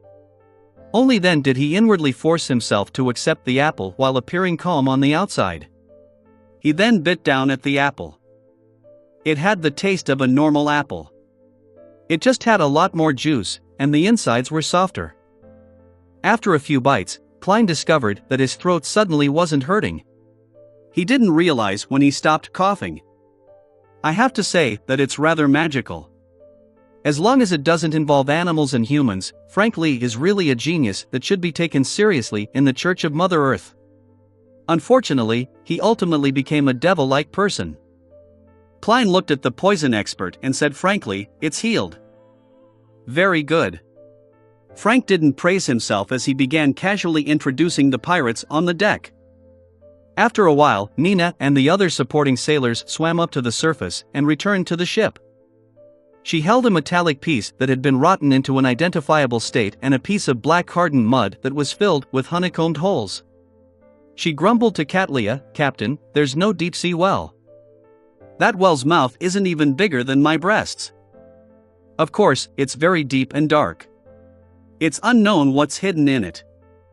She gestured using her hands. Exaggeration is a common trait of pirates and adventurers. Katlia nodded without using the term bragging. "The diameter of the well's mouth is that small?" Klein puzzledly looked at the item in Nina's hand as he politely diverted his gaze from her body, which had streams of water flowing down. Katlia's gaze moved in sync with his as she said, "Go into the details." Chapter 641, A well mouth that humans can't pass. Chapter 641, A well mouth that humans can't pass. Translator: Atlas Studios. Editor: Atlas Studios. Nina was a pirate who had risen up the ranks. Often, she might be easily irritated, but she was very experienced at handling matters. She was a rather reliable person. After some thought, she gave a description in a serious manner. "The well's mouth is at a rather deep depth along the seabed. I need enough time to adjust myself before I can acclimatize to the temperature and pressure of the area. That's why I took so much time to get there. It isn't easily discovered, but the remnant iron buildings are indeed rather obvious. I found them once I got acclimatized. They've already completely collapsed or rotted. There's no way to imagine what they originally looked like. However, I could tell that they definitely spanned across a great distance in the past. It's just shrunken by a great deal now." When Nina said this, she chuckled and scanned all the men around her. "A real female pirate is indeed different." Klein sighed from the bottom of his heart. From his point of view, be it Admiral of Stars Katlia, Vice Admiral Iceberg Edwina, or Vice Admiral Aylman Tracy, none of them could be considered a pure female pirate. All of them hailed from major factions or secret organizations. When they were low-sequence beyonders, they were either not at sea, or they were following important figures, so what they did were relatively safe matters. Otherwise, they were independent adventurers who had never been tainted by the characters and atmosphere of low or mid-level pirates. After Nina finished laughing, Katlia pointed her finger to the rusted item that could hardly be described as a metal beam. "This is a portion of the iron building?"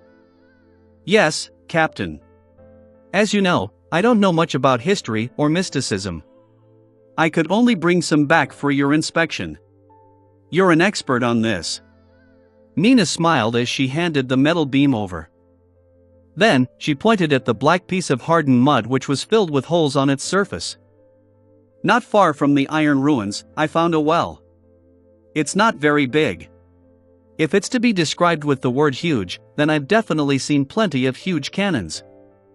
Those drunken adventurers are better at bragging than us pirates.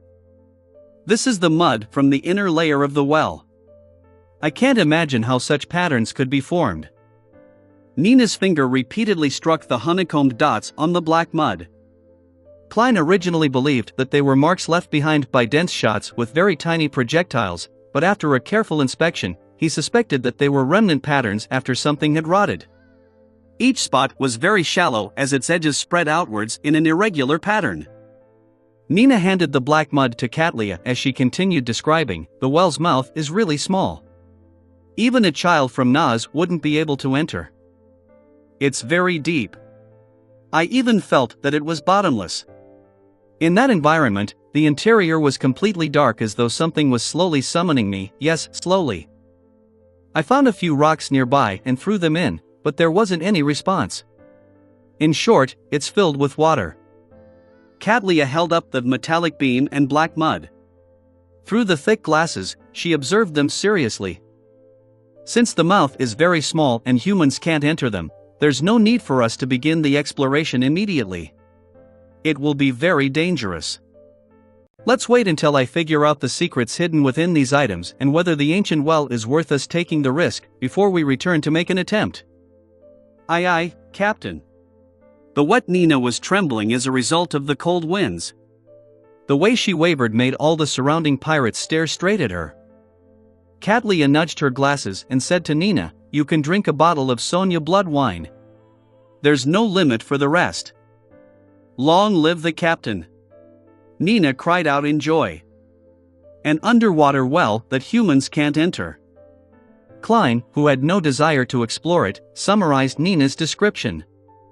Suddenly, he had a strange idea. Humans are unable to enter the well, but that doesn't mean that non-humans can't do it. Many deep-sea fishes aren't necessarily that huge. There's a significant chance that they can pass through the well. As the sea god, he had the means to make marine creatures do his bidding while wielding the scepter. There's no rush. Let's see if Ma'am Hermit is able to figure out anything from these two objects. I'll consider whether I'll explore it on the return trip, otherwise, I might attract some exaggerated danger. There's still not enough information regarding this. There's no way to do any divination. As his thoughts wandered, Klein's expression remained deadpan. At that moment, Katlia shot him a glance out of curiosity. Then, she retracted her gaze without leaving any traces. Why did she suddenly look at me? She was seeing what I was doing? It's impossible for her to know that I possess the sea god scepter and can make marine creatures do my bidding. That's not right. She knows, but she only knows that Mr. Fool wields Calvetua's godhood scepter, not the world. Unless she has figured out that the world is the fool. But that's even more impossible. Even Mr. Hangman is still stuck at the concept that the world is a blessed. She hasn't even realized this point. Viewing this from a different point of view, I'll consider it from Admiral of Stars's angle. She's someone being pursued by knowledge, and she's a follower of Queen Mystic. She's loyal to the Moses ascetic order, and she has roamed the sea for years.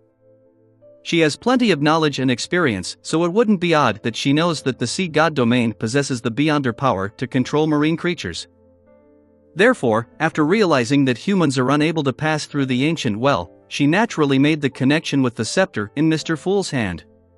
Does she plan on requesting for help in the future? She looked at me to figure out if the world has also grasped the corresponding information or have similar ideas? Many ideas went through Klein's mind. With the powers of Clown, he forcefully maintained his indifferent expression. He didn't react abnormally in any way.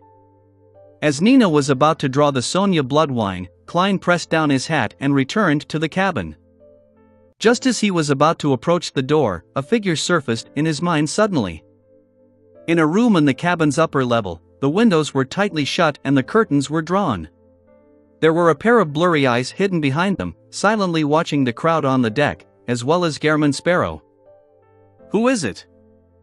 Klein didn't stop. His body didn't show any hesitation as he entered the cabin normally, as though nothing had happened. At 3 in the afternoon, the bright but not scorching sunlight shone into the garden adjacent to Stone University. Michel Duth was already a senior associate professor by 40. He was wearing a long tailcoat and a beautiful bow tie as he waited by the door. Yesterday evening, he received a letter. The sender was from the attendant of the richest aristocratic family in East Chester County, the Hall family. The person who wrote the letter was the daughter of a member of Parliament from the House of Lords who wielded immense influence. She was Miss Audrey Hall, who was deemed to be the most stunning gem in Backland. This noble lady had mentioned in the letter that she had learned from a gathering that Mr. Michel Duth was an outstanding collector and an aficionado of this domain. She had a great desire in paying a visit. Michel Duth didn't have any reason to refuse. Soon, a classic carriage with a family emblem arrived at the door. 2 servants, who had been instructed to open the outer gates made of iron railings, led the carriage around the garden and arrived in front of the house. A housekeeper was the first to alight, followed by guards and maidservants. Following that, a hand wearing a long white gauzed glove was extended outside. With the help of the maidservants, Audrey elegantly stepped onto the carpet which Michel had paved. Michel was first taken aback before his eyes lit up. He felt as though the flowers in the garden had instantly faded. He took 2 steps forward and took off his hat to bow. "Welcome, my honorable lady. Your visit is an honor for me and my family." Audrey took off the veiled hat and passed it to her maidservant before exchanging a few pleasantries. Then, she followed Michel Duth into the living room and entered the collector's room on the first floor. Here, Michel finally found his confidence as the master of the house. He began pointing at his collection and providing an introduction from the left. "This is a helmet that appeared in the White Rose War. After lots of research, it can be determined that the owner is a member of the Sauron family. Back then, they were still considered royalty. The golden helmet had an intricate design. There were avian and flying wings that adorned it, and the visor was formed from pieces of golden scales. My ancestor obtained his first aristocratic title in that war," Audrey replied with piqued interest. She had already adjusted her mental state ahead of time. She was to appear as though she was really here to tour the collections. The failure of the 20-year war had caused the kingdom to suffer years of humiliation, but it also carved out several heroes. Michel resorted to flattery. "The White Rose War happened after the 20-year war and before the Battle of the Violated Oath. There, Lone defeated Intis and became strong again." Michel continued introducing his collection as Audrey solemnly listened, raising questions from time to time as she conversed with him. Finally, Michel's finger pointed towards a notebook with a black cover. This belonged to a knight stationed on Sonia Island in the 20-year war. This knight's name has already vanished in the long rivers of history. This notebook is the only proof of his existence. He once stood fast until the very last moment on Sonia Island. This notebook is not only a first-hand account for the research of that portion of history, but it also hides certain problems. The knight's grammar has many uncommon habits. This might be a clue to aid us in determining his exact identity." Audrey instinctively believed that the notebook was her target. Hence, she only leaned in a little. Indeed, the black cover had unobvious patterns. Together, they outlined an abstract image of a dragon. From Michel's tone and minute expressions, his interest is focused on the content and not the item itself. He doesn't particularly treasure it. "I have a high chance of purchasing it."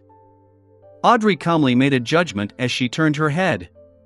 She then smiled at Michel Duth and said, "What are the uncommon habits exactly?" "Enjoys using short sentences, very simple and short ones," Michel described in a flaunting tone. Audrey was always a good listener.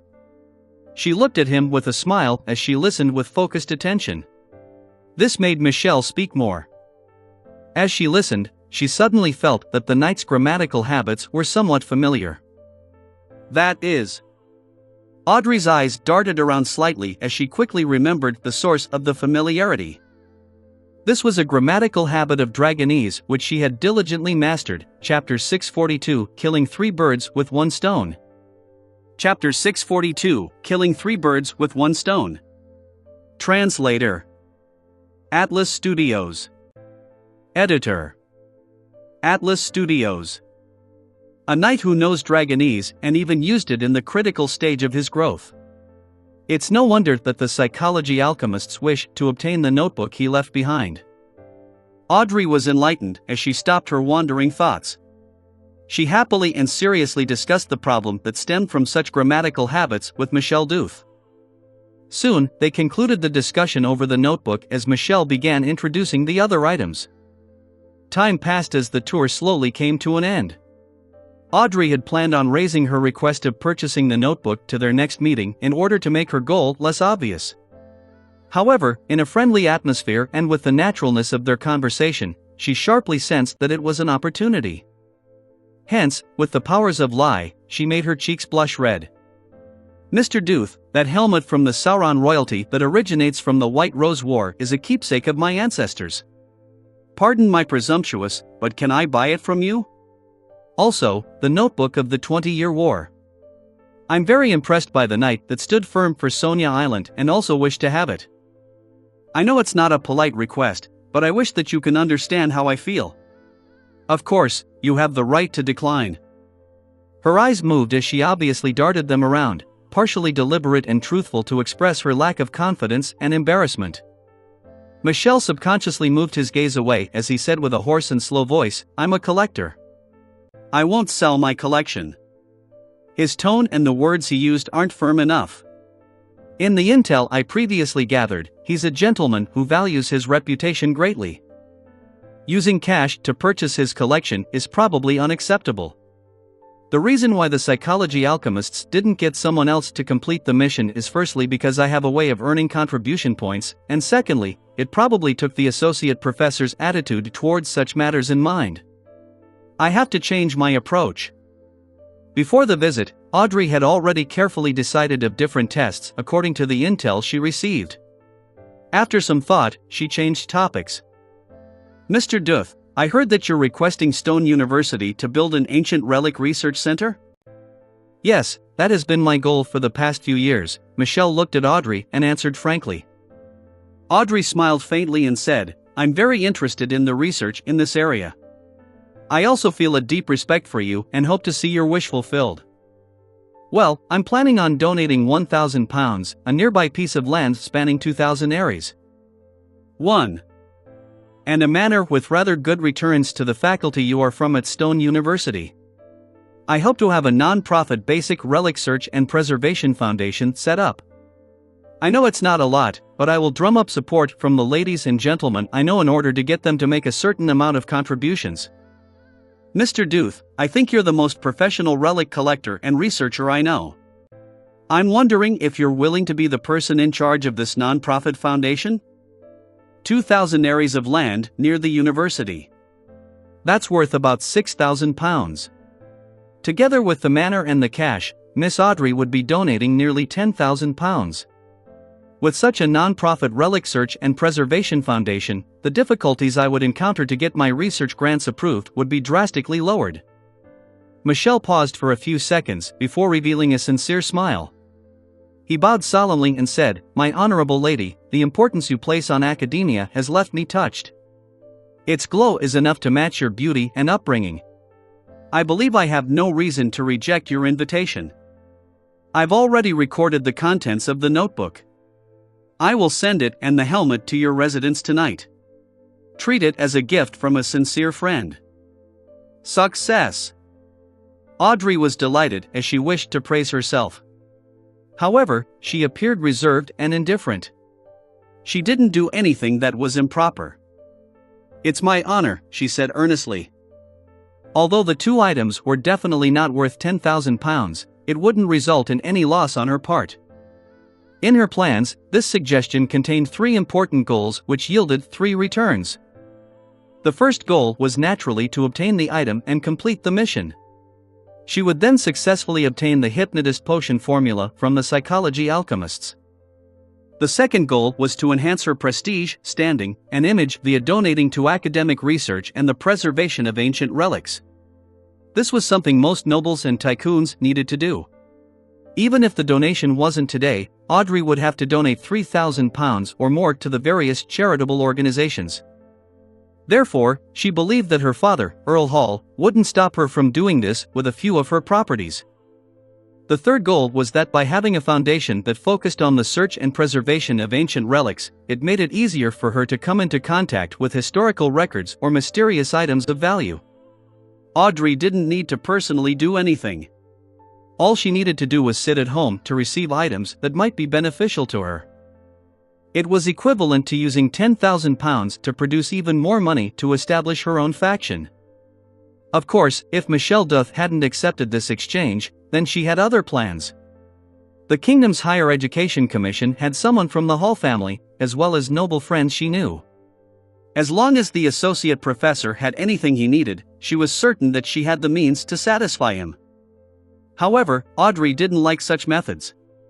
She had a nagging feeling that it was shady and would harm the public interest. After discussing the matter, Audrey stayed for a little longer and chatted idly for about 15 minutes. It made the wrapping up process not as sharp and abrupt.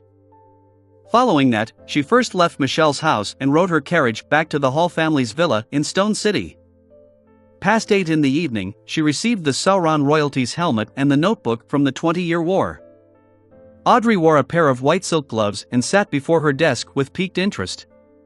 She placed the helmet to the side as she began flipping through the content in the notebook. She discovered that the records were sparse. The early records indicated how the knight who was stationed in the ancient Elvish island had learned how to brew Sonia blood wine, how he chased after women, how he spent the boring days. In the later records, it entered the period of the 20-Year War. It mainly included his cursing of the people of Faesac, his grumbling about his companions, and the consideration towards his plans to stand fast. It also included the end of how the Sonia Island was first lost. Apart from the grammatical habits being similar to Dragonese, there aren't any serious problems. Nor can I find any hidden clues. Audrey frowned as she closed the notebook. She had used methods derived from mysticism to do her checks, but they were to no avail. This made her unwilling to waste time as she planned to turn it in to the psychology alchemists. As her thoughts raced, she suddenly had a new idea. Mr. World and Mr. Hangman will often consider problems from different angles to provide suggestions. Should I learn from them? Well, viewing it from a different point of view, if the content of the notebook isn't problematic, would the physical item actually be what the psychology alchemists are after? What's so special about it? I didn't discover anything. It belongs to a knight who's accustomed to using Dragonese. That knight must have experienced something. Divination. Yes, divination. Perhaps I can find the knight's final location using divination with the help of the notebook. And this might be related to a dragon. Since it's a dragon, there's a high chance that it's a mind dragon, a representative of the spectator pathway. Clues involving it would indeed be something the psychology alchemists will pay close attention to. Audrey, that's some nice thinking. Audrey's eyes turned crystal clear as it seemed to hide a clear resplendence. She couldn't help but turn her head and looked at the golden retriever sitting by the side. Susie glanced at her owner and barked. Audrey, do you want me to praise you? No, there's no need. Audrey turned her head back, feeling a little embarrassed. Then, she discovered an important question. She wasn't able to divine things herself, or it could be said that the revelation that she received from divination would be highly inaccurate. There's no way to confirm it. No, I can seek Mr. Fool's help. A secret deed ritual? It can only be performed on my body and not towards an external object. Artificial sleepwalking? It's similar to secret deed rituals, so it wouldn't do as well. Sacrifice it to Mr. Fool and get him to do the divination before bestowing it back to me? No, that won't work. It will appear rather disrespectful.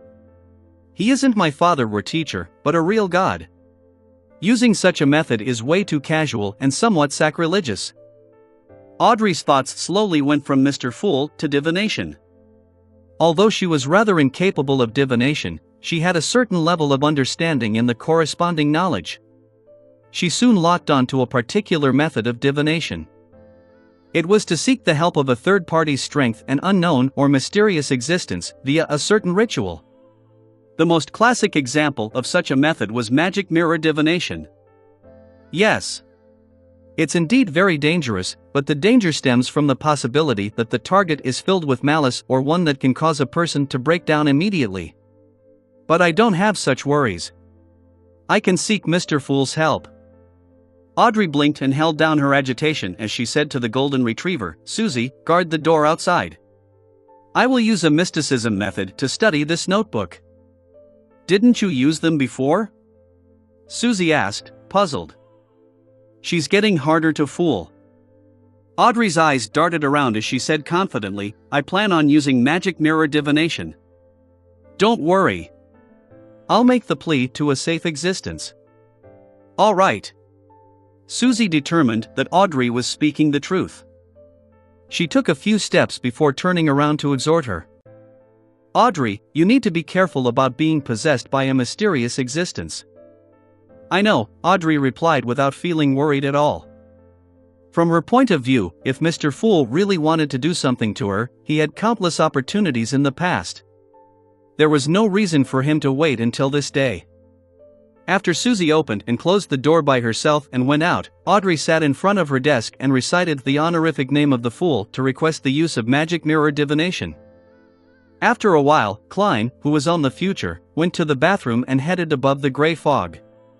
There, he heard Miss Justice's prayer. That can be done? That's right. As a mysterious and unknown existence, I can be the third force in a magic mirror divination. Klein allowed it while feeling amused. Audrey immediately picked up the notebook, sat in front of the dresser, and lit a candle while facing the mirror. Chapter 643, Klein's version of magic mirror divination. Chapter 643, Klein's version of magic mirror divination. Translator. Atlas Studios. Editor. Atlas Studios. With the curtains drawn tightly and all the lights extinguished in the room, Audrey followed the requirements of magic mirror divination and completed the corresponding preparations. Of course, she didn't specially choose a specific time, as there wasn't any need to be that troublesome when getting Mr. Fool's help. Looking at the candles and reflected light in front of her, as well as her reflection, Audrey picked up a bottle of extract in excitement and some unease. She then dripped a few droplets onto the dim flame.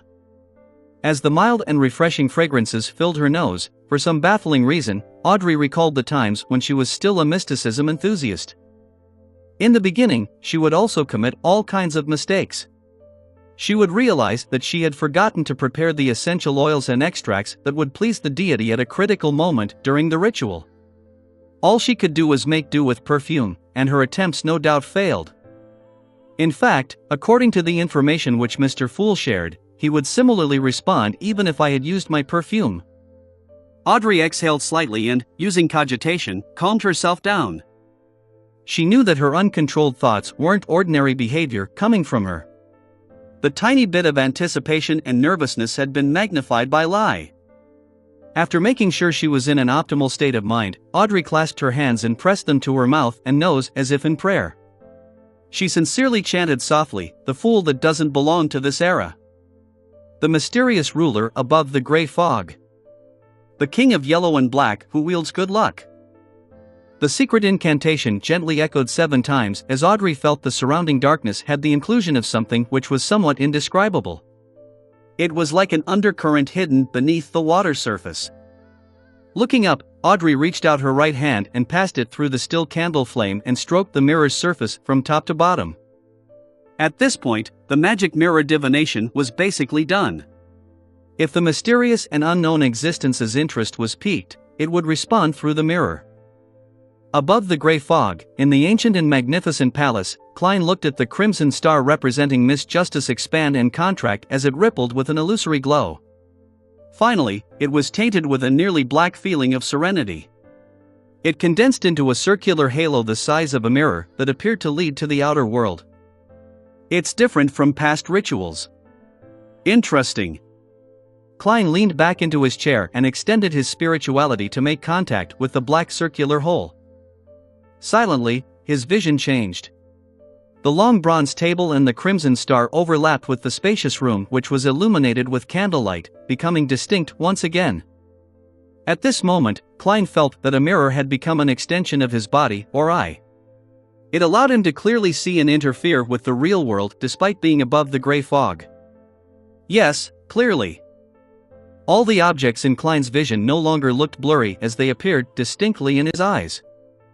His gaze suddenly froze for 2 seconds. In front of him was a golden-laced, white-dressed lady. Her long blonde hair was casually tied up as they smoothly and luxuriantly flowed down. Her emerald eyes reflected a somewhat palish flame, looking as deep as the ocean and also as pure as a gemstone. Her facial features and the shape of her face were matched with a stunning beauty. Her bearing and elegance were clear and pure. Klein shifted his gaze away as he felt guilty for some baffling reason. I nearly imagined her to be a demoness of quite a high sequence. Thankfully, I recalled in time that Miss Justice is a beyonder of the spectator pathway. It's impossible for her to become a demoness. The smell of this extract isn't bad. Very unique. It has a very subtle feeling. The mystical item created from that faceless beyonder characteristic? Miss Justice made it into a necklace. Klein's gaze landed on the mystical item, which was disguised as a diamond necklace. Then, he heard Miss Justice say with utmost anticipation, "Mirror, mirror, please tell me the location of the owner of this notebook." Audrey knew that she was asking Mr. Fool, but mirror, mirror were words she had always wanted to recite from the stories she had heard from a young age. She finally had a chance to use it in practice. The failures in the past don't count. Yes. Audrey nodded inwardly. Klein instantly looked at the black notebook placed between Miss Justice and the candle. He discovered that his spirituality could easily spread out with the help of the mirror. He could hold the divination medium as though he was using his hand. Above the gray fog, he quickly wrote the corresponding divination statement. The location of the original owner of the notebook. With one hand holding the notebook and another hand holding the piece of paper, Klein recited as he leaned back in his chair. With the help of cogitation, he quickly fell into a deep sleep. Audrey looked at the mirror intently with her emerald eyes, awaiting Mr. Fool's reply. After a few seconds, she saw ripples being produced on the mirror's surface. It's a success. Magic mirror divination really works. Audrey's eyes widened as they reflected the scenes flashing inside the mirror. It was a view of a village from above. The scene zoomed in as the dragon drawings on the various buildings gradually turned clear. A cathedral quickly occupied the mirror in its entirety before being replaced by the cemetery attached by it. Finally, the scene was fixed on a tombstone in a corner. On it were words that had turned blurry as a result of the elements. The only thing that could still be discerned was the name, Linda Lyra. At this moment, the mirror suddenly darkened before restoring to normal. It reflected Audrey and the candle in front of her once again. Isn't this the village which had the customs of dragon worship? The knight who wrote the notebook is named Linda Lyra, and is from that village. He returned to his hometown after the loss of the 20-year war and stayed there until his death? Or was he sent back to his hometown as a corpse? That village is in East Chester County. Stone City is also part of East Chester County, so it's very understandable that the notebook which Associate Professor Michelle obtained stems from there. There's indeed a mind dragon living in the sea of collective subconscious over there. Feeling enlightened, Audrey thanked Mr. Fool and ended the magic mirror divination. Under the candlelight's illumination, she stared at the notebook for a moment before deciding to hand it over. She wanted to know what the psychology alchemists would divine or figure out.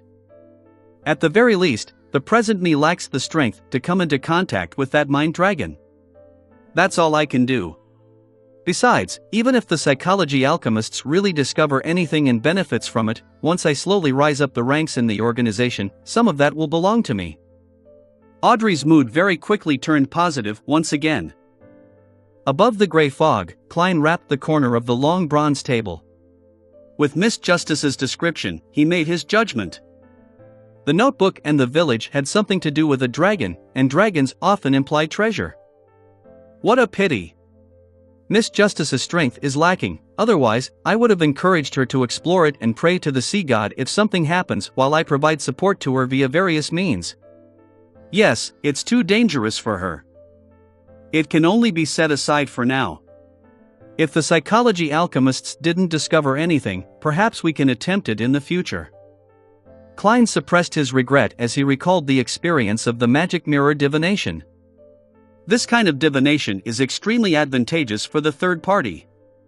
There's almost no price to be paid to connect to the real world. If I so wished, I could have torn out of the mirror in my spirit body form. But to the user, it's indeed dangerous. They will appear under the sights of an unknown existence without any protection. From there, they can be possessed, controlled, cursed, and corrupted. Klein sighed from the bottom of his heart. He wasn't worried that Miss Justice would abuse magic mirror divination, as she had the best and safest target to pray to. There was no need for her to seek anyone else. And that would be me. Klein retracted his finger and sat at the end of the long bronze table and waited in silence for 20 to 30 seconds. Soon, he returned to the real world. He didn't stay too long since he was on the future. There was someone watching him from the dark. After leaving the bathroom and putting away Isaac's copper whistle and Will Acceptance paper crane, Klein glanced at the crimson moon which had been shrouded by clouds as he pondered silently for a moment. He put on his half-top hat, pulled open the door, and went into the corridor. After taking a few steps forward, Klein deliberately slowed his footsteps and glanced at the first room on the left through the corner of his eye. Based on his judgment, the mysterious pair of eyes that were silently observing him and the deck during the day was in that room. Klein walked slower and slower as he nearly stopped in front of the door. He didn't hide the extension of his left palm as he reached for the handle when scenes naturally surfaced in his mind. Not far behind the door was a clothes rack with nothing hanging on it. Faint starlight scattered across the clean floorboards. There was a sense of solitude and serenity that lacked the aura of humans. The windows had opened at some point in time as the sea breeze blew in from the outside, lifting the curtains which weren't too heavy. "There's no one there?" Klein had planned on probing the area, but he immediately retracted his left palm and walked towards the stairs as though nothing had happened. When he arrived on the deck and was taking in the cold night breeze, Klein strolled on the starboard with a cold and casual expression as though his main goal was to come out for a stroll. Suddenly, he saw a man sitting ahead of him. The man was wearing dungarees and a white shirt. "Frank Lee?" Klein didn't stop as he approached. The man sensed something as he turned his body halfway around to look at the person approaching. He was none other than poison expert Frank Lee, but he no longer wore a smile. Streaming down the corner of his mouth was blood-red liquid. Klein pricked up his brows without saying a word. Frank Lee suddenly raised his hands and grabbed a silver-scaled fish that wasn't struggling. He said in depression, "It failed. Their lifespan is shorter than I imagined. It's impossible to breed them, even if they are planted in the ground." As he spoke, he raised the silver-scaled fish in his right hand and bit down on it. "That's good. Otherwise, I'm really afraid of the kind of abominations you would create. So, you are drowning your sorrows with alcohol, no fish?" Klein silently heaved a sigh of relief. Chapter 644, Laughter. Chapter 644, Laughter. Translator. Atlas Studios. Editor. Atlas Studios.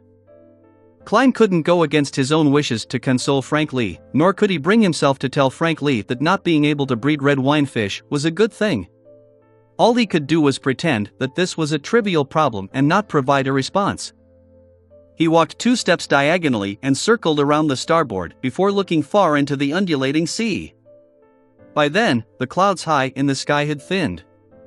The crimson moon's moonlight brightened up the rather dark night. In such an environment, Klein could see the nearby scenery. There were dark clouds that hung low, and he discovered a hurricane swishing back and forth, encompassing an unknown swath of sea. Under the illumination of the silver lightning, fine rain danced amidst the wind, forming a scene that resembled the dawn of the apocalypse. Such a terrifying disaster was only a few nautical miles or even shorter from the future, but the future didn't seem affected. Only the wind had become a little stronger. This is the meaning of a safe sea route: to advance by the side of a storm. Without a good navigator, just traveling normally might push the ship into a disaster. Klein turned his head to look where the ship was heading. He saw a little illumination and fog being emanated. The visibility was extremely low, and using just the naked eye was very difficult to discern if they were in a dangerous or safe zone. Such situations weren't obvious west of Orevi Island. But here, it was common once they took the secret sea route.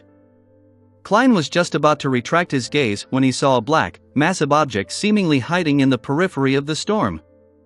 A sea monster? He suddenly recalled some of the rumors he had heard at the different bars he had been to. After steering away from the safe sea route, it's very easy to encounter all kinds of monsters. Some of them are behemoths and possess intense offensive power. Once they surfaced from the sea, they could finish it in one mouthful. The future didn't stop advancing. Before long, it closed the gap between it and the gloomy but massive object. Klein finally managed to discern the entity's appearance and discovered that it wasn't a sea monster, but a gigantic sailboat which was even larger than the future. The sailboat was nearly 200 meters long. With its bow and stern raised high, it appeared like a crescent. Its surface was black. The cannons were arranged in 3 rows in an untidy manner on the side of the ship. There was order from top to bottom. Apart from the mast, the portions that extended out of the deck was similarly tall and massive. It was at least equivalent to a 5-story building. This ship's most odd feature was that it only had 1 sail, and on it was the drawing of a black tomb. The death announcer, a heavy voice, sounded in Klein's ears. At some point in time, Frank Lee had thrown the silver-scaled fish whose blood had been replaced with red wine away and approached his side. The first mate, who had a bounty of 7,000 pounds, held his head heavy as his muscles remained tense. It was as though an attack would be launched anytime from the minute changes of the gigantic sailboat. Death announcer? Klein was first taken aback before he recalled what the name represented. It was one of the most legendary and infamous ships on the 5 seas. It was the flagship of the King of Immortality Agalito. We actually encountered one of the 4 kings. Klein clicked his tongue silently as he uncontrollably entered a highly vigilant state. However, he maintained a superficial level of indifference and calm as he continued looking at the death announcer. Recalling how the second mate of the death announcer, Slaughterer Curtius, who had a bounty of 9,500 pounds, had recently appeared in Nas and warned him, Curtius came to an understanding. He was no longer puzzled as to why he would bump into the death announcer not far from the Gargas archipelago. After putting aside this question, he made connections with even more rumors. And among these rumors, there were a number which could be confirmed to be an actual description. King of Immortality Agalito is a middle-aged man who's so pale that he's on the brink of rotting at any moment. The bounty placed on him by a single country reached as high as 100,000 pounds. His former enemies are all dead, regardless if they were pirates, adventurers, or members of a naval fleet. Only the other 3 members of the 4 kings remained alive. He has never entered into direct combat with an official demigod. He is extremely restrained in such matters. No one really knows his exact sequence. No one knows what his beyonder powers are. He's cruel by nature and enjoys killing. He can launch an attack on any person or any ship at random. He liked to find excuses to rip apart promises. Other than his nickname as the King of Immortality, he was often nicknamed the Untrustworthy. Thankfully, I'm on the future. The King of Immortality will likely give Admiral of Stars a free pass. After all, she's one of the 7 pirate admirals. No, the 4 kings and the pirate admirals can cooperate or be at odds normally, apart from the pirate convention organized by the King of the 5 Seas. With the King of Immortality's character, he might not leave any chance of survival. Just as this thought flashed in Klein's mind, he heard a deep, rumbling horn. Whoosh! The sailors who were resting in the cabin jolted awake immediately. Without wearing their clothes, they ran to the different cannons on deck to make preparations to do battle. The future instantly went from a peaceful state to a combative one. Klein turned his head and looked up. He saw that the captain's windows were already open. Katlia wore the usual black dress as she stood there and observed the death announcer. She wasn't wearing the thick glasses, and her pitch-black eyes were tainted with some purple, making them mysterious and deep. Indeed, she's also worried about a sudden attack from the King of Immortality. Klein retracted his gaze and looked at the death announcer, which had its tail raised up. At this moment, the 2 ships had just passed each other by. The pirates could see their counterparts on the other ship. Similarly, those pirates were also looking over. They maintained a silence resembling that of a statue, as though they had zero emotional fluctuations, brandishing their knives and blowing at the guns. They were being extremely provocative. At that moment, just a matchstick was enough to trigger the tense nerves and begin a war. Finally, the death announcer didn't take any actions. It continued silently anchored on the spot, watching the future pass it by before it distanced itself. Phew! At Klein's side, Frank Lee didn't conceal his exhalation. He produced a smile and said to Klein, "Heh, there has always been many rumors about the King of Immortality's strength. Others say that he's really a demigod, while others say that he's only a sequence 5. He is able to reach the level of a sequence 4 thanks to the death announcer. But regardless, he has lived long enough. Tell me, do you think crossbreeding him and my fishes would enhance their survivability?" Frank suddenly had an idea. "First, you need to capture the King of Immortality, otherwise, make him interested in your fish." Klein lampooned before calmly saying, "You can discuss it with him." Frank Lee was taken aback as he sighed, depressed. "He won't agree to it. He will plant me into the soil." Just as he said that, the death announcer, which had opened a gap with the future, suddenly turned its sails. A shrill laughter which was filled with malice sounded from several hundred meters away as it blanketed the future. "Ha ha ha! Ha ha ha!" The laughter resounded constantly. It switched from being hoarse to chaotic, sounding like ravings or singing at times.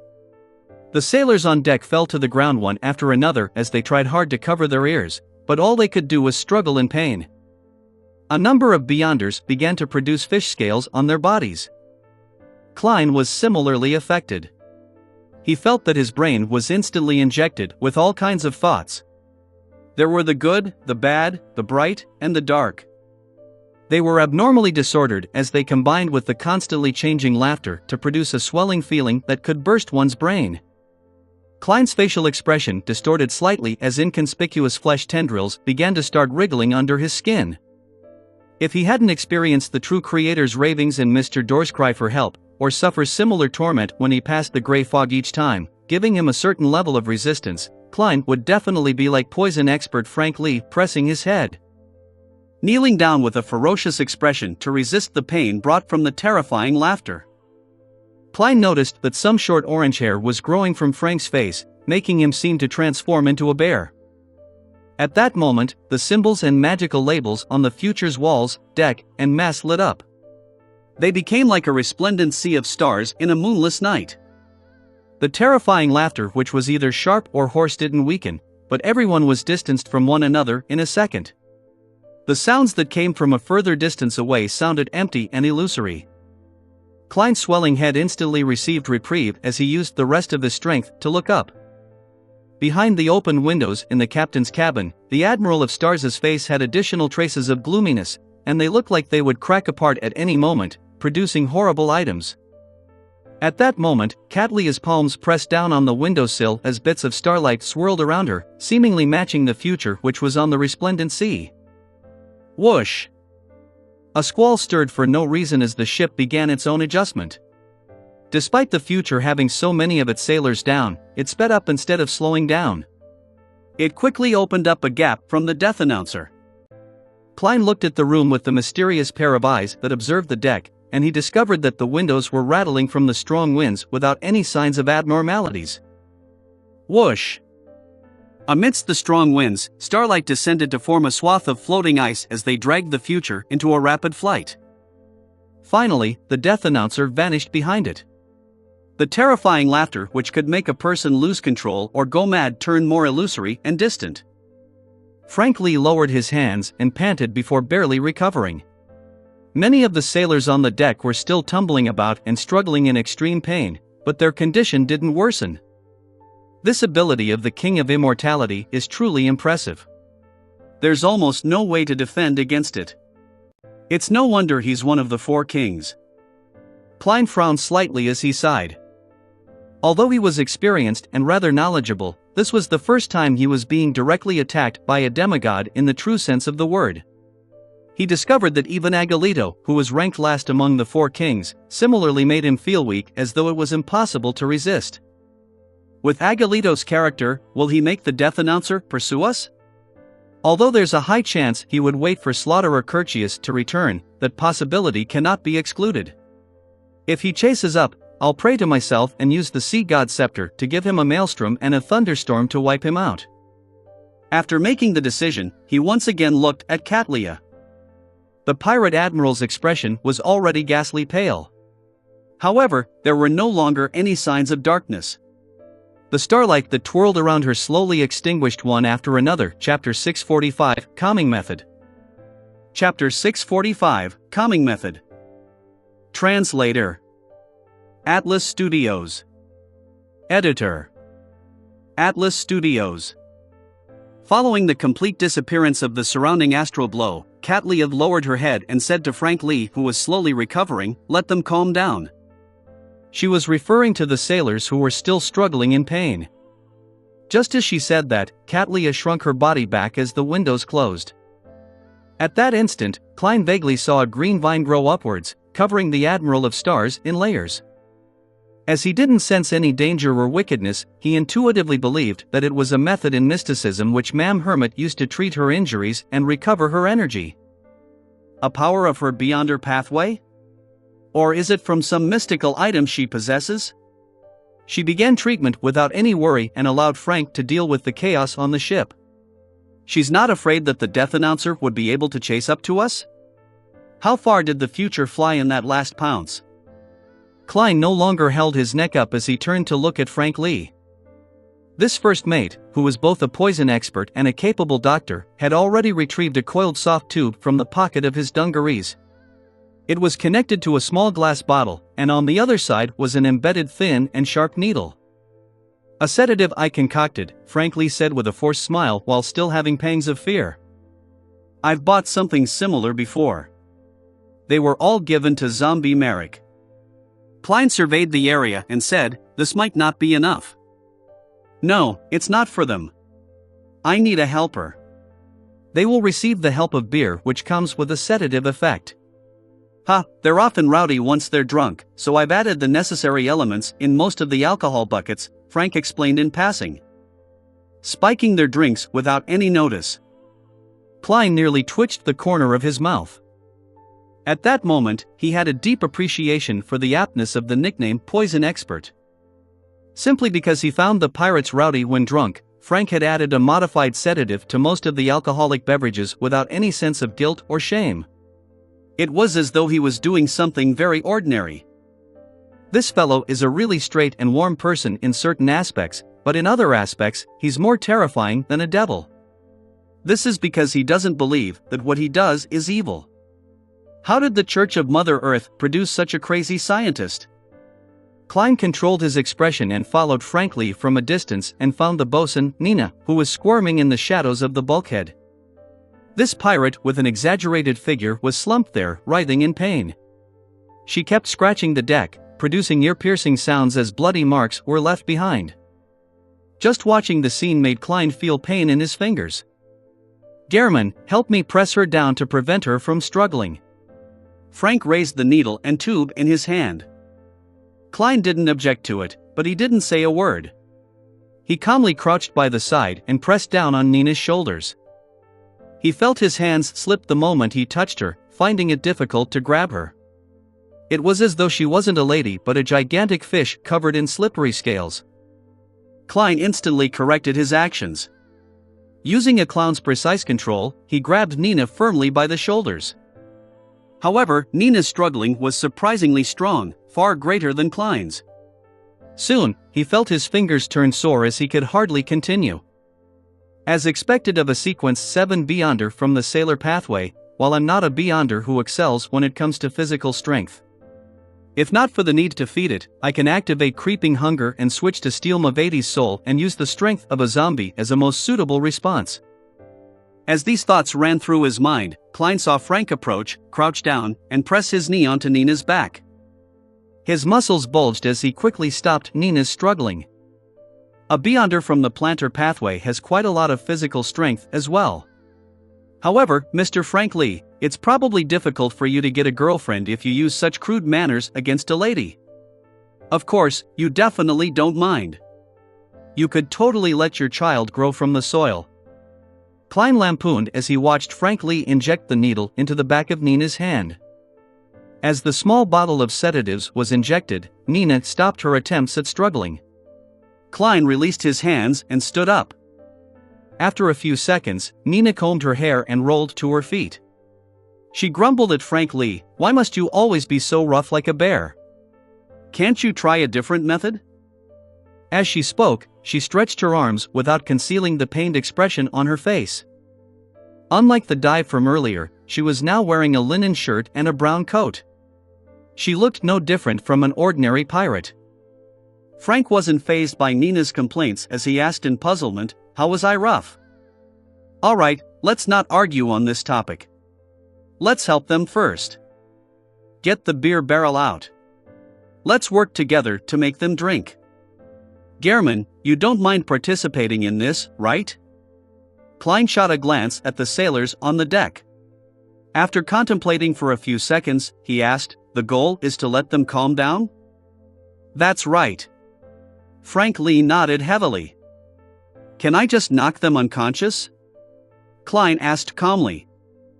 "This has almost the same effects as a sedative beer, and it's more efficient," he added inwardly.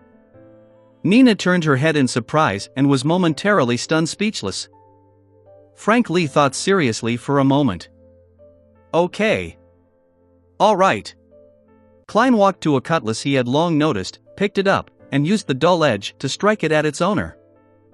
Bang! Through his precise control, the pirate who was rolling in pain calmed down and fell unconscious. Nina's expression froze for a second before she recovered. She then slowed down when passing by Klein. She suppressed her laughter as she said, "I've heard rumors of you, but I never expected you to be more exaggerated than the rumors. Usually, it should be the opposite." "Yes. Your thoughts are very, very special. Completely different from others, and they're closer to those of Frank's. This is probably why he's able to treat you as a friend in such a short time." "No, there are differences among lunatics. Gehrman Sparrow hasn't reached the level of Frank yet." Klein observed silently and gave such a reply inwardly. He ignored Nina and held the cutlass and walked across the deck, knocking the sailors unconscious and waiting for them to wake up naturally. Frank wished to do the same, but he gave up his rash thoughts when he was asked by Nina if he could guarantee that he only knocked them unconscious instead of killing them. He entered the cabin and brought out a beer barrel and acted according to his original plan. Bam! Bam! Bam! Klein struck as he walked all the way to the bow. At this moment, an elder in his 50s with a pointed bonnet had gradually come round. When he saw the cold and crazy adventurer approach, he hurriedly tried to stand up and blurted out, "No, I don't need it. I'm already fine. I'm fine. There's no need to explain. It's very clear." Klein held back his amusement and turned for the bow. At this moment, the elder introduced himself, "I'm the navigator of the future, Oneself." "Navigator?" Klein turned his head and discovered several books dropped around Oneself. They were either spread on the ground face up or down, flat or sideways. "Ha, I fell from above and brought them with me. They nearly went mad," Oneself explained. Klein shifted his gaze towards his eyes and discovered the colors of the deep sea in his blue eyes. "It's not the pair of eyes that were observing me in the day. But this feeling is somewhat similar to the Admiral of Stars. They are of the same pathway?" Klein retracted his gaze and watched Nina and frankly calm the other sailors. Just as he was about to look back to see if the death announcer had continued its pursuit, Oneself suddenly shouted, "Be careful!" Whoosh! A huge wave struck the bow, causing the future to shake vigorously. If not for his balancing ability as a clown, Klein would have fallen like Frank. And when the huge spray pattered down like rain, it drenched his half-top hat and double-breasted frock coat. There should be a steam iron here, right? The act of a crazy adventurer washing his clothes doesn't violate his persona. It's weird if he doesn't wash his clothes. I should have worn clothes in the style of the Rorstad Archipelago natives. At that instant, Klein felt a series of heartache. He saw a storm ahead with huge waves coming one after another as they surged high up like mountains. He could sense the crazy winds and the rumbling thunder. We've come to the boundaries of the safe sea routes? The flight from just now might have allowed us to lose the death announcer's tail, but it has also diverted the ship from its path? Klein watched as Oneself, Nina, and Frank, as well as bloodless Heath Doyle, who had appeared at some point in time, wake up the sailors as they took their places. They frantically and busily began to steer the future. Through their hard work, the future changed directions in time and tore through the gigantic waves and dodged the bolts of lightning before returning to the safe sea route. After everything calmed down, Klein released the charm from the sea god domain and breathed a sigh of relief.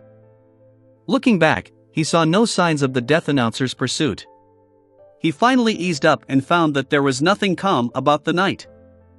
After surveying the area and seeing the pirates rub their heads or gasp for breath, looking exhausted and on the brink of collapse, Klein left the deck, feeling a slight guilty conscience. He walked to the cabin and sighed inwardly.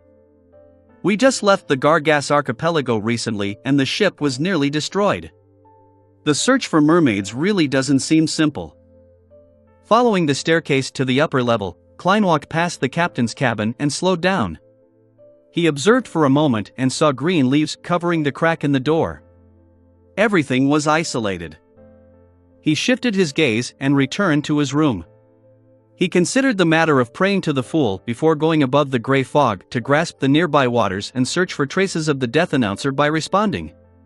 He wanted to let the King of Immortality Agalito, who attacked others for no baffling reason, to experience the same treatment as he did. No, there are eyes watching.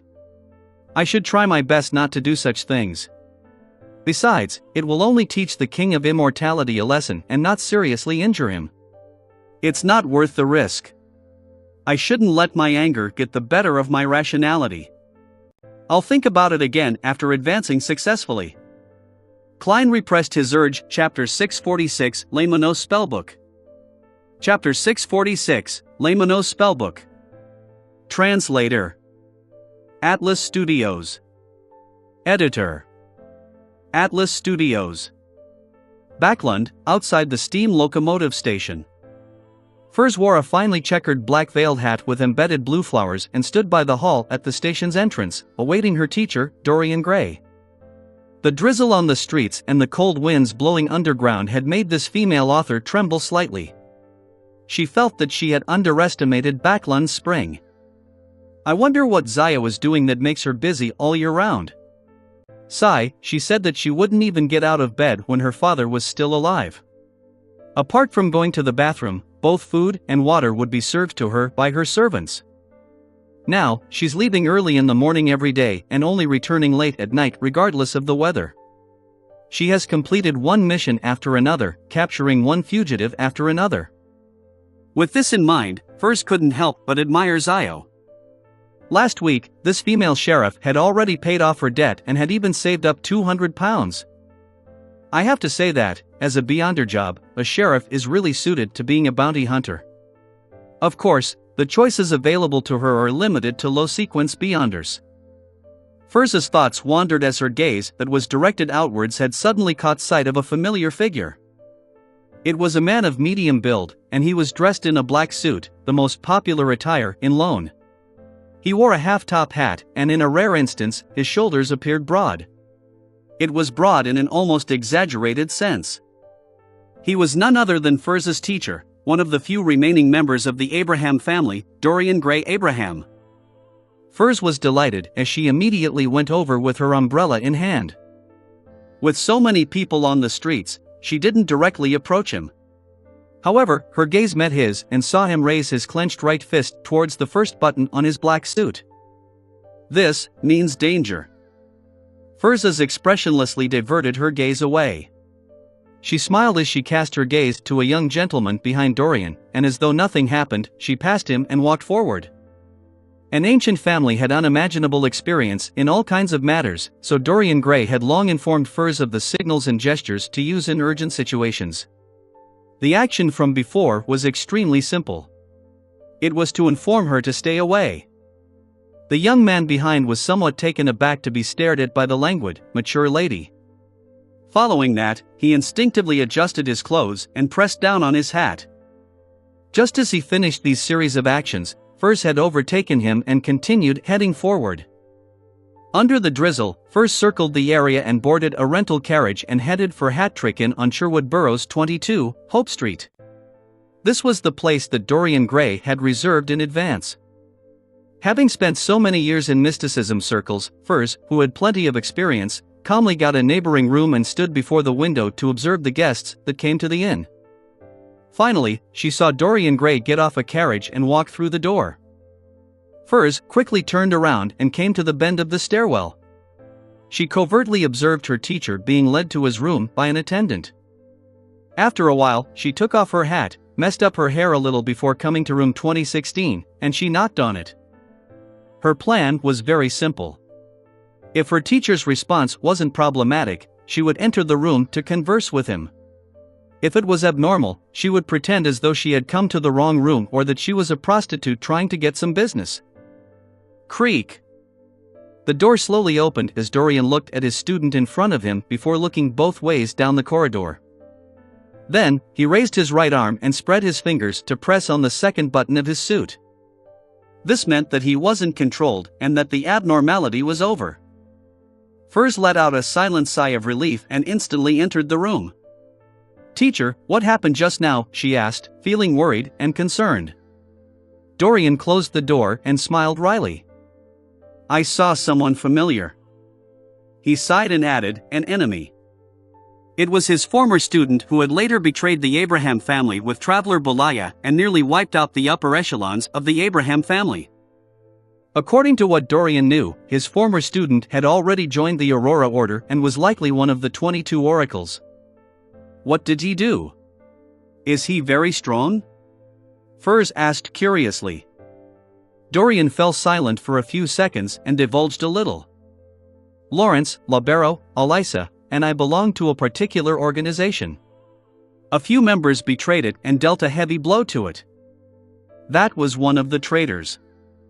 He didn't mention it as a family, nor did he mention the conflict between bloodline members and the apprentices so as to prevent Furs from getting her feelings involved. How despicable. Furs immediately recalled the kind Mrs. Elisa and the friendly and amiable Mr. Lawrence. "All right, let's not chat about such unhappy matters." Dorian took out a piece of paper that had been folded a few times and handed it to Furs. "Here's the astrologer potion formula. Your digestion of the Trickmaster and Apprentice potions has exceeded my expectations. This is the greatest surprise I've had in the past 10 years. I specially joined a circus." Furs didn't hide the fact, and she even felt that it was worth flaunting. As she spoke, she unfolded the piece of paper to read the astrologer's potion formula. At this moment, Dorian nodded in relief. "I'm very sorry. Due to the previous losses, I'm unable to provide you with the main ingredients of the astrologer potion. Just treat it as a final test. However, I have prepared a gift for you." As he spoke, he took out a palm-sized notebook from his inner left pocket. Its cover looked hard, and it was entirely bronze green in color. It looked rather ancient. The notebook was comprised of 3 types of paper. The yellow type of parchment had the fewest pages, while another was a yellowish-brown goatskin of about 10 pages, while the rest was ordinary white paper. On the cover there were the words written in ancient Faesac: "I came, I saw, I record." Furs's gaze moved away from the astrologer potion formula and onto the notebook. She recognized it to be the item left behind by Mr. Lawrence. It was the item she had specially traveled all the way to Pritz Harbor to hand to her teacher. Dorian smiled. "I believe you are no stranger to it." After Furs nodded, he sighed. "This is a rather potent mystical item. It can be ranked in the top 5 among all the similar items I've seen. This doesn't mean that it's more impressive than the ones ranked after it, but it's simply because the negative effects are the easiest to resolve. When the two are put together, it makes it worth a lot." "What is its name? What negative side effects does it have?" Furs couldn't disguise her excitement and agitation. Dorian caressed the notebook's cover and said, "It's called Laymanos Travels, but we prefer calling it Laymanos Spellbook. While this spellbook will expose you to more kinds of Beyonder powers, it can also allow you to record them. It will be materialized onto a particular page for long-term storage. You can use it at any time, but remember, the corresponding page will become blank again with each use, awaiting your next record." "It sounds amazing." Furs felt as though she was dreaming. I can record any beyonder powers I see and use them once? Isn't this another kind of shepherd? The shepherd mentioned by Little Sun. Yes, it's only limited to a single prepared battle. I wonder if I can record the beyonder powers of a demigod. If it's possible, in a prepared battle, I'll be even stronger than a shepherd. Dorian seemed to read her mind as he explained in detail. It can be said so. It corresponds to a sequence 6 scribe of the apprentice pathway. It's not guaranteed that a beyonder power that is higher than this sequence can be recorded. There's a chance of failure. The greater the gap, the greater the chance of failure. Furthermore, the effects will be halved. According to the experience of past users, while chances of success against a sequence 5's beyonder powers is considerably high, once it reaches sequence 4, which is the level of a demigod, it becomes relatively difficult. There might not be a single instance of success within 10 attempts. And I believe no demigod will cast it again and again for you. If it's an enemy, they would have killed you 10 times over. Do you see these? The yellow parchment is specifically used to record beyonder powers with godhood. There are a total of 3 pages, which is to say that even if you are very lucky, all you can record is 3 demigod beyonder powers, and you can only use them each once. Although it appears to have many restrictions, making it impossible to fully produce the traveling notebooks might, it isn't an obstacle for 2 types of people. One of them is a lucky person, while the other is someone with a large organization or faction backing them, the kind which has a demigod helping. Furs instantly thought of seeking Mr. Fool's help to display his powers so that she could record them. However, she immediately found it sacrilegious as she hurriedly apologized inwardly. Following that, she sincerely hoped that the supposedly strongest hermit in the Tarot Club would quickly become a demigod. Dorian noticed that Furz's thoughts were going astray as he continued. The pages like goatskin can record the beyonder powers of a sequence 5 or 6. There are a total of 10 pages, and the effects would be more than half of the original, roughly 70 to 80%. The remaining pages record beyonder powers below sequence 6. There are a total of 25 pages, and the effects are almost equal to the original, but they are still slightly inferior. Due to some developments in the past, the spellbook still has 5 pages with beyonder powers left. The rest are blank. You can test them for yourself. Dorian paused before saying with a solemn expression, "Before giving it to you, I have to seriously warn you that it has negative effects. After using it each time, it will make you get lost, and it's the kind that causes you to encounter danger. You have to draw a bit of your blood to smear it on the cover evenly to reduce the effects. Remember, don't underestimate getting lost. You must resolve it as quickly as possible." "Yes, teacher," Furs replied seriously. Dorian then handed Laymanos Travels to Furs. "This is my gift. Teacher is really nice." Furs pursed her lips and asked, "What's the name of that student who betrayed you? What does he look like? If there's a chance, I wish to seek vengeance on him for both you and Mr. Lawrence." "No, don't think about it. You are much weaker than him. Back when he betrayed us, he was already a scribe. Now, he might even be a traveler," Dorian said solemnly. "However, you do need to remember him and avoid him. His name is Louis Veen. I'll draw a picture of him later." "All right." Furs nodded. On the future, in the pirates' dining hall. Klein met Cadlia, who was exiting just as he walked in. The lady was no longer as pale as the previous night.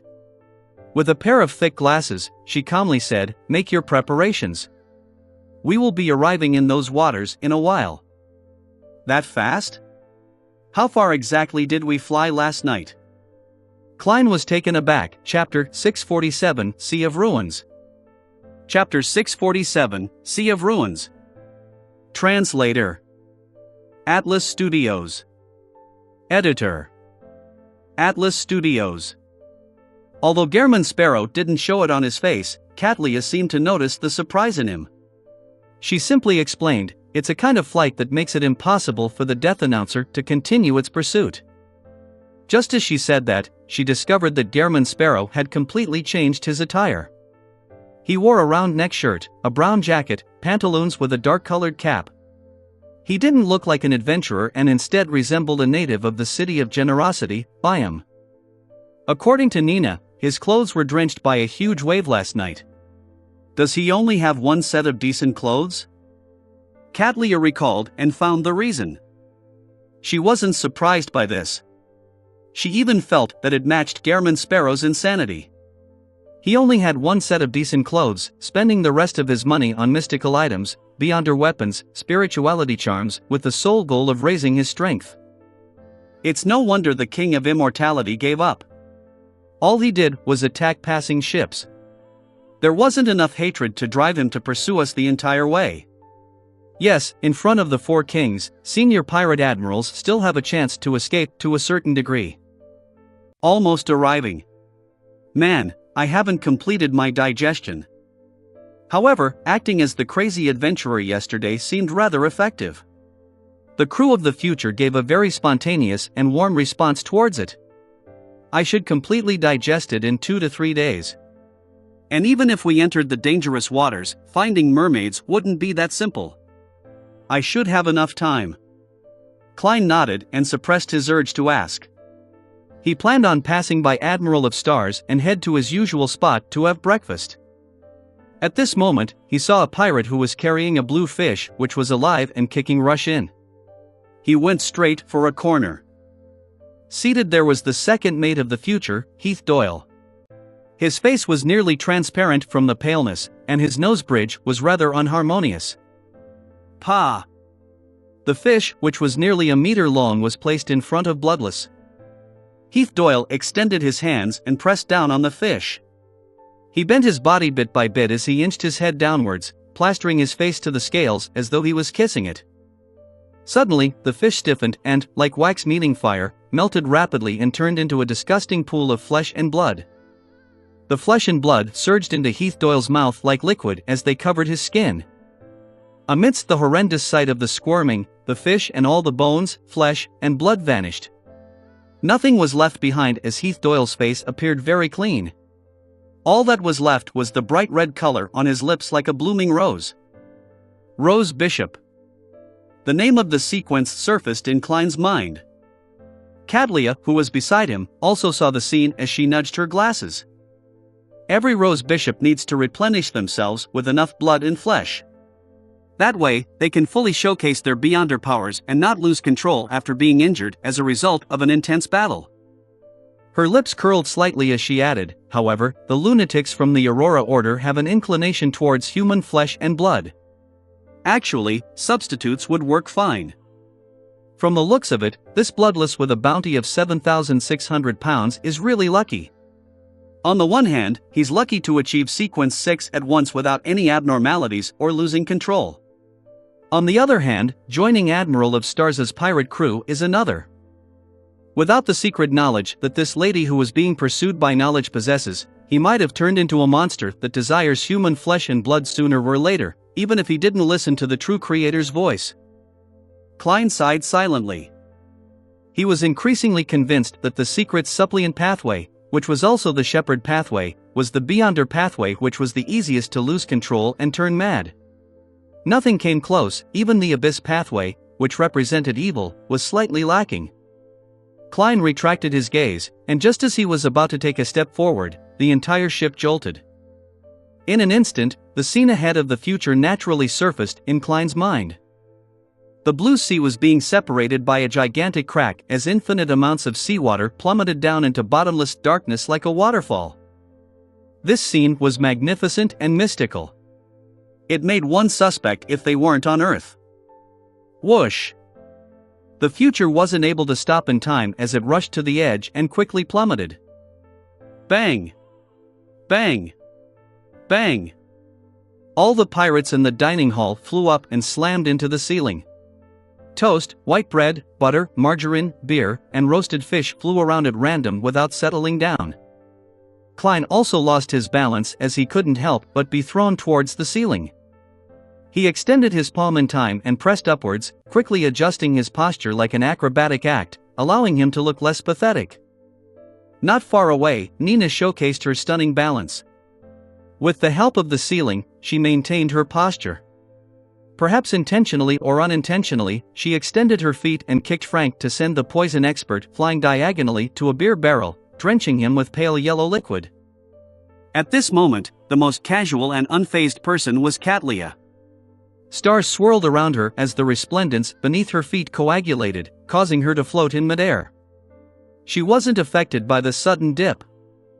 Apart from her, Bloodless was the least pathetic. At some point in time, this Rose Bishop had blended into the shadows and disappeared.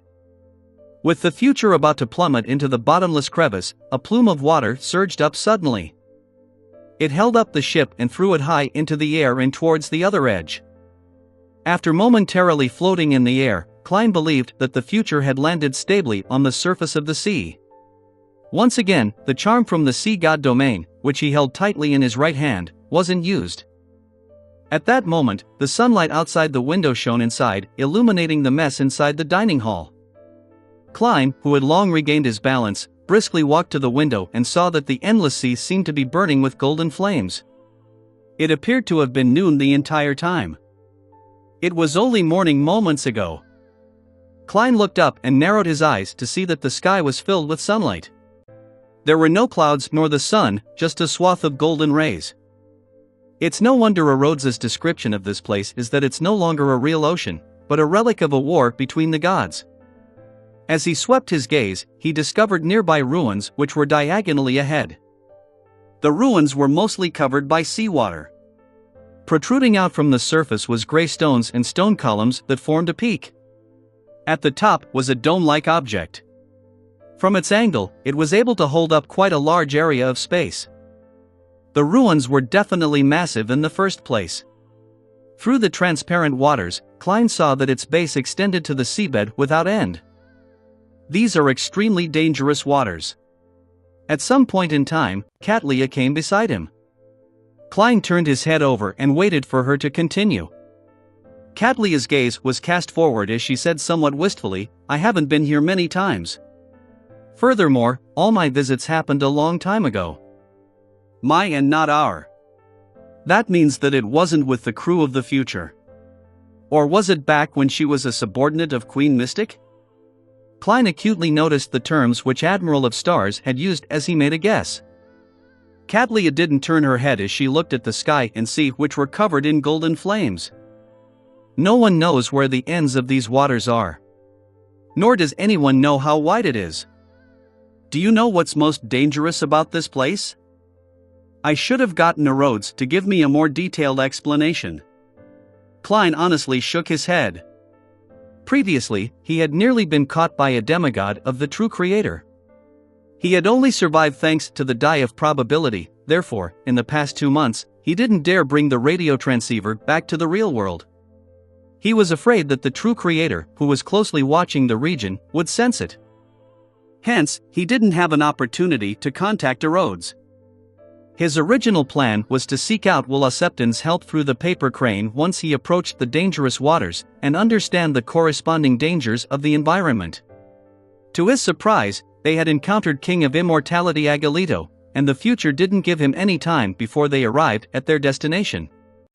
Behind the thick glasses, Katlia's black eyes with a purple hue glazed over for a moment. There are many ruins floating here. There are all kinds of mutated monsters. Among them include many demigods who have lost control or ancient evil creatures. This isn't the most dangerous part. If it's only because of this, these waters would have become a hunting ground for the 7 churches, a treasure trove for them to obtain high-sequence ingredients or items. Of course, there are many monsters and evil creatures who have lost control here, but they might not be real. They can kill us, but they might not leave anything behind after they are killed. Upon hearing this, Klein made the connection to the dragon of imagination, Ankwelt. This dragon king could conjure anything through his imagination. Could it be that these waters were where the ancient gods of the second epoch fought? Klein nearly frowned. Katlia said with an ethereal voice as she continued, "Here, you will never guess what dangers you will encounter next. Perhaps you will just melt while approaching a ruin, turning into a wax-like monster." Perhaps you might turn into a rock amidst the storms from slightly deviating from the explored sea routes and end up shattering to pieces. To be unders at our level, that is the greatest danger. Klein turned his head slightly as he sharply asked, "What about beyonders that surpass our levels?" Katlia sighed and smiled. "The waters here are filled with a voice that shouldn't be heard. The higher the sequence, the easier it is to hear it. Therefore, most demigods who dare explore these waters have ended up with problems. They either went mad or lost control, ending up lost here forever. It's no wonder the 7 churches don't send their experts here to reap the harvest. Most of them ended up with problems. Which means that there are a small number of demigods that can survive here?" Enlightened, Klein looked out the window again. At this moment, the future had closed in on the ruins. Suddenly, a loud and clear panting was heard by everyone. Chapter 648, Noon and Night. Chapter 648, Noon and Night. Translator: Atlas Studios. Editor: Atlas Studios. Whoosh! Gasp! The loud panting sounds entered Klein's ears in a slow and rhythmic manner. It left a chill running down his spine as he felt an inexplicable sense of horror, but he didn't feel any dangerous foreboding. It wasn't only him. Katlia, Frank Lee, and the other pirates also heard the panting sounds. They either turned their heads, looked outside, raised their weapons, or were on high alert, showcasing their rich experience. After trying to discern the source, Klein discovered that the intense panting stemmed from the ruin ahead of them. It originated from a spot between the peak made of stones and stone columns. At that moment, bloodless Heath Doyle floated out of the shadows. He clasped his head and softly grunted in pain. "There's a corpse. There's a corpse there." Corpse? A corpse that pants loudly? Klein's thoughts raced. Katlia, who had subconsciously removed her heavy glasses and looked towards the ruins, had her expression suddenly turned solemn. She turned her head towards the pirates in the dining hall and said, "Quick! Quickly circle around that area and do not approach it." Her voice contained a magnetic allure that jolted everyone awake. The sailors rushed out of the dining hall and headed for spots that needed help. Under Navigator Adolov and Bosun Nina's instructions, they adjusted the sails and changed direction, passing by the ruins from a relatively great distance. Only when the peak formed by stone and stone columns vanished beyond the horizon did bloodless Heath Doyle lower his hands, his expression no longer in pain. Upon seeing this scene, Klein narrowed his eyes. He felt that this Rose Bishop, the second mate of the future, might be a huge latent risk on this voyage. This wasn't because of his contempt towards beyonders of the secret suppliant pathway, but a judgment he made from combining the Admiral of Stars' description and how Heath Doyle had reacted. Just now, Heath Doyle was the only one in pain while everyone heard the loud panting. He instinctively believed that there was a corpse buried in the ruins, and Katlia's reaction after her observation proved his words. That means that even if Heath Doyle doesn't proactively listen to the true creator's voice, just by having the beyonder powers of a listener is enough to make him hear more than the average person and most low and mid-sequence beyonders in ordinary environments.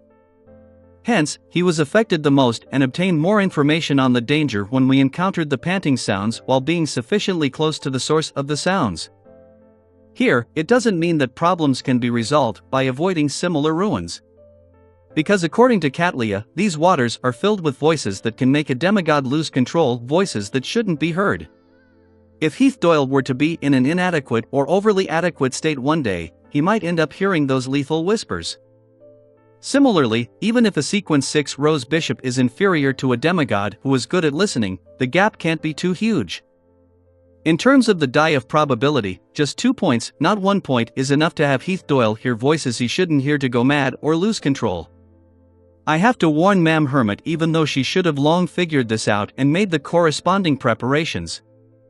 Klein retracted his gaze and heard his stomach groan softly. He had yet to have breakfast. At this moment, beer was splashed across the floor.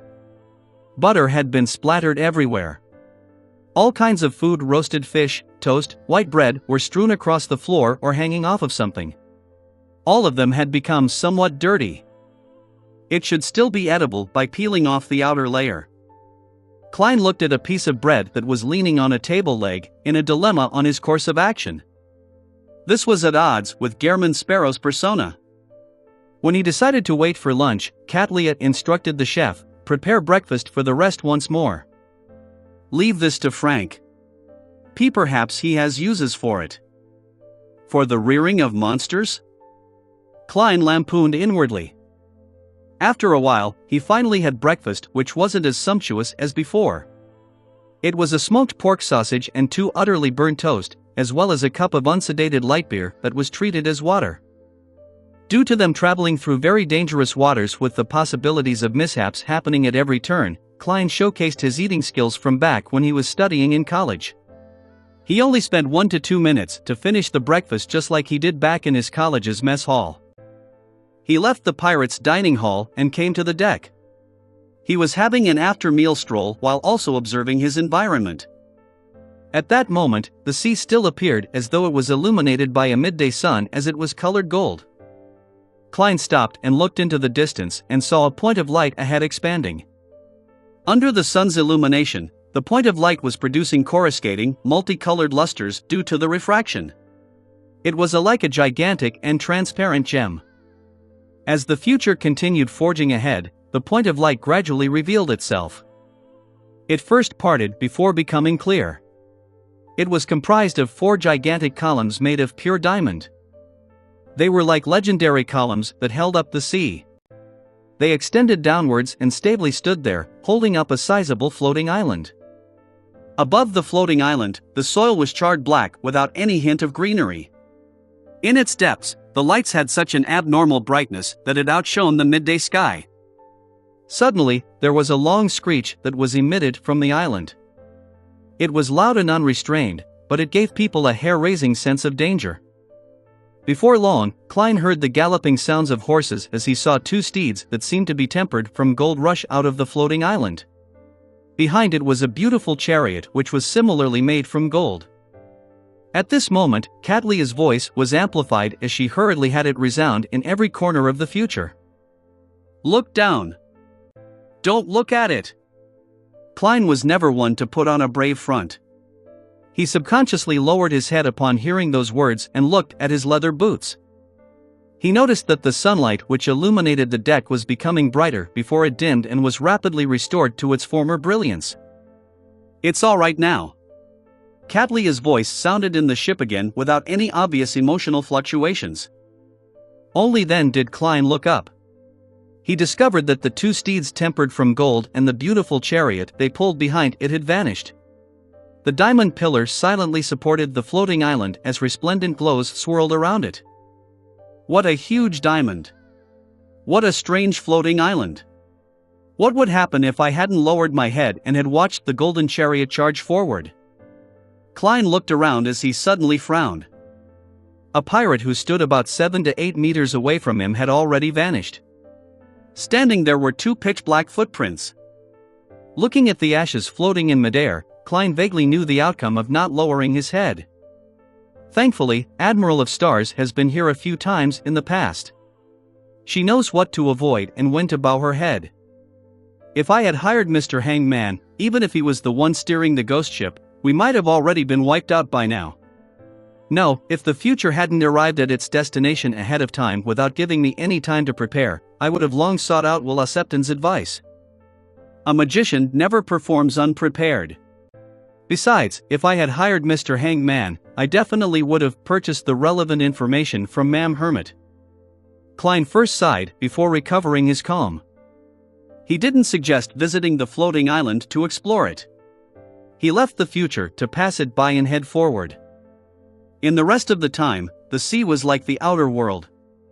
There were only the undulating waves, the vastness, silence, and endlessness. Klein occasionally saw fire embers floating on the surface of the sea, but he didn't find any signs of marine creatures, including mermaids. Time ticked by, and lunch was soon underway. Just as Klein was about to leave the deck for the dining hall, he suddenly realized that his surroundings had darkened. The sky, which had remained in a midday state, no longer had any sunlight as it was covered in rich darkness. This change was so sudden and fast that Klein's first reaction was to wonder who had switched off the lights. Silently, the future was covered in a layer of resplendent stars that illuminated paths in every direction. Catlia's voice, that contained a magnetic allure, was once again magnified as it resounded in everyone's ears. Return to your room or find any corner you can and make yourself fall asleep. Then, wait until you wake up naturally. Puzzled, Frank Lee asked loudly, "What will happen if I don't sleep?"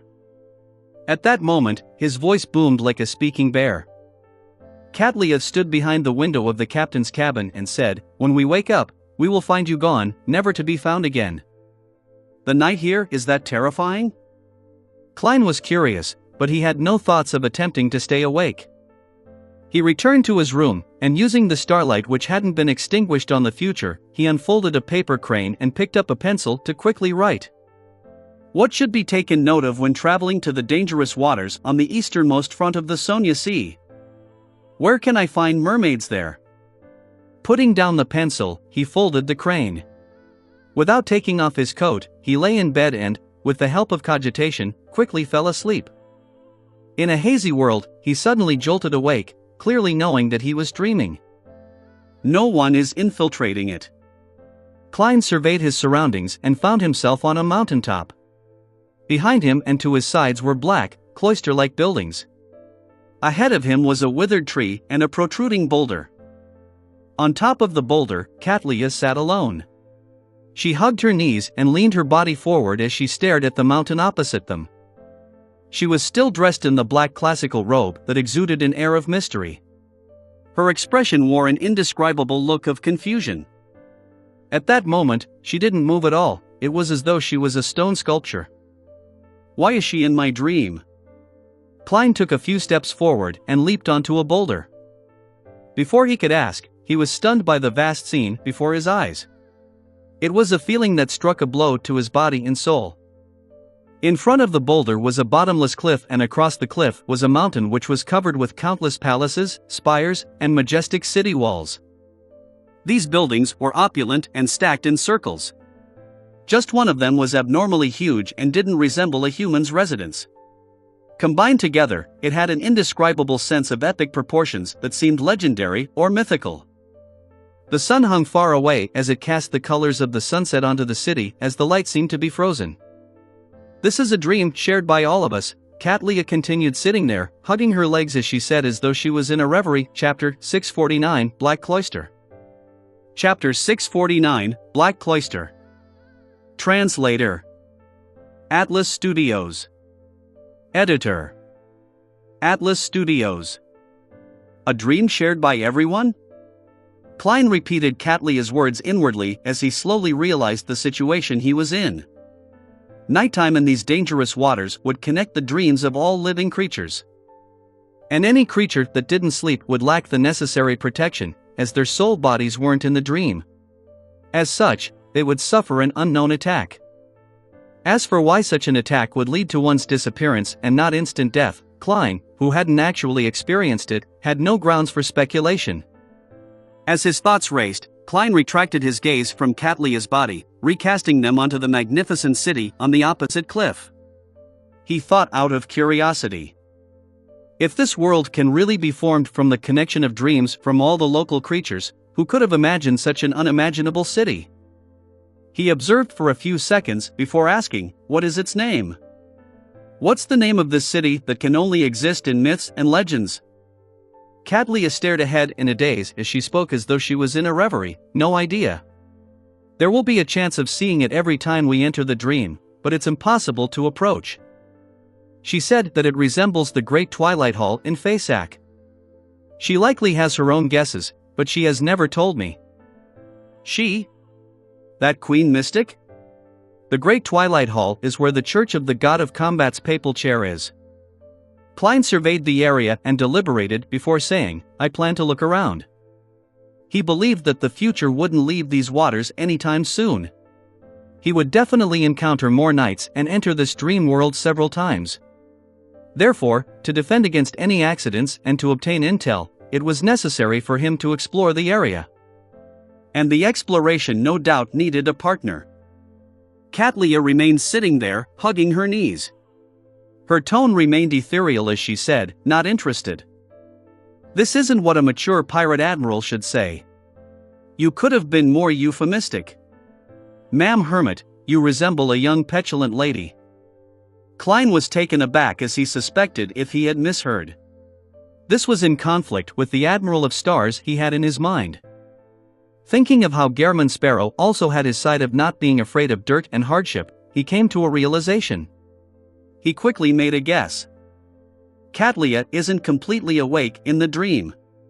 She is able to know that she's in a dream, but she's unable to effectively control it. That is to say that she would unknowingly depict the feelings buried deep in her heart and reveal some of her personality which she usually suppresses. It's no wonder she said that she was never able to approach that miraculous city.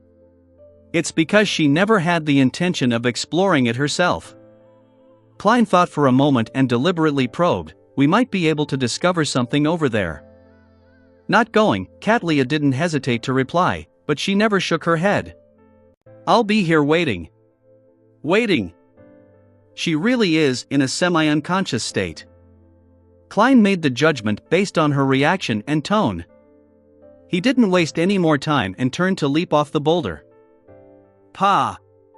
Klein's feet stepped on the ground as he subconsciously looked back. Katlia remained sitting there hugging her knees. There wasn't anyone around, and the congealed sunset from the city opposite her shone over, producing a long shadow for her, blending with one of the shadows produced by withered trees. A gentle mountain breeze blew as the black figure gently shook. Katlia didn't move as she stubbornly waited on the spot. At such times, there's a need for a psychiatrist to interpret the dream's emotions. This has nothing to do with the revelations obtained from divination. Klein curled his lips and surveyed his surroundings to seek a direction in which to explore. He discovered that regardless of the direction he took, he would end up at the black buildings formed from the cloisters. There was a towering wall that isolated it from the cliff. No matter how the exploration was made, one had to pass by the cloister unless one jumped down the cliff. Since there was no other choice, Klein went directly to the pitch-black door of the cloister. The door was nearly 10 meters tall, and it didn't look like it was prepared for human use. Klein sized it up for a few seconds, took a deep breath, and extended his hands to push at the ends of the door. A creaking sound followed. The door's weight far exceeded Klein's imagination. His muscles bulged as his face flushed red. Yet, he was only able to move the door by a tiny bit without being able to push it open. Thankfully, it's only a dream. As long as there's reason to believe, I can raise my strength without truly activating creeping hunger. Klein exhaled and made his left glove be tainted with a paleness. In the midst of dark green sparkles, he obtained the strength of a zombie. His arm turned thicker as his legs swelled. Screech! A deep grinding sound boomed as the door slowly opened to reveal its interior. The two dark spires in the black buildings were connected by covered bridges as they surrounded a vast grayish rock square. There were plenty of holes in the square. Embedded in them were huge arrows. There were flaming stacks in various spots as if they had previously encountered an attack. Klein passed through the cave's entrance and entered the square. Unsurprisingly, he saw Frank Lee, Nina, Adolov, and company there. This is their dream? It doesn't seem so. Or should it be said that everyone's dream is limited to themselves? They will then be randomly placed somewhere in this world? Klein guessed without confidence. Frank Lee was the closest to him. He was holding a shovel and digging at some rubble. Beside him were the white bread, toast, and roasted fish which had previously fallen to the floor. He plans on using them as fertilizer? He's planting things even in his dreams. Klein went over and casually asked, "What are you doing?" Frank didn't stop, but he revealed a smile. "I'm cultivating some little things. They need to sleep in the soil for some time before they can grow big and proliferate." "What's their use?" Klein asked, both worried and curious. Frank beamed and said, "They're a crossbreed of fungus. It can make bulls produce milk. This way, we can obtain more milk, allowing more people to drink good milk." "Spare those bulls." Klein's face twitched as he asked, "Will it succeed?" "There's no problems with the effects, but I'm very worried that they can't reproduce, Frank said with a frown. May death forever favor them. Klein prayed as he walked past Frank Lee and headed for the black building's entrance across the square. Along the way, he passed by Nina and navigator Oneself, who were drinking beside a collapsed pillar. Have you ever thought of leaving the pirate crew after you're older to find a man to marry and settle down? I don't think anyone wishes to drift out at sea their entire lives. Oneself took off his pointed bonnet and revealed his slightly hoary hair. His eyes and tone informed Klein that in between the lines, he meant, if you wish so, why not consider me? Mr. Navigator, you are old enough to be Nina's father. You need to consider your health. Passing by, Klein couldn't help but lampoon when he heard the conversation. Nina gulped a mouthful of beer and looked in a particular direction. No, that's not the life I wish to lead. Before joining you, I once attempted to settle down in the east coast of Fasak and not be a pirate again, but I was unable to bear with the boredom. I have to lug wood and move things every day, and I can only stay at home at night. I'm not allowed to go to the bar or go out hunting in the wilderness. Such a life seems constant and unchanging. Furthermore, I suffered all kinds of criticism, tolerating those irritating people. I have to worry about the cops even if I wish to beat them up. It's still better on the ship. Although it's boring most of the time, we can often go to different places and encounter different matters. Had ha. Even the most boring times can wreck those fellows, training them into passable pirates. I can also tell them that the one who performs the best every month can spend the night in my room. Then, I'll watch them excitedly enjoy the torment. Of course, spending the night and having sex are different. It depends on my mood. A true female pirate. Everyone wishes for something different. Klein neutrally gave a comment and didn't believe that there was anything wrong with Nina's ideas. I won't disagree with her choice, but if she often kills, engages in arson, and plunders, I don't mind using her head to exchange for a bounty the next time we meet. Klein retracted his gaze and arrived at the suspected entrance of the black buildings and spires. Subconsciously, he turned his head and realized that the shadows in the corner seemed normal, but there was something different about it. Bloodless Heath Doyle? He hides in the shadows even in a dream? According to my limited knowledge of psychology, this is a result of greatly lacking a sense of security. Klein pushed another door which was similarly almost 10 meters tall. Amidst the grinding sounds, his gaze suddenly froze. Behind the door was a vast hall which had 2 rows of stone pillars supporting it. The hall was abnormally dark without any candlelight. As the main door opened, the light from outside shone in, lighting up the interior to make it clear. Klein saw that there were murals of various colors, with gold being the main color of choice on the dome. They were connected to one another without any gaps. It gave him a magnificent and sacred feeling.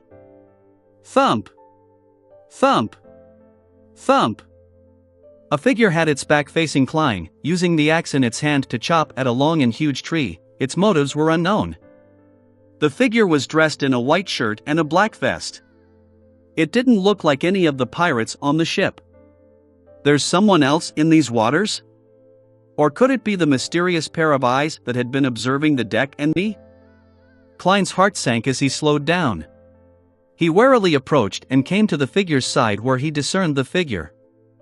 It was a man who looked young. He had blonde short hair that was split 70-30. His emerald green eyes looked focused and serious. What are you doing? What is this place? Klein carefully asked.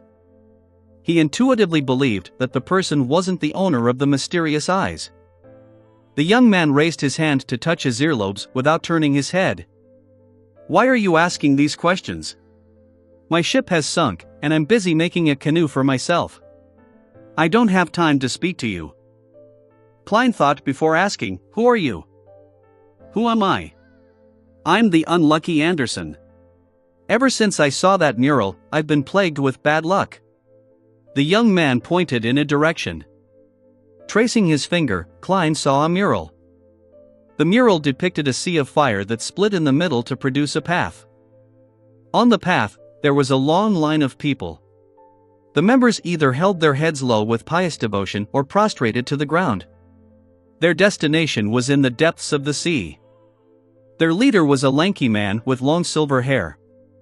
His facial features were mild and his eyes were tightly closed. On his back were layered wings. Klein's pupils constricted suddenly. He recognized the leader on the mural. It was the angel of fate which Little Sun had once depicted. It was the tail devourer, Ouroboros, Chapter 650, The Unlucky Anderson. Chapter 650, The Unlucky Anderson. Translator: Atlas Studios. Editor: Atlas Studios. After recognizing the leader on the mural, Klein subconsciously suspected that it was something from his dream. However, he quickly rejected the idea. This was because the unlucky Anderson wasn't someone he knew. He was also not someone that had left an impression on him. There was a low chance of him being the extension of his own dream. And Anderson had clearly said that he became unlucky after seeing the mural. It was strongly tied to the mural, so it could only be the case that the mural was part of Anderson's dream. As he focused and looked carefully, Klein quickly realized that the mural was somewhat different from the mural that Little Sun saw in the true creator's abandoned temple. The background here was a sea burning with golden flames, while the previous one was that of a desolate plain. The destination here was the depths of the sea, while the previous one had a destination of a distant mountain. On the mountaintop was a huge cross and figure hanging upside down. The bottom of the angel of fate Ouroboros' feet was black slush with heads pointing down and fishes stuck inside. Previously, it was a meandering river. It's a different mural, but more of a memory from different stages of the same pilgrimage. Klein nodded with a guess. A similar scene surfaced in his mind. A very long time ago, in a particular period of the fourth epoch, Ouroboros led a devout group of pilgrims or the remnant believers of the true creator. With many powerful enemies in pursuit, they rowed a boat through the sea. Due to certain reasons, he abandoned the boat. With the help of the true creator or his own powers, he parted the sea and led the devotees through it and into the forsaken land of the gods, leaving behind the kindling for organizations such as the Rose Redemption and Aurora Order. In the forsaken land of the gods, they tore through desolate plains, and on the pilgrimage, they built temples along the way. And one of them was discovered by Little Sun and company. With how Septon was forced to restart a cycle and be reborn as a baby, the tail devourer is likely still alive. Does this mean that he eventually arrived at the destination with the pilgrims, the holy residence of the true creator? Does this mean that the holy residence of the true creator is somewhere in the forsaken land of the gods? With this in mind, Klein suddenly felt a baffling sense of wistfulness.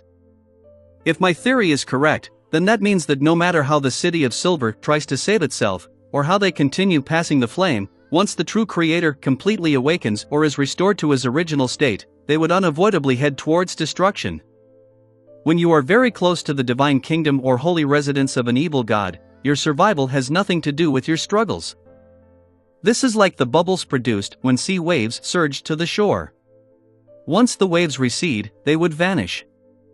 Human civilization and ethnic groups are just that weak under the gaze of an evil god. No, I can't be that pessimistic. I was only making a guess.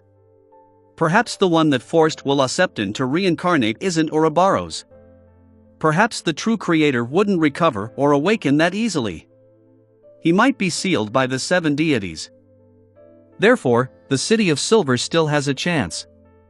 A path between the forsaken land of the gods and the external world needs to be forged before the evil god escapes from his shackles, allowing them to be moved out. This is probably why the chief of the City of Silver released Elder Shepherd. They need to use all the power they can get. Klein forcibly retracted his thoughts. He suddenly felt somewhat worried, afraid that his arrival was enough for him to be stuck in an endless cycle of fate created by the tail devourer. At this point, he instinctively wished to take 4 steps counterclockwise and go above the gray fog. He wanted to forcibly search for memories that he might have lost, but ultimately, he resisted those actions and prepared to observe first. From his interpretation of the symbols, there were no repeating rivers. There was only a black slush with fish embedded inside. It didn't mean the existence of a circle of fate, only the lingering of bad luck. This was identical to what Anderson said.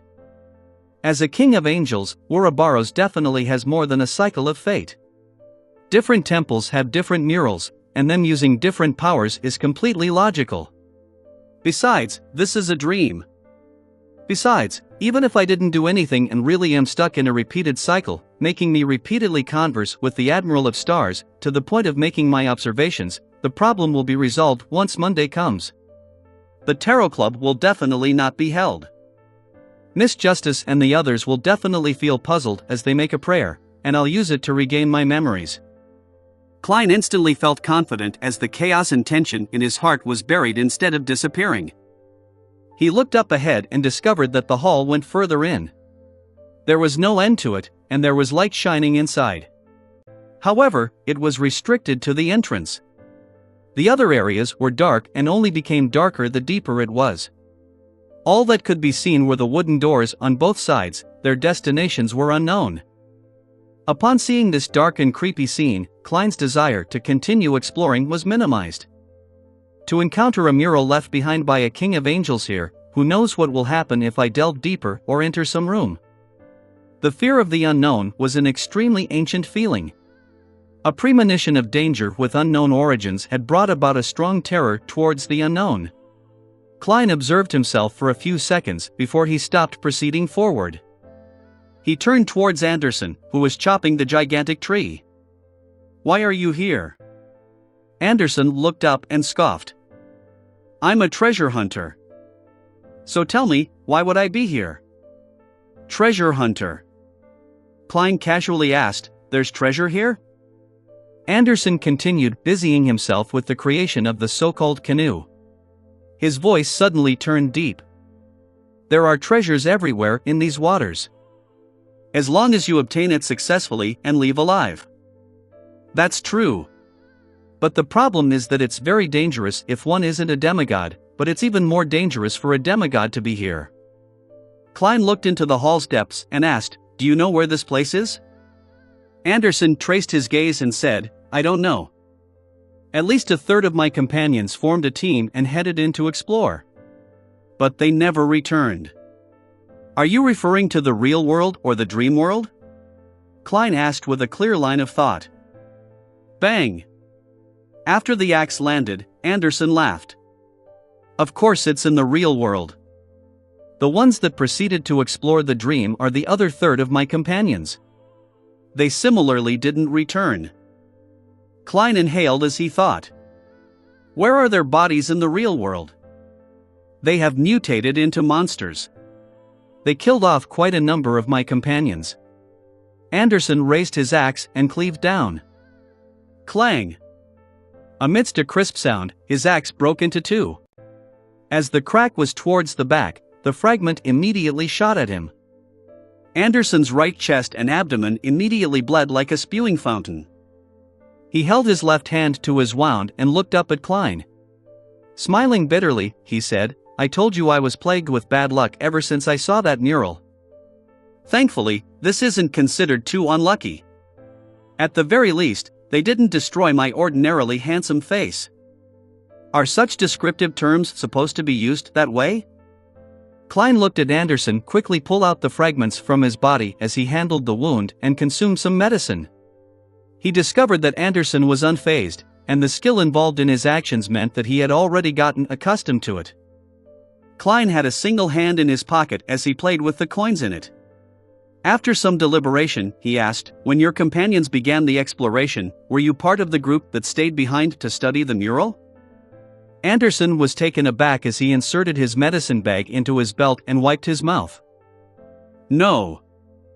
I was part of the group that did the exploration." As he spoke, he grinned and revealed a genial smile. "This..." Klein's pupils constricted as he bent his back slightly and raised his left palm. At this moment, blinding sunlight illuminated everything in a dazzling white. Then, it dimmed and vanished.